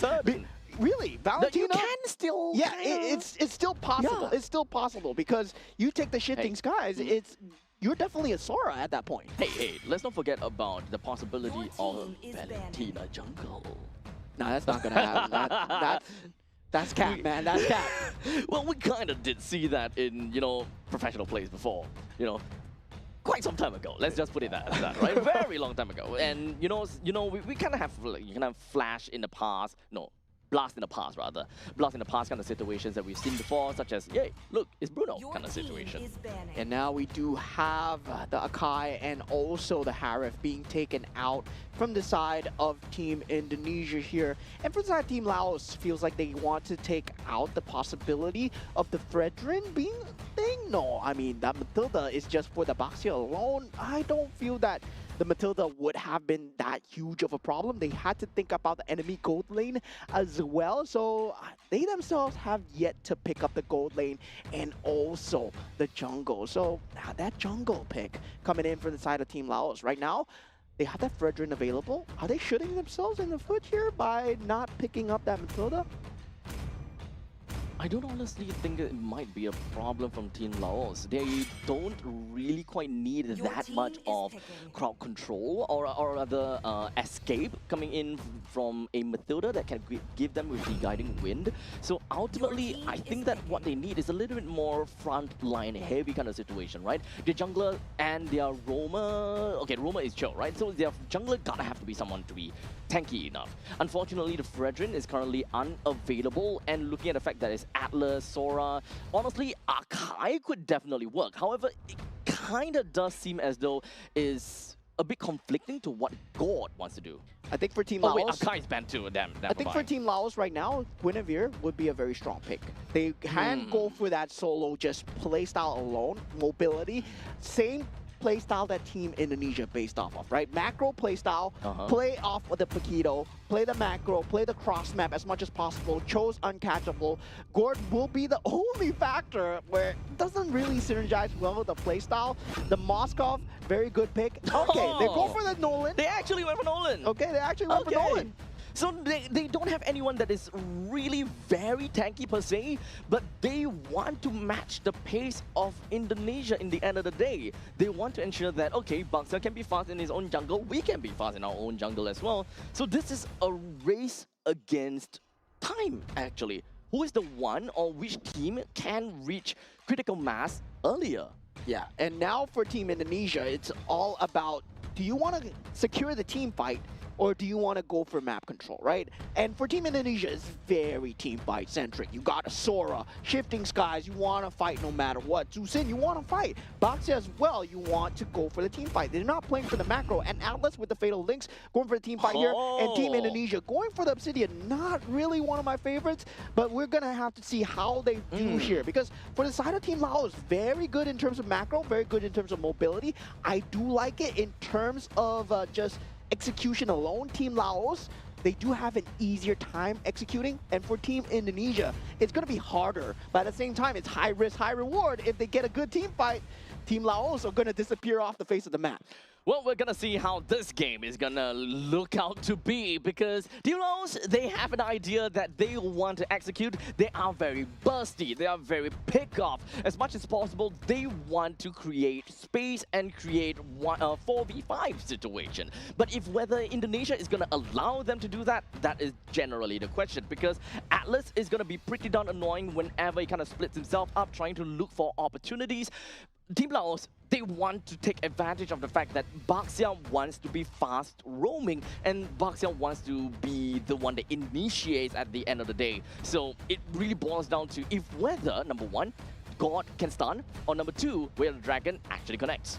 Yeah, I mean, name of the game here for Team Laos is just pickoffs and try and take as many segmented team fights as possible. It's the same playstyle as Team Indonesia was playing in Game 1, right? With the Harley, with the ability to jump in and out with the Zusin as well. Yep. And for Team Laos, right now, they will be using the Gourd off the back of that. I would have felt that the Zusin might have been a stronger pick, but of course, they were on that other side where they did not have that choice available. Zusin, Baxia being picked up from the side of Team Indonesia. Now for Team Indonesia, they have a plethora of entryways. Fatal Links, they have the stun coming in from the side of Baxia as well. The Lantern lift up coming in from the side of the Zusin, and also Shifting Skies. Now, the Obsidia is where things start to get a little bit wonky here. Do you go for the team fights here? Do you go for the ultimates? And I feel that looking at Team Indonesia, you don't go for the bone charge. You're using Obsidia to try and get the lockdown, try and force out a 5-member engage as much as possible. To be fair, for the side of Indonesia, at least for Obsidia, you don't have to care, or I mean, skilling is still very important. But because of the fact that Team Laos, they are such a fragile comp where they don't have a proper frontliner per se, and someone that can, kind of hold the Lord, I think that is going to be the main thing that Indonesia is banking on. Indonesia constantly will be able to kind of hold the Lord and be the one that really puts themselves in the face of for the side of Team Laos. So I mostly just want to know how Team Laos wants to react and respond to this the fact that they don't have a very strong frontliner. And here we go into game 2 of Team Laos versus Team Indonesia. Currently, Team Indonesia ahead 1-0. I feel that Team Laos, they want to play that heavy mobility playstyle. They want to emulate what Team Indonesia brought in game 1. But can they tie things up here? This is yet another game where the balance kind of feels a little bit off. This time, too much damage. Not a lot of sustain. While game number 1 is too much sustain, not enough damage. Yeah, so completely going the other way here. Instead of flickering out, he is going to go down here, and Simbatif going down early, so early into the game. This is not Team Laos' game plan at all. That lethal was too greedy coming out from the side of Team Laos. He thought that he will be able to. And unfortunately, as a Nolan, you want to be fast-paced in your rotation. But hold on a second, Afan, he's just walking away from this team fight. It would have been great. Simbatif is able to get that kill, but he wasn't able to. Yeah, not level 4 as of yet. And Shauki, aka Nino, he's going to have a great time, especially once he hit that level 4. But the Paquito will have that advantage for now. And really, just Delvin doing just a good job of getting that mid lane prio as well. But this Paquito has been a huge issue. Now coming in is the Atlas though.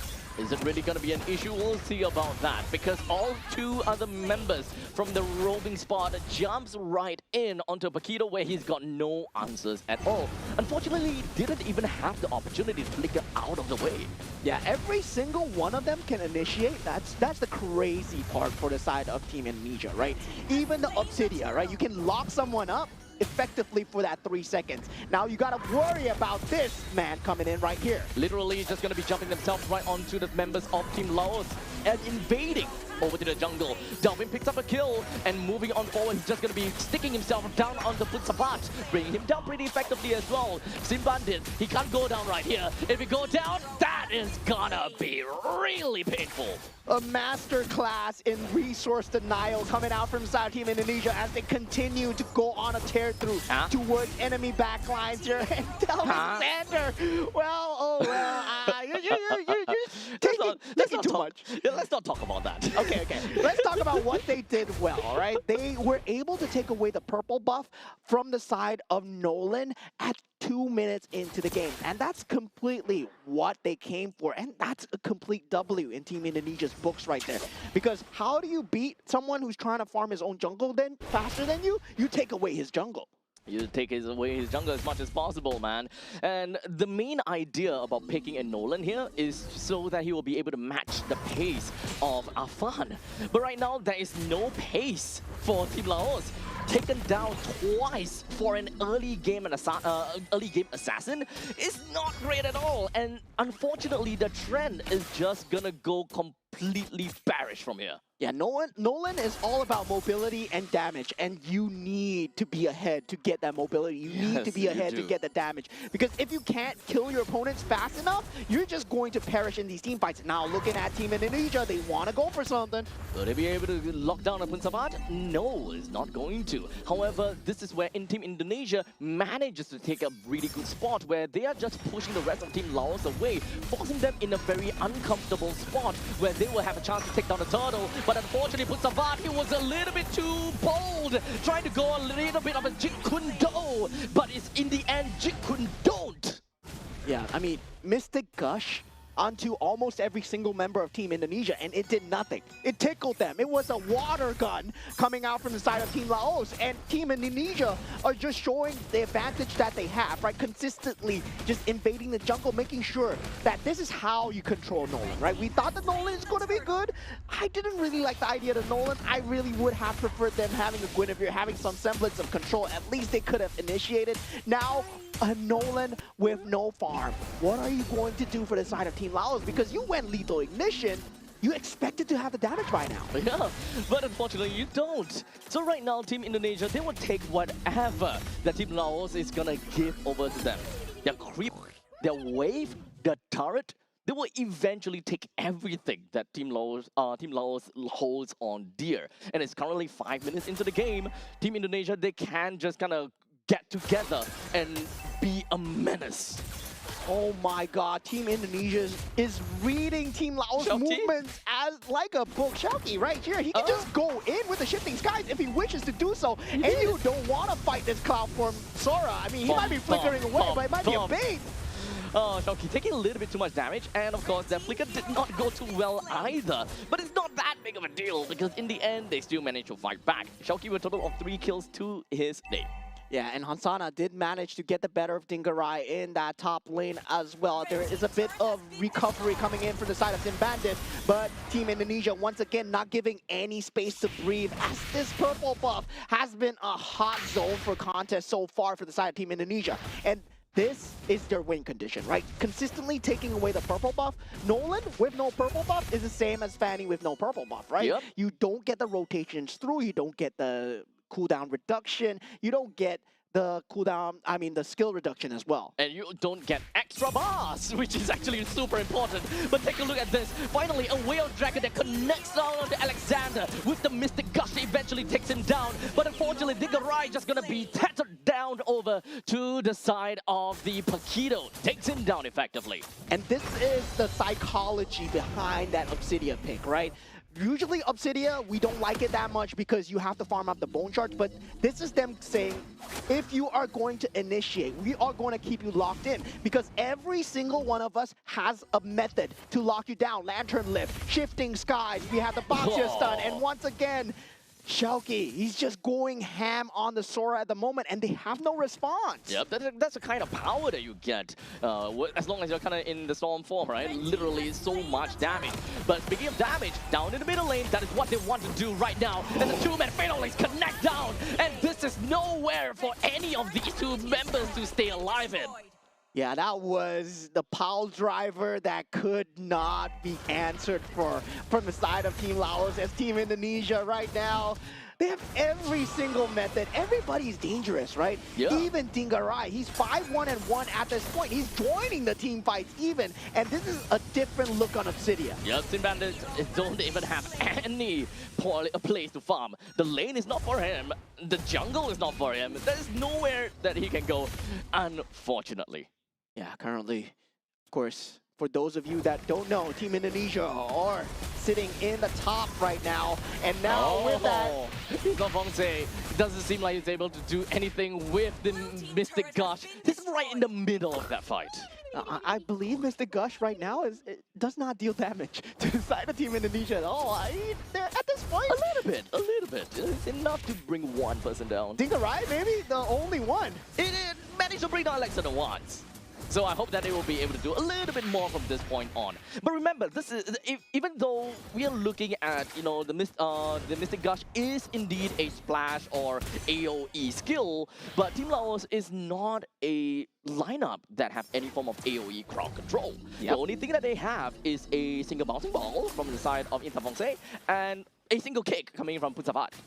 Yeah, that's what they're hoping for, right? Way of the Dragon, Mystic Gush, find that pick off, get that map control going, but the map control has been consistently denied for the side of Team Indonesia so far. And now with the next objective being spawning up on the map, 6,000 gold advantage, 10 seconds in towards that next Lord, and double flicker still available. So Fatal Links, something to watch out for. Pressures onto Punsavat, but he will be able to Jikundo himself right out of there. The Lord is just going to be spawned down in the bottom lane, and Shelky hoping that he will be able to also just kind of zone the rest of the members away. 1v1 between Hansana as well as Zingarai, but unfortunately a quick little proxy coming in from Delvid. They will be able to get a kill down on Hansana, but the rest of the members coming from the side of Indonesia, they're just going to be coming crashing in. 3% down already, and they're literally just going to be creating a storm right in the doors of Team Laos. And 5-man play could not be answered from the side of Team Laos. We saw the Paquito doing what he could, dealt the damage onto Alexander and Delvin, but almost is not enough. If they're a sliver of HP and you don't get the kill, you don't get the kill.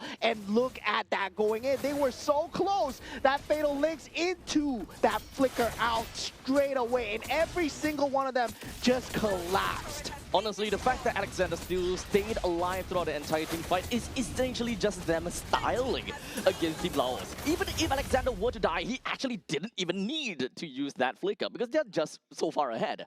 8.9, in fact 9,000 goal lead as of now. Every single one of these players in their own respective role, they are pretty far ahead. And guys, this is not easy to do, especially against a team like Team Laos, Team Indonesia. They're playing out of their minds right now. They might be good, but they are just playing stellar gameplay today because the fact is, they have been consistently just punishing together as a team, and also they are very aligned when it comes down to these win objectives. Sure, you might go for the invade thinking that it's easy, but suddenly a one kill from the side of Team Laos, it sends you guys spiraling. But Team Indonesia, they've been making sure to cut their losses every single time and collapse on every single play that Team Laos can make.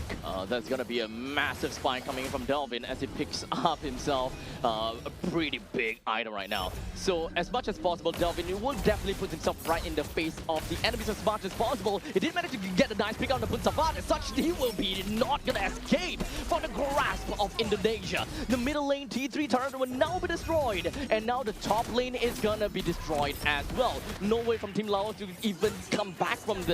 None of the members from the side of Team Laos will be able to do anything. Shoki! That's what we want as it goes in and pulls 2% in. Even when it comes down to the Fatal Links, get another more. Team Laos unfortunately would not be able to get themselves out of the situation, and Team Indonesia styled onto Team Laos and get themselves 2 wins in a row. Very clean gameplay. Once again, methodical, surgical coming in from the side of Team Indonesia as they finish 2-0 against Team Laos. And Team Laos, by any means, they're not a bad team. But Team Indonesia, wow, they were playing out of their minds today.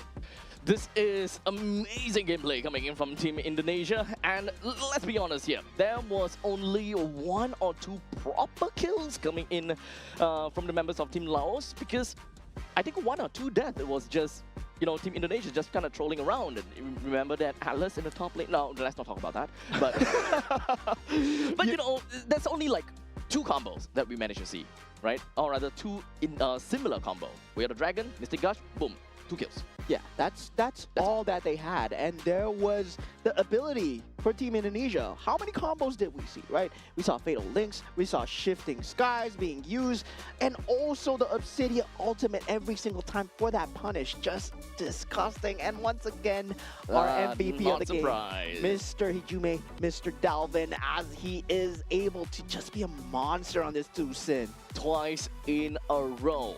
4 kills, 0 death, and 14 assists is, of course, the situation that we see coming in from Delvin, and of course, great plays coming in from him. Yeah, very good itemization. They're not going for the Sky Piercer this time because he knows that, yeah, there is going to be a different itemization coming out from the side of Team Indonesia. They will have that ability to just try and fight every single time. Once the Fatal Links are up, once Afan has that stun up, there is just so much fear in the side of Team Laos's eyes. Oh man, In the end of the day, it is currently, or rather, by the end of the day, right? Indonesia manages to get themselves, what, 12,000 gold lead on top of Team Laos.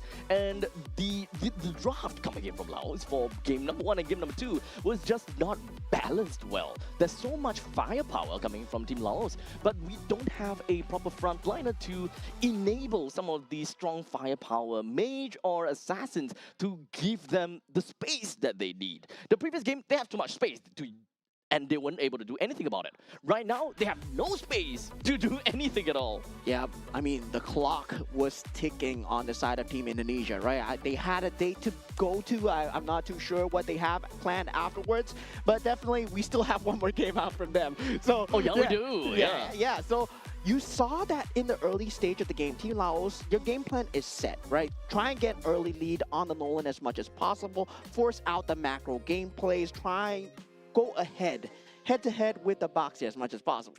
But that's when Alexander is like, no, my friend, no. I am Mr. Atlas, and I am in your jungle. Protect your purple buff. If not, we take it. And then, yeah, we got a Boxy rolling in, takes the purple buff away, and they never got the purple buff again. Yep.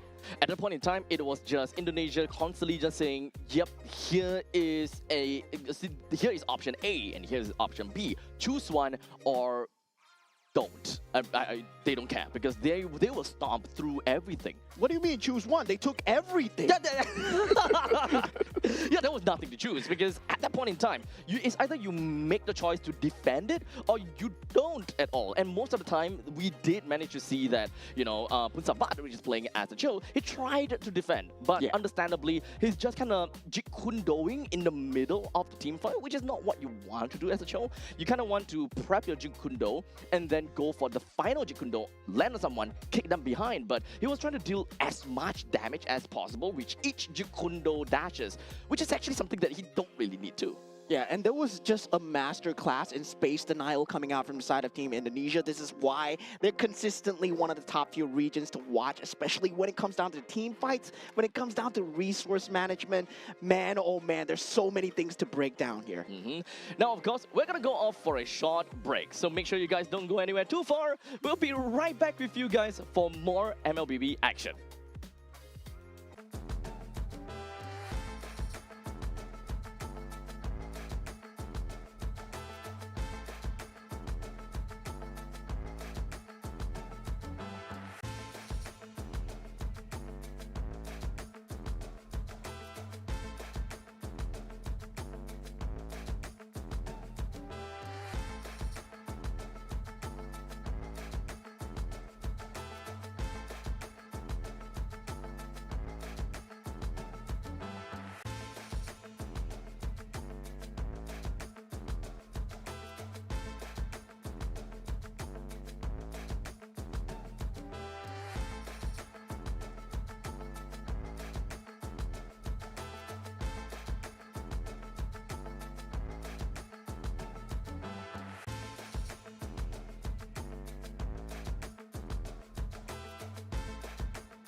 so crude can be graced with a splatter of beauty.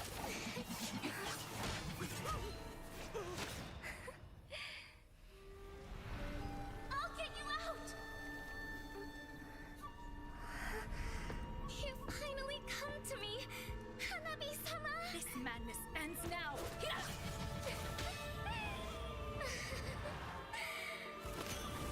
At last, I'm shivering with excitement!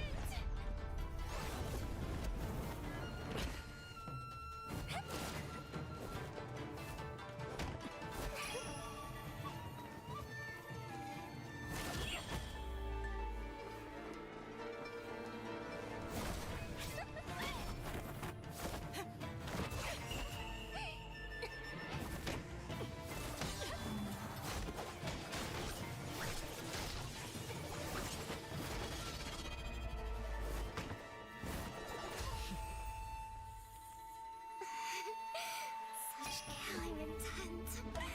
Does this mean Hanabi-sama finally understands Hinata?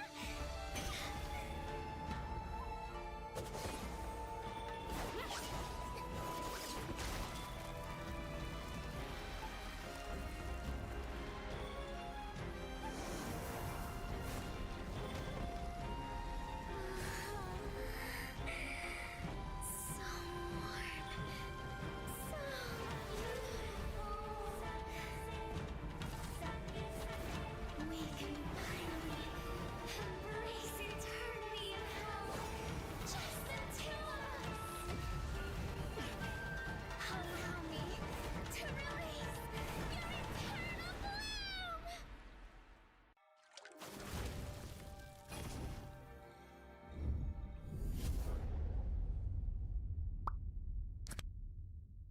The human body was built to move. Not trapped at a desk in one singular posture for 12 hours a day. It's time your chair evolved. This is Secret Lab Titan Evo. Ergonomically engineered for you, gamers, hybrid workers, artists, backing your every move.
are fated to wither.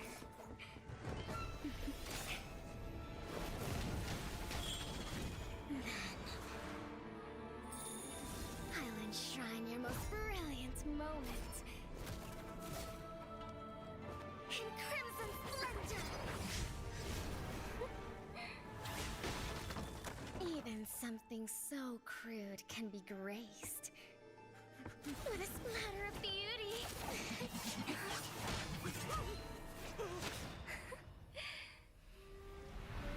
I'll get you out! You finally come to me, Hanabi-sama! This madness ends now. At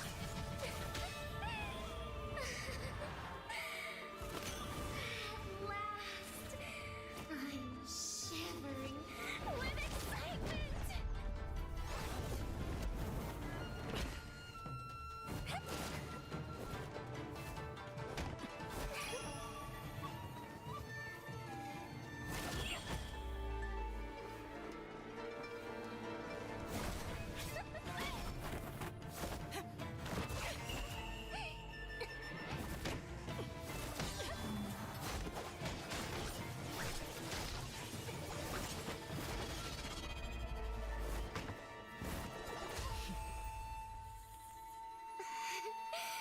Such killing intent.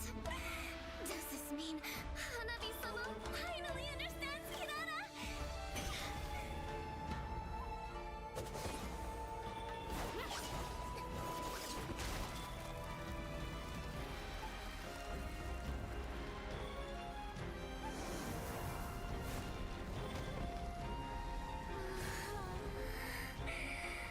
So warm.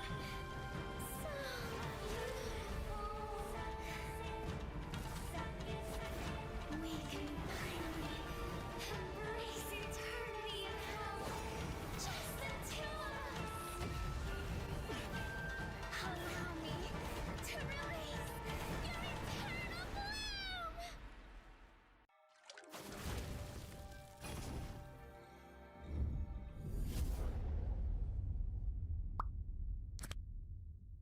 The human body was built to move, not trapped at a desk in one singular posture for 12 hours a day. It's time your chair evolved. This is Secret Lab Titan Evo. Ergonomically engineered for you, gamers, hybrid workers, artists, backing your every move.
moment.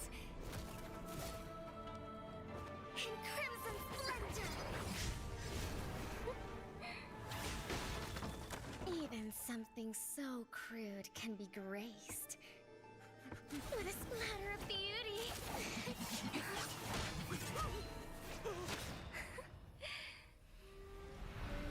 I'll get you out! You finally come to me, Hanabi-sama! This madness ends now!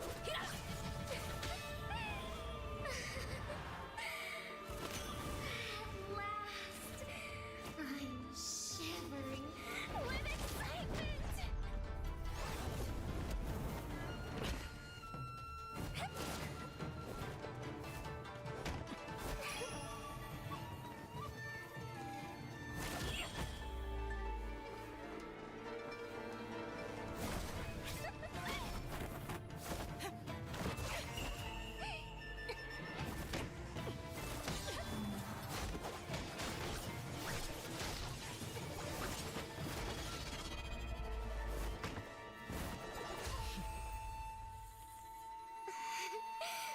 Such killing intent.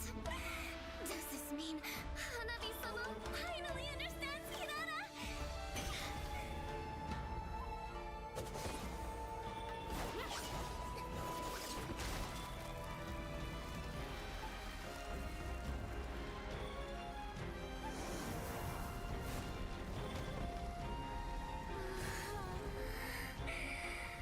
So warm.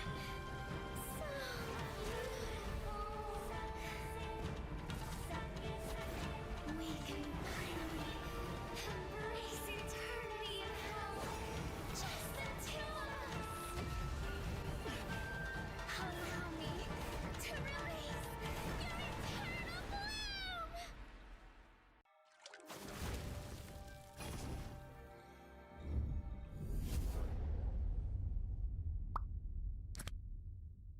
The human body was built to move.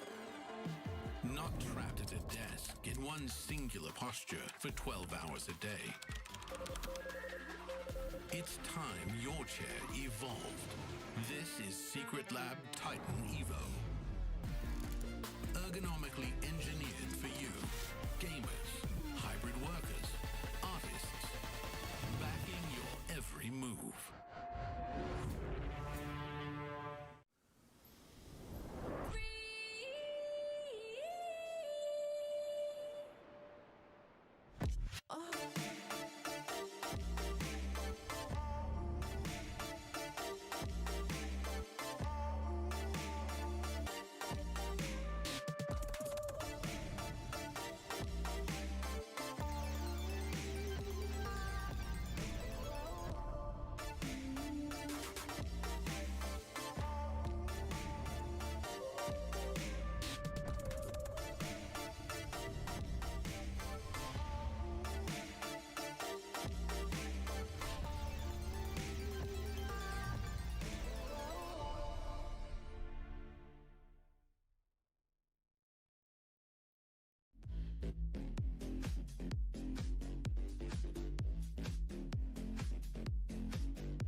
your most brilliant moment. In crimson splendor! Even something so crude can be graced with a splatter of beauty.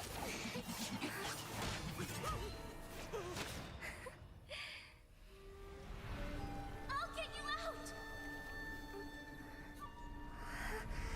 You finally come to me, Hanabi-sama! This madness ends now! At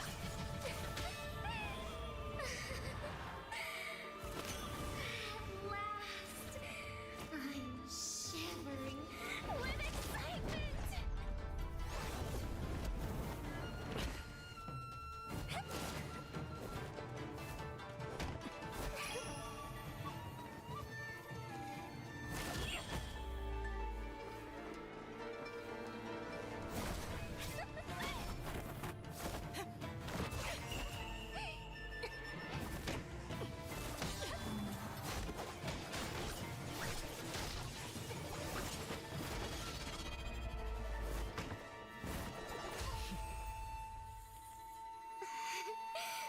Such killing intent. Does this mean Hanabi-sama finally understands Hinata?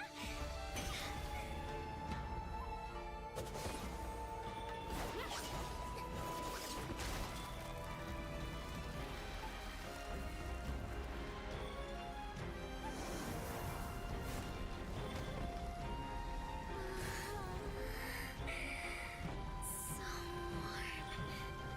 So beautiful. We can finally embrace eternity in hell. Just the two of us. Allow me to release your eternal bloom.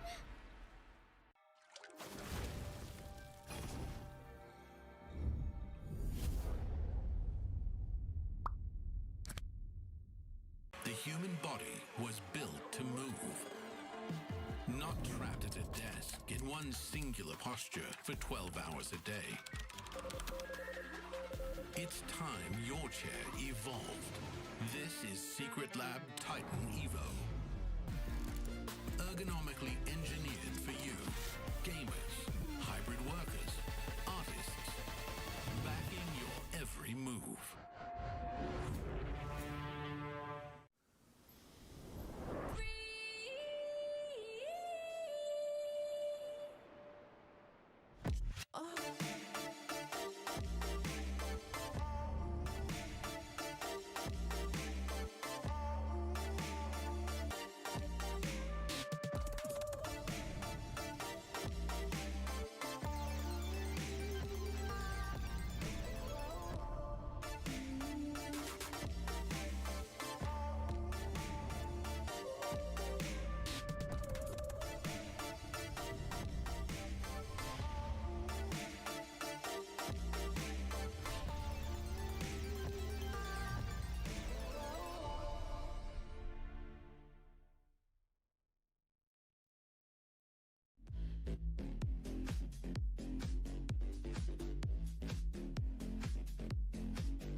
enshrine your most brilliant moment in crimson splendor. Even something so crude can be graced with a splatter of beauty.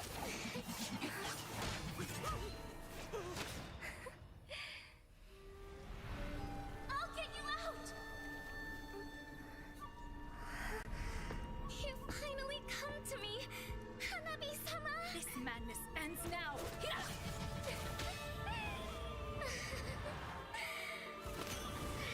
last, I'm shivering with excitement!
right, ladies and gentlemen, welcome back in once again to the 2026 Asian Games qualifiers, of course, for Mobile Legends Bang Bang.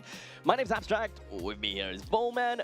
We are going to be looking at one heck of a game upcoming, and I'm pretty sure that the arena behind us is completely filled to the brim.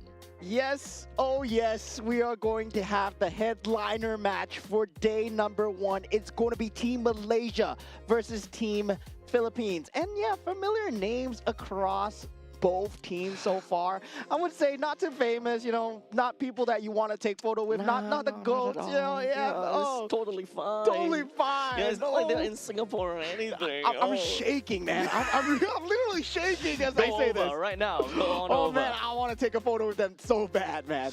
Oh, well, but unfortunately, it's going on. They are going to be pretty separated away from us, and they won't be able to hear us yelling, shouting, and, you know, kind of going fanboying on them. But you guys kind of get the deal.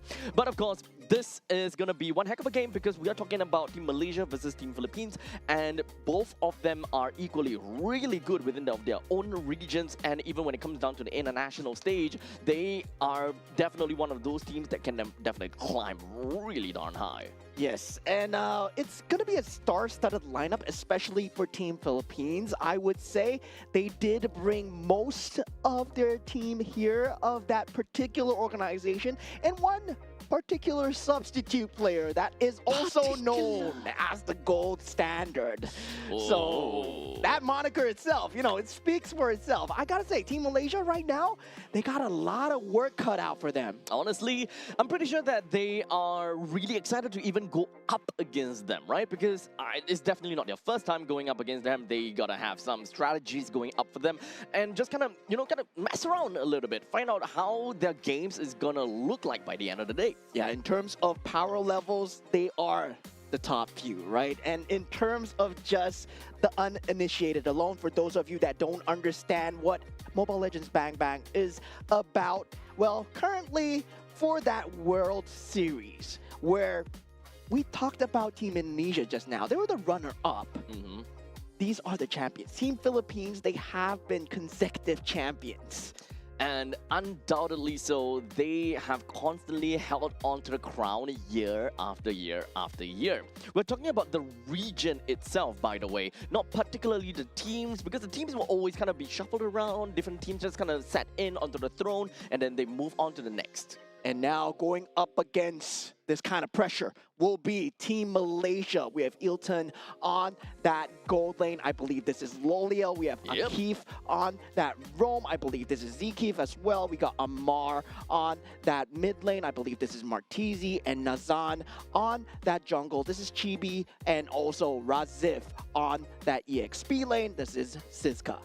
So with that all said and done, they are one of the few teams that we really need to look out for. And Team Malaysia, we have seen them, of course, from across the bridge time and time again. And MPL Malaysia, MPL Singapore, you know, it kind of happens here and there. You know, we're close together. Even for you know, some of these games, we are, you know, sometimes we get some nice little scrims with one another. And understandably, for the side of Team Malaysia, it is I would say a mixture. Yeah, a pretty nice mixture of different teams that just kind of comes in together.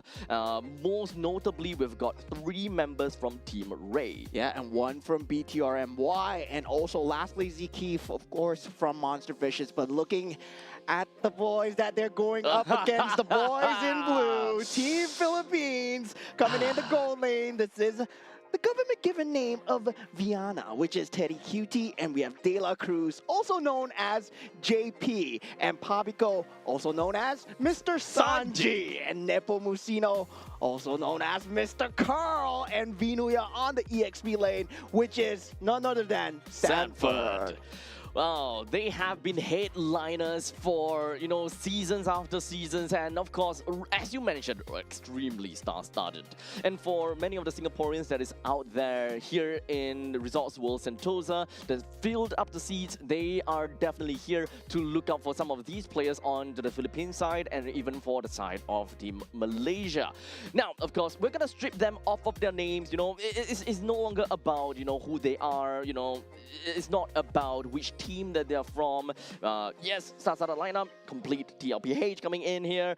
But for now, we're just going to be focusing on to their names because, once again, they're not representing any organizations anymore. They are representing their region. That's right, Eugene. That's right. So he's no longer abstract on this table. He is now That's so currently weird, dude. Eugene, right? That is so weird. This is the exact same thing that's going to be happening for their players because right now they will be using the government-given names. That's right, Mosaong. Yeah, that's right. That's right, indeed. Thank you, Mr. Eugene Yu. Well, that's why we ain't players. Oh, yeah. Well, technically speaking, my government name is not Eugene, so you gotta try it out. You gotta try it again. Oh, man. There's no way. I forgot about your Chinese name. Yeah, you can't. You can't reach that. Mr. Yu Yen Song.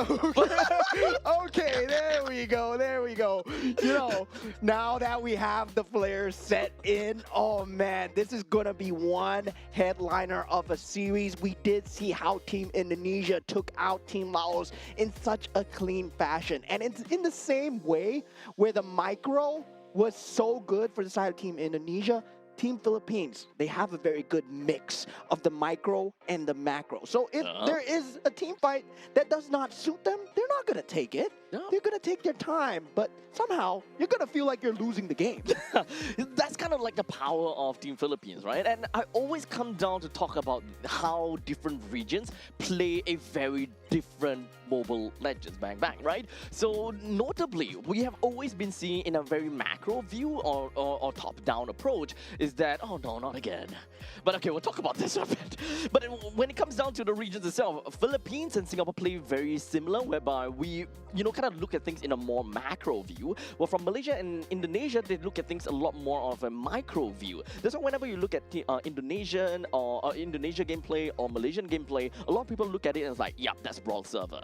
Yeah, that's Brawl Server indeed, but when you look at Team Philippines, right, it is a very good mix of that macro. The things that define what a MOBA is in that MOBA category, that resource control portion of controlling the lanes, controlling the resources, and the objectives in the map. And speaking of the map that's selected, once again, Broken Walls. Why am I just not surprised?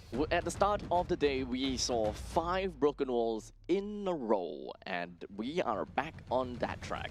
But you know what? We're gonna move that aside. We're gonna be taking a look at this very game for ourselves. We do have Chip, Guinevere, and Glue thrown into the batting pool from the side of Team Philippines, while for Team Malaysia, decided to take away the Juicin and the Freya.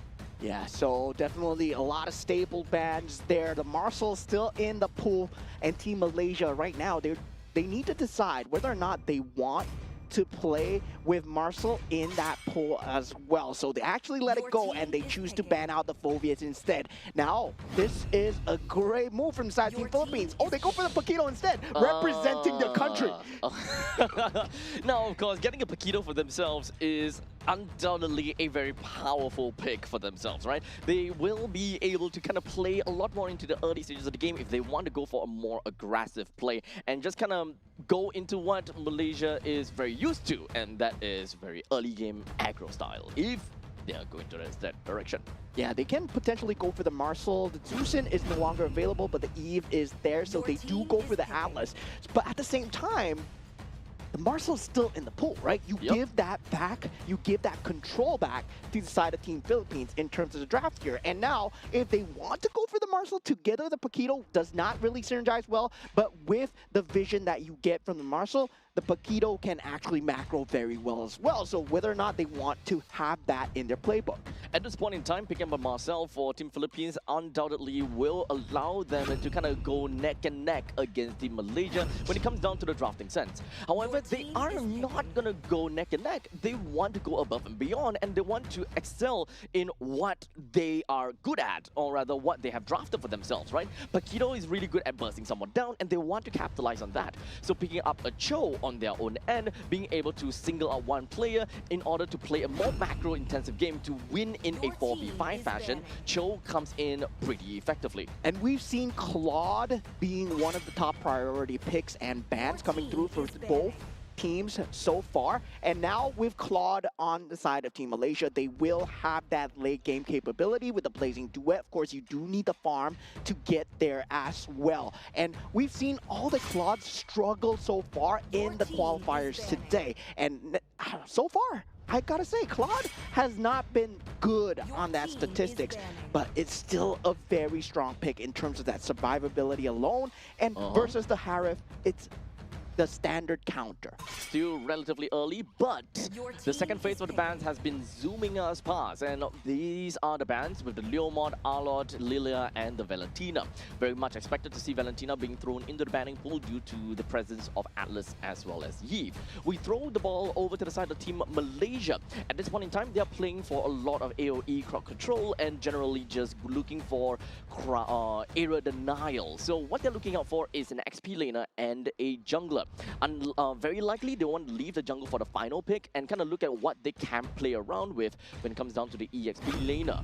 Yeah, but the box is still in the pool, though. They do pick up the Fredrin instead. This gives the opportunity for the side of Team Philippines to go for the box here if they wish to do so. Now, currently, Cho is going to be on that roam role, Paquito on that EXP, and this is going to be most likely an Akai jungle as well, right? Yep. Trying to zone away the Atlas as much as possible, just not getting the Fatal Links off. That would be a good avenue of gameplay as well. Now, going for the Gourd. Yep, Gourd is a very good answer considering that we are looking at a tank jungle this time, back onto Fredrin, melts down the Fredrin and the Atlas very effectively. As such, right now, they don't, for Team Malaysia, they don't have a very good, early game to mid-game kind of transition. So picking up a Sora does kind of double down for them in the late stage durability. And at least in the early stage, Sora will be able to come in and support with quite a lot of these damage. However, if we want to kind of look in a durability matchup, Team Malaysia has it. Well, in terms of damage department, Team Philippines definitely have it. Yeah, definitely for both sides, the drafts look extremely square here, right? 50-50 in terms of just having that late game presence with the Claude, but in terms of that team fight pickoffs, it's for Team Philippines, it's going to be looking better on winning the lanes. Yep. Meanwhile, for Team Malaysia, it's about winning the team fights. And you can see the signatures of each server coming in out, right? Rearing its ugly head here as we head on into game number 1 of this banger of a series, Team Philippines versus Team Malaysia. I'm so excited to see what is gonna come in for us. And we jump right into the land of Dawn. And of course, this is the brand new rotation that we were talking about. By the time that they are done with their respective Beetle and their respective Lizard, they will go straight to level 2 as per what the patch note says. So by the time that they reach over to the buffs, that is when they are generally gonna have a pretty much faster time to clear off, especially for the purple buff, because it is 2 minions right there. Yeah, and that gives you also a brief buffer of timing to go for the lethal here, and already we see Team Malaysia on the case, forcing the flicker away from the side of De La Cruz, who will not have it for the next few skirmishes. And just like that, Akai manages to snatch away that Little Wanderer in a quick little moment, and he's trying to look for some other avenues to play around with. And they also understood what is going to be the rotation coming in from Team Malaysia. So just like that, stole yet another one coming in from Team Malaysia. The jungling side from Team Malaysia is just not having a really good time at all. Yeah, forcing out that retribution early, and Azan not having it at that period of time would just mean that Nepomuceno, right now, he would be way ahead in terms of that curve as well. In terms of that buff clear speed, into that objective clear speed, slightly ahead, but both teams, in terms of net worth, still neck and neck, nobody giving up first blood just as of yet. And we know Team Philippines, at this point, if they don't find a team fight that suits them, they're not going to take it. It's really unfortunate that Team Malaysia, in the early stages of the game, they don't have enough firepower to realistically be able to kind of push any of the members from Team Philippines away far enough. Like, Nepomuceno can just literally walk in, which is why he was able to kind of steal that jungle creep away from the Fredrin in this case. Time and time again, this is going to repeat as long as Team Malaysia do not find a way to kind of get themselves a decent snowball, as Nepomuceno is already at level 5, as opposed to Nazan at level 4. There's no way that they will be able to fight for this. Akeem finds himself taken down, Vinuya as well. So it's a 1-for-1 trade. Unfortunately, it is going to go towards the side of Malaysia a little bit more. Yeah, but Razif does get the better of Vinuya in that EXP lane, taking out the Paquito, trying to go for that over-aggression with that flicker usage coming out from the side of Venuya as well. So gotta say, in the grand scheme of things, yeah, does still favor Team Philippines because they got the turtle. They got a very good usage of that heavy spin in that early game as well. You don't really see that often coming out because the team fights will be kind of avoided till that heavy spin is out. Most of the members coming from side of Team Philippines, they're looking for something. Amar opens up the RWM, but unfortunately would not be enough to keep the Atlas alive. As such, Akif loses his life while De La Cruz just going to be putting himself right in the face of Nazan. This is not going to be an easy take for Team Malaysia, and in fact, there could be a very high probability that they might just lose this orange buff. Yeah, and we do see a lot of the jungle prio come through for the side of both teams here. Nepomuceno, he's not going to be in a lot of trouble. He's in a Nagoya after all, but still getting chased down with Appraisal's Rapier. Uh-oh, never mind. With a heavy spin, he will be able to just kind of bump everyone away. He should be safe for now, unless De La Cruz do something about this. Double flicker just for a kill down on the Nepomuceno. He is a level 7 though, so in the end of things, it's a worth it one. Yeah, it's Carl, man. You got to do that. And with the Mystic Gush coming through, they have been putting on the hate onto Akif. And this is what you need to do against an Atlas, right? Trying to bring him down as early as possible. Make sure that he does not have the availability of the space to make sure that you cannot get the Fatal Links off. And once you keep threatening his HP, Akif, he cannot go in freely. And that's why Atlas dropped off in popularity so far. And with Nazan unable to frontline for now, Team Philippines are playing it very perfectly when it comes down to the space control. Once again, at least in the early stages of the game, we really need the power of Amar to really just pop up as the Eve. Akif and Nazan can always set up for the team, but if we don't have Amar or Razif to come in to make full use of the space given and that opportunity brought up by either the Fatal Links or the or anything else, then it's not going to go anywhere. At this point in time, we do have Team Malaysia. They're just going to be wrapping themselves right in the hands of Team Philippines. Well, in the meantime, it is going to be quite a lot of spinning going on downtown for Team Philippines. It's a 1-for-4 trade, and it is an absolutely free turtle for the side of Team Philippines. Pivotal wipe coming in from the side of Team Philippines. Great use of the heavy spin. Managed to find two members of Team Malaysia pinned up against the wall. Akif being taken out very early. Despite the usage of the Fatal Links, there's no damage coming through from the side of Team Malaysia at this point, right? If Razif is not able to land the Shifting Skies, this is what's going to happen. And that is a huge damage buff coming out from the side of Venuya at this point. It's really unfortunate, but Team Malaysia, they do not have got what it takes to realistically, I mentioned before, to kind of push the members of Team Philippines away. They are tanky, but Amar, I don't think that he's got much damage for himself. While in the meantime, his opposite side, Papico, he's got so much out of his Mystic Gush. He may have used it already, so Team Malaysia, they're not too afraid of re-engaging. Yeah, and the damage tools coming out from the side of Team Malaysia. In that early game, it's really one-sided onto that Sora alone, right? Amar, he's not going to have the damage. Ilton, he's not going to have the damage on the Claude as well. Blazing Duet with a Demon Hunter sword. At this stage of the game, it's not enough. Meanwhile, that Paquito, he does have that level advantage on that EXP lane. He's able to deal that damage with just one item alone. Just like that, 6 minutes into this game, and we are already looking at a 5,000 gold lead in favor for Team Philippines. Team Malaysia, let's take a look at things, right? Or what exactly is going to allow them to get themselves out of this difficult spot? They need a great Shifting Sky from the side of Razif, right? And he's not able to get it because look at where Venuya is playing, right? Consistently making sure that Shifting Skies is wasted on him as a solo target. And once Shifting Skies is gone, well, they can take the space as they wish. And Team Philippines, they know that. They know that. That's why they're just playing for the Sora to use his utility. Because the rest of the other team members, they don't have the damage. Fatal Links into what? That is realistically just playing around Razif as much as possible. It can waste up a little bit and make him make sure that he's unable to get decent amount of farm to kind of stay alive for extended periods of time.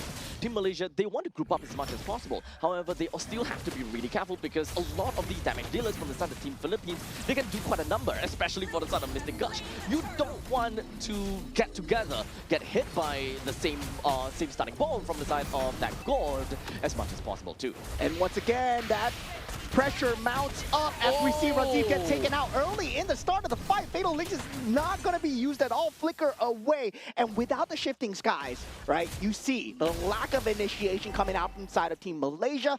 And they needed that early game advantage, hoping that the Sora and also the Fredrin are able to buy them the space for Claude. And this is the problem with Claude so far, where teams have not been able to make it work. Yep, he's constantly gonna be behind and he needs time to eventually skill. The moment that your team is unable to, you know, kind of be on par with your opponents and from the start of the game, then there is no space for the Claude to farm. Nowhere for you to even just BMI in, blazing duet and get out of it. There is no form of passive farming for the side of Claude. So it's really gonna be difficult, and at this point in time, the only time where Ilton will be able to kind of pop off is probably down the line 10 minutes later. Yeah, 8,000 gold lead already at 8 minutes into the game here. That's going to be a heavy-handed advantage for the side of Team Philippines. And if you take a look at the problem here, right? The main problem is the Akai, the Nepomuceno man that can just walk up straight to you, just spin away,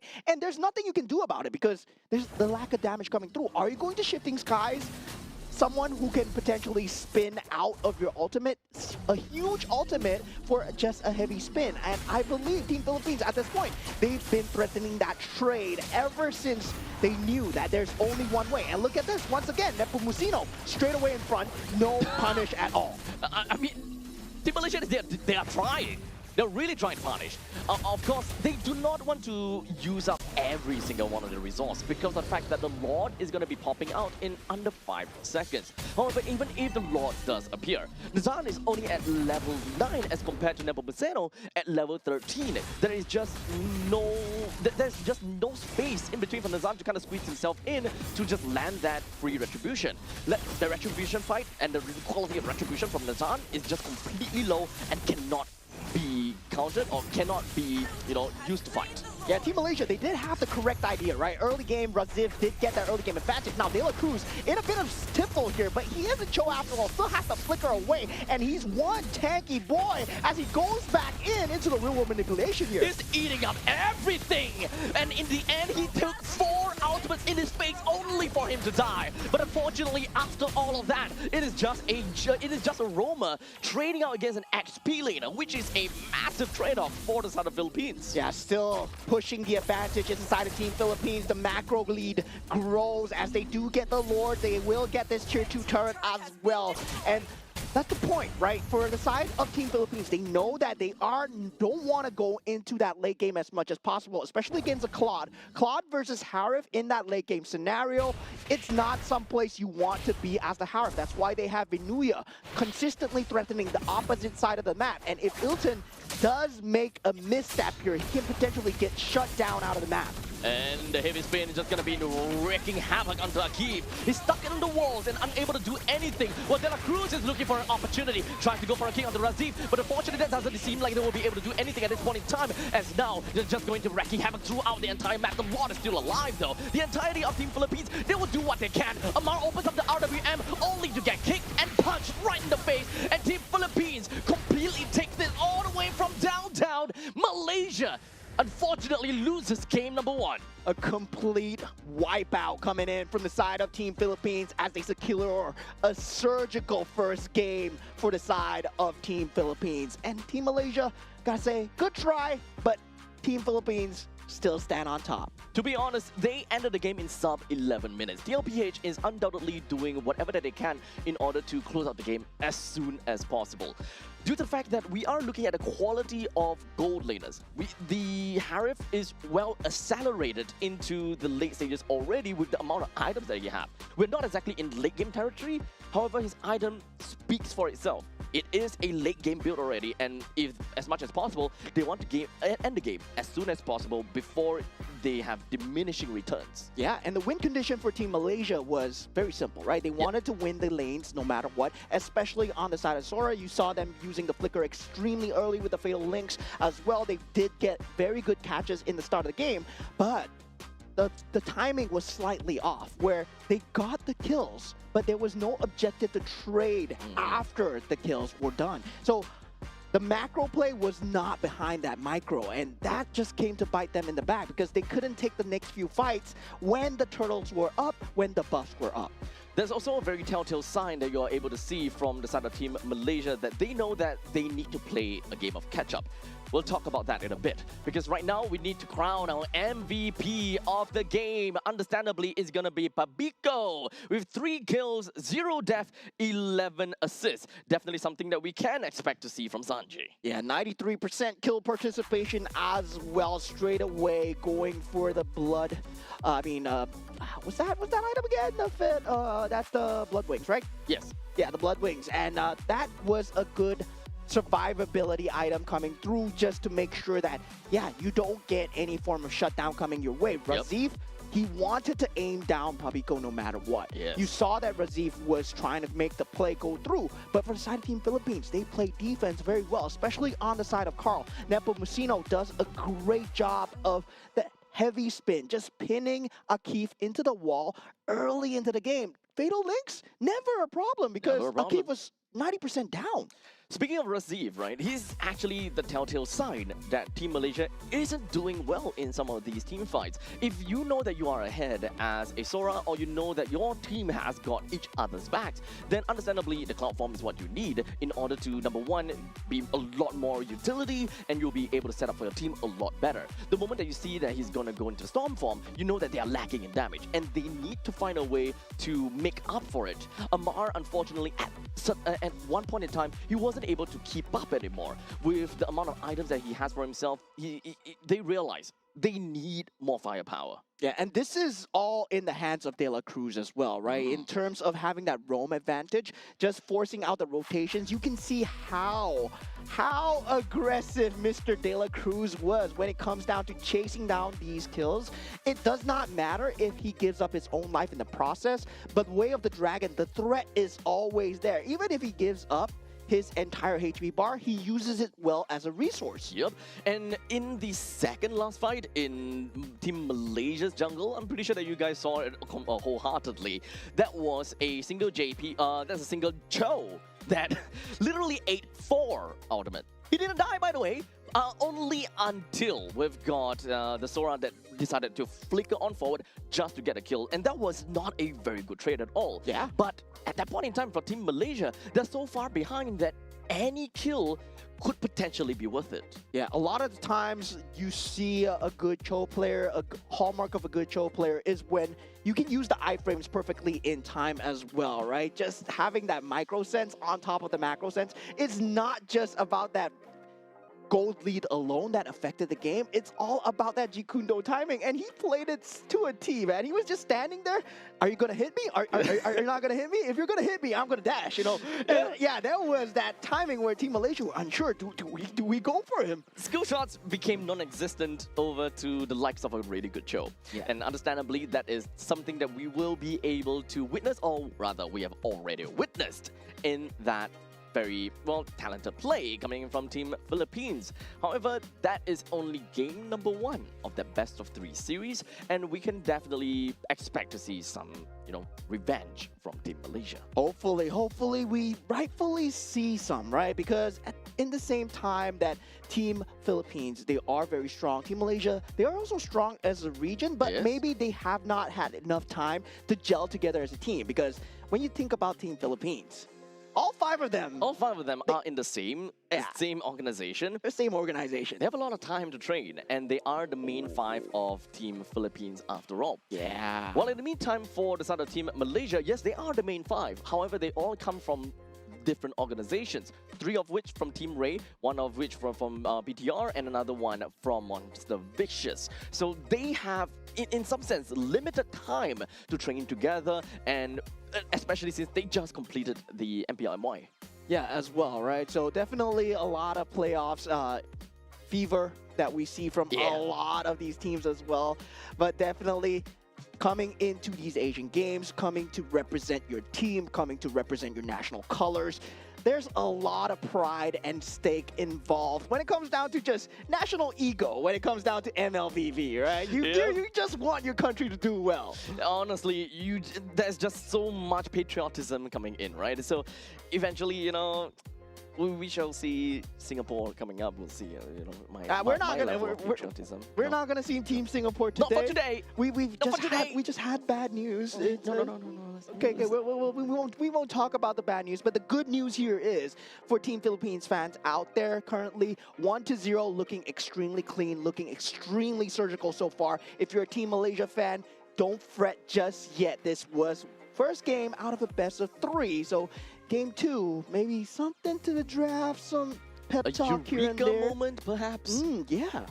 After all, this is still day number 1, though. Even though Team Malaysia is going up against a titan like, Team Philippines, at this point in time, it is still considerably low pressure.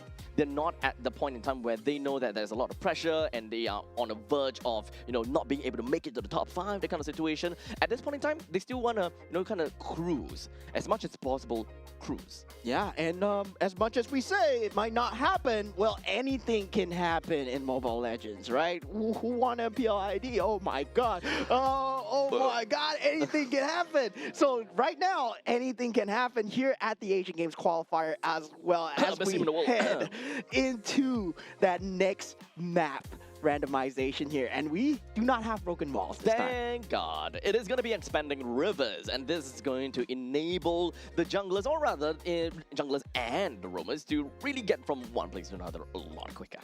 Yeah, definitely, and we're going to see that Harif once again. I believe it's going to be either top ban or the top pick, because with that Zame in Sports, with the ability to traverse the river at breakneck speeds, that first objective take becomes much more pronounced, especially since you have that ability to join that gold laner into that first foray. Now, going into the bans, Boxia, Fredrin, and Phoveus coming out from inside Team Malaysia. They don't like the tanky boys. Yep, so take that all away.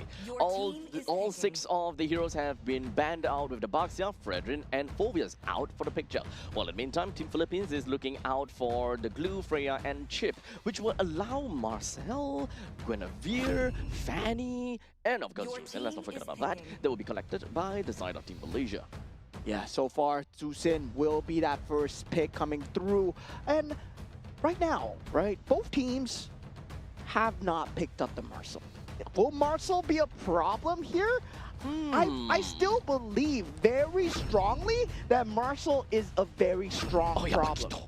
And now, once again, the Paquito has made it through. Okay. Oh, man. Oh, man. Even as second pick, second ban, you still get to pick up a Paquito? That's not usually a very good news, especially in the hands of Sanford. Yeah, this is going to be a very hard deal indeed. Once again, Team Malaysia, they do go for that Atlas, right? And now going into a different build, different play style that you want to go for. No longer on that Akai. Now it will be the Harley. The threat is going to be real. There's going to be way more damage coming out. If you thought heavy spin is going to pin you down, well, how about pure damage right now? And now we do see the Arlet ban coming out. Now, with the side of Team Malaysia, they already have their jungler set. So right now, it's all about damage mitigation against the Harley. So for Team Philippines, they are very damage-oriented at this point. So Team Malaysia, what they want to do is just remove as much tanky heroes from the pool as much as possible that would fit in the roam position. And understandably, Hylos being one of the tank heroes that have the highest HP within the entire tank role will be taken out. And let's not forget, the Gutter Catcher will be taken away too. Yeah, so now with that Obsidia being taken out as well, that would have been a great goal laner to punish the Harley as much as possible, try and catch him during these rotations. Right now, they do pick up the Claude for themselves. And so far, right, Claude has not been good for any of these teams. But Team Philippines are here to show you, right? Guys, right now, Chill out. we're going to play Claude. This is how you do it. This is how you're going to do it. And for the side of Team Malaysia, they responded with a Moskov and a Sora. And this is also a very good pick coming out from the side of Team Malaysia. But they, once again, they're very reliant on getting the Fatal Links through. However, I do like the balance coming in from Team Malaysia, right? They have a very good balance in between durability, utility, as well as damage altogether. But Team Philippines, they don't care about tankiness. They're going to go all in. This is all strike. they don't necessarily have someone that is realistically very strong enough to kind of hold down the Lord or kind of be the one that kind of dances to the Lord. This is one of the situations that we see that is all about damage. So for Team Philippines, as much as possible, they want to make Malaysia sweat. Yeah, they're going to be playing cross map. They're going to try and make them rotate across the map as much as possible. Meanwhile, for Team Malaysia, they want to take the truest of true team fights, right? With the fail links, catch as many as possible. At the same time, land the Spear of Destruction, and have an honest 5-5 team fight. But Team Philippines, they don't want that. They don't want an honest 5-5 team fight. Only if they have a 5,000 gold advantage, yes, they are going to jump in. But if they don't, then Team Philippines, well, rest assured, they're just going to play Claude one side, Paquito one side, and Harley is going to be threatening you from anywhere that could be a bush. If the game really goes well for Team Philippines in this case, Team Malaysia, the one that will suffer a lot is going to be Akif, as one of the main roamers, or rather the main tanky guy who wants to open up the map as much as possible to give information to the likes of Suyo. The moment that you kind of enters any of these brush, you might be expecting either going to be the Harley, or you could just potentially see the Paquito. And Team Philippines, they have so much damage in their midst where they're not afraid of throwing any of these skills onto a frontline heroes, because this is the situation where if Team Malaysia, they lose their tank, that means that they lose their utility, and it just became 5v4. It becomes so difficult for Team Malaysia to kind of hang on. Yeah, for Team Malaysia to win one of these team fights, it has to be an early burst, right? Within that first 3 seconds of the team fight, you got to burst down either the Harley, the Yeep, or the Claude, or the Paquito. Either one of them. Yep, very mechanic style, right? Yeah, very mechanic style. You got to get down that Fatal Links, you got to get down that stun, Spear of Despair, into that Lantern pickup, into that Shifting Skies as well. So you got to lock down one person with all 5 of your utilities. And while that's happening, rest assured, Team Philippines, well, one member might go down, but everybody has the ability to farm here, and everybody has the ability to clear the lanes here. So I can see the macro gameplay just going slightly in the favor of Team Philippines here. I honestly just want to know how they're gonna do this, because in the previous games, of course, I think in either Group C or Group D, we have a very similar kind of lineup coming in, whereby they are just all strike, all damage. No one that can realistically be able to hold down the fort against a Lord, hold the Lord, and just take some of these blunt force damage. Team Philippines, they're here to kind of show us a masterclass. How do you run a composition like this? How do you play a fast game? Yeah, now we head on into game number 2 of Team Malaysia versus Team Philippines. Right now, Team Philippines 1-0 ahead with a very clean first game so far. Now, with a completely new look on their lineup, not having the Akai this time, instead picking up that Harley on Nepomuceno. Wonder how it's going to go as they're playing a very guerrilla warfare kind of playstyle. As we move on here, let's take a look more about the lading situations. It is going to be the Claude and the Moskov. So they are just going to be going back to back and neck and neck with one another. It's not going to side to anyone at this point in time. But looks like we're looking at something over here. Nazan hoping that he'll be able to open things up onto De La Cruz, but unfortunately, he does have the quick sand guard, so he should be a-okay. Nepomuceno flickers himself on forward, tries to get a kill onto Akif, and he will be able to successfully do that. Yeah, and that's a flicker usage coming out from the side of Akif. So we do see that early game just priority onto Akif, even onto game 1 as well, right? Just try and threaten the Atlas as much as possible. He might be a tanky boy in the later stages of the game, but right now, as of level 1 to level 2, there is no capability of him being able to soak up the damage. We do have the turtle that eventually spawn up in 10 seconds. And Team Philippines, at this point in time, they have the general control of the river line. And there's really not much that Team Malaysia could do, because once again, the main guy that opens up the map a little bit here is really just going to be the Atlas. No one else until Raziv can open the map with him. But right now, we just want to see him deal more damage rather than to really open up the map. Yeah, once again, Team Philippines, they will try and take these segmented team fights as much as possible. If they have the man advantage, they will try and rotate Viana over. Currently has that Blazing Duet in that mid stage, but now Akif not having that fatal links here. Nepomuceno takes the turtle though. Really fast pace, and in fact Razif finds himself taken down already. The rest of the members for the side of the Team Philippines just gonna remove themselves onto the face of Amar, and he will go down. Yeah, just early rotation, right? This is the key play style of expanding rivers, where you're able to rotate your gold laner into that first turtle skirmish. And Viana on that BMI Claude using hero, where you're able to jump in and out of the fight as he pleases, the extra Blazing Duet just goes a long way. Already 3 kills credited to the side of Team Philippines. Understandably, the pilot really changes how these kind of composition plays out. As such, they move on to the middle lane. In fact, even Tara diving onto Amar, and they don't care about anything at all. They may have lost a life from the side of De La Cruz, but it's a 1-for-1 trade between the roamer and the mid lane that is well worth it. Yeah, at this point, De La Cruz, he's going to play the same playstyle that he has been playing the Cho as well.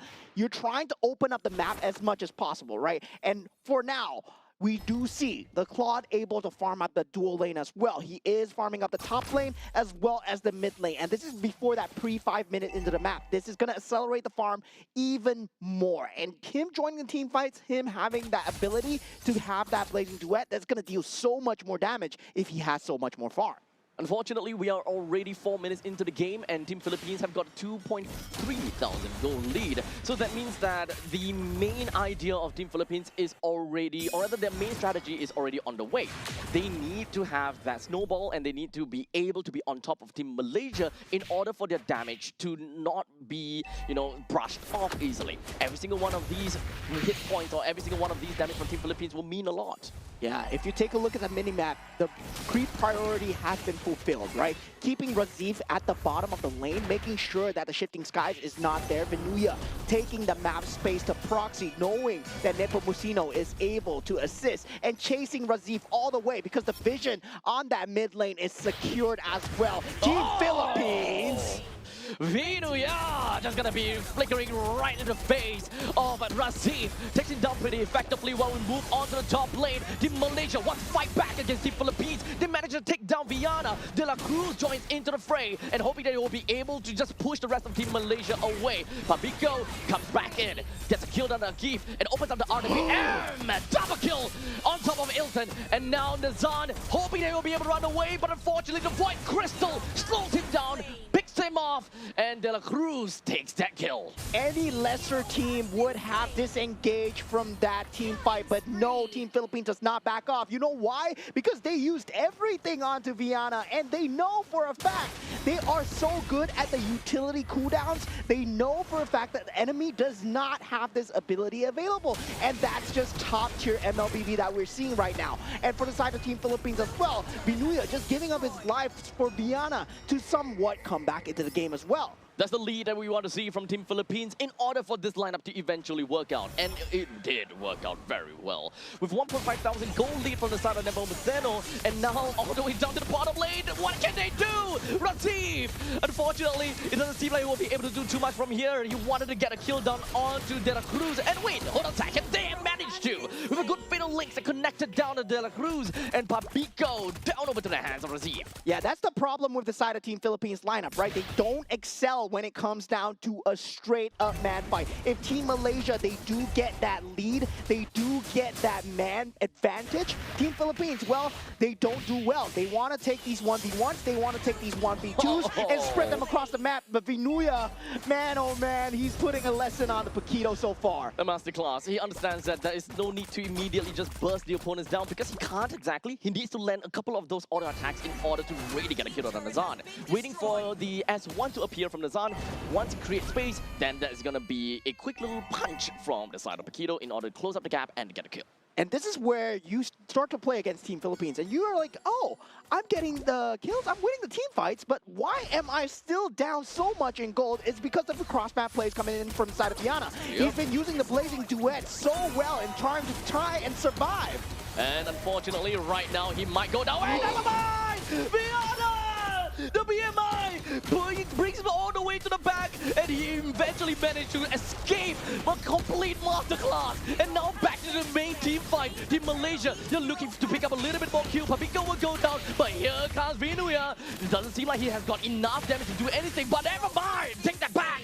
Immediately with a good flicker, he puts himself right in the face of Mar, takes him down, and Nepomuceno joins into the fray as well. Not quite enough to bring Razif down, but they do have a little bit more to continue to push it down. Yeah, completely exhausting every single flicker here. And that should be a situation where you use everything on Viana. You're expecting a kill, but no, the BMI coming out at the perfect timing. Yes, with the rest of the team members just committing all that utility on the Vienna, they had nothing else for the rest of the members. That is Team Philippines that convened on them on that top lane. At this point, with 5,000 goal lead from Team Philippines, it's not necessarily even about team fights anymore. Team Philippines will be able to whittle down the members from Team Malaysia one after another as long as they have got a very good Oh no. Oh man. As you can see, they are just trying to do their very best to go for one player to another. And Team Malaysia, they would like to respond in kind, doing the same thing to Papico.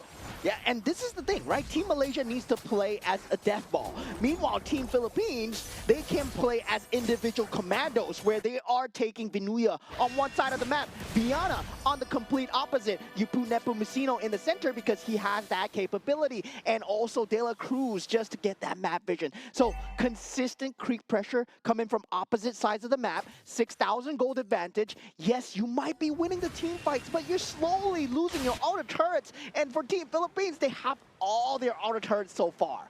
Unfortunately, if we're talking about the frequency of skirmish versus team fights, the amount of skirmishes definitely is maybe 2 or 3 times more than, you know, some of these team fights out there. So Malaysia, they may win some of these team fights as you mentioned before, but when it comes down to skirmishes, Team Philippines definitely takes the cake. And overall and over the long periods of time, Team Philippines, doesn't matter if whether they lose some of these team fights, it doesn't really matter. But in the meantime, there we go. It's gonna be a big team fight, but the Lord, Sand Sweepers are flying up to the air right within Papico's RWM. And that's more than enough for Team Malaysia to take 2 L to their name. Razif hiding inside of these brushes, and there's no way he's gonna get himself right out of the hands of Viana. And you can take one, you can take Nepomuceno out, but we're gonna make you pay, right? This is what Team Philippines is all about. Because right now, Team Philippines, Viana is at critical mass. Look at how much damage the Blazing Duet does when a good Claude player is given the farm. And this is why Claude is still so dominant as one of the top tier gold laners. It's just that teams have not been making him work. Now Team Philippines putting on a masterclass. To be honest and to be fair, it does seem as though Team Philippines, they have very strong control of the lanes and of course the river lines. As long as you have good control of the river lines, Viana can literally go anywhere that he wants to farm either in the lanes or in the jungle. And that will help him to proportionately grow together in time. With 7,000 gold lead in favor for Team Philippines, Malaysia is way, way behind. And despite the fact that this is a very well-balanced team composition with good tank... Oh, wait, hold on a second. What was that? As the Raging Sandstorm lands, De La Cruz unfortunately will sacrifice his own life, and he's taking a lot of enmity coming from the side of Team Malaysia. He may sacrifice his life, but managed to allow his team to take a keep and Razif down. As continuously from this point onwards, Zan looks to get a kill. He managed to pick up a double, but Papico will take him down once and for all. While Vinuya goes for a little bit of style onto the side of Team Malaysia. Ilton now, as of course the Moskov, he do whatever that they can to push out the waves and to survive. One more creep wave coming in from side Team Philippines. This might be the end here as they're trying to go for it. Ilton does go down. Team Philippines, they go for the throat here as they know they are on that clock as well. They don't want to give them any space to breathe as Team Philippines takes this 2-0. This is absolutely scary of a game from the side of Team Philippines. They are doing whatever that they can to ensure that they will put the opponents down under. I gotta say, Team Philippines, they look super super friendly when, they're not in the game, but when Yeah. they smell blood in the water, this is the kind of players they are. Honestly, at this point in time, the moment that we go into the game, Philippines looked at the game and they focused in, like shooting fish in a barrel at this point. And this is what that playstyle is going to be about, right? Where a lot of the teams, they are taking the guerrilla team fights, but they want to play the Nolan, they want to play the Claude as much as possible, but sacrifices need to be made. And for Team Philippines, they're using their HP bar as a resource to start these fights, to force out these fights. De La Cruz, he might go down, but what do they gain out of it? And looking at Pabico as well, he died 3 times, but doesn't matter. Doesn't matter because in the end of the day, it's all about trade. You may go down, but someone else gets the kill, and then someone else will make full use of the economy that they have gotten. Well, in the end of the day, Pabico, also known as Sanji, with 6 kills, 3 deaths, and 10 assists, crowned the MVP of the game. Yeah, definitely for all the Team Philippines members putting on a show here. Team Malaysia, they did what they could, right? They did what they could. Won the team fights. They fulfilled their team comp perfectly. But when it comes down to the art of battle, Team Philippines, they won that war. This is the kind of situation whereby Team Philippines would not give you a grand dream. They're not going to sell you all of that. They're just going to be like, look, we have one person here, make your choice. Do you want to send Akif all the way into Fatal Links on the one guy? Or do you want to wait it out for a perfect opportunity for Razif to go in and out massive amount of people? Unfortunately, that dream was never sold to Malaysia because for the side of Team Philippines, 1 person, 2 person may get caught. However, it does not matter to them because every single one of these members from Team Philippines, they have ample amount of damage to punish Team Malaysia. Yeah, and it's not like Nazan was in a bad situation, especially with the Tsusin and the Suyo combo as well. They did find a lot of pickoffs onto Pabico and also onto Nepomuceno as well. But the main villain behind all this, Vinuya, right? Behind all this on the Paquito, we can see why this is one of the top tier bans that teams have just been banning out. And now, can you agree with me that Claude is good? in a winning situation, Claude is great. Yeah, but even in a losing situation, we need a litmus. We need a proper litmus test for Claude. Playing from behind, how good Claude will be. Technically speaking, it's technically speaking easy to win. What's the word for it? I know what you mean. It's easier to win harder. Yeah, but it's not exactly easy to win slowly. Yeah, it's what I always say. That's what I always say. Every good team knows how to play when they're ahead, right? But when you're behind, that's where the decision making matters. Yes. Okay. Yeah, that's the way. Yeah. Forget what I said. Yeah, just take what I said. Yeah, so congratulations to Team Philippines for taking a 2-0 victory here at day 1 of the Asian Games qualifiers so far. What a treat that we had so far. We saw Team Indonesia going up against Team Laos, Team Philippines going up against Team Malaysia. Well, still early days. There's a lot of time to reset here. As we said, Team Philippines, there are 5-member stack that have been playing together for a very long time. Indeed. In fact, this is, in some sense, and to a lot of the fans out there, this would be an expected outcome. But of course, I guess the training arc happens, and this is where the training arc for Team Malaysia will eventually come in. This is only day number 1. Pressure is not that high as of yet, as we mentioned time and time again. Eventually, we might see Malaysia coming in as a powerhouse, and I'm definitely looking forward to that. Yeah, and for that next game, we're going to have Team Indonesia versus Team Vietnam. So that's something to look forward to, guys. That is going to be the last game of the day, so make sure you guys look forward to that. We're going to go off for a short break, and we'll see you guys in a jiffy. Take care.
human body was built to move. Not trapped at a desk in one singular posture for 12 hours a day. It's time your chair evolved. This is Secret Lab Titan Evo. Ergonomically engineered for you, gamers, hybrid workers, artists, backing your every move.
If all that bloom are faded to wither.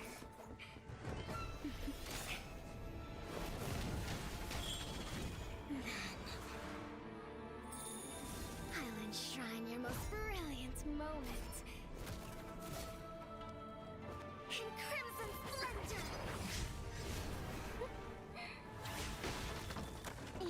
Something so crude can be graced with a splatter of beauty.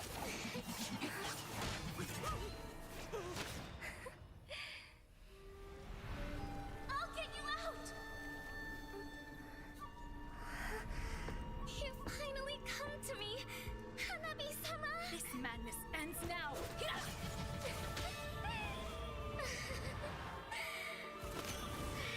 last, I'm shivering with excitement!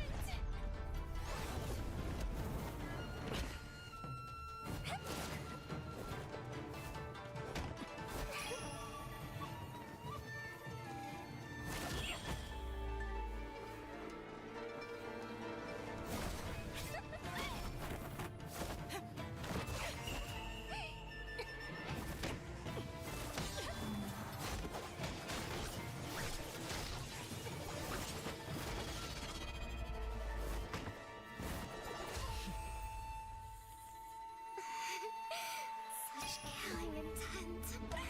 Does this mean Hanabi-sama finally understands Kirara?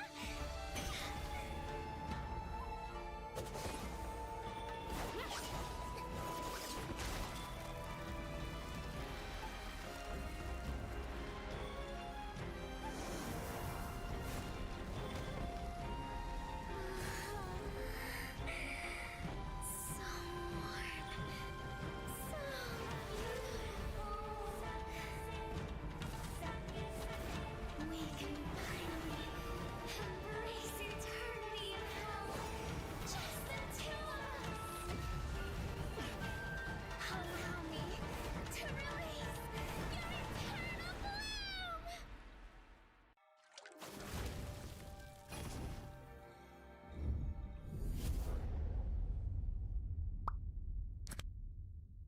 The human body was built to move. Not trapped at a desk in one singular posture for 12 hours a day. It's time your chair evolved. This is Secret Lab Titan Evo. Ergonomically engineered for you, gamers, hybrid workers, artists, backing your every move.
Something so crude can be graced with a splatter of beauty.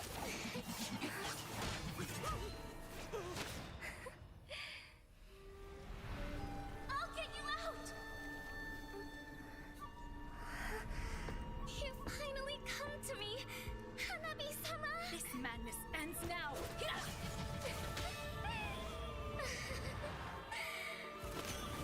At last, I'm shivering with excitement!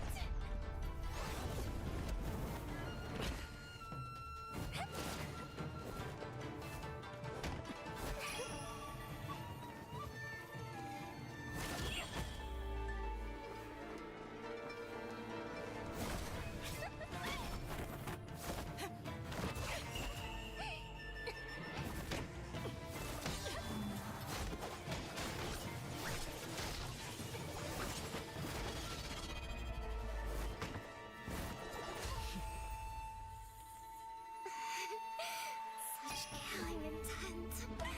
Does this mean Hanabi-sama finally understands Kirara?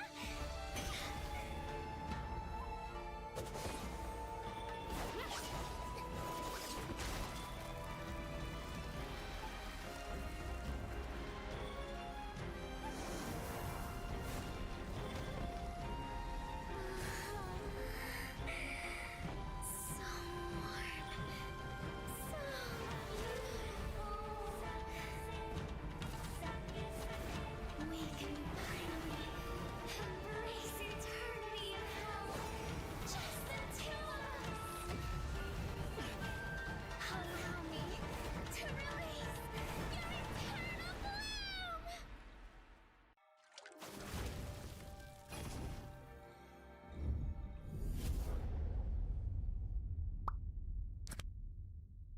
The human body was built to move.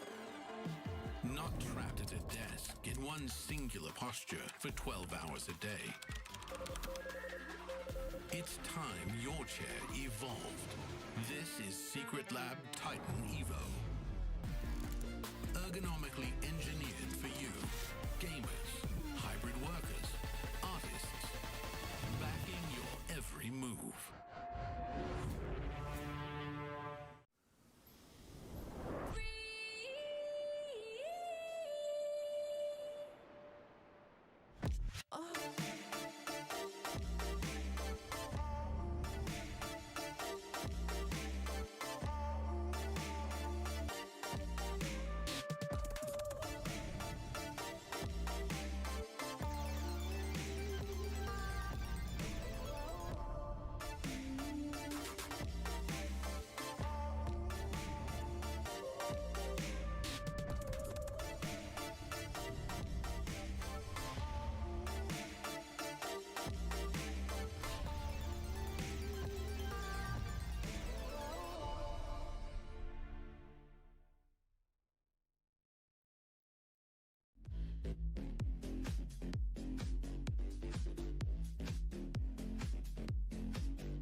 with a splatter of beauty.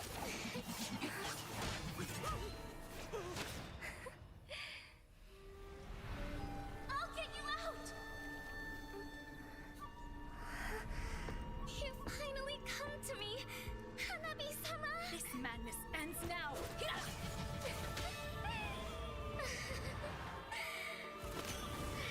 last, I'm shivering with excitement!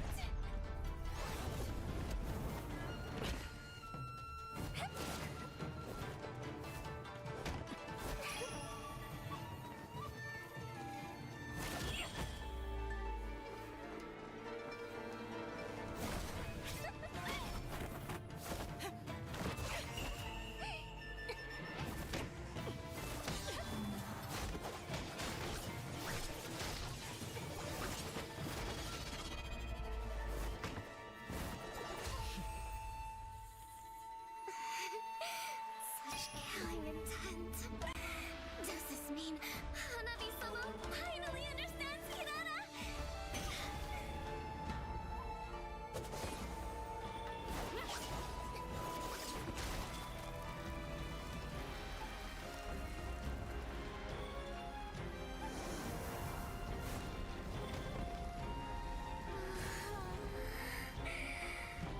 So warm.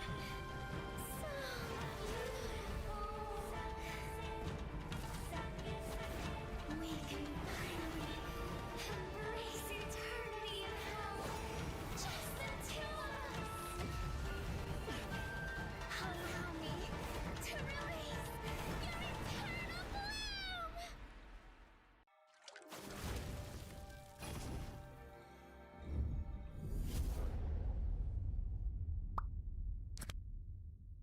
The human body was built to move. Not trapped at a desk in one singular posture for 12 hours a day. It's time your chair evolved. This is Secret Lab Titan Evo. Ergonomically engineered for you, gamers, hybrid workers, artists, backing your every move.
wither.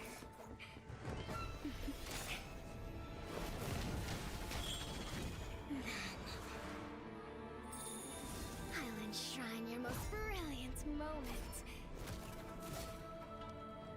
in crimson splendor. Even something so crude can be graced with a splatter of beauty.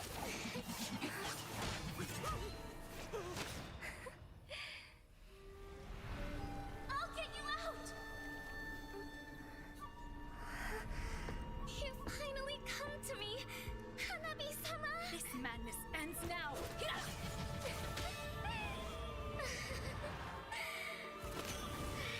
last, I'm shivering with excitement!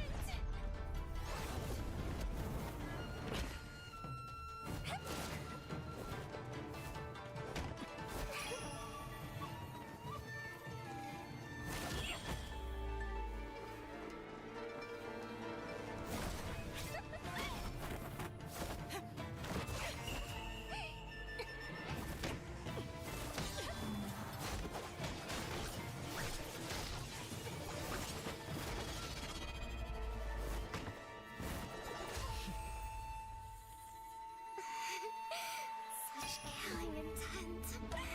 Does this mean Hanabi-sama finally understands Kirara?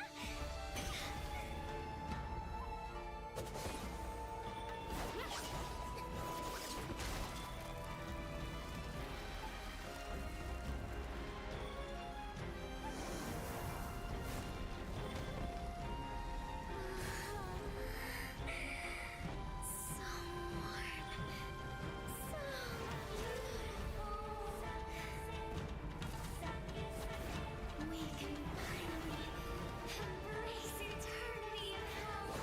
Just the two of us. Allow me to release your eternal bloom.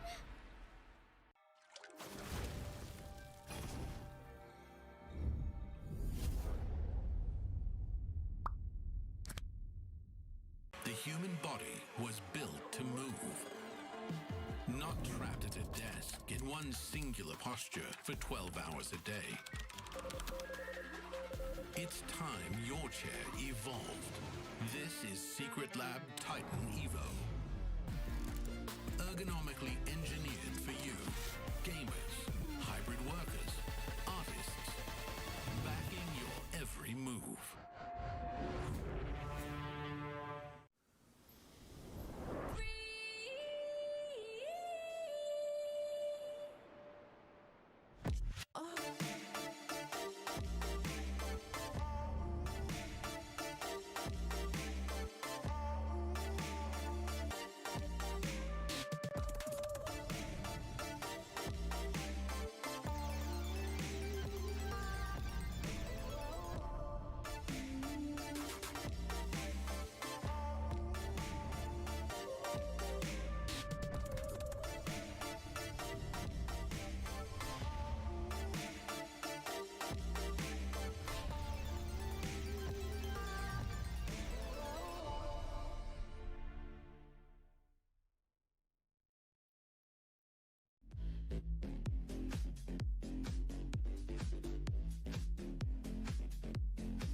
this matter of beauty.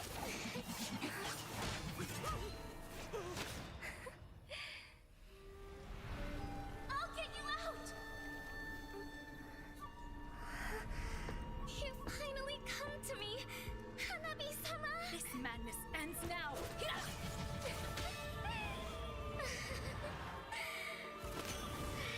last, I'm shivering with excitement!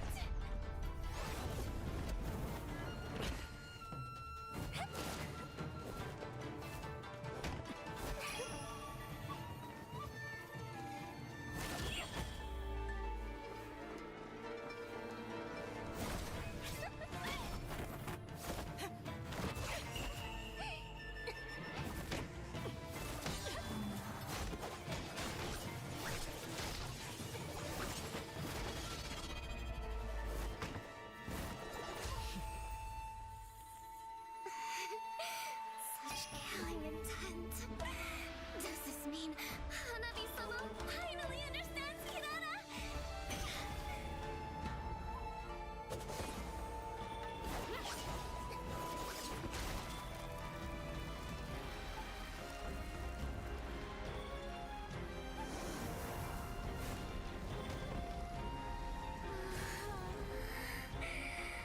So warm. So beautiful. We can finally embrace eternity in hell. Just the two of us. Allow me to release your eternal bloom.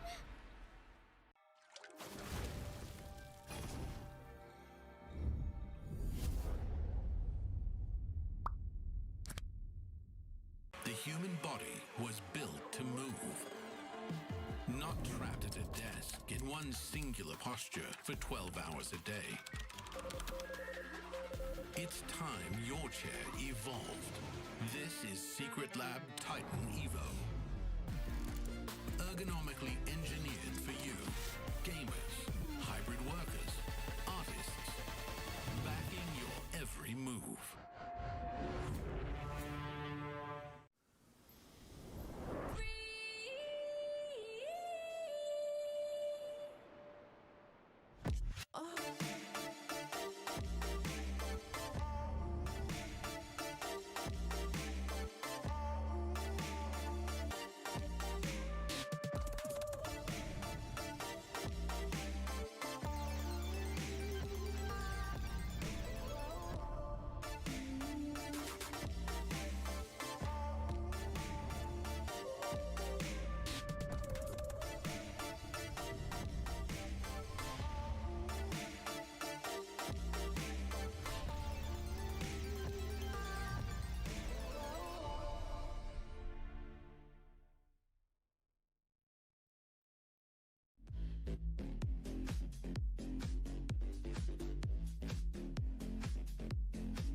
in crimson splendor.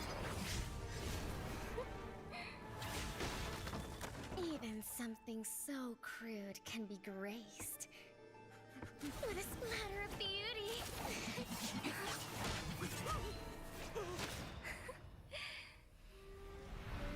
I'll get you out! You finally come to me, Hanabi-sama! This madness ends now. At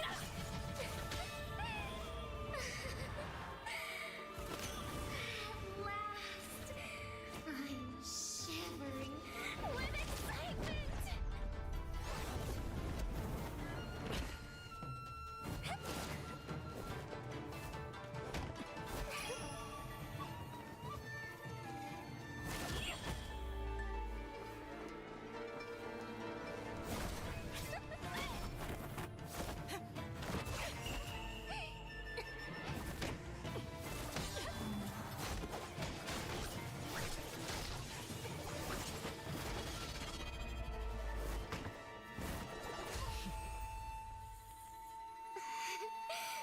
Such killing intent. Does this mean Hanabi-sama finally understands Kirara?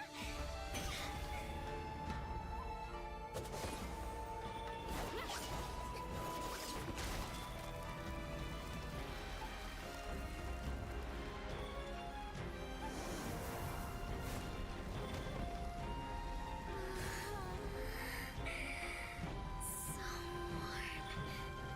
So beautiful. We can finally embrace eternity in hell. Just the two of us.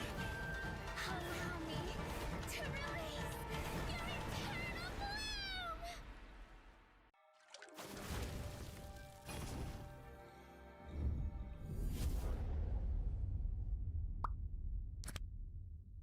The human body was built to move.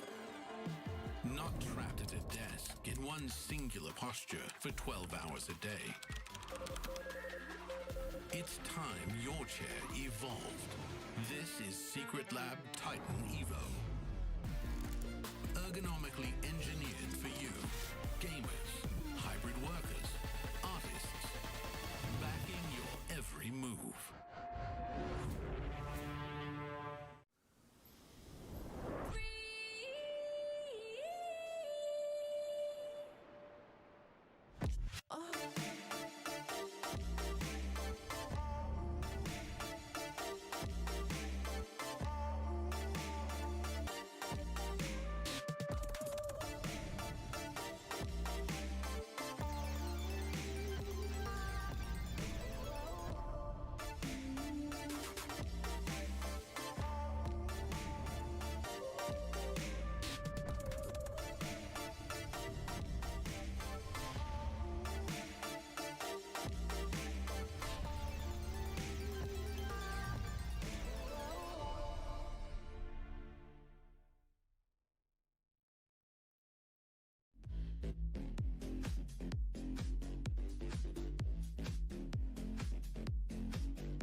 right, ladies and gentlemen, welcome back once again. And of course, we are now at the final game of the day. It is definitely going to be a big one, and we've been waiting for a long time until we finally reach this stage.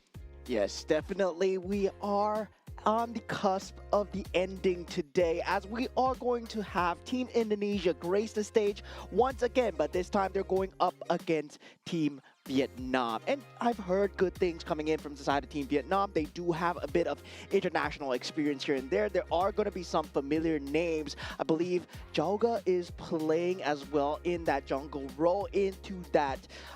They were actually from, I believe, Xeno Zenith. So Xeno Zenith, kind of an organization that we are familiar with. They have 3 players from Xeno Zenith that are currently in Saigon Phantom right now.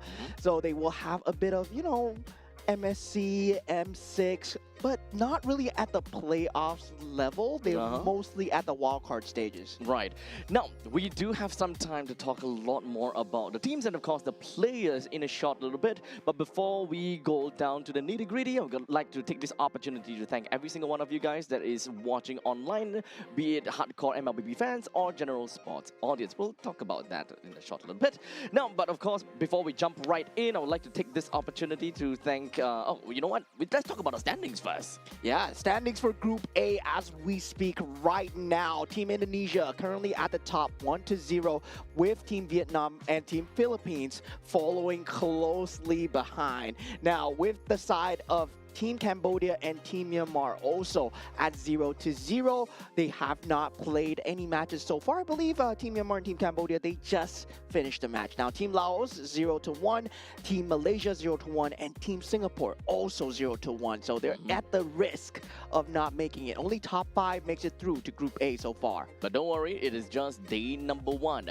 Well, in the meantime, let's jump right in and take a look at Group B, where at this point in time, we got Team Saudi Arabia that's at the top of the list. Every single one of these teams have played at least once. Well, in the meantime, Team Iran 1-0. They have got 2 points for themselves. Well, in the meantime, Team Jordan, they are currently 0 point as they went 1-1. Yeah, and for Team United Emirates and also Team Oman, they are currently sitting at the bottom of Group B. And mind you, only 2 teams will make it, with the 3rd place having to play that last chance qualifier. Now, with that all said and done, I believe that we have groups standings for Group C as well. I really hope we get that. But of course, once it comes up, we'll... There we go! There we go! Okay, so for Team Kazakhstan, which we saw how strong they were in that game against Team Tajikistan, it is literally only them that has played thus far. So 2 points for Kazakhstan. -2 for Tajikistan, unfortunately. Uzbekistan as well as Kyrgyzstan have yet to play yet. Yeah, we'll find out more about them in the days to come as well. Definitely, I'm looking forward to see what Group C has in store for us. Team Kazakhstan played a very clean game, but I've heard good things from the side of Team Kyrgyzstan as well. So definitely looking forward to this group in general. And finally, we are going to take a look at Group D, if I'm not wrong. Well, eventually we'll get there. Yeah, eventually. There we go. All right, for right now, okay, Team Mongolia as well as Nepal, they are currently at the top of the leaderboards. However, Mongolia with 2 points for themselves and Nepal with 1. It does seem like they went. Oh, right, we watched that game. They went 1-1. You know, so. To a certain extent, you know, they get 1 point for themselves, and for Team Pakistan, they went 1-1 for themselves, get themselves 1 point as well because of the, you know, they won 1, they lost 1, but at least the game that they won, if I'm not wrong, is it a game one? Either one of the games that they won, they managed to get 1 point. Yeah, definitely. And Team Sri Lanka and Team Hong Kong, China, still not looking too good, but this is just day 1, right? Yeah, just There's day still 3 more days of group stages that they've yet to play out. And speaking of yet to play out, Team Indonesia, Team Vietnam, well, we're loading that up really soon. Now, of course, the 2026 Asian Games Esports events, Mobile Legends Bang Bang Qualifiers are, of course, proudly co-organized by the Singapore Esports Association and Zenway Productions in support of sports promotion by Sports Singapore, our official integrated resource partner, Resorts World Sentosa, and of course, our official partners, Bunton Games, My Republic, and Secret Lab. A huge shout out and thank you to every single one of them, of our partners, for helping to make this journey to 2026 Asian Games possible. And a huge shout out to the fans that came down live in the audience as well. Hope you guys had a great day so far. And we're going to have even more of a banger of a finish as we go into Team Indonesia versus Team Vietnam, and all those that are watching online as well. Hopefully you've enjoyed the days of MLBB so far, but we're gonna have much more. This is only the beginning so far, and now power levels have been set, right? Yep, it is just the beginning, and at this point, anything could happen still. We don't really have very good litmus tests on every single one of these teams as of yet, even though we saw Indonesia already went up with one game. It was nice and dandy, but how are they gonna fare against this upcoming team here? Yeah, of course. Right now, for the side of the gold lane, we're going to have Dingarai, and we are on that roam. Alexander Delvin on that mid lane, Afan on that jungle role, and Shauki on that EXP. Of course, these guys are all from that similar organization. They will have the monikers, but they shed them away right now as they are representing Team Indonesia. So once again, I believe that we saw in the chat multiple times, a lot of the viewers were kind of puzzled as to why are they using different names. It's not different names. This is their name. Yeah, this is a real name. This is their real name. This is their actual name, guys. That's their government name. Well, in the meantime, the names that you all know them by, you know, Nino, Yazuke, Hijume, Arfi, and Alec, it is all their handle name, their in-game name, which unfortunately would not be used here because right now they are representing their region. And meanwhile, on the side of Team Vietnam, we are going to have Yeon, we're going to have Ngoc Trang on that on that roam lane, and on that mid lane, we're going to have Van Dat, and also on that jungle, we have Todo, and also Tan Lam on that EXP lane. Okay, so slightly not what I was expected when it comes down to the names, because let's be honest here, you know, our time in the Asian Games, at one point in time, it was just Yeah. There was like last names. Right? Yeah, there were a lot of last names, but for these guys, they have much more unique names. So definitely, there's a bit more diversity when it comes to just having that similar names alone. Yeah, so I'm glad, you know, it is a lot easier for us to be able to identify some of these players this way. So at least we've got that working for us. And to every single one of the audiences now watching, be it online or on site, I hope that you guys thoroughly enjoyed this upcoming game, being our last one. We still got more coming in tomorrow, the day after tomorrow, and even on Sunday, all of which are all gonna be group stage game that will be a lead up to the main event down at Japan, Nagoya. Yeah, and definitely for now, right? We do know that Team Indonesia is sitting at one of the top few seeds coming in at Group A. Now, coming in as a contender, Team Vietnam, I would say they are on that sunrise where they are a very strong region. I believe they took that victory over Team Singapore, and that's a very respectable victory because Team Singapore is quite strong. Yeah, I mean, for those of you which, you know, kind of tune in to Singaporean meta and Singaporean plays, you guys more or less have an idea some of these players that have, you know, kind of, you know, float in, float out kind of situation. One of the players, Team Lord Vanix, and of course, Diablo recently rose to fame from his, you know, recent appearances in the international stage and even in MPL MY. But unfortunately, Team Singapore did not do so well against Team Vietnam. So that was actually a pretty good litmus test coming in to understand how Vietnam would be able to come in to fare against Team Indonesia. Yeah, and very strong in terms of decisive macro decision making as well. In terms of the entire gameplay itself, I would say Team Vietnam have a very good understanding of the game, but now that understanding is going to be fully put to the test, right? Because we saw from the previous game that they played against Team Laos, Team Indonesia are very prepared to shut down whatever comes their way, and it's going to be the map of broken walls once again. Oh man, I'm just just staring at production right now. It's like, guys, what is this? Just staring at them. Hey, you know, who's gonna do? Who did this? It is what it is right now, as it is a map randomization, and we rolled Broken Walls quite a lot of times in the mainstream here. And for the Broken Walls itself, definitely you will have a lot more capability to traverse into the crevices and also play around with terrain, a lot more choke spots as well. So definitely you're going to see heavy AoE coming out from both teams, but given how the meta has been playing so far, there are teams that favor that guerrilla playstyle over that team fight as well. As such, without further ado, we're going to be jumping right in over to the draft with Volvius. Volvius, of course, is going to be thrown right into the banning pool. Kalia alongside with the Freyr. Nice to see that Marcel is going to be taken away together with Fanny. Yeah, so Marcel has been a problem until as of late, right? Team Malaysia versus Team Philippines. I feel that they just ignored the Marcel problem by just not looking at it. That hero doesn't exist for them.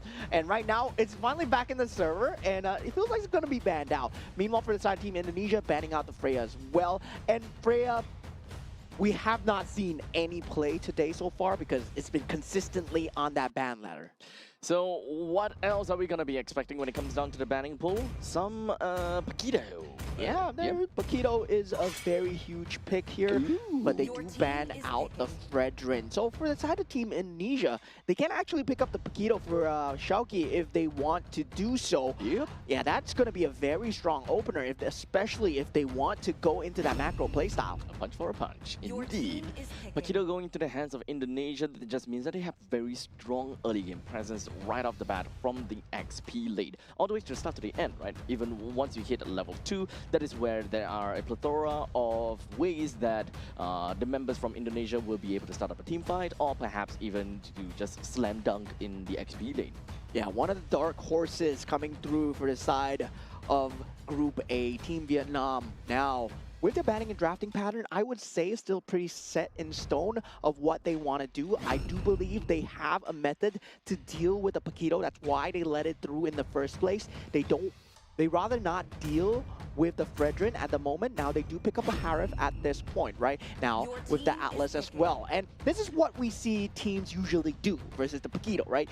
It's either you favor the guerrilla playstyle or you favor that team fight. And now for the side of Team Vietnam, they're really going to lean towards that team fight with the Zaman's Force and Fatal Links available. Now for the side of Team Indonesia, it's about playing in units, in short little units, get the macro as much as possible, and we see a play out of the Claude and also the Tusen. Okay, so we'll see if whether this is a Claude that plays the game and win harder for the team, or would they come down to a point where they, kind of have a little bit of difficulty in the early game and kind of come back to the game thanks to a Claude. That's the kind of thing that we want to see. But in the meantime, let's take a look and talk a little bit more about Team Vietnam, because right now they do have a Harif and Atlas. So at this point in time, it doesn't really quite suggest anything as for now. But yes, you did mention about the Eve. I would definitely say that Eve comes in pretty well. Drags anyone into the RWM as an Atlas. Is very open. And this is actually a very strong pick in this current meta right now. Ling is actually very favored. It's very strong in terms of that ranked gameplay as well. We have not seen it resurfacing in competitive, but a lot of theories out there that Ling is back. And we talked about Bruno coming back as well. And Ling, together with the Harif, with the Zaman's Force, we saw the combinations coming through, especially when it comes down to 2025, right? In terms of MSC, the gameplays, Ling was all it. And now it's time for Ling to just show its little prowess here, back again here in this current meta. Yeah, I do kind of want to find out a little bit more about what brought along the idea of picking back a Ling here. Does the battlefield change between the jungle creeps actually make a difference here? Yeah. And that's mostly the question. Yeah, the ability to get that level 2 slightly ahead when you get that early creep gives you a slightly better rotation, right? And Ling, if you can optimize that movement, especially with the ability to just traverse across the walls, once you get that purple buff after that level 2 timing, you can get very early snowball in, especially since you have a very good iframe and also a very good ability to jump into these team fights. But of course, you require a very good setup. That's why the Atlas and the Harif are already there. Now, for the bans coming through, they have the Hilda and the Khalid being banned out, and being taken out is going to be the Eve and the Sora for the side of Team Indonesia. And that Eve is going to be a huge issue issue, especially with the Ling and Atlas and Harif. Now, taking a look at the mid lane, will they be able to go for something with a lot of mid priority? Hopefully, they want to go for something like a Lilia to kind of secure that priority push. They can go for a Gord if they wish to do so right now for side Team Vietnam. Just for a heads up, it does seem like Ling did have a very small buff onto him with an increase of basic attack speed. The cooldown for skill 2 has been slightly reduced for the mid stages of the game, and the ultimate does have a nice little utility where it reveals the position of enemy heroes hit.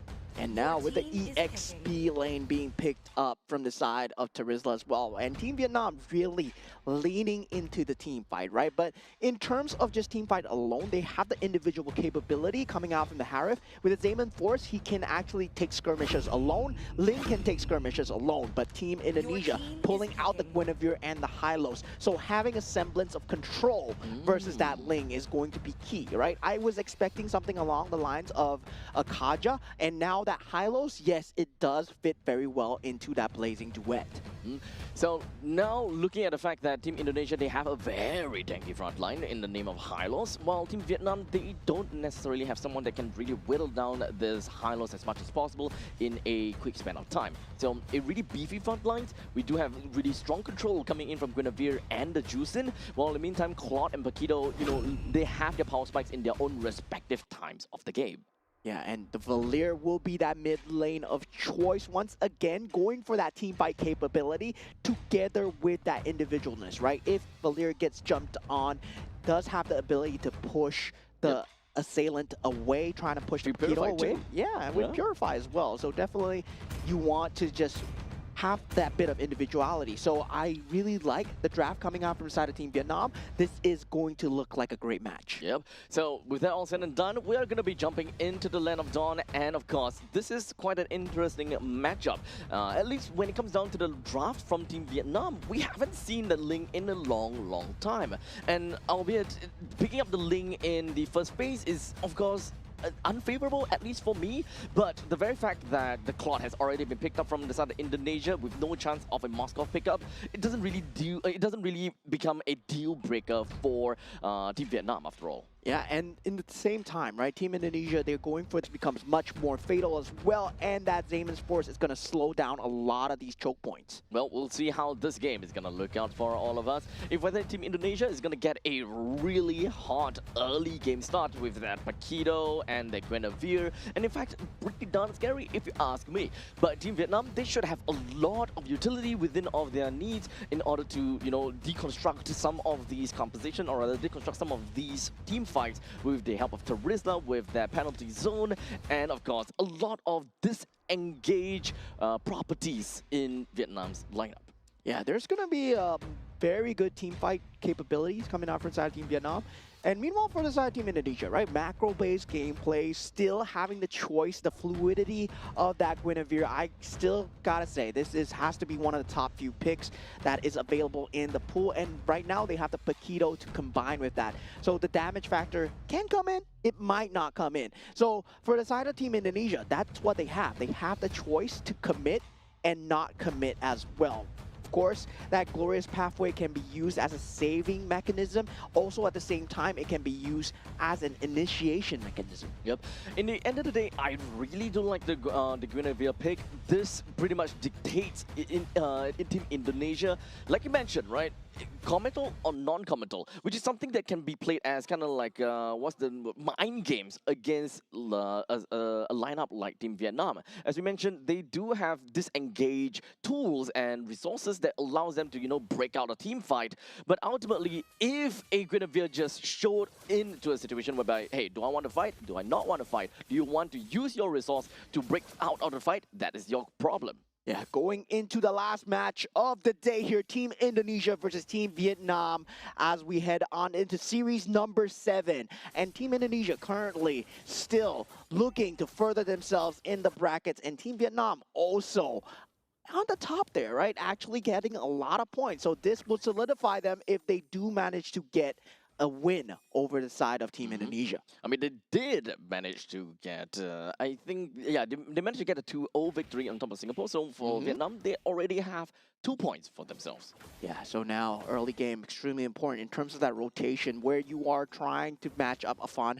against Todo as much as possible. And on that Ling, well, definitely you're going to have a slightly better time in that late game into that mid game rotations. But these objective fights, you have to worry about the initiation capability coming out from the side of Team Indonesia. And that's when the Guinevere jump becomes much more pronounced. There we go. 4 members from the side of, 3 members from the side of Team Vietnam.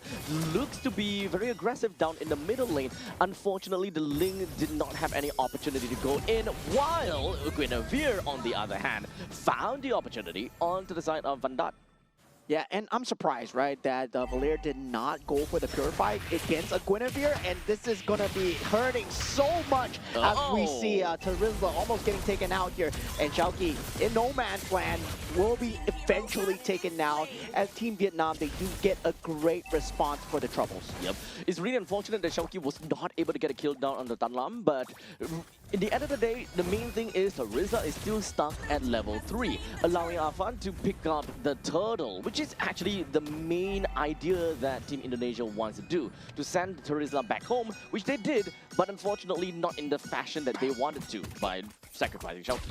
Yeah, very scary early game momentum coming in from the side of Team Indonesia at this point. I gotta say, having that Guinevere available, ability to jump here is going to be very scary for the side of Team Vietnam, as they have to consistently keep in the back of the heads, right? If they're playing near a bush, they need to have the vision, and they currently don't have it because Fatal Link's still not up for the side of Ngoc Trang, but at the same time, they need to make sure that these Fatal Links are not wasted.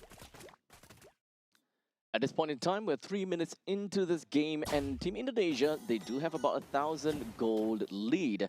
Well, as we kind of talk about the junglers in this case, it does seem like for Ling that's playing, that is Todo, he don't really seem to be really up on the XP curve, as he's currently still stuck at level 5, slowly get to level 6. But Afan is definitely way above all of that. Yeah, now with the initiation coming in, Violet Requiem not able to catch because there is that disrupt coming out from the side of Van Dat at this point. Yep, he's not going to be caring about too much of that because the ultimate is essentially a free cleanse. Now, right now, down to the bottom lane, Todo trying to get a kill down to Afan, but unfortunately wasn't able to get a final hit in, and he went all in for that. The rest of the members coming from Team Vietnam wanted to come in to help things out. Unfortunately, now they're in a tough spot, and Tan Lam will go down together with Todo. Yeah, that would have been a great news for the side of Team Vietnam if they were able to take out Afan over there during that orange buff take. But now with him out of the picture for the side of Todo, it's going to be back to the drawing board here with no buffs into that next objective take. Now this second turtle currently still 3,000, close to 3,000 gold ahead for the side of Team Indonesia. Oh, that's a stun, and that is a Violet Requiem on the Toto. Once again, this is a game where Team Vietnam, they are unable to control their own jungle. This is the kind of situation that you would see if you don't really have very good lane priority in the middle lane to kind of hunker down your own jungle, where it is so easy for Alexander as well as Afan to just casually walk right in.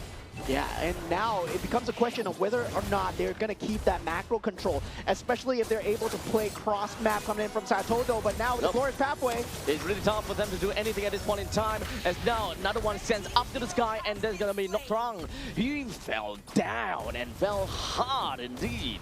Yeah, there's so much lockdown coming in from the side of Team Indonesia. They're just getting CC'd. They're just getting consistently stunned, knocked up, unable to fulfill any action, right? In that position, Ngoc Trang, he had that perfect timing for that Fatal Links, but you can't even press the button. At this point, Team Vietnam, they're on a really difficult spot. Todo does not have any farm, and unfortunately, oh no, not another one of fun. He is just not caring about anything at all. Well, the penalty zone did manage to come out, but that's not going to do too much to Afan. And it finally went down after that Fatal Links, but that is a lot of utility used by Vietnam. Yeah, great response coming out from the side of Team Indonesia to just get the macro play going on that top side. Todo in a lot of trouble here as Dalvin, he's just going to dive in here, not giving a care into the world, just playing behind the enemy lines. This is unfortunate, right? Vietnam, they lost control of their jungle, they lost control of their lane. They don't have anyone that can really push Indonesia away, as Indonesia, they are literally taking the reins of the game and they have got their hands wrapped around the throats of Team Vietnam. Yeah, and at this point, right, there is an ugly creature called the Claude sitting in the back of everybody's mind here. This is a late game monster that has been scaling and has been given a lot of space to work with. Now, Delvin might be in a bit of trouble here. They're trying to greed out right now for the side of Team Vietnam. They're constantly just trying to join into these fights and hoping that they will be able to get something. But right now, the Fatal Links are going to be conducted down. And in the meantime, it's just going to be Delvin just constantly just waving up the lantern onto the opponents as much as possible. To see immunity coming in from Nocturne, he will be able to get away. While in the meantime, middle lane, Vietnam not being able to get himself right out of the grasp of Delvin. And the thing is, the Harif did have that Purify for the initial initiation from Afan, but he underestimated the damage that could come out from the Guinevere that left him in a sliver of HP. And that's the side of Team Vietnam, just overestimating their current capabilities right now. Now, they don't have a lot of battle spells to work with. They're down 7,000 gold 7 minutes into the game. And that Fatal Links, well, the farm is too far gone for the side of Team Indonesia. And this is the critical mass coming through from the side of the Claude as well. He's going to start picking up his items. Blazing Duet is going to start hurting a lot more here. The turtle goes down to the hands of Afad. At this point in time, they're just waiting for the perfect opportunity to eventually jump onto Vietnam. But at this point, Team Vietnam, they shouldn't try to control their own jungle. Right now, the rest of the map is coming from the side of Indonesia. They will take the reins and take down Nocturne. While Team Vietnam, they're hoping that they will be able to fight back. The Blazing Duet coming from all the way from behind. Right, takes one down for himself. But finally, Toto picks one for himself. 2-3-1 is the current scoreline for this Ling. He gotta have to hop away. But will he be able to successfully do that? Doesn't seem like it, as Delvin takes one for the team. Very heads-up play coming in from the side of Delvin. That trade was actually favoring Team Vietnam until Delvin got that finish onto Toto at that point. Now, with that lead, Zingarai is able to make use of that map space to consistently shove in the lanes, get that creep priority in, at the same time, make them think about that top lane. If you take a look at the team fight, and Team Vietnam was trying to force their way into that wall, and it was successful, right? In that back play, Toto with that Tempest of Blades coming in at that perfect time onto Afan. Big Winter Truncheon though, coming in from Afan. Wasn't really quite expecting the Winter Truncheon coming in from Afan though, because that is a lot more defensive. It's a very defensive item for him to pick up at this moment in time, because they are way ahead. So I thought that they will want to double down in the damage department, and just so that they will be able to find good ways to really bring Vietnam down one fell swoop. Yeah, I mean, a very good player once said, when you're ahead, you start to build defensive because you don't want to give away the gold lead. And Afan just going with that Winter Crown at that period of time, well, doing an extremely good job of trying to just play with that initiation timing. Now, for the side of Team Vietnam, right, they're still in this. They have that late game capability, that macro coming out from the Ling. That's what makes Ling so special. But, of course, they gotta worry about the consistent threat of engage that the Guinevere provides for Team Indonesia at this point. So they aren't gonna be able to fight for these objectives unless they get vision of these bushes. And unfortunately right now, Team Vietnam is unable to get control of their own jungle. And you know what they say, a Ling that does not have a buff is essentially half of a hero. Yeah, a lot of these heroes need these purple buffs, man, and really, at the same time, Team Indonesia, good job of controlling it so far. Shoki just providing the threat of death from the bush so far, and you still don't know where the Guinevere is. So Team Vietnam, they have to play this so extremely safe, and without any outer turrets, feels like Team Indonesia, now they have a complete chokehold of the map, just needs to wait for the next Lord. The Lord now appears.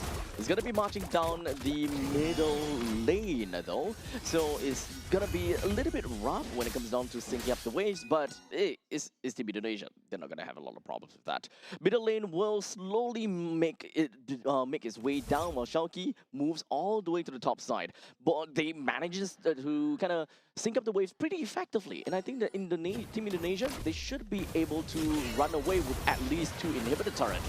As now Team Indonesia looking all the way down to the bottom lane. Delvin trying to get a pickup onto, indeed, he did manage to get a pickup on Nocturne, and also another one. Right now, most of the members coming in from Indonesia, they are just from the bottom lane, but now that they have lost all of the creep waves, they move themselves back to the middle lane, which is possibly gonna be a direction that they may want to try to go for.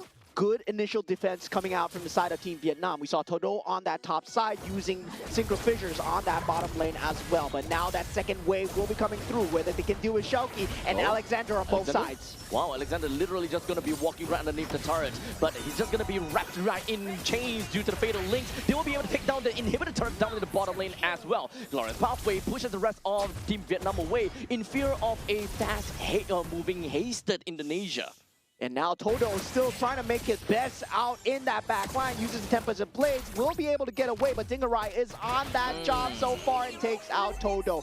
And unable to get that macro gameplay, unable to get that cross-map gameplay as well. And we saw the Nocturne using Atlas, getting that fatal links, not committing the flicker actually, only onto one target. And that might be just too little too late here. We've got to conceal.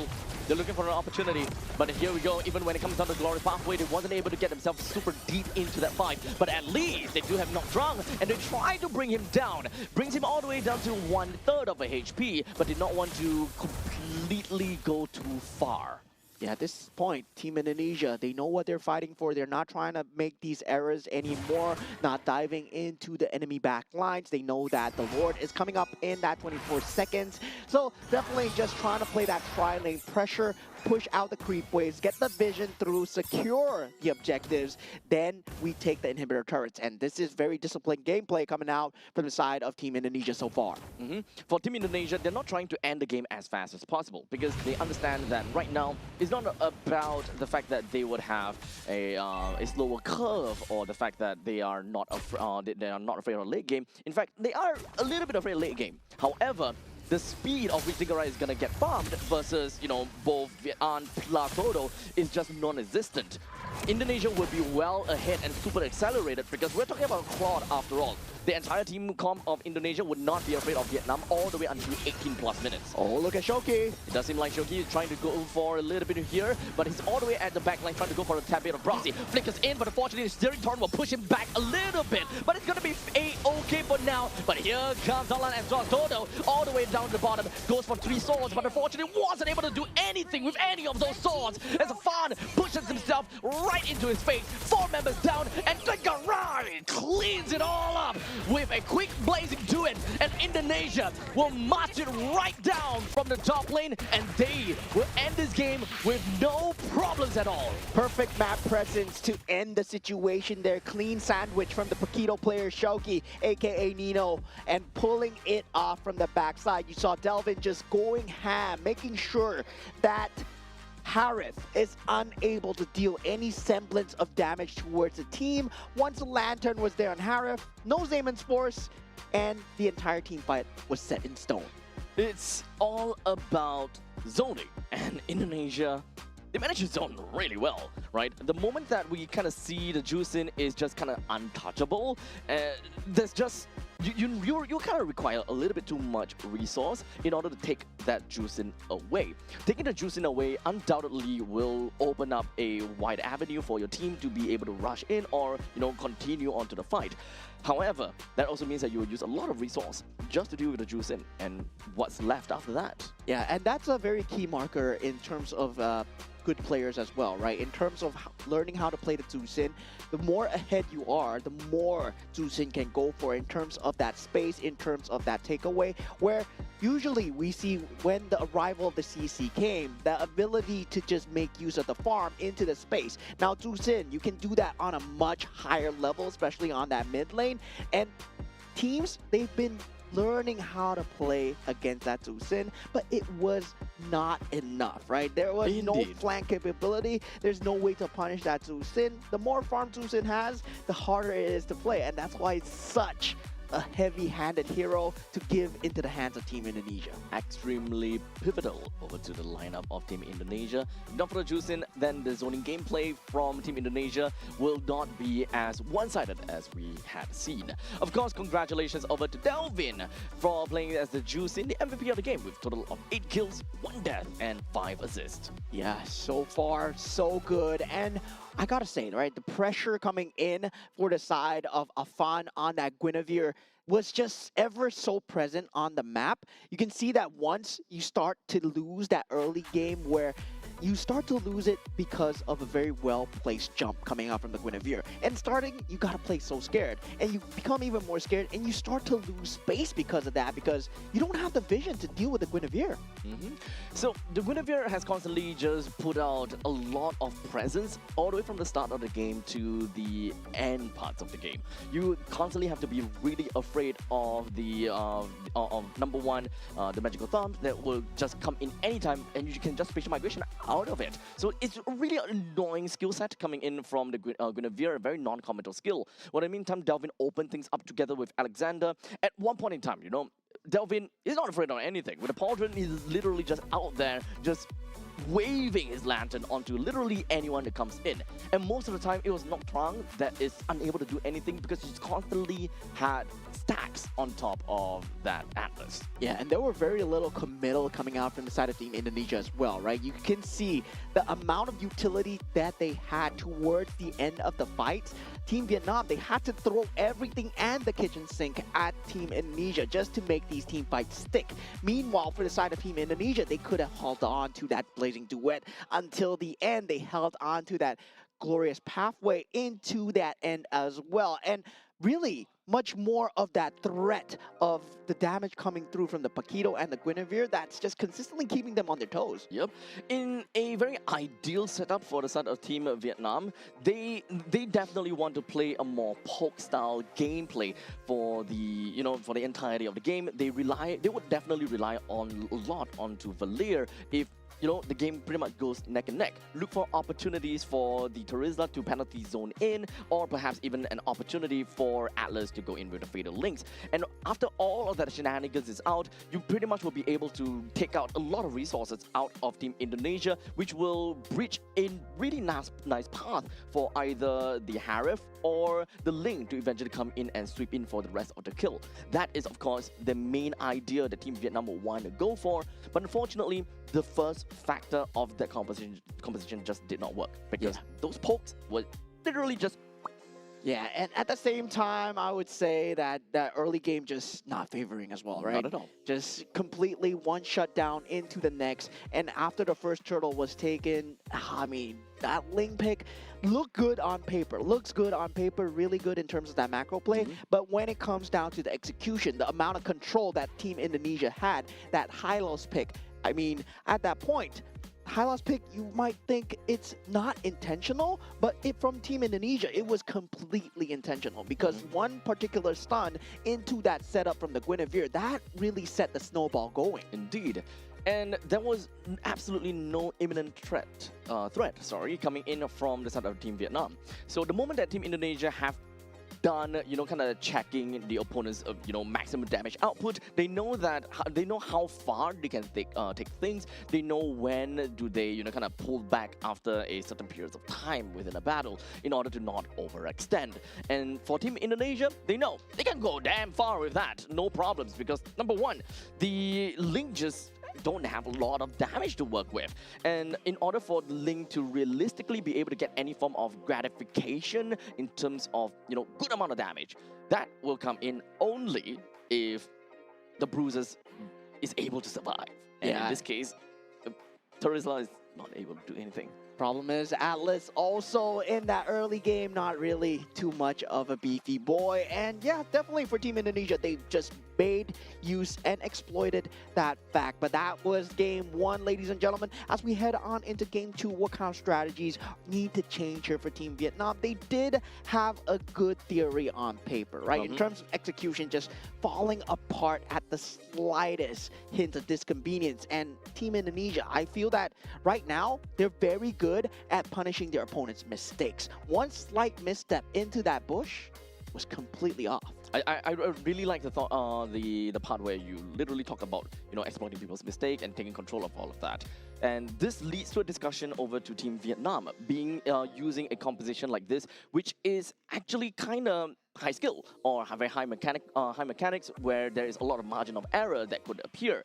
As such, Team Vietnam should generally look towards a certain direction where it's a lot easier. Okay, so dangerous grass over here.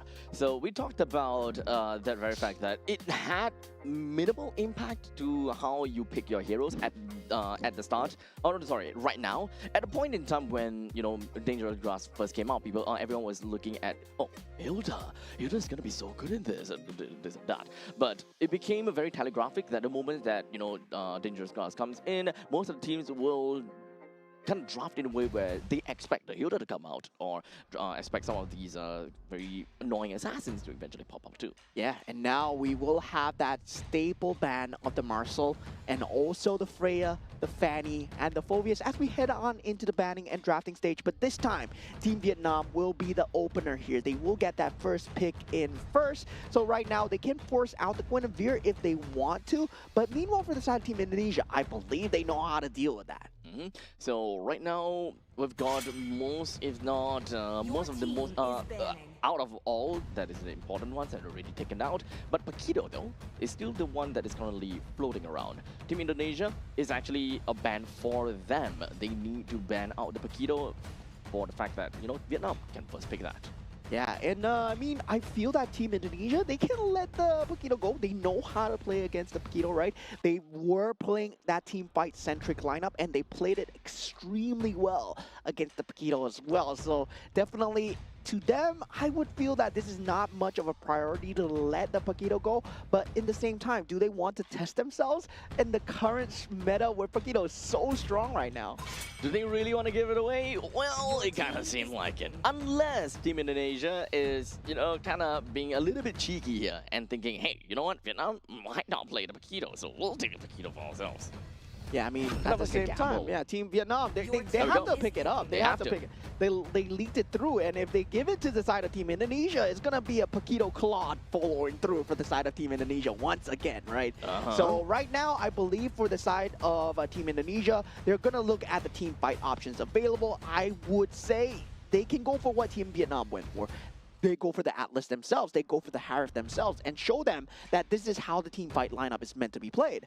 So there is definitely some merits to getting those heroes out immediately, but you also gotta have to be careful with what Vietnam brings on over to the board. Understandably, the moment that you kind of show your hands onto the Harif, you can definitely expect a possible Akai coming in. So for the side of Indonesia, how do they want to prepare for a possible Akai jungle from the side of Team Vietnam? Because Paquito is already picked out for XP lane, a tank jungle is very likely to happen. I would say a tank jungle with a Paquito. Yes, at the same time, you are going for the best of both worlds, but you want to bank everything on that movement, on that macro, right? And we see Paquitos really do well if, let's say, you're given the space to do so. And I feel that more space is given from macro characters such as Claude over the Akai as well. So I would say great counter, but at the same time, they're gonna just prioritize that individuality, make sure that Guinevere is through, get that utility jungle through, make sure that, yeah, you have that threat of the jump. Okay, so at least when it comes down to Guinevere, it's still going to be picked out as one of the best junglers right now and around. Yves going to be picked up as well, so they do have got pretty good area denial against a Harif that is just, happy farming around inside of his own Zaman force. So they do have an answer to that. It's not so bad. So now the question is, what is Vietnam going to do in order for them to transition themselves in the early stages, to the mid stages, to the late stages? I'm pretty sure that Paquito should be able to do a relatively good job in that early stage, but who is he going to pass the baton over to? Yeah, and now with that Sora pick as well, right, coming through for the side of Team Indonesia. Now they make it so that that team fight is totally inaccessible for the side of Team Vietnam. And with that ban coming through, yes, there is that Valentina still available in the pool, but they don't really need to think about it because Eve has been shown. Now take out the Claude, make sure that the possibility of the macro is not there, and possibly the next ban you take out the Moskov as well. Just make sure that Harif has a great time scaling into that mid game. In the meantime, for Team Vietnam, what you're going to be looking out for is going to be a jungler hero as well as a roamer hero. So anything, honestly, at this point in time, tank junglers are good to ban out. Guinevere's jungling. No, as going up against Indonesia, right? Oh, So, yeah. Yeah, so they would want to ban for tank junglers in this case, or anyone that's tanky at this point in time. Yeah, the box here already out. The Fredrin would be a good ban here as well. I mean, even the Akai for the side of Team Indonesia, they might want to pick that up. It is a very good counter mechanic, especially against the Guinevere. If you can force a jump into a clump spot, that heavy spin pin the Guinevere into the wall, and yeah, suddenly that initiation can go Ari. But this is a point in time where I think that the Akai in the hands of Vietnam can still be good rather than an Akai in the hands of Indonesia. It kind of defeats the purpose of what Sora would want to do, number one, and it kind of punches everyone else away from the Zaman Force on the side of Harif. It might be more detrimental to Indonesia for them to pick up rather than for Team Vietnam. There is still quite a bit of merits for Team Vietnam. Yeah, at this point, still banning out the Hylos. They don't want that glorious pathway, and for Team Vietnam, they just take the Akai out of the discussion. It's still a very good pick, I would say, even with the Zamon's Force and also the Sora. Doesn't matter, that Akai, that heavy spin, that utility is a very good disengage tool that they can use whenever, and they can choose when to use it. But now they go for the Atlas here. Fatal Links now in play. Okay, so we still have a jungle role that Indonesia needs to look out for. Team Vietnam now, though, they need to look out for a gold laner and a roamer. At this point in time, they don't really have someone that is able to, kind of hold the Lord. That's number one. So having some tanky front lines is understandably going to be great. No Hylos, no Baxia, no Fredrin, no Akai. We definitely don't want to see the Valerica. I mean, Grok might still come into play. They can go for an all-out mobility clear here with that mid lane. They can go for the Cho, they can go for the Khalid as well. That's going to be a great option. But they go and the Melissa as well. Okay, so Melissa, I mean, in terms of the buff, that mythical honor battlefield, yeah, you do get the buff in, but I'm not too sure in the tournament mode whether or not you get that same buff. So yeah, so for the side of Team Indonesia right now, still left in their roster is potentially that final EXP / no, jungle probably. So Team Indonesia, we're looking at the final pick. At this point, it could go anywhere. It might not even need to play a tank jungle at this point in time. What is the weakness coming in from Team Vietnam? There is a Melissa. It's not going to be very easy to assassinate at this point.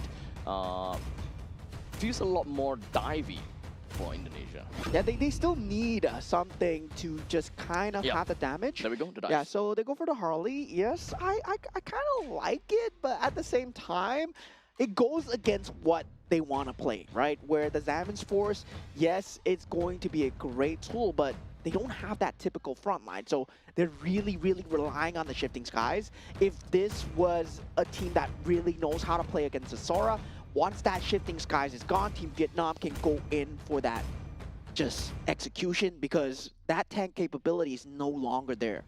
I think it all boils down to who is gonna be the main scapegoat of each team, right? For Team Vietnam, understandably, they want the glue to be taking up most of these damage and to be the one that literally have the enmity from Team Indonesia. Well, Indonesia, same thing. They kind of want that from the Atlas, roamer for roamer kind of situation.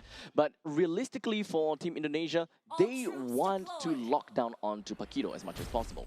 Yeah, I mean, at this point, when we go into the game number 2 of Team Vietnam versus Team Indonesia here, I would say there is still a slight gap in synergy when it comes down to Team Vietnam. They did pick up the Guinevere and the Paquito, which has very good mobility, very good damage, very good individual gameplay, right? But in terms of that team fight, I would say glue, you require that AoE, you're running into something, and that real manipulation, I don't think it's going to be enough.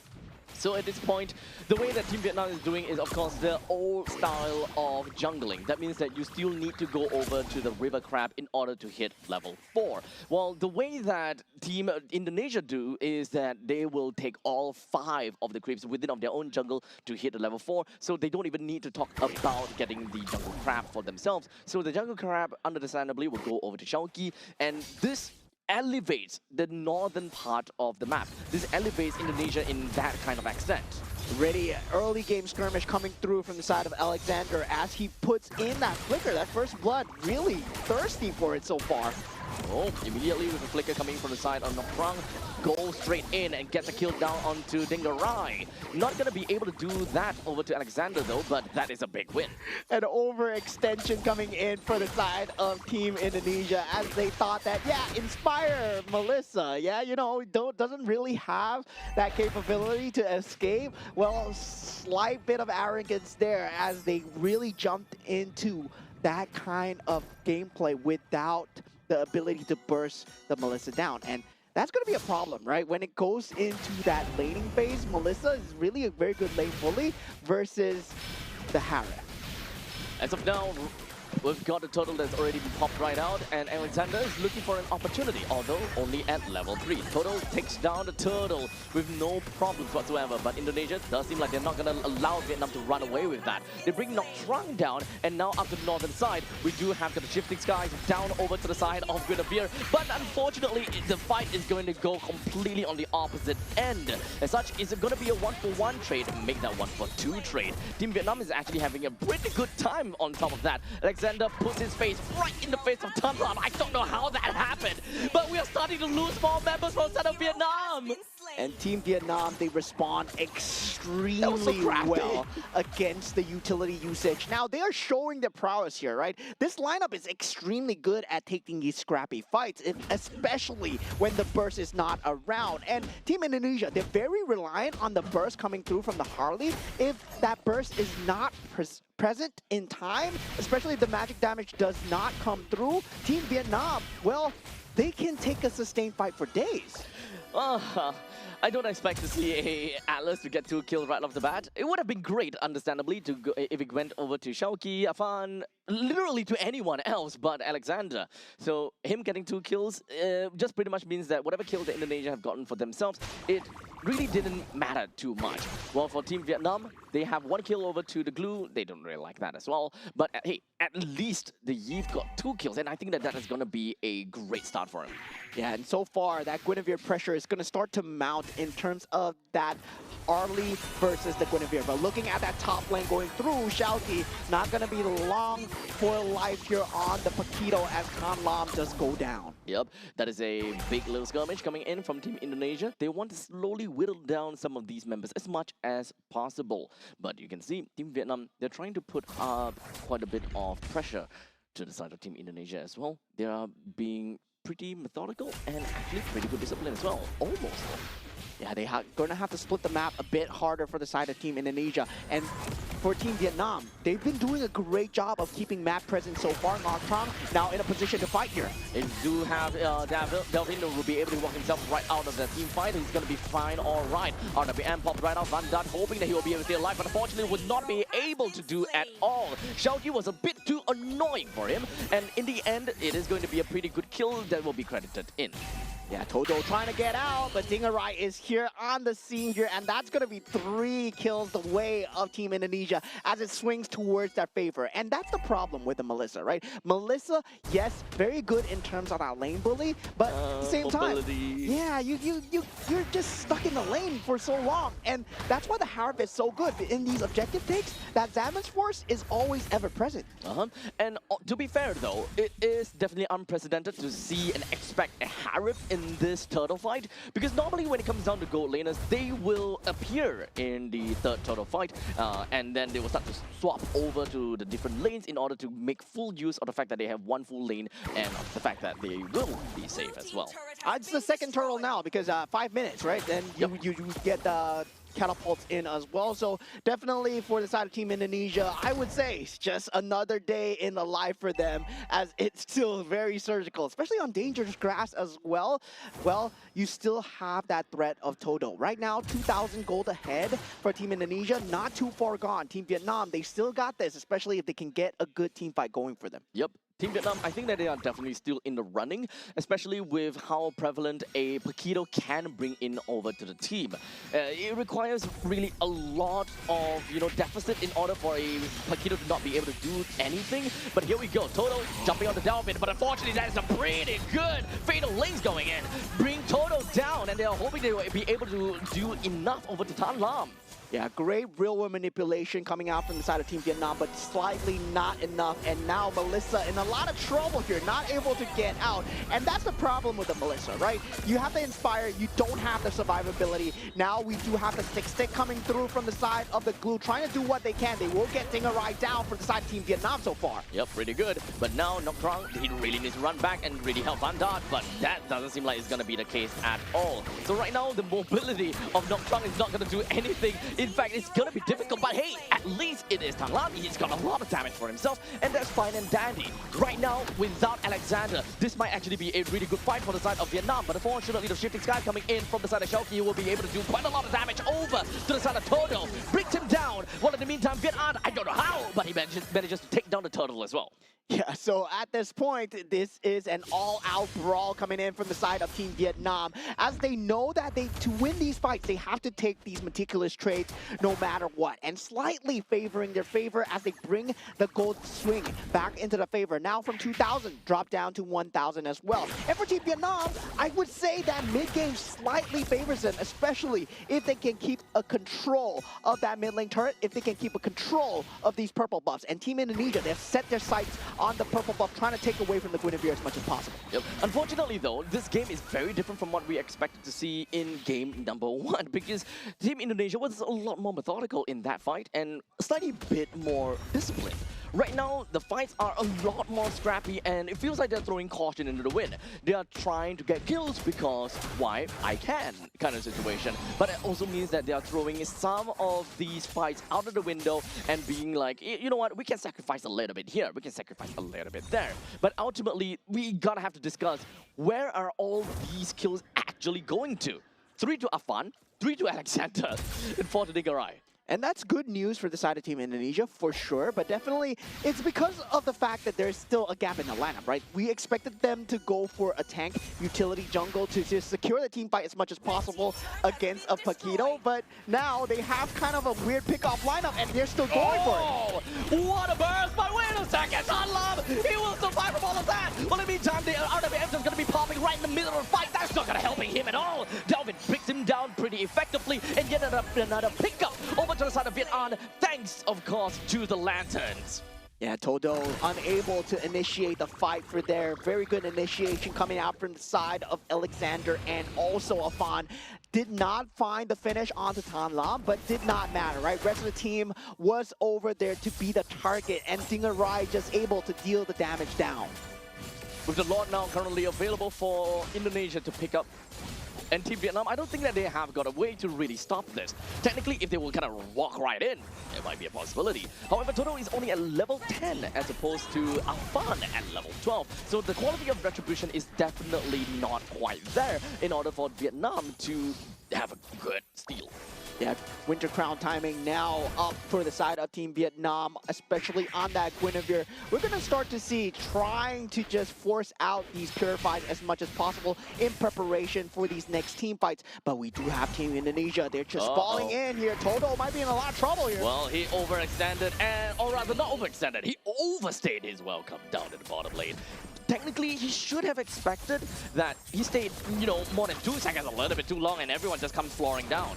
Yeah, and there was great movement coming in from side of Team Indonesia. Now with that Lord capability up in that mid lane as well, that Holy defense is going to be put under breach here as Team Indonesia. Oh, unfortunately, the Holy defense was not able to blast that Lord, and that is actually going to mean quite a lot. So now the Lord will be tanking up quite a bit of the damage, while in the meantime, Team Indonesia, they will be focusing quite a lot of their firepower up to the top lane, bring Tanlam down. The fight is going to be continuing. While in the meantime, the Valiant Requiem lands on over to the side of Delvin, while Glue possessing down over to the Alexander. And I'm not too sure whether this will do anything at all, but once he comes out of that, Noctrung is in a bad spot. With the Zaman Force, it brings him down.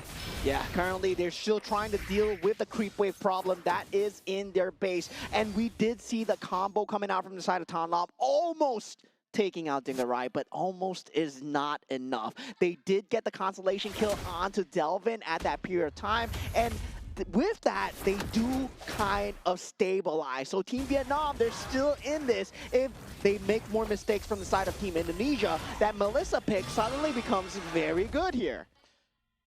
So with that all said, 6,000 goal lead in favor for Team Indonesia. But going back to a point where both teams are gonna be a little bit more on the calm side. Indonesia don't want to be too far in, or maybe on the other hand. As you can see, it is gonna be 1v3, and Indonesia looks for the opportunity and will jump in and proxy out, ensuring that this fight will be split into two, and making sure that Tanlam would not be able to come in to help out. Alexander lands onto the Fatal Links and being able to get a kill down to Tanlam, while Dingarai went so far and deep in, all by himself, while the rest of the members from the side of Team Indonesia, they will focus down over to Noctrung, bringing him down once and for all, a complete wipeout. A great split fight coming in from the side of Team Indonesia. If you notice where the Zaman's force was, it was in that inhibitor turret, taking out two members, and now Team Indonesia, they will have nobody stopping them, as Vietnam is 2 seconds away, and that's 2 seconds too late, as Team Indonesia will be taking a clean 2-0 victory. Looks scrappy, but still clean 2-0. Yeah, it is really scrappy, but hey, it's not about the process, it's about the result. And Team Indonesia, they managed to get themselves the win, and honestly, they are a strong team after all. So taking away a 2-0 victory, we kind of expected from that. But of course, when it comes down to Team Vietnam, we have high expectations from them, and we really want to see just what exactly they are entirely made of, and perhaps will be able to show us more about, you know, what are the hidden strategies that they may have, or if whether they have well prepared against Team Indonesia. I would say, given that show during that game number 2, at least game number 2, yeah, they are looking competitive for the side of Team Vietnam, in the fact that they are making one of the top seeds bleed, and yeah, they are consistently getting the trades through. So I gotta say, Team Vietnam, they're finding their pace here. Yep, and honestly, when we're talking about the pacing, there are of course 2 heroes that really made it possible, being the Paquito as well as the Guinevere. The presence or the prevalence of these 2 heroes ultimately kept the team in check, whereas they always will be able to find a way to, number 1, pick up kills because of a very non-committal pickup from the side of Guinevere, and number 2, a Paquito just have so much mobility and of course burst explosive firepower to be able to catch up and, catch up in fights. Yeah, and sadly for them, Alexander was on the case here. That's the MVP of the game on the Atlas. We did see the amount of damage that he's able to soak up during these team fights. In that early game, well, we talked about Atlas just beating people down. He was that guy. He was that guy. He was 2-0, right? At the start. He was 2-0. And in the end of the day, he got like 3 kills, and we're just like, huh? What did this guy do? Yeah, this guy, man, this guy with the fleeting time as well. Oh, man. That Fatal Link combination, just so much threat coming through, and it was always at the perfect time as well, making sure that he's there to save the Harif, especially when the Zaman's force is down. He's never pulling it prematurely, as we see with most Atlas players coming in today. It's a very hard timing to get that Fatal Links correct. You don't want to pull it straight away. You want to do it for a cause. You got to have intention with it, and Alexander, he did have a lot of intention. Intention indeed, as we can, kind of rewind and kind of remember what happened at the bottom lane. It was, after all, Alexander that split the fight into 2, which resulted in such a fabulous game-ending play in order for Dingarai to be able to take 2 kills, and he was even jumping into the opponent's base in order to secure that. And because of how that fight was completely split up, Tanlam was at no point in time was able to do significant amount of damage over to Dingarai, which is going to be Dingarai Samurai's #1 issue, dealing with Vietnam. Yeah, and I gotta say, for the side of Team Vietnam, very good show, especially in this game too, where they did manage to get 10 kills for themselves over to 22 for the side of Team Indonesia. They did have moments where they were able to stabilize and it looked like anyone's game, right? And that's the point of MLBB so far. You gotta make sure you can even things up, even when you are down. It's all about learning how to play when you're down, and Team Vietnam, they look like they know how to do that. Now, after all, I would say that Team Vietnam, they did whatever that they can. It is a valiant effort going up against Team Indonesia, but they're gonna have to go back over to the drawing board once again to really figure out what's wrong. Why are they unable to beat Indonesia? At least for game #1, I think it's pretty obvious. They don't really have, like, proper control of the map. They don't have ways to, shove down the middle lane and kind of bolster around the different entry points of their own jungle. I think that is quite understandable.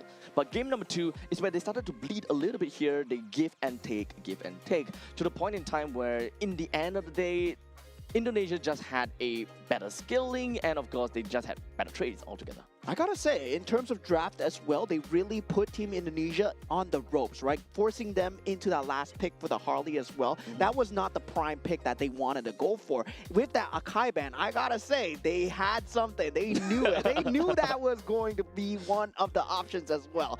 So with that ban, maybe a Barrage would have been good. No, not against a Guinevere at least. Yeah, so definitely gotta say, for the side of Team Vietnam, one of the dark horses for Group A so far.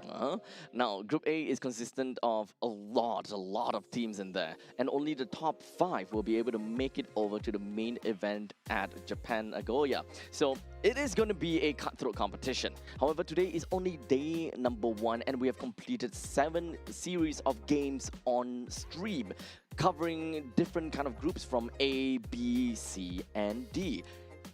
Ultimately, we've got 3 more days to go. We still got 3 more days to go. Yeah, there's a lot of timing for these teams to kind of settle in. And of course, we talked about Team Indonesia, Team Philippines today. These are full throttle teams. They've been playing together. They are from organizations together. Now they shed their titles and they come in as the government-given names themselves, but they have been playing together with their coaches. Yep. So honestly, at this point in time, the game could go to literally anyone and literally any region. Because, when it comes down to resources, it may be completely split up. Different regions may have different kind of resources put in over to, different tournaments, as a matter of fact. So now the question is, who will get away with the Asian Games? And of course, who's going to be the top 5 within of Group B? Yeah, I mean, at the same time, top 5 of Group A, you mean, Group B, Group A, yes. Group B, we only have 2. Group C, we'll only have 2. And Group D, we'll only have 2 as well. Yeah. The only difference is Group B and Group D. They do have an LCQ slot, though. The teams in Group, there will only be 1 team in B and 1 team in D, the 3rd place, as a matter of fact, and they will go up against one another, if I'm not wrong, at the final day. So total up, we have a total of 2, 4, 6, 11, 12. We have a total of 12 slots. They'll be going up to the main event. Yeah, definitely. It's been a great day of Mobile Legends Bang Bang here, ladies and gentlemen. It's been an amazing time to watch all these teams try and find their place here, right?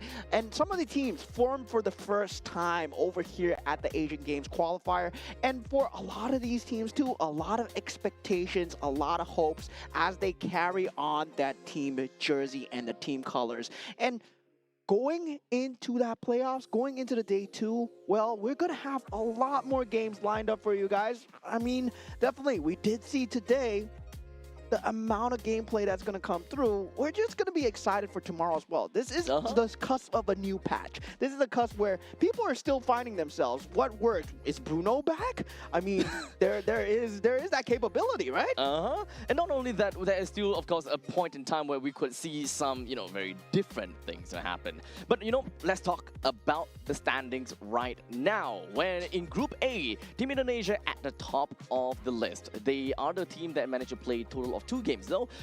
Some of the other teams, they only Vietnam and Team Indonesia played the total 2 games. But regardless, you get it. 4 points for Team Indonesia. Team Philippines, 2 points because they only played 1 game. Cambodia as well, 1 game for themselves, 1 point.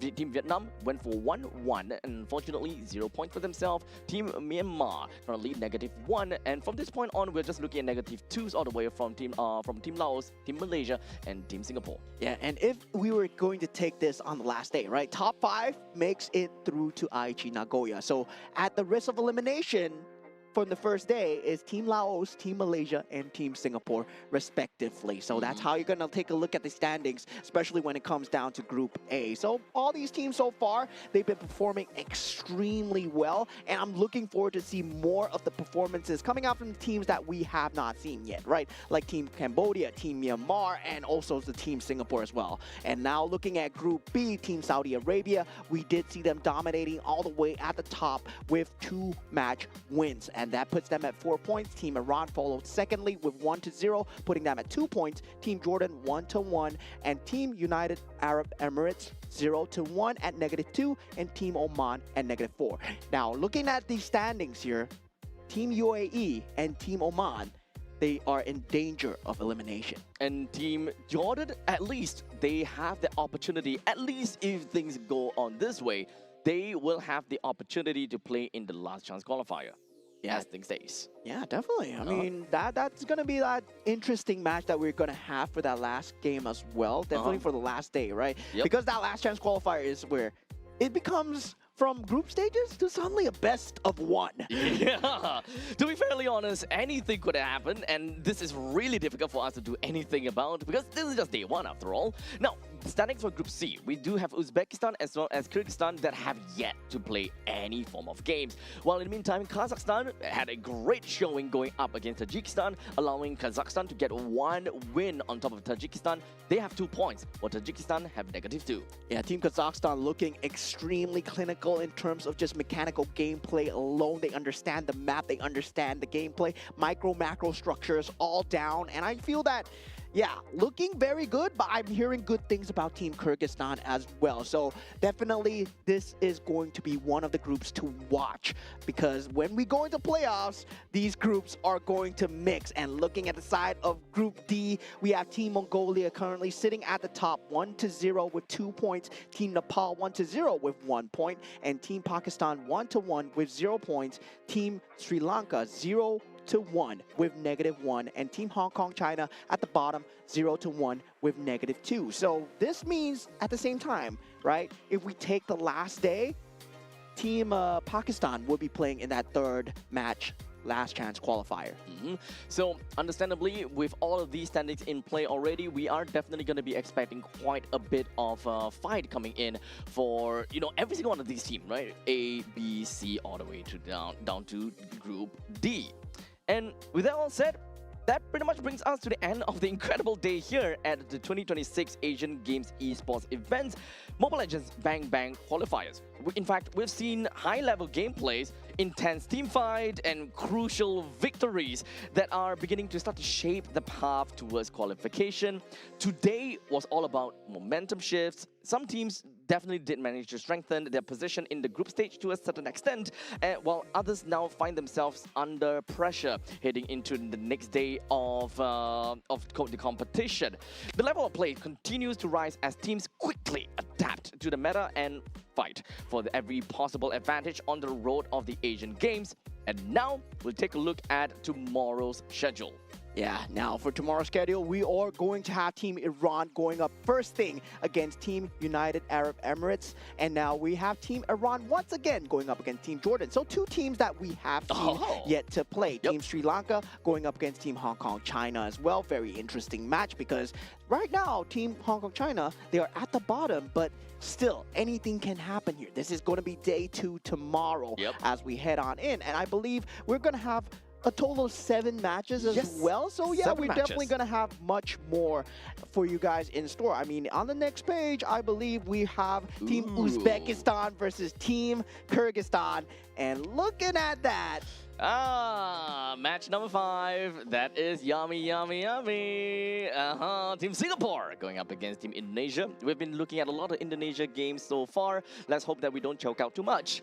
Now, of course, in match number 6, we're going to be looking at Team Malaysia going up against Team Myanmar. While the final game of that day that will be happening at 8:30 p.m. We should be expecting quite an attendance for this. Team Philippines going up against Team Cambodia. Yeah, definitely. We have a lot of good games here for you guys here today and tomorrow as well. But thank you guys for staying tuned so far. And thank you to our organizers for having us here at the Asian Games Qualifiers. Firstly, I would like to thank our co-organizers, Singapore Esports Association and also Zenway Productions. And in support of sport promotion, we have Sports Singapore and our official integrated Resorts World partner, Resorts World Sentosa, and our official partners, Mountain Games, My Republic, and Secret Lab. Yep.